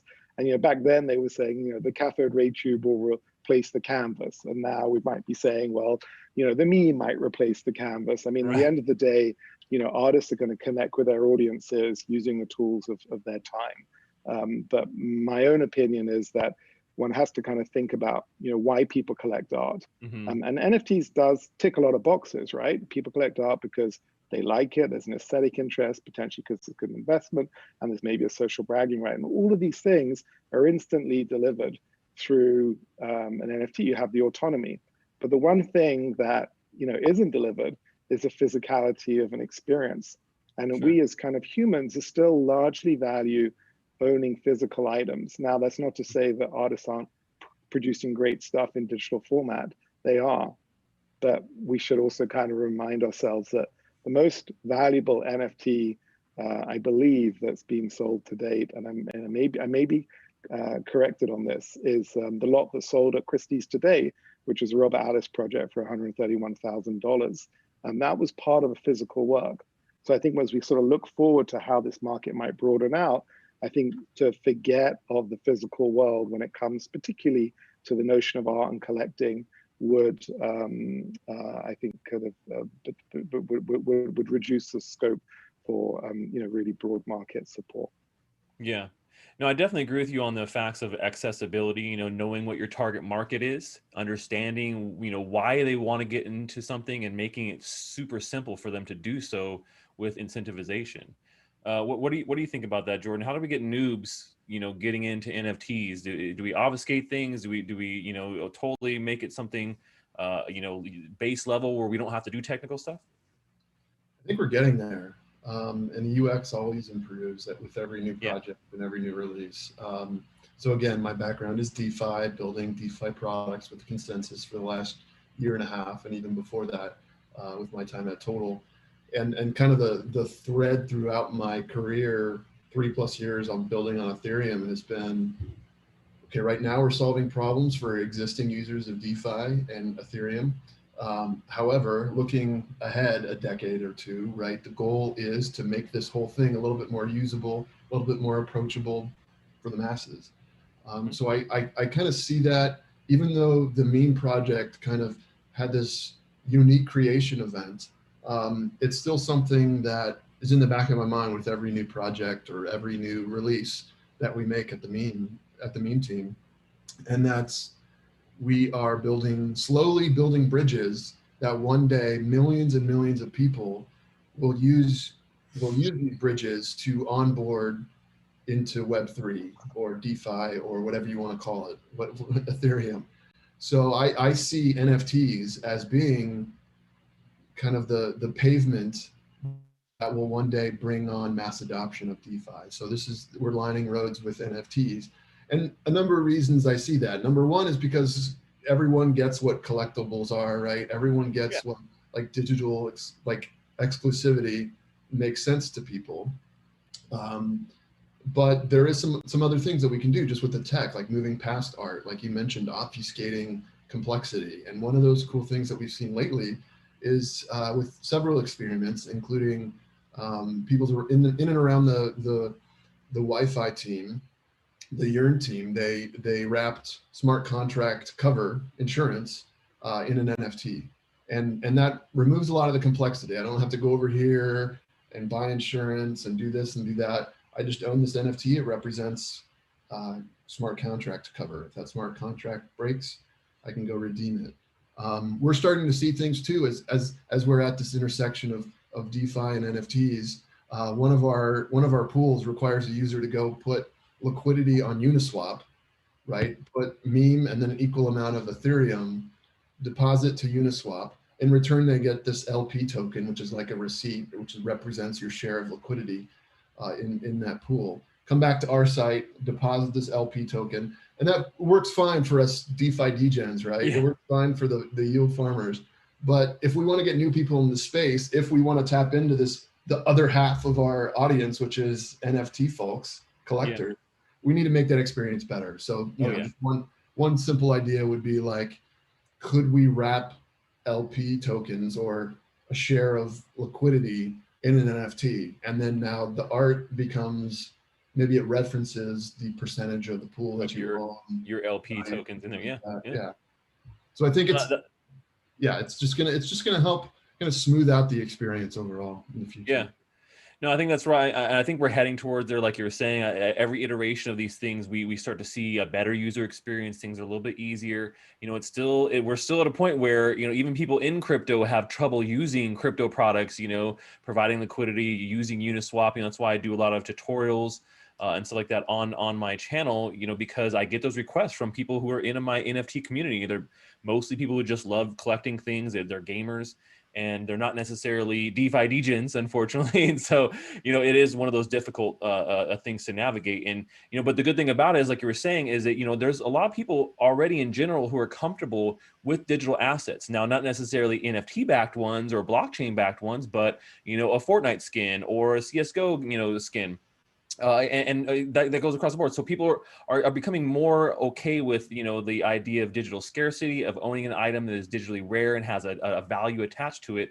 But you're right, it's all about user interface and finding the best way to onboard those people, where it's not something that is going to be difficult for them. They can just jump in, boom, they have an app to do it, and it's all set up for them right out the gate.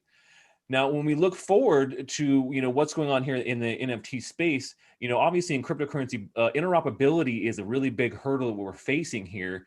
And so, when it comes to NFTs, right now we have these kind of closed off ecosystems that aren't connected very well. To get to that point of interoperability, we kind of need somewhat of a universal standard, right? Something like when you look at HTTP or TCP/IP or DNS or USB, these are all standards, that help to move industries forward, where all these different makers are using this standard so they can, have a really great consumer experience. What do you guys feel is going to be the kind of springboard for that? And do we need to have a universal standard, or can each ecosystem survive by themselves? Why don't you start with that, Jordan? Yeah, I mean, we're firmly planted on Ethereum right now, for obvious reasons. As an ETH head, it feels weird talking about like different chains or different. You can do it. We can do it. It's totally open. We're having those conversations with various blockchains. I think ultimately, it doesn't really matter. I think it's at least for the collectors that I've talked to, it doesn't matter if it's on Flow or on ETH mainnet or on Solana or whatever it is. Mm-hmm. They're just in it for the art, and yeah, there are going to be some differences: speed, reliability, security, and ultimately those things will matter. But those of us that are like deeply invested in Ethereum kind of want to see that happen on ETH2 or potentially some layer 2 solution. But right now it's really early, especially for us, and we're open to possibility of figuring out other solutions, but we're kind of taking this wait and see approach. Yeah. Okay. What do you think, Robert? Do you think that we need a kind of one standard to rule them all, or are we going to be okay with multiple standards across different blockchains and not as much interoperability?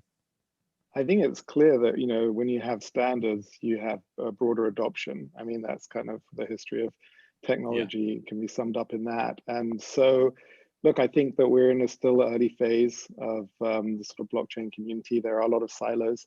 I've seen it up firsthand, watching kind of the Ethereum community develop. And, I think that one has to kind of weigh these two aspects between, a community that wants self-sovereignty, that wants autonomy, that wants to kind of, trust in the code. And, that is what enables this kind of provable scarcity model, which, people really value.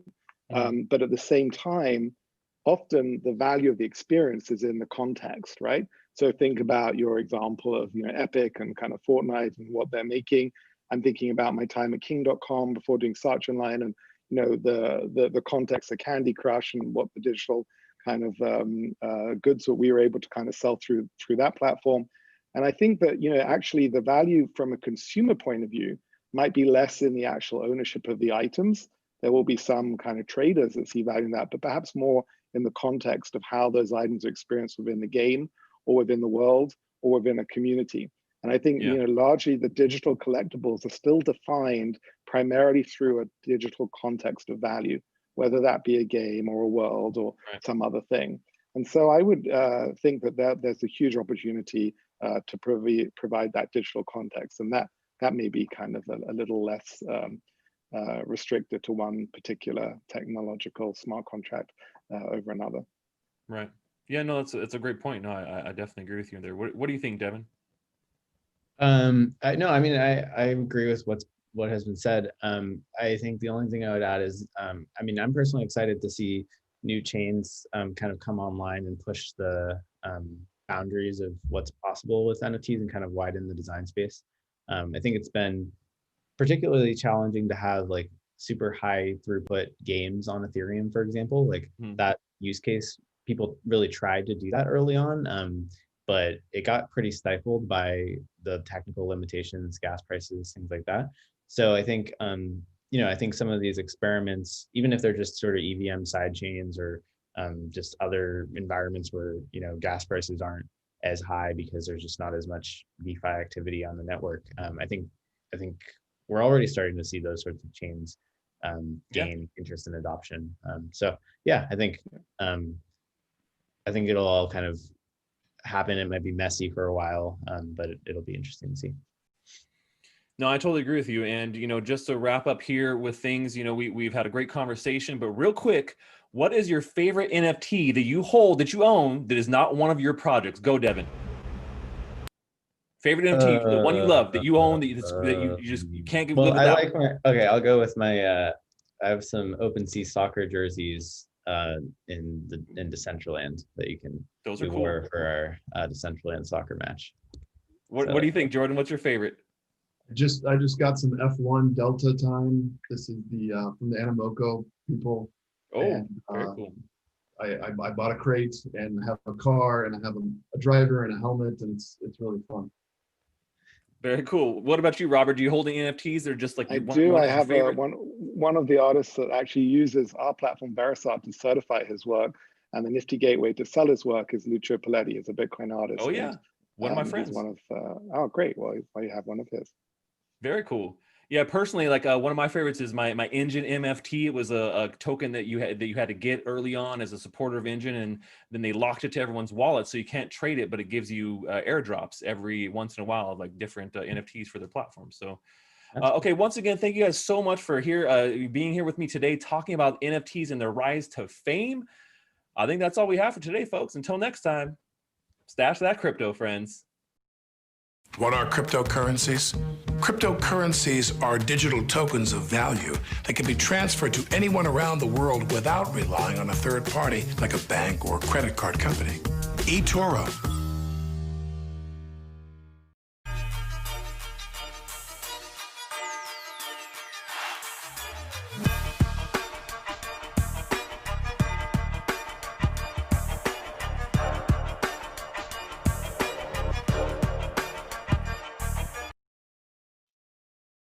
Is there a better pairing than fine wine and cheese or peanut butter and jelly? Yes, believe it or not, it's one of the most important discussions to have in the industry. I'm talking about big data and blockchain, a marriage like no other, and our next guests know it best.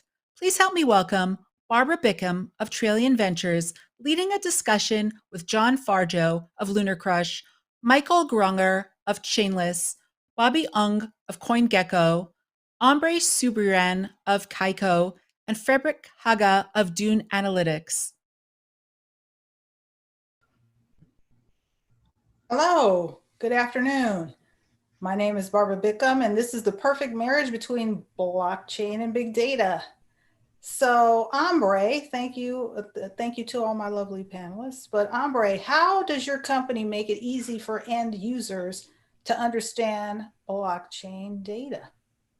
Hi Barbara, hi everyone. I run a company called Kaiko, and we are specialized in market data, meaning that we basically help people in the market answer the question, what is the price of Bitcoin? We're basically connected to every crypto exchange that is offering a platform for offer and demand to meet and create prices effectively. So that's the information we gather, taking executed trades and buy orders and sell orders from all over the different exchanges for tens of thousands of crypto assets, which we unify in a single place and make available for people. So it's really helping users understand not any type of blockchain data, but really the price of crypto assets, blockchain-based crypto assets. So that's what we do. Thanks so much. Michael.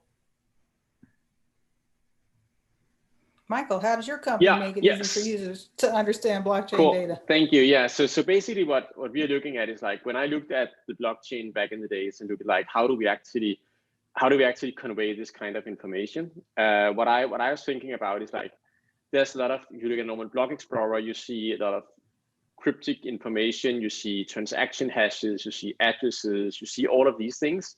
What you don't see is that you don't see the entities behind them, because that's kind of underlying with the protocol, that you only see all of these, pseudo-anonymous transactions and so on.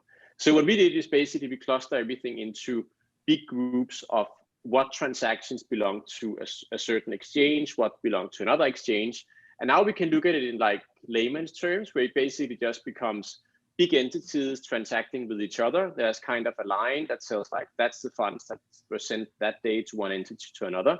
So basically dumbing everything down and make it way more simple for everyone to understand the blockchain. Great, great.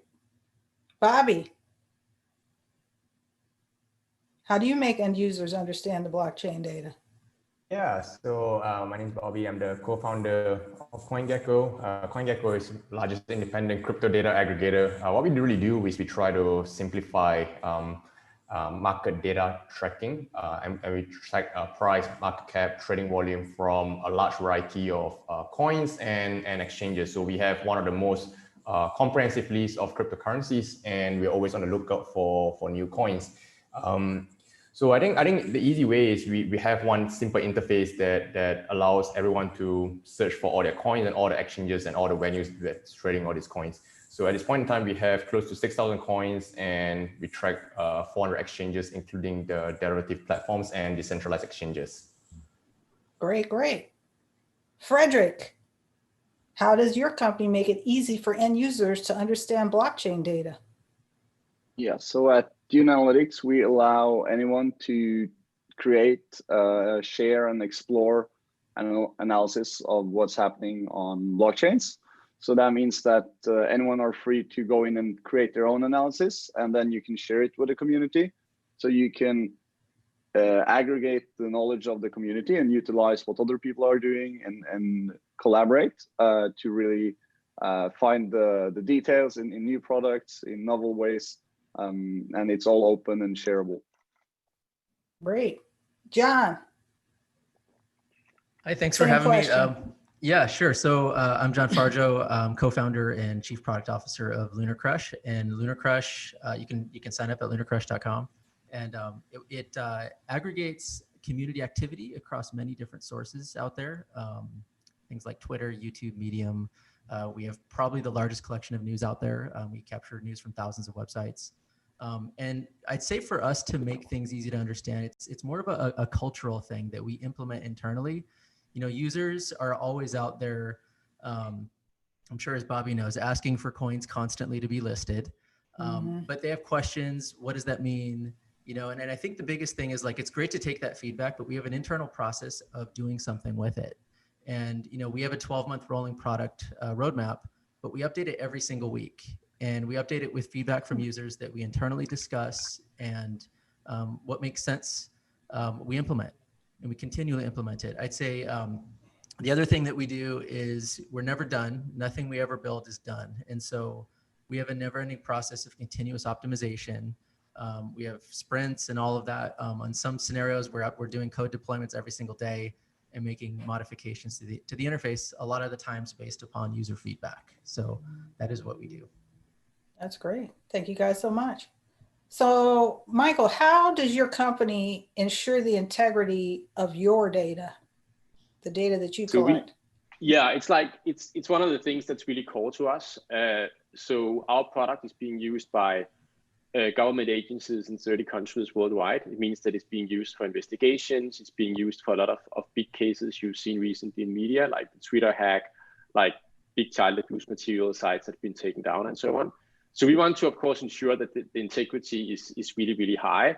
We get feedback from users if there's any like discrepancies in what we're doing, but also on top of that, we have like 20-person team that basically only spend all their time into our data, collecting more data, quality assuring it, and so on. So that's the integrity of our data and how we think about it.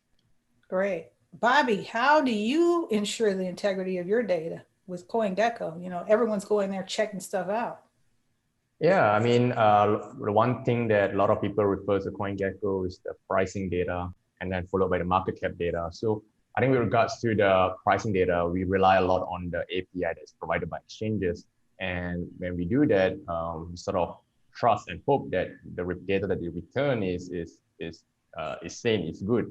But sometimes, like this data that comes back is not the best data as well. And you thought that large exchanges, even large exchanges like Coinbase, sometimes return back erroneous data. So we have to have some sort of algorithm where we need to check and detect outliers and remove them from any of these things before we count any volume-weighted average price in any of these things. I think the other big thing that comes out from this data is all of these exchanges, especially non-regulated exchanges that are doing a lot of wash trading. At this point in time, we are ingesting all this data, but what we can do is instead of sorting all these exchanges by trading volume, we come up with an algorithm called trust score, where we look at various data points besides trading volume to sort of determine which is better or less quality, less liquid exchange. And to us, like a non-regulated exchange, trading volume is sort of like, can't really trust them anymore because a lot of them are sort of wash trading the data these days. Yeah, that's good. That's good to know. So Frederick, how do you ensure the integrity of your data?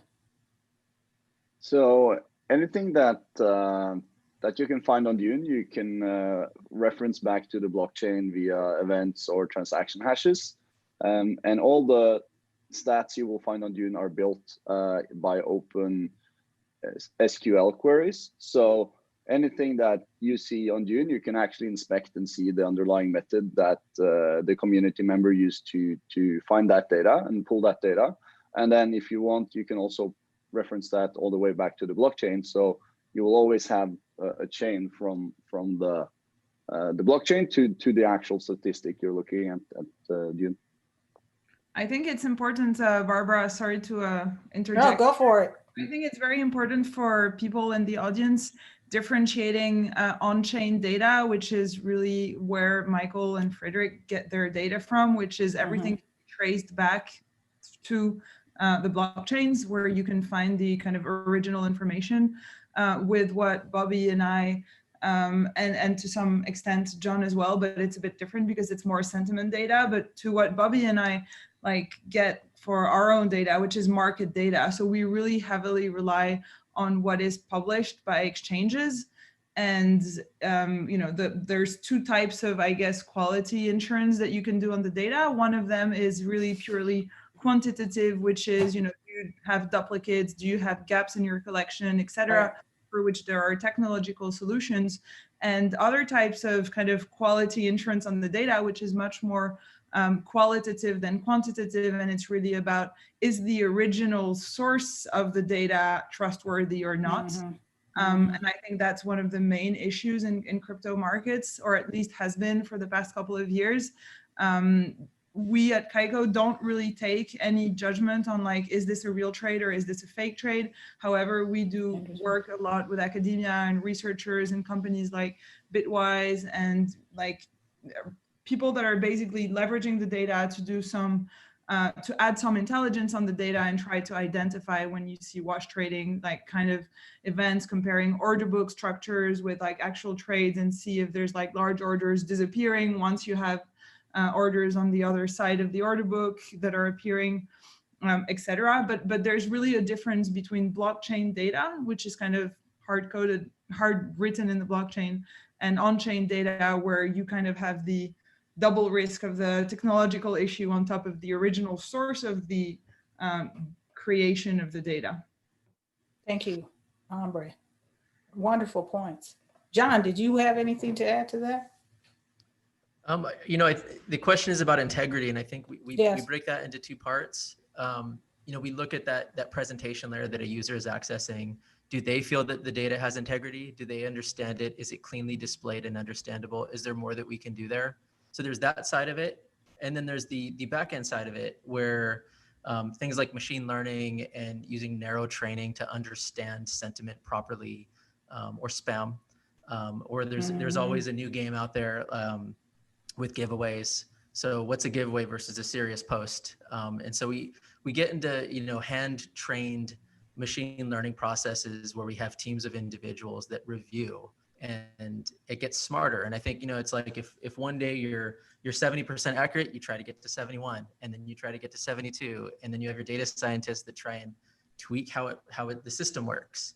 And so we're constantly optimizing on the back end and constantly improving on the front end. That's really, if I had to break it down. John, can I ask, do you get generally like protocols themselves asking you to list them, or is it really from like a user perspective? Like the most demands you get, are they coming from the audience, or are they coming from blockchains that want to make sure you cover them?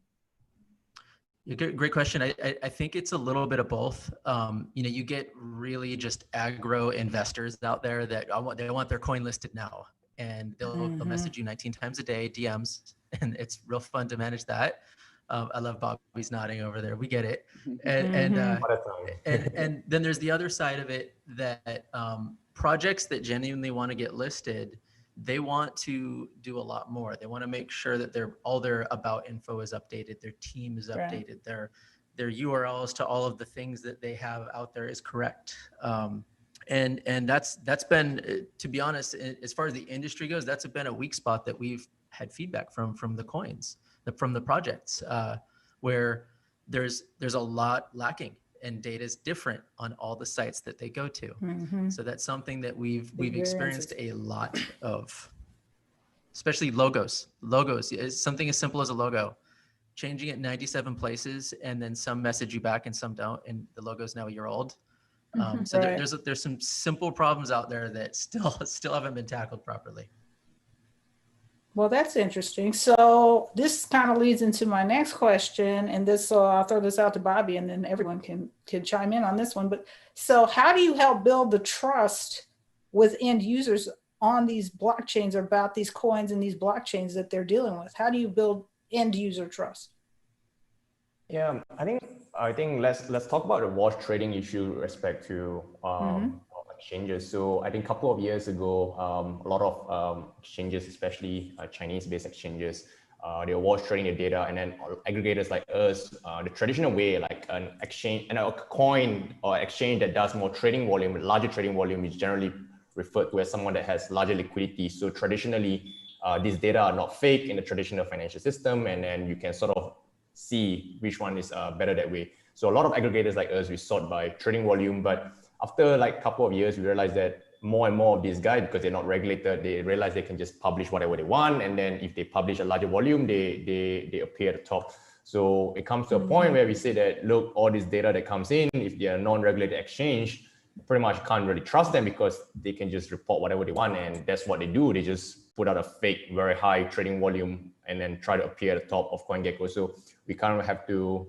start thinking really hard to see what we can do to fix this situation. So we had to come up with different algorithms. But no matter what we do with all these different algorithms, like, people are smart. Anything that gets measured sort of gets manipulated in the crypto space.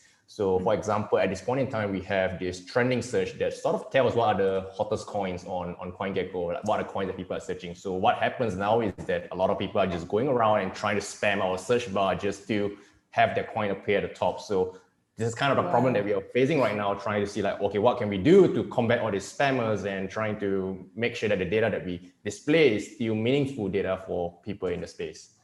Yeah. Thanks. Wow. Frederick, do you have anything to add on to that? How do you guys kind of build the trust for your end users with the blockchain itself?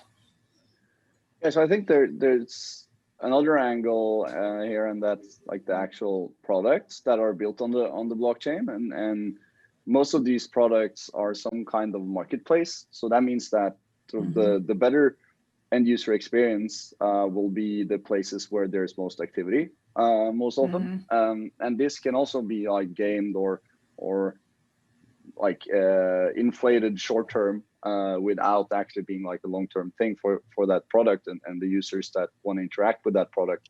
So one of the things we do is to be like a neutral source for what's happening in these systems that are built on the blockchain, like smart contract products, and really allow the community to dissect and look into what traction is real, what traction is just like short-term, sort of a hype-based or some kind of schema to game user numbers. And I think that at the end of the day will build trust for the end users that want to interact with these systems and see what's real and see what's not.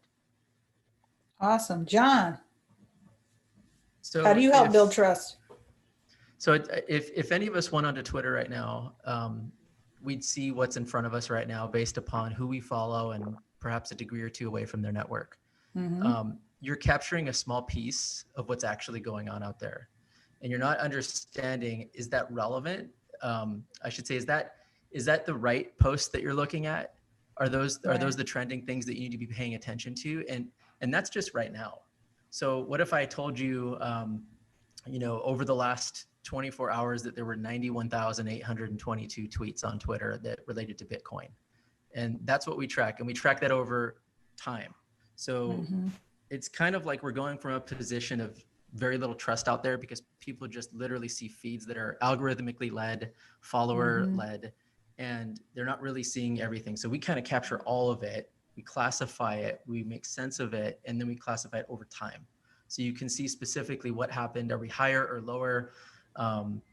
We saw a dip in September with social activity for the most part. We saw the market fall for the most part. We also see that social activity and price moves are highly correlated a lot of the time. And so, without capturing that over a long period of time, to just rely on what's in your own personal Twitter feed to think that you may mentally understand sentiment is almost one of the biggest mistakes that investors are making. Is they follow a few people, they do some TA, and they trust them, and then they lose their money. So it's important to arm yourself with all this data and see a broad-based view of the market. And of course, there's other things out there that give you different metrics and different things, on-chain data and that sort of thing. We focus on community specifically, and that's our spot there to hopefully build that trust. No, I think that's an important part of the trust as well. Ambre. Yeah, actually, I just want to kind of take a step back and make a comment, is that whether it's community data, on-chain data, or market data, I think the important thing to note is that everybody here is pretty much bringing trust in crypto as an industry. And data is one of the, in my opinion, like one of the fundamentals, kind of infrastructure pieces you need to have for any kind of industry to develop. If you don't have clear, reliable, transparent access to information for any given industry, you just won't go there, right? I'm not going to start investing in a country if I just don't know if I can rely on information I get about this country, if I'm, in a whatever, a new kind of strategy of investing in emerging markets or whatever, but that could be about a commodity, it can be about any kind of industry.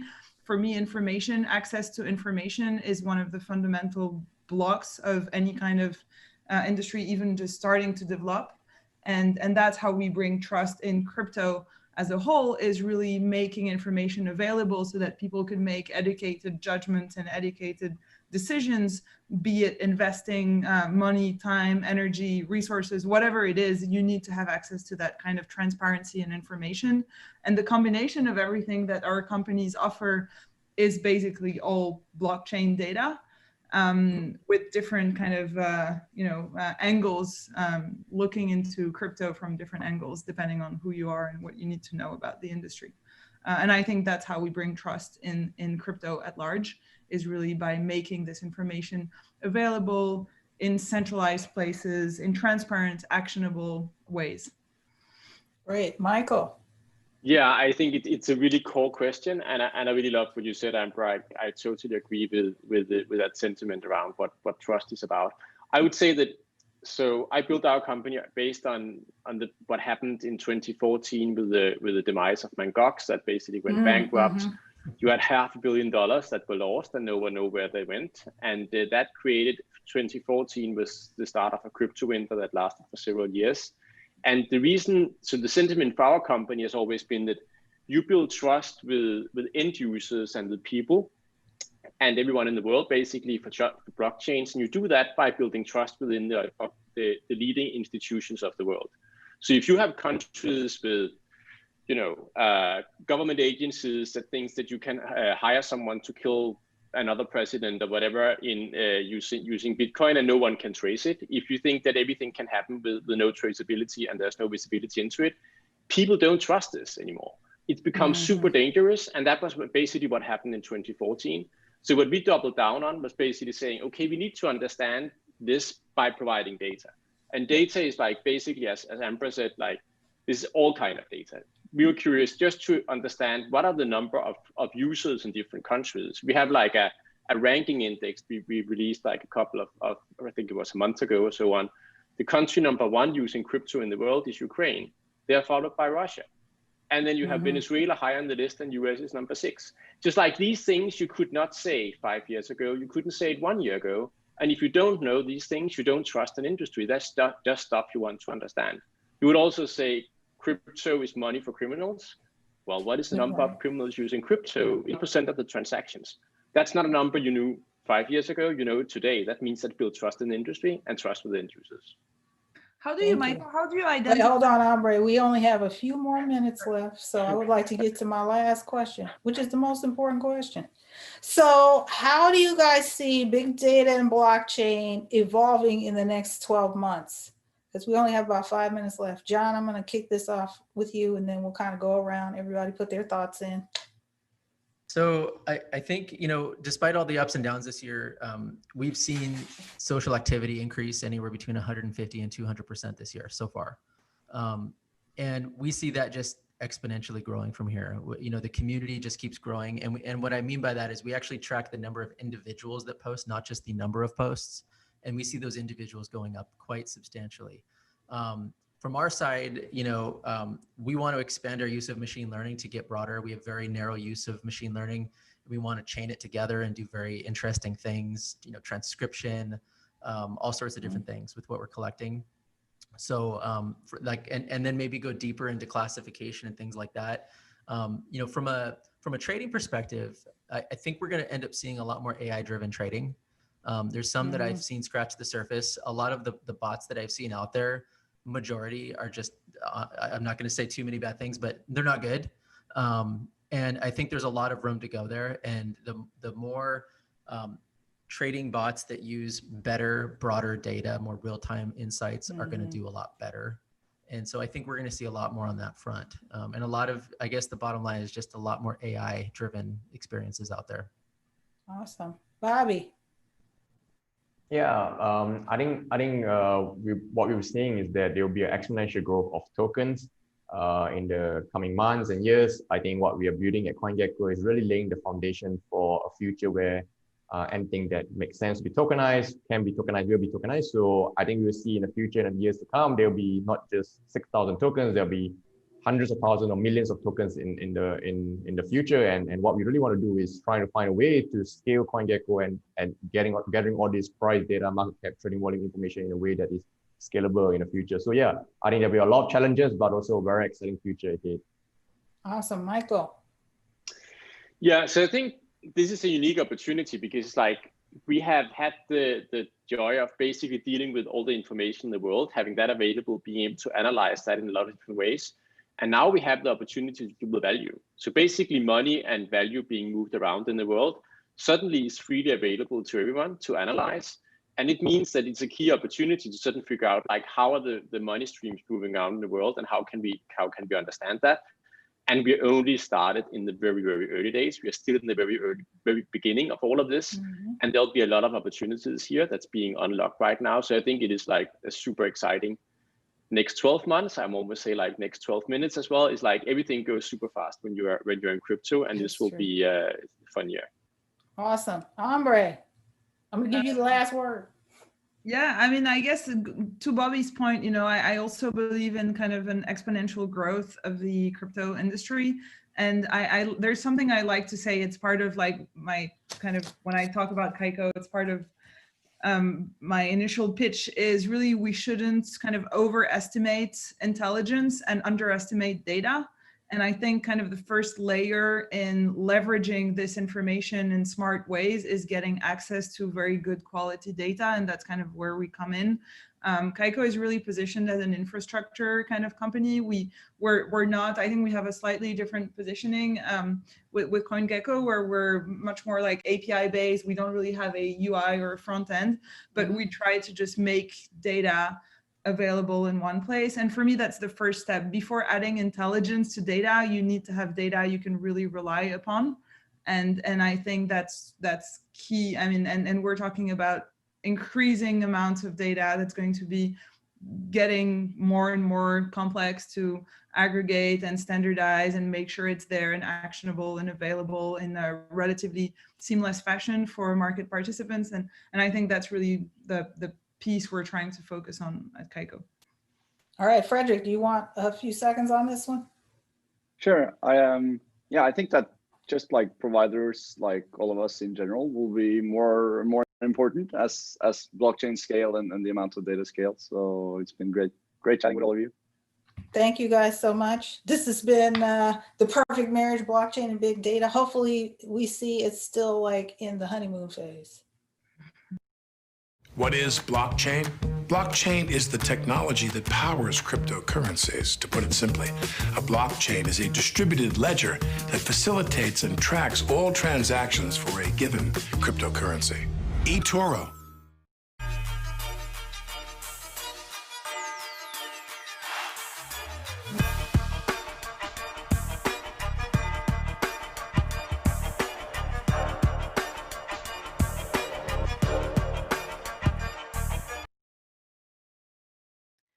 We keep hearing how blockchain can help third world countries, COVID stuck businesses, and more social good use cases. Well, what are they really exactly?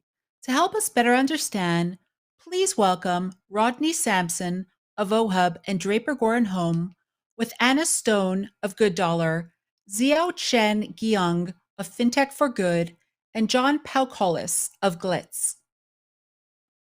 One, go. Good evening. Hey, everyone. I'm Rodney Sampson, Executive Chairman of OHub and Venture Partner at Draper Goren Home. I hope you have been enjoying this year's first virtual edition of the LA Blockchain Summit, brought to you by eToro. I hope you got your free $100 of Bitcoin. I know I got mine and got my tickets as well. I'm incredibly excited about this conversation in particular because we get to talk about how all these amazing new technologies on the edge of finance and the internet in general can actually be used for good. So with no further ado, I would like to introduce our panel this evening, and actually I'm going to have them introduce themselves, and then we'll jump right in. Anna, good to have you. Ready to go. Thanks, Rodney. Thanks the team at Draper Goren Home for having us today. It's always a pleasure to talk about how those of us working in blockchain are actually trying to use this technology to do good and move beyond the conventional finance system that we have today. I'm here from gooddollar.org. Gooddollar.org is a nonprofit that is focused on using blockchain technologies to discover new ways to create, pay for, and distribute a daily basic income to every human being alive on Earth. We are the social impact spinoff of eToro.com, actually, that's focused on really if we want to bring more, if we want to close the financial inclusion gap, if we want to bring more people into the conventional economy, what are the products that we can design with that goal in mind in terms of closing the gap between those who have capital today and those who do not. Good Dollar was launched originally 2 years ago, but we launched our first live product on chain officially, the Good Dollar currency, a month ago. We've been overwhelmed by the response, seeing over 50,000 signups from over 150 countries. That's over 88% of the planet, of people who are clamoring to use digital currency to supplement and augment their economic activity today. And it's a pleasure to be here with all you. Excellent. Thank you so much. And I look forward to learning, going deeper into how you're using blockchain for social good. David, let's come to you. Good to have you and look forward to learning more about you. Right. Well, thank you for the invite. I'm a last minute addition, but nonetheless excited to be here to share what we've been doing. My background, I've been with the DoD for 25 years. And I giggle a little bit because a lot of people don't associate social good with DoD. You know, you got ordnance dropping on one hand, but on the other, especially for like the component I serve, which is the Navy, we do a lot of humanitarian causes all around the globe. Protect human rights. We deliver food and desperately needed help anywhere in the world. So I think that kind of counterbalances that to an extent. And I also support gifts. And John here will talk more about gifts as the CTO, as we start to look to tokenize consumption and the rewards for that consumption around the globe, and to help in a small way, or hopefully in a big way, get the wealth inequality not to be as much of a problem as it is today, based on like some of our proof of consumption models that we have. So thank you. Leave it at that. Excited to be here. Yeah, excited to have you and your perspective and your vantage point as well. Your career DoD? Yeah, I've been in for 25 years now. Yeah. So yes, for the most part. Good. Yeah. All right. Zhao Shen, it's good to see you. And knowing you for a while, but if you would do us the honor and introduce yourself to our global audience.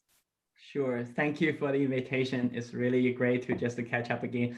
And yeah, my name is Xiaochen Jia, the president of Fintech for Good. And interestingly, that I started my blockchain journey when I was still with World Bank, and at that time we were looking for innovations like Good Dollar, and who can just deliver universal access to financial service, or rural electrification, or the healthcare, all in a very different way, and which to especially to enable those underserved and even unserved the communities.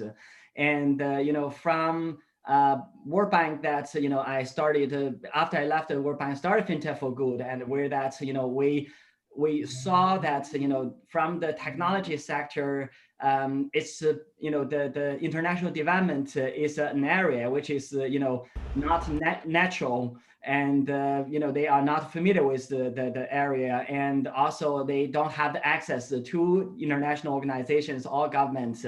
Then from the public sector side, that they really want to look for innovation, but they again there's an access gap. So Fintech for Good really just serve as a bridge, where that we identify innovations like Good Dollar and other emerging tech solutions, and bring them to the public sector, say that this can help you to solve this SDG, Sustainable Development Goal. That one can just and during that process, and we launched the incubation acceleration program. We also built a number of powerful initiatives together with other partners.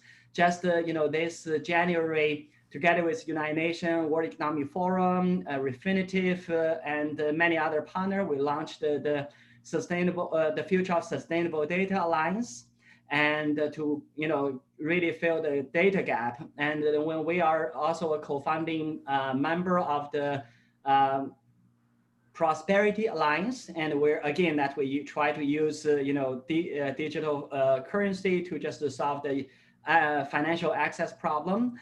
And we launched a digital innovation for sustainable housing task force, and looking at using blockchain and other emerging technology to make the housing affordable, eco-friendly, smart, healthy, and safe. And another area that we are also looking at, we call it zero hunger tech. During COVID-19, it's very clear that many people cannot bring food on the table, and that's because of many issues which are related to the food value chain, and how to just use blockchain to just reinventing the value chain, make the food delivery and also reduce the cost, improve transparency in the food value chain. And that is another focus, and we have some work in Texas along that line. Lastly, I want to mention that 2 years ago that we launched the CBDC working group, and looking specific as how central bank digital currency can potentially just bring government, public sector a new way to just deliver public service, and especially for those community who need to be served. And just the last month that Anna was part of that, so we organized the CBDC forum and convert also the working group into the CBDC committee. So now we are organizing another 2 CBDC forum, really just bring central banks, private sector, corporate, and the community organization together to discuss when the CBDC, central bank digital currency, is launched, how that can be really used for social good and protect the environment as well.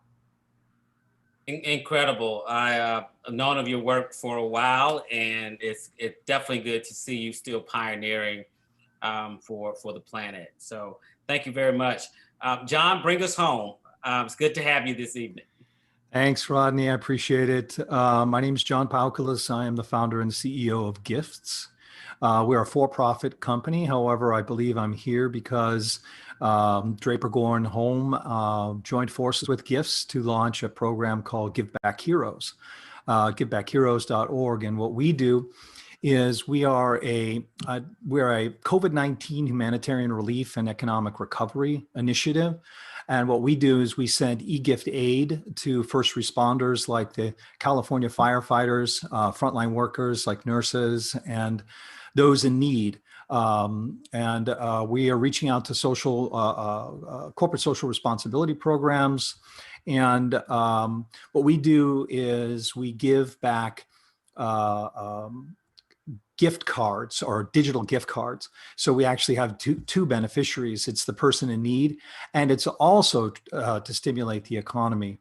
My background was in a former life, I was head of Paramount Pictures digital marketing, where I produced campaigns for pictures like Mission Impossible, Titanic, and got into Bitcoin way back when, I think probably about 2010, and saw the power of blockchain. Actually, not in the beginning. The beginning, it was, for me, it was more about playing the market. I wanted to see if I could make some money, and I did. I made a little bit of money. I bought Bitcoin back in 2010, and it went up. I think it went up in 2014 up to like $1,200, and I thought I was a genius. And then it fell to $400, and I sold everything. But I had a 10x, exit, yeah. So wasn't bad. But so I saw the value of blockchain early on, and for me, getting involved, and I'm new to the nonprofit world, and what we have to jump through the hoops we have to jump through is just insane. We have a fiscal sponsor right now, which is the Soteria Institute. It's a blockchain charity that is creating a sovereign ID for medical. So people can put their medical information on a sovereign ID, and then it'll actually geolocate when you're near, if you're in trouble, you're near someplace, it gets you to the hospital. I just see so many potential ways to do social good through blockchain, and I'm getting on board with Gifts. We actually have another program called Gift Code Relief. The giftcoderelief.com is a peer-to-peer gifting program that allows you to give gift codes directly to somebody else and get a gift back. So so we do have a for-profit, which is Gifts. Gifts background. Gifts is on a high level, it's like a Coinbase for points, miles, and gift cards, stored value, so people can finally exchange it.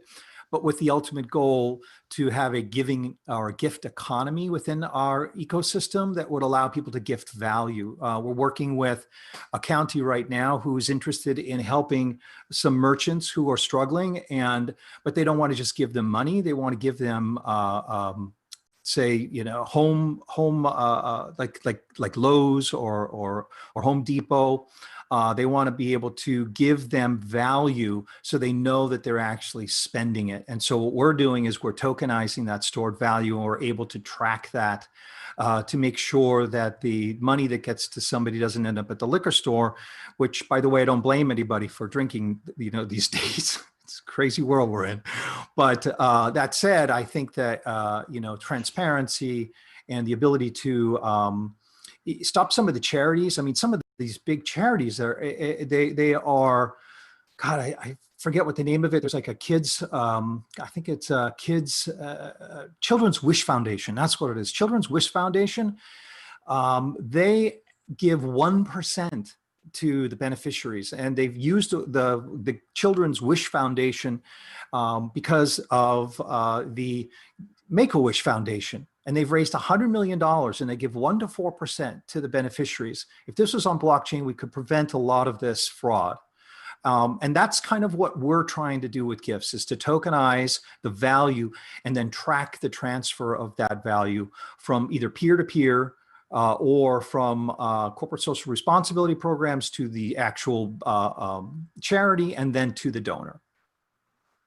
Wow, thank you so much. If you're tuning in and when watching, just listening to these amazing people talk about how they are using the blockchain to create social good is incredible. I mean, I want to maybe date myself a little bit, but when I think about over the last 20, 25 years of technology, you didn't see this advancement into sort of like this emerging space of how tech could be used for good as quick as we're seeing how blockchain and crypto can be used, for good. I mean, the major things that we have to solve on our planet, from, hunger to this global pandemic and climate that we're dealing with, to humanitarian crisis that are impacted by economic inequality and the weather, and to the social justice that we're seeing in America that's being felt and felt around the world. I mean, I'm just encouraged by hearing you all tell your journeys. Anna, I want to come to you for a moment. Like, what is the moonshot here? And where do you see your work in, let's say, a decade? Wow, great question. Well, I think, first of all, I think just to continue on what you were saying, Rodney, it's we don't really have a choice but to look to new innovations, because business as usual across the board isn't working. So it's not really, I think for those of us who are actually thinking about how do we make the world a fairer, freer, safer place, and how we love our planet, I don't think it's a surprise that we find ourselves looking to new innovations and new tools that will facilitate us in doing those things better that we arguably could be critical of us doing not so great a job at before. Having said that, when I look 10 years into the future, what I really believe is that we will see a multi-currency future, first and foremost, where we all have digital wallets that will hold in it potentially our Bitcoins, potentially other digital assets, but certainly digital assets that we use for our goods and services, unlike today. That might be your good dollar, that might be your central bank digital currency. But needless to say, as human beings, we will become, it might actually be your United points coming from gifts from John, but ultimately we will be hosting in our digital wallets multiple currency types. And I believe that we will see a world where that money is much freer than the fiat currencies that we use today. It will be freer in terms of First and foremost, there will be much more transparency to the money that we use. Who controls the minting of money? How is it issued? Who is it issued to? All of these are challenges that will be solved by central bank blockchain systems, also decentralized public networks such as Ethereum, such as Bitcoin, etc. And it also, I believe, when I say money will be free, obviously I'm coming from a basic income perspective, so I actually truly believe that we will be giving money away. But what I mean by that is not that we're all going to live in the lap of luxury. What I mean by that is that we will have enough new financial products that are able to reach the 1.7 billion unbanked that exist today, that first, finally, having some sort of access to baseline economic assets or baseline economic security is a reality. We're able to make it a reality because it will be one person, one digital wallet, and the money should be designed. And I think a lot of us who are working on ways that we can design so that value actually does reach the people who need it, where we know that's where our economic growth is going to come from. As a globe, we know economic growth, our growth will come from unlocking it at the bottom of the pyramid rather than our existing system. And so those are some of my feelings for the future when I look 10 years down the line. And certainly I am the first to admit that this is a 10-year fight, it's a 20-year, it's a 30, it's a 50-year fight, because nothing that is truly paradigm shifting or hard happens quickly. Absolutely. And thank you for saying that. You know, there are a lot of folks who have startups on the blockchain, and everyone wants an overnight success, right? Whether it's blockchain, whether it's AI, whatever that, you know, ed tech is, and the concept of a overnight success just doesn't exist. And if you have an overnight success, you're probably not solving a problem hard enough, which might also mean that, you know, the traction opportunity may not, you know, align. So, you know, David, in hearing Anna cast her vision for a more equitable future, if that future exists, do you believe it would help you and the DoD and that agency and our government around the world in terms of the work that you're doing, even in Haiti in particular? Well, I think so. I agree with a lot of the points that I made. And one of the things I hope for, you know, 10, 20 years out, is that we'll see a gradual breakdown of these walls that surround economies. Right now, like, for example, the US economy is just one big bag. It's a mixed bag of smaller economies. And I think what we're doing with these kind of decentralized autonomous ways of business through software rules allows us to kind of allow economies to grow securely and fairly and transparently, which includes government programs. So it's going to go across all industry. And I think at the end of the day, what's going to happen is that you'll get a universal basic income, but not for doing nothing. You'll get a universal basic income for being human, because with the automation that's happening today, there'll be less need for human resources for typical human intensive businesses today, like farming and like transportation. And so at the end of the day, what it comes down to is people will pay you, or models, I should say, smart contracts will reward you for making decisions on what you like or don't like. And that's how you'll get paid.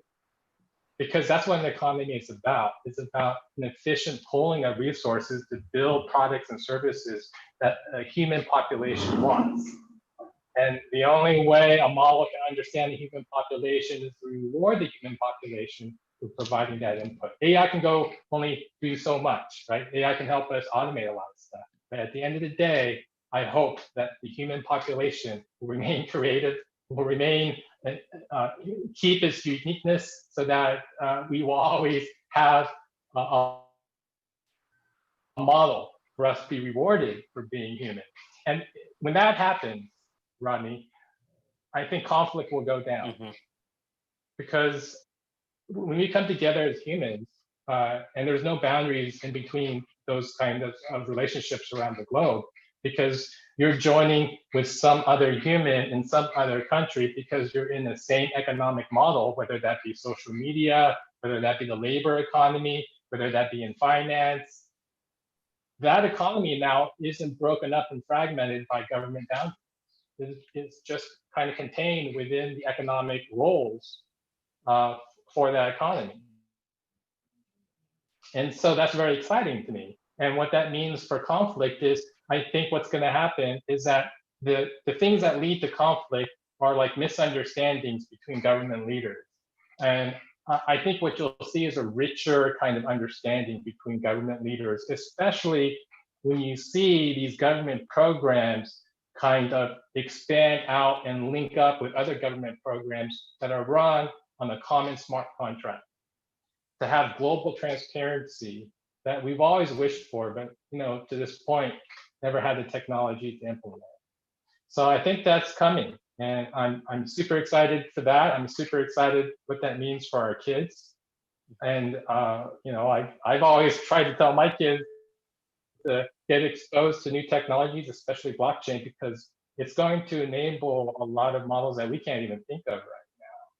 And I'm positive, and coming from DoD, you wouldn't think I am, but there's a lot of us in DoD that's all about human rights and the protection of those human rights, and that's why we're here. Sure. It's not about finding chemicals that give you the most bang, right? Yeah. Yeah. No, that's incredible how all the dots do connect. So, and I appreciate your wisdom, your hindsight and foresight there as well. In our last 5 minutes together, I mean, we could just talk on and on, but I would like Zachin and then John to also talk about the moonshot you see from the work that you're doing and how blockchain will be used for the social good that you're focused on in the next 10 or 20 years. Sure, and so we define ourselves as an enabler, and next 10 years is a really good time framework, because from the United Nations Agenda 2030, and it is exactly 10 years, and there's the SDG 17 goals. And within that 17 goals, it's very clear that $1 trillion will be used to just do monitoring and evaluation. And those costs can be saved from using blockchain technology and making SDG becoming much less costly. And another report was just released by the UN Secretary General Digital Financing for SDG Task Force, and where that from the report is very clear. There's more than $27 trillion as domestic savings, and through blockchain, and those individuals can be empowered to use their saving to just invest in their own community and other SDG aligned goals. And of course, that's in addition to that, and one of the specific from SMEs, and the gap for SME financing is around $6 trillion a year. That saving can directly go to the SME you want to back, empowered by blockchain technology.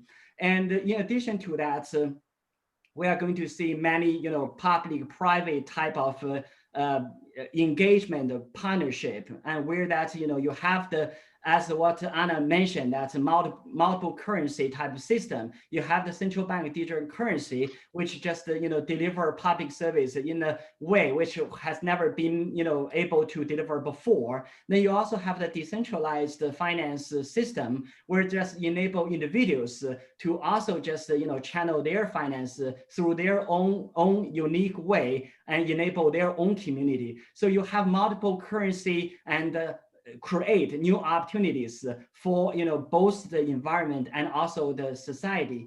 Lastly, I want to mention about the environment. Many countries now commit to have achieve carbon neutrality by 2050. So to achieve that goal, that is again like $1 trillion cost. Blockchain can definitely just enable renewable energy trading and also reduce energy efficiency and empower many individuals to put their dollar to back up reforestation type projects. So all of those efforts can be enabled by blockchain, and also the startup and the innovators we work with. That's incredible. Well, I look forward to seeing all of that come to fruition, and I know if anyone can do it, I know you can absolutely facilitate and make it happen. John, bring us home. You're working on a mission critical moment in time where we're juxtaposing COVID and climate at the same time. What's your moonshot?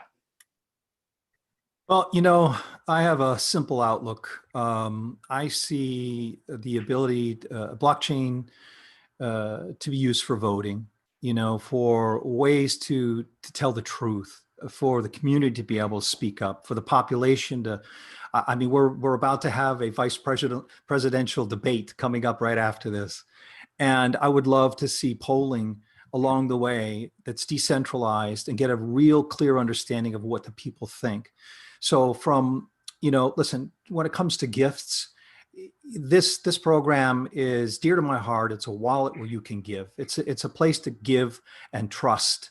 Blockchain for me, the decentralization of the banks, the decentralization of voting, this is the future that I see, as long as, the powers that be do not stop us. And I think where we will manifest it together. I can see this group right here is leading it. So I'm proud to be a part of it. Right on. Absolutely. Look, blockchain for president. Yeah, there you go. You want transparency? Wait a minute, I'm voting right now. Did you get it? There. Yeah. There it is, right? Yeah, done. It's There's the vote. transparent. You can see it. So, yesterday was talking about his, running for president. All right. Incredible. Once again, thank you all so very, very much. We come to the end of our conversation, and I look forward to seeing the great work that each and every one of you continue to do. For you all that are tuning in, please make sure you follow these folks on the social graph and enjoy the rest of your labs, the LA Blockchain Summit. Let's give it up for LA Blockchain Summit. Thank you. Bye. So you've heard about these 2 cryptos that are going to explode? Names. I'm posting your karaoke video. You said you deleted it. Okay. There's 2. Here's one. Tired of missing out? Join eToro and start trading cryptocurrencies in no time. eToro, sign up for free. Buying the cryptos? No, I'm watching you living La Vida Loca.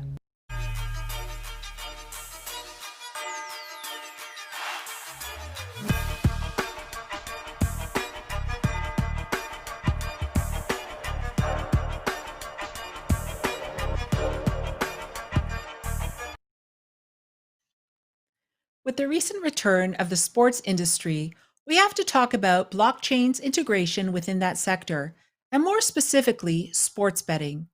Our next guest is a leader in defining the odds and cutting out the bookie.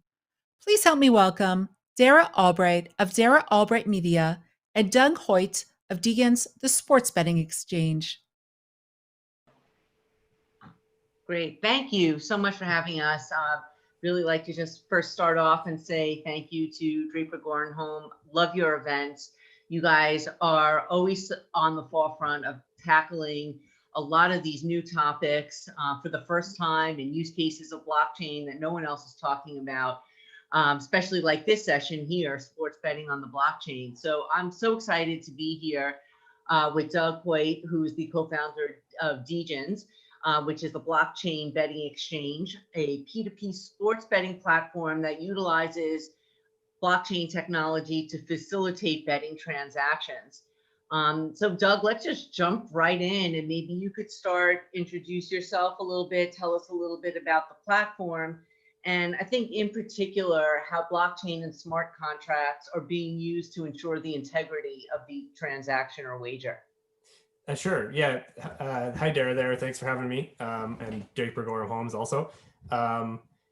Yeah. So DGens is a platform that, as you said, is a peer-to-peer sports betting system. We started back quite a while ago with Bitcoin. We had this sort of concept based on another system that we used a lot called Trade Sports. And it was really popular. We liked it. It kind of treated sports betting as like a stock exchange where you trade sport outcomes between people. And we really enjoyed it, but it got shut down. So we thought this cryptocurrency stuff would be really cool. So we built a platform with Bitcoin, and we were never really totally happy with it because people would just have to send us their Bitcoin and trust that we would send it back to them. So when Ethereum launched, and it has these concept of smart contracts where you can have very transparent execution of where the money goes and no one's actually holding it, it's held in the network. We thought that would be a perfect opportunity to build our platform on top of. So in 2017, we launched a system called SportCrypt, and it was pretty popular, started to get some traction, and a lot of people liked it. And then in 2019, we rebranded it to dgens.com, and that's where we are today. That's awesome. So what cryptocurrencies can people use right now to bet on the platform? Right now, we support we support two cryptocurrencies. We support DAI, which is a stable coin that's supposed to be pegged to the US dollar.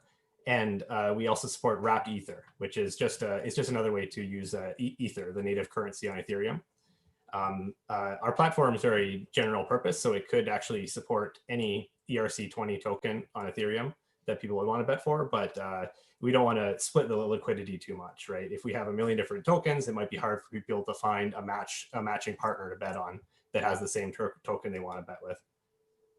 And so how does it work with the smart contract? So it's P2P betting. So, and I guess the entire wager is governed or ruled by the smart contract. Is that how it works? So all the different, if no one will be paid unless so-and-so is met. Is that correct? Yeah, exactly right. Yeah. So when two people decide they want to make a bet together, they're both sides of their bet their funds are moved into the smart contract, and they're kind of held in escrow, right? And then when the bet is settled, it will be sent to one of the winners, right? And that's totally decentralized, and people can be very confident, and no one can come and take their money. The wrinkle on that is, of course, who decides the outcome, right? Obviously, in a smart contract, it can't figure out the results of a baseball game, for example, right? So there needs to be some way to get that information into the smart contract. For that, we have these what we call multi-sig oracles. So multiple people need to agree on the outcome of an event, and then the scores will get posted into the smart contract. And if they match up, then it will be considered settled. And we're working on decentralizing that further so that various people could stake tokens, for example, and become oracles themselves, and have an incentive structure to keep that honest. But yeah, right now we have slightly centralized oracles, although we're working to decentralize that. And interesting. And so talk a little bit about what some of the advantages of basically utilizing blockchain for betting over conventional sports books and exchanges. Sure. I think one of the really big advantages is the transparency, right? You can see exactly where your funds are sitting at any one point in time, and you have total control over them. With DGens, before you place a bet, your funds never even leave your wallet. They just sit there, right? Whereas contrast that to a traditional sports book where you'd have to, deposit into them with, via your credit card or something, and it would take your money and sit it into their account, and you would just sort of have to hope that they honor the other side of the bet. Right. Yeah, and then of course, cryptocurrencies themselves are very, very frictionless. I think for funding, it's very easy to move your funds in and out between different projects, and yeah, I think also low fees.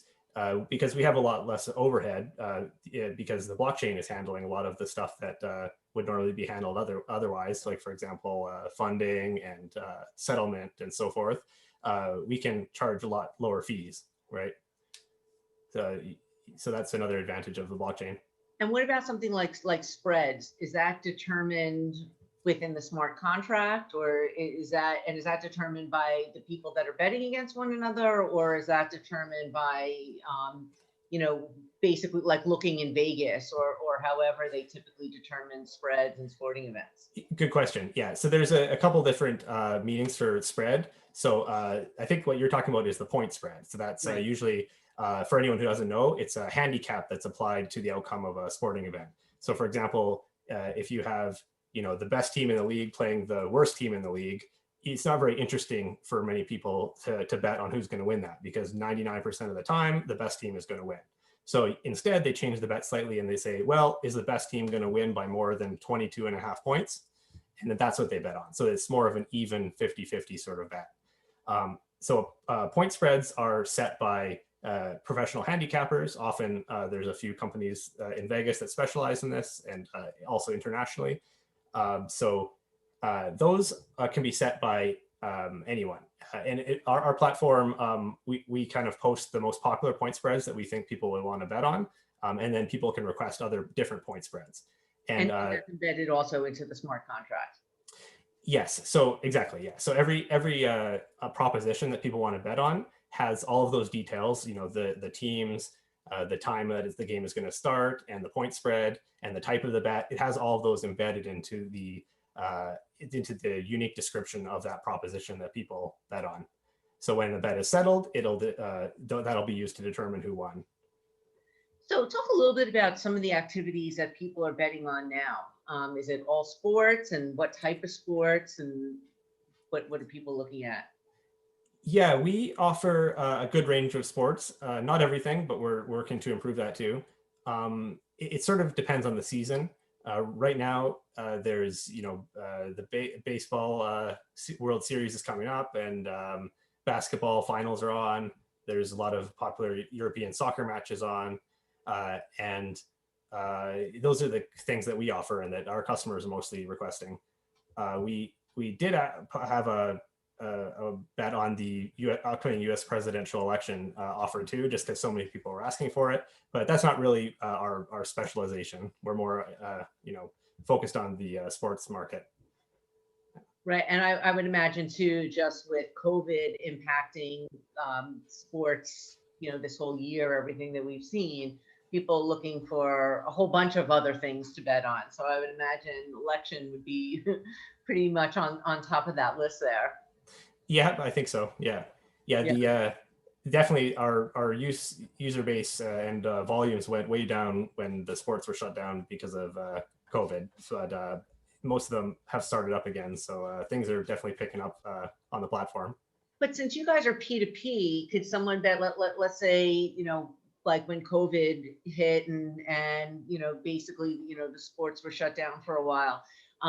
Or, if let's say they were shut down, and since it is P2P, that we could bet against each other, maybe local sports, high school teams, things that aren't really out there in the mainstream, but that maybe communities would want to wager on. Yeah, for sure. It's definitely possible. And as you said, because our smart contract is permissionless and all the bets are P2P, there's nothing stopping from anyone from making those types of propositions. However, the thing is that we run the dgens.com website, so we choose which one of those propositions get posted, right, on that particular website. But the layers of technology underneath that and what people run themselves does allow people to offer more custom wagers like that. We would like to offer a broad range of everything, but there's a lot of practical problems with this too, right? Like if we offered every single high school basketball game, there's no way we could get accurate scores for those, and people wouldn't be able to trust it so much, right? So it has that sort of long tail data availability problem, which that's really the advantage of the major sports, is that these are very widely published numbers, and it's pretty easy to settle any disputes, right? Someone can just go look at the game on highlights on YouTube and see the final score, for example. Yeah, interesting. And what about some of just the legalities? Are there certain jurisdictional hurdles that you guys had to go through or are going through with this? I think that our model is a little bit different. So we only have we only offer cryptocurrencies, right? So a lot of the regulations are based on custodying money and moving money around, right? Which we don't actually do, right? Our smart contract holds all of that. And the other thing that's a little bit different for us is that we're as you said, totally peer-to-peer, right? So we never actually are on the other side of bets. We're never betting against our customers, unlike a sports book would be, right? So it's definitely a little bit of a gray area. The legal landscape is definitely changing, and a lot of it's opening up and becoming more accepted and legal in different jurisdictions. But I don't think we really fall exactly into the traditional categorization of what's happening with a traditional sports book. Interesting. So let's talk a little bit about where you see the future of this going. I mean, if blockchain is being used to settle the transaction and using smart contracts for settling the transaction, you're basically eliminating the middle guy, or the bookmaker. We're going to see, first of all, we were talking about this before with the Sopranos, analogy. We'll see a lot less broken legs, which I think is a pretty good thing, right? But talk a little bit on a serious note, where you see the future of sports betting going. Is it all going to go on the blockchain? Is that where we're headed, where Vegas is headed? How do you see that? Yeah, interesting question. It's hard to say categorically that everything is going to go to the blockchain, but I think a lot of the betting that happens over the internet in particular will eventually end up on the blockchain. And a lot of it already has, even pre-smart contracts. There's a lot of very popular sports books that accept Bitcoin, some of them exclusively only Bitcoin. So I think definitely the internet betting system will definitely move to more blockchain stuff. Whether that'll affect the brick and mortar establishments is a little harder to say, but I think it'll have an impact there too. When you do that, do you open up to additional cryptocurrencies as well? Potentially, yeah. On our platform, we're sort of currently targeting just Ethereum, so we aren't. It would be a little bit more difficult for our platform to handle all other blockchains in general, because we don't actually custody anything. It's just our smart contract. So we're sort of limited by what our smart contract can handle. Going back to your previous question about eliminating the middlemen and bookmakers. So we operate as an exchange, right? So when you go on there, you find other people that want to take the other side of the bet, right? However, if there was no one who is posting odds, like who is just offering to take both sides of the bet, if you went onto our site, it would be pretty empty, right? You wouldn't see anything. So there needs to be someone who sits there and logs in and creates offers on all the different games, so that when people come, they have someone to bet on, right? So I can't really say that this system is going to eliminate bookmakers, because that bookmakers can just use our platform, right? In fact, we need bookmakers on our platform, right? People that want to actually offer this service of, here's some odds on either side, take your pick, right? It's as you said, a middleman service, but it's a very valuable service just to give people an option to take either side of the bet. That's really interesting. So we could see a scenario in the future where actually Vegas maybe moves to the blockchain.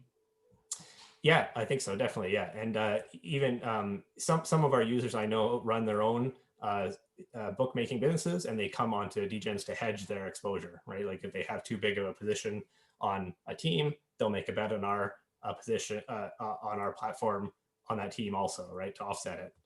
That's amazing. So I see we have just a couple of seconds left. So where could people go to place a bet? So yeah, dgens.com. We also have a Telegram channel and a Reddit community. Yeah, come into the Telegram channel. It's a really nice community and a lot of fun, but dgens.com. Awesome. Thanks a lot.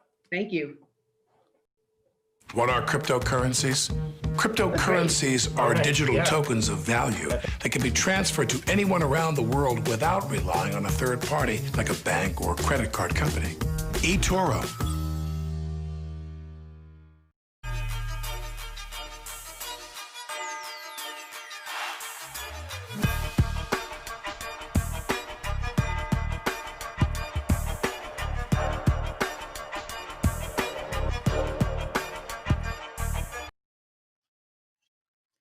Our next guest is a cryptocurrency icon, having built one of the largest exchanges in the entire world.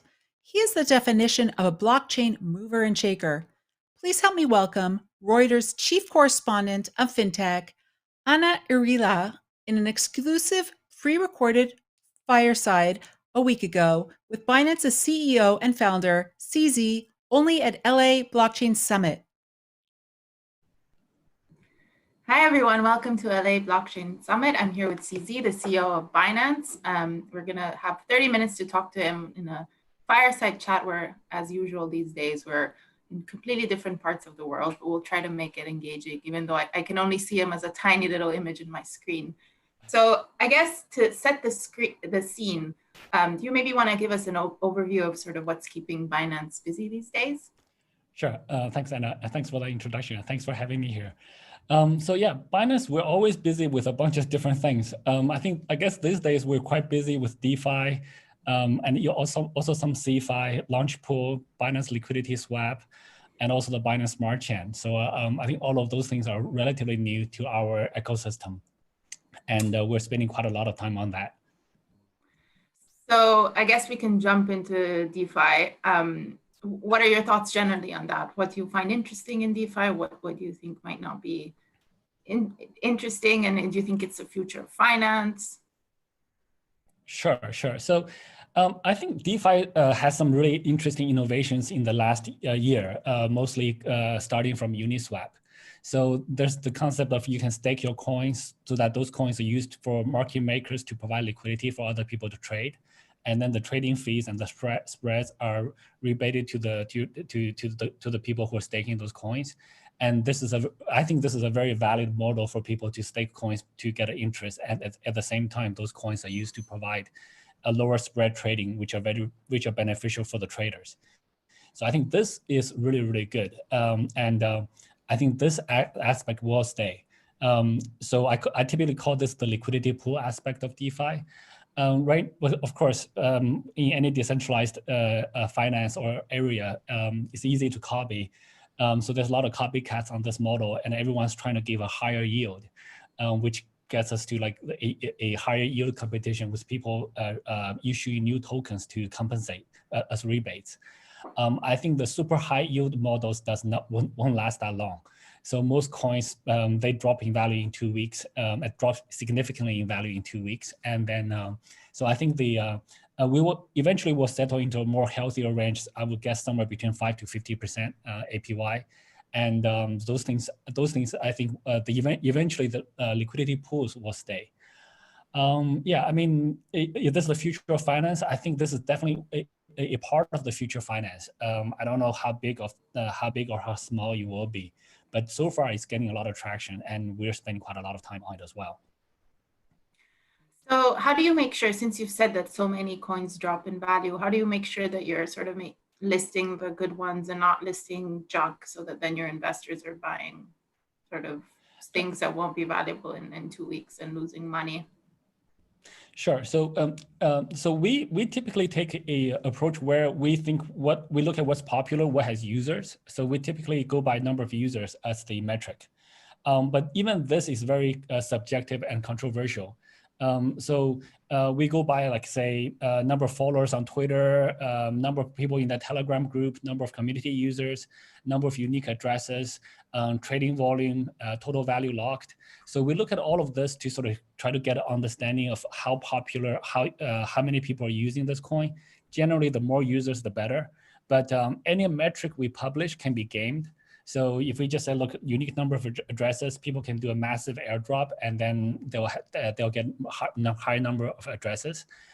So any single metric can be gamed, and we try to look at the combination of everything. But To be honest, the real answer is we also don't really know, to be very frank. We are in a very new sector, and new sectors will have a higher failure rate.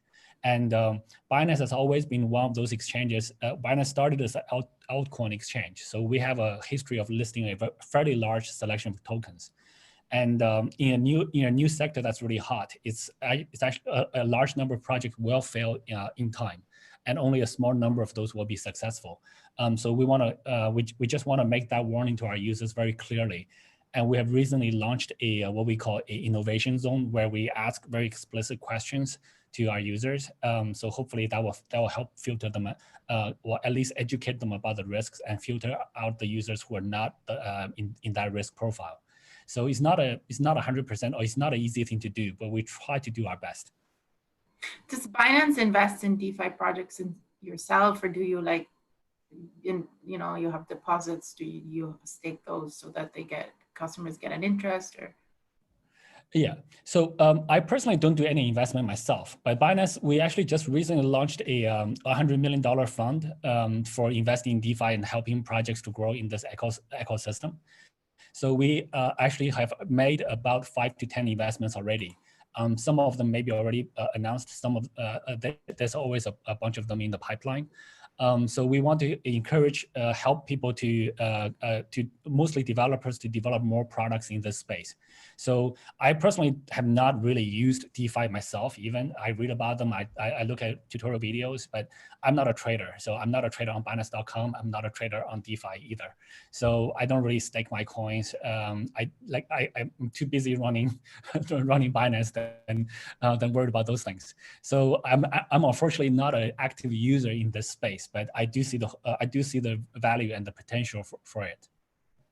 So if DeFi grows and the world becomes more decentralized, what's the future for exchanges like Binance and your competitors who are very much centralized and make fees, and you're profitable, and I don't know profitable, but you make a lot of money because you charge fees and you're centralized. What's your role in the future then?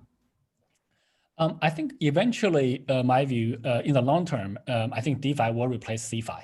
I think that much is clear. When it's going to happen is going to be an interesting question. So I don't think it's going to happen anytime really soon. I think DeFi is getting a lot of traction in a few niche places. Number one, in stablecoin trading, and also in newer coins that are deemed too risky for centralized exchanges to list. So the centralized exchanges, they just list, and anybody can list anything. So and those are areas that they have a competitive advantage now. But also, they also have some disadvantages. Like the current blockchains are generally quite slow and expensive, so they have capacity limitations. And the Ethereum blockchain typically carries about 1 million transactions a day.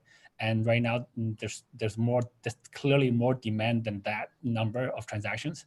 And so the fees are quite high. Sometimes they go as high as like a couple $1,000s for a transaction. So much more expensive than even banks. So I think the short term for DeFi to overtake CeFi, it looks still unlikely. But from Binance's perspective, I think many people wrongly view us as a centralized exchange player. The centralized exchange do provide quite a lot of our revenues, which funds our growth in the ecosystem. But we take a view where the centralized exchange is really just a DVD version of Netflix. It's not our lasting goal. So even though we do run one of the largest exchanges in the world, centralized exchanges in the world, but it's not something that we have to really hold on to. So we are more interested in innovation, in pushing the space forward, and in just pushing more freedom of money. So and I'm sure that so one thing I fully am confident is that there are always more opportunities in the future than there was in the past. So even though that we have a profitable business, which may be cannibalized by some of the DeFi innovations, but if that's going to happen, it's going to happen regardless. And we actually want to embrace innovation. And I'm sure, so this is very similar to the sort of digital camera. Kodak invented it, but want to hold on to their film profits, and then they lost the digital camera. and recently filed for bankruptcy and got bought. So I think we understand those lessons quite clearly now. And in the digital camera area, there's plenty of opportunities as well. So lots of companies have become, or lots of organizations became very successful. So we view that there will be more opportunities in the future in the decentralized finance world. And we'll find something that's valuable. We already have a lot of projects in the space, and we also have our own we also have two of our own blockchains that we contributed fairly heavily in the early days, but now they're kind of slowly getting taken over by the community. And BNB is the native token on both blockchains. So all of those things are good for us in the future. So I'm not worried about centralized exchanges being cannibalized. So what is the biggest risk to Binance that you see now to your business? And to be honest, I think right now the risk is really ourselves. Binance has been growing very quickly, and we are now around 1,500 people and spread all around the different parts of the world. Organizing a decentralized organization in this scale is really, really difficult. We do have a lot of issues internally in terms of our efficiencies. Even though looking from the outside is still pretty good, but inside we see that we're much less efficient than when we were 50 people. So so just on this scale, it's really hard to organize. And so we're learning a lot of the sort of internal collaboration, organizational ways as we're going along. So everything's a new experiment. And so I view that as the sort of the highest risk, is whether we can organize ourselves well. So one of the advantages we have is that we have very passionate people. So even though our organization is not very, the way we organize may not be super efficient or even super good, we have the passion of the people make up for it. So far that's been what's carrying Binance. So hopefully, but I view that as really as the real risk for Binance. That we need to be able to handle our own growth. So hopefully we can, but we still don't know. We just have to see. So since you brought up the decentralization, I'm going to ask you a question everyone asks and never gets an answer to. So where is Binance headquartered? So we don't really have a headquarter, right? So this is the kind. I have to ask, or else people will say Anna didn't ask him. Yeah. Yeah. So this is the question a lot of people do ask. But this is, I guess, when you're transferring from from a horse wagon into a car, people still ask where's the horse, and well, we don't have a horse. We may have an engine somewhere, but we don't really have a horse. So this is one of the many things that many of the old concepts that we're trying to get away from. And so within the Binance team, we actually don't use the word company. So we don't use the word company. We don't use the word. All right. So let me ask you another way. So where do you guys pay taxes? Where are you registered to pay taxes? Which country? So we actually have a number of companies that pay taxes. We do have a number of legal entities that pay taxes, and personally, everyone pay their own taxes in their respective jurisdictions. So that part is easy to solve. But there's some concepts which are hard to get around to. Yeah. So let's move, I guess, to sort of, you said you have giant staff.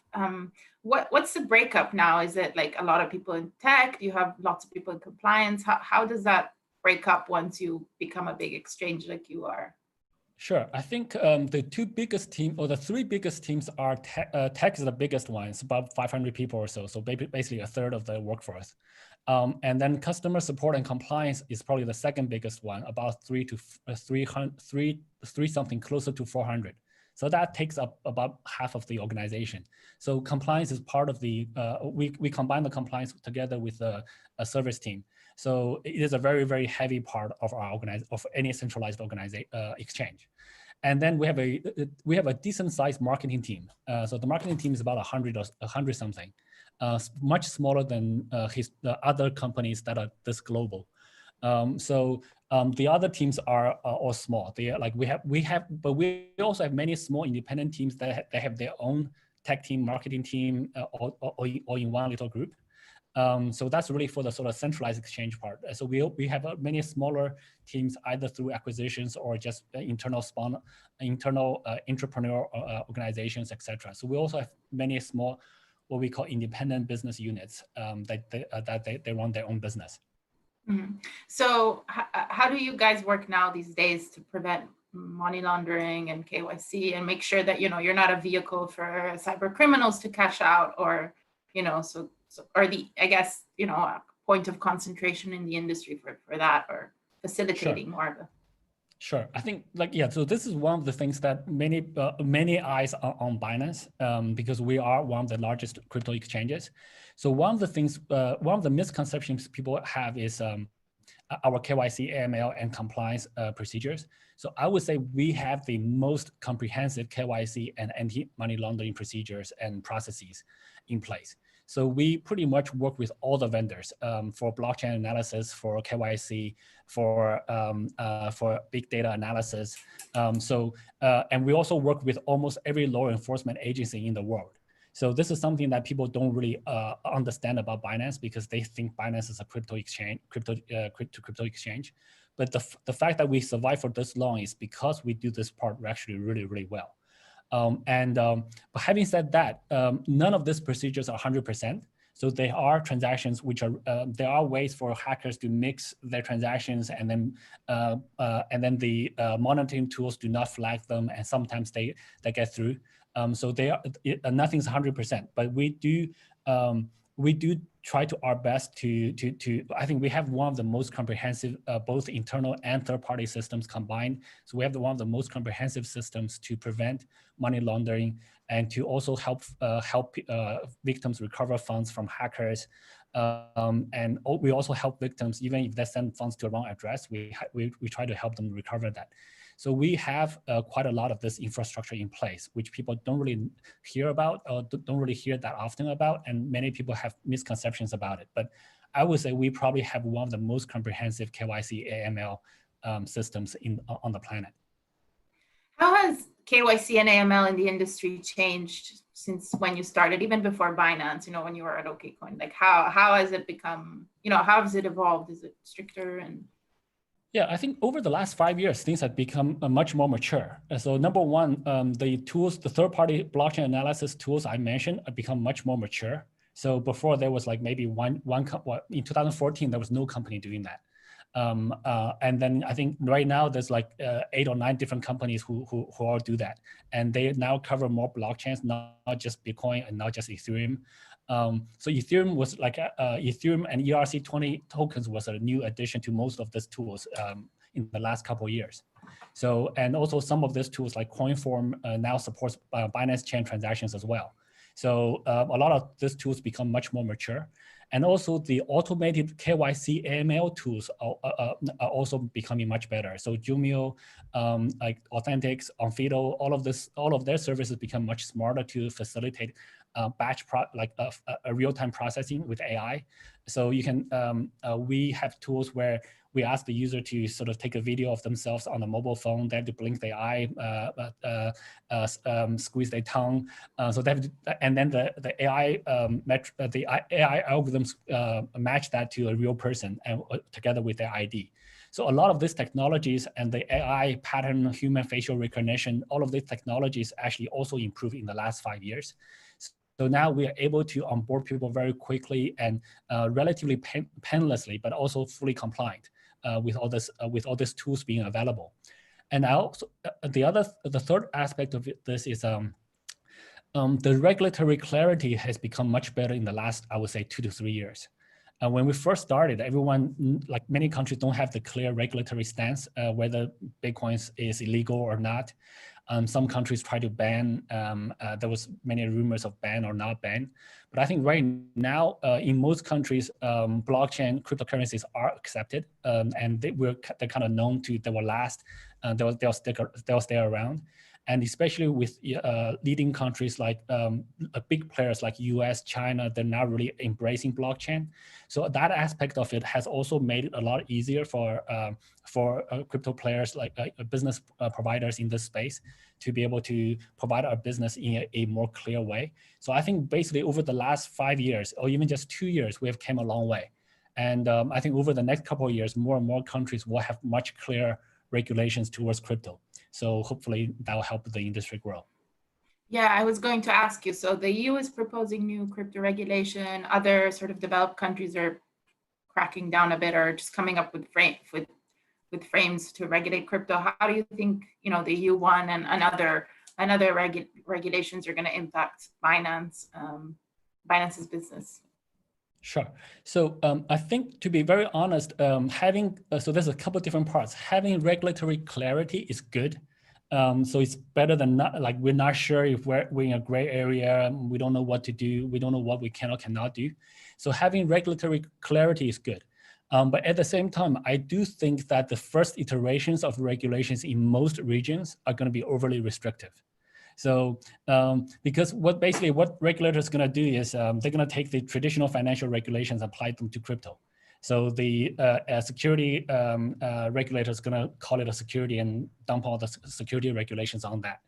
And then the derivatives regulators are going to dump all the commodities regulations on Bitcoin and crypto.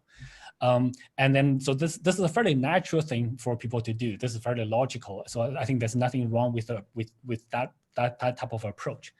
But fundamentally, cryptocurrencies is a different type of asset.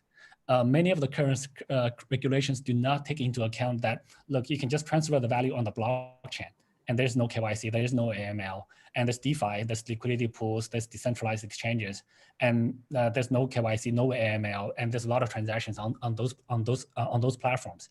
Just regulating a couple centralized entities doesn't really solve the problem. It just pushes some of the transactions onto decentralized platforms. And today, the decentralized platforms are quite mature, and they have good liquidity, sometimes even better than centralized exchanges. So I think the first iteration of the regulation, most of the regulations are going to be likely going to be overly restrictive. Certain countries will figure this out and probably have more progressive and more relaxed and more balanced regulations that encourages innovation. And we also need innovation in the regulatory space. So to come up with better and more appropriate regulations. And I think that's going to take time to iterate over time. So hopefully, I think what's going to happen is the next couple of years, we will have more regulatory clarity, but we will have a lot of restrictions. And then after that, hopefully things will get better over time, hopefully. So that's kind of my a guess on what's going to happen. I could be wrong. But we want to do our part to help facilitate as much as possible to come up with sensible and meaningful regulations that's helpful to innovation. So we are engaged in as much as we can dialogues with regulators around the world, and we try to learn from one to teach the other, etc. So hopefully that will help. But in terms of impact, I think, so there's both positive and negative impact. Having clarity is good for us. Having overly restrictive regulations will be bad for us. Having good regulations will be good for us. So we'll have to see. But I think overall the industry is growing really rapidly, and the regulators in most countries are rapidly catching up, which is good. So hopefully we can evolve in a positive way quickly. So I'm just wondering, you mentioned, DeFi, there's no AML and no KYC, right? Because it's essentially not, it's not an entity really. Do you think it's sustainable to think that regulators will be fine with these big pools of money where no one checks who's putting the money in and what's used for? Like, it just seems a bit, I mean, I remember early days of ICOs, there was no KYC and people are like, oh yeah, we're not doing KYC, but that rapidly changed, right? When regulators are realizing that, why is money going there? No one checking where it's coming from. Yeah. So I don't really know the answer to that, to be honest. I'm not a regulator, and also there's many different regulators in each country, not to mention the world. So how different regulators going to react to that is going to be interesting. There are some really, I think SEC Commissioner Pierce Hester is on this same conference. She said that the DeFi is going to pose a lot of interesting challenges for regulators. I think that's a really, really and she's very crypto friendly. So imagine what the non-crypto friendly people think. Yeah. Yeah, but sorry, I interrupted you. It's okay. Yeah, but look, if you think about this problem, it is really, really hard to crack, right? So yes, you can say, look, anyone who writes a smart contract is going to be thrown into jail. that's really going to damage innovation, especially like, for example, in a country like the US, in LA, where there's the technology innovation hub, where a lot of the DeFi projects actually do stem from. That would really damage the credibility of the regulators as well as the sort of startup economy. So there are very, very heavy consequences. And then even if you do that to people in the States, how do you prevent somebody in, I don't know, China, India, Russia writing a smart contract, slapping deploying it onto Ethereum or some other blockchain? And so how to deal with that? And a lot of and they can stay anonymous, right? So anybody can write a code and just upload it without disclosing who they are. So some of the DeFi liquidity pools are already doing that. So this poses some really, really interesting challenges. I unfortunately don't have all the answers myself. There's really no easy answers. So I think it's really just a balance of where we want to protect the sort of average consumers from scams, from exit scams, etc. But we also want to encourage innovation. But fundamentally, this technology makes it really, really hard to sort of fully clamp down because most regulators do not span the world, and different parts of the world will more likely allow this to some degree. So yeah, I mean, even today, people say code is speech, and so we in most countries we have freedom of speech. So this is going to be a pretty tough problem to crack. So on the flip side, I think. I think there are probably better ways, instead of thinking of how to control this, there's probably better ways to fight hackers, illicit use of funds, etc. So blockchain do offer a much easier to track mechanism because the transactions are transparent. And with the big data capabilities, with stronger analysis abilities, it actually offers a different type of easier way to track funds. So we can actually track illicit funds better. So maybe on that front, we can find ways to better track funds through the blockchain, so that we actually target specifically the bad players and then leave the good guys, the regular guys, alone. So there may be more innovative ways than just to say, okay, everything we do, you have to upload your photo ID. Even photo IDs can be faked. So there are other approaches, I think, with which probably can be applied to blockchain much easier than they can be applied to traditional banking industries. So I think on one side, there's some difficulties, and on the other side, there are also some new opportunities, new ways to do compliance, etc. So there's a balance. We'll have to see how the industry develops. I guess for the last question, we've spoken about, regulators all over the world. You guys are all over the world. Which markets do you see as ones with most opportunity for Binance now, for crypto and for Binance? Which countries, which markets? Yeah, this is actually an interesting question. I don't have a good answer for it. So Binance is one of those very few organizations that's grown internationally from the very beginning, from day one. So most startups, they grow from one country, and then they conquer that country, and then they go to the next. This has to do with either banking channel limitations or culture limitations, fiscal team location limitations. We benefited from the fact that we only dealt with crypto in our early days, and you deposit Bitcoin or Ethereum through the blockchain from anywhere, and you start a trade. And so that removed the geographic limitation for us. And we've grown very, very internationally in 180 different countries at the same time. And our user spread mimics the GDP spread quite closely. There are a few anomalies in countries where the local economy is not very stable. So by spanning the entire world, we actually have very different strategies. We have to deploy very different strategies for different parts of the world. For the established economies, you want to go full compliance, integrate with banks, existing fiat financial gateways so that you get the fiat in. On the other extreme, so you have very less developed areas like Africa, which doesn't have a lot of financial infrastructure. So then there, we actually have an opportunity to just leapfrog that, so that people don't have to go to the bank to create a bank account. They can just get a mobile phone, download a wallet, and then create a Binance account, and they can start from there. So there are different strategies at different places.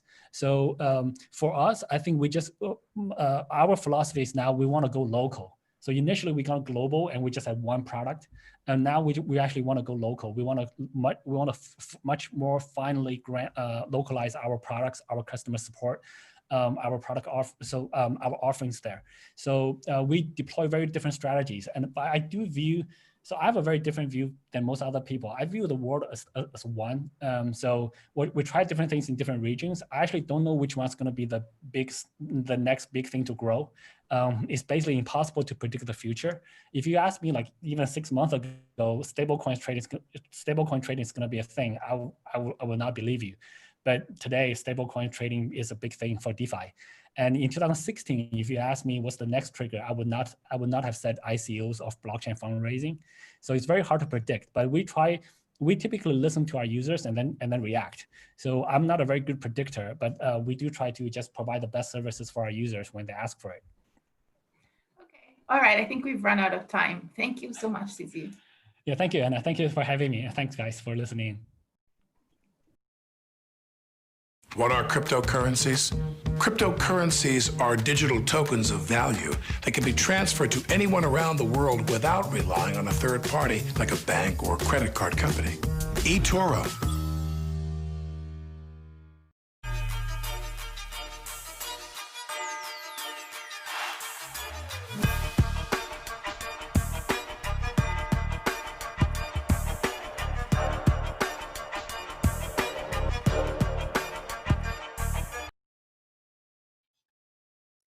That's a wrap for day 2 of LA Blockchain Summit.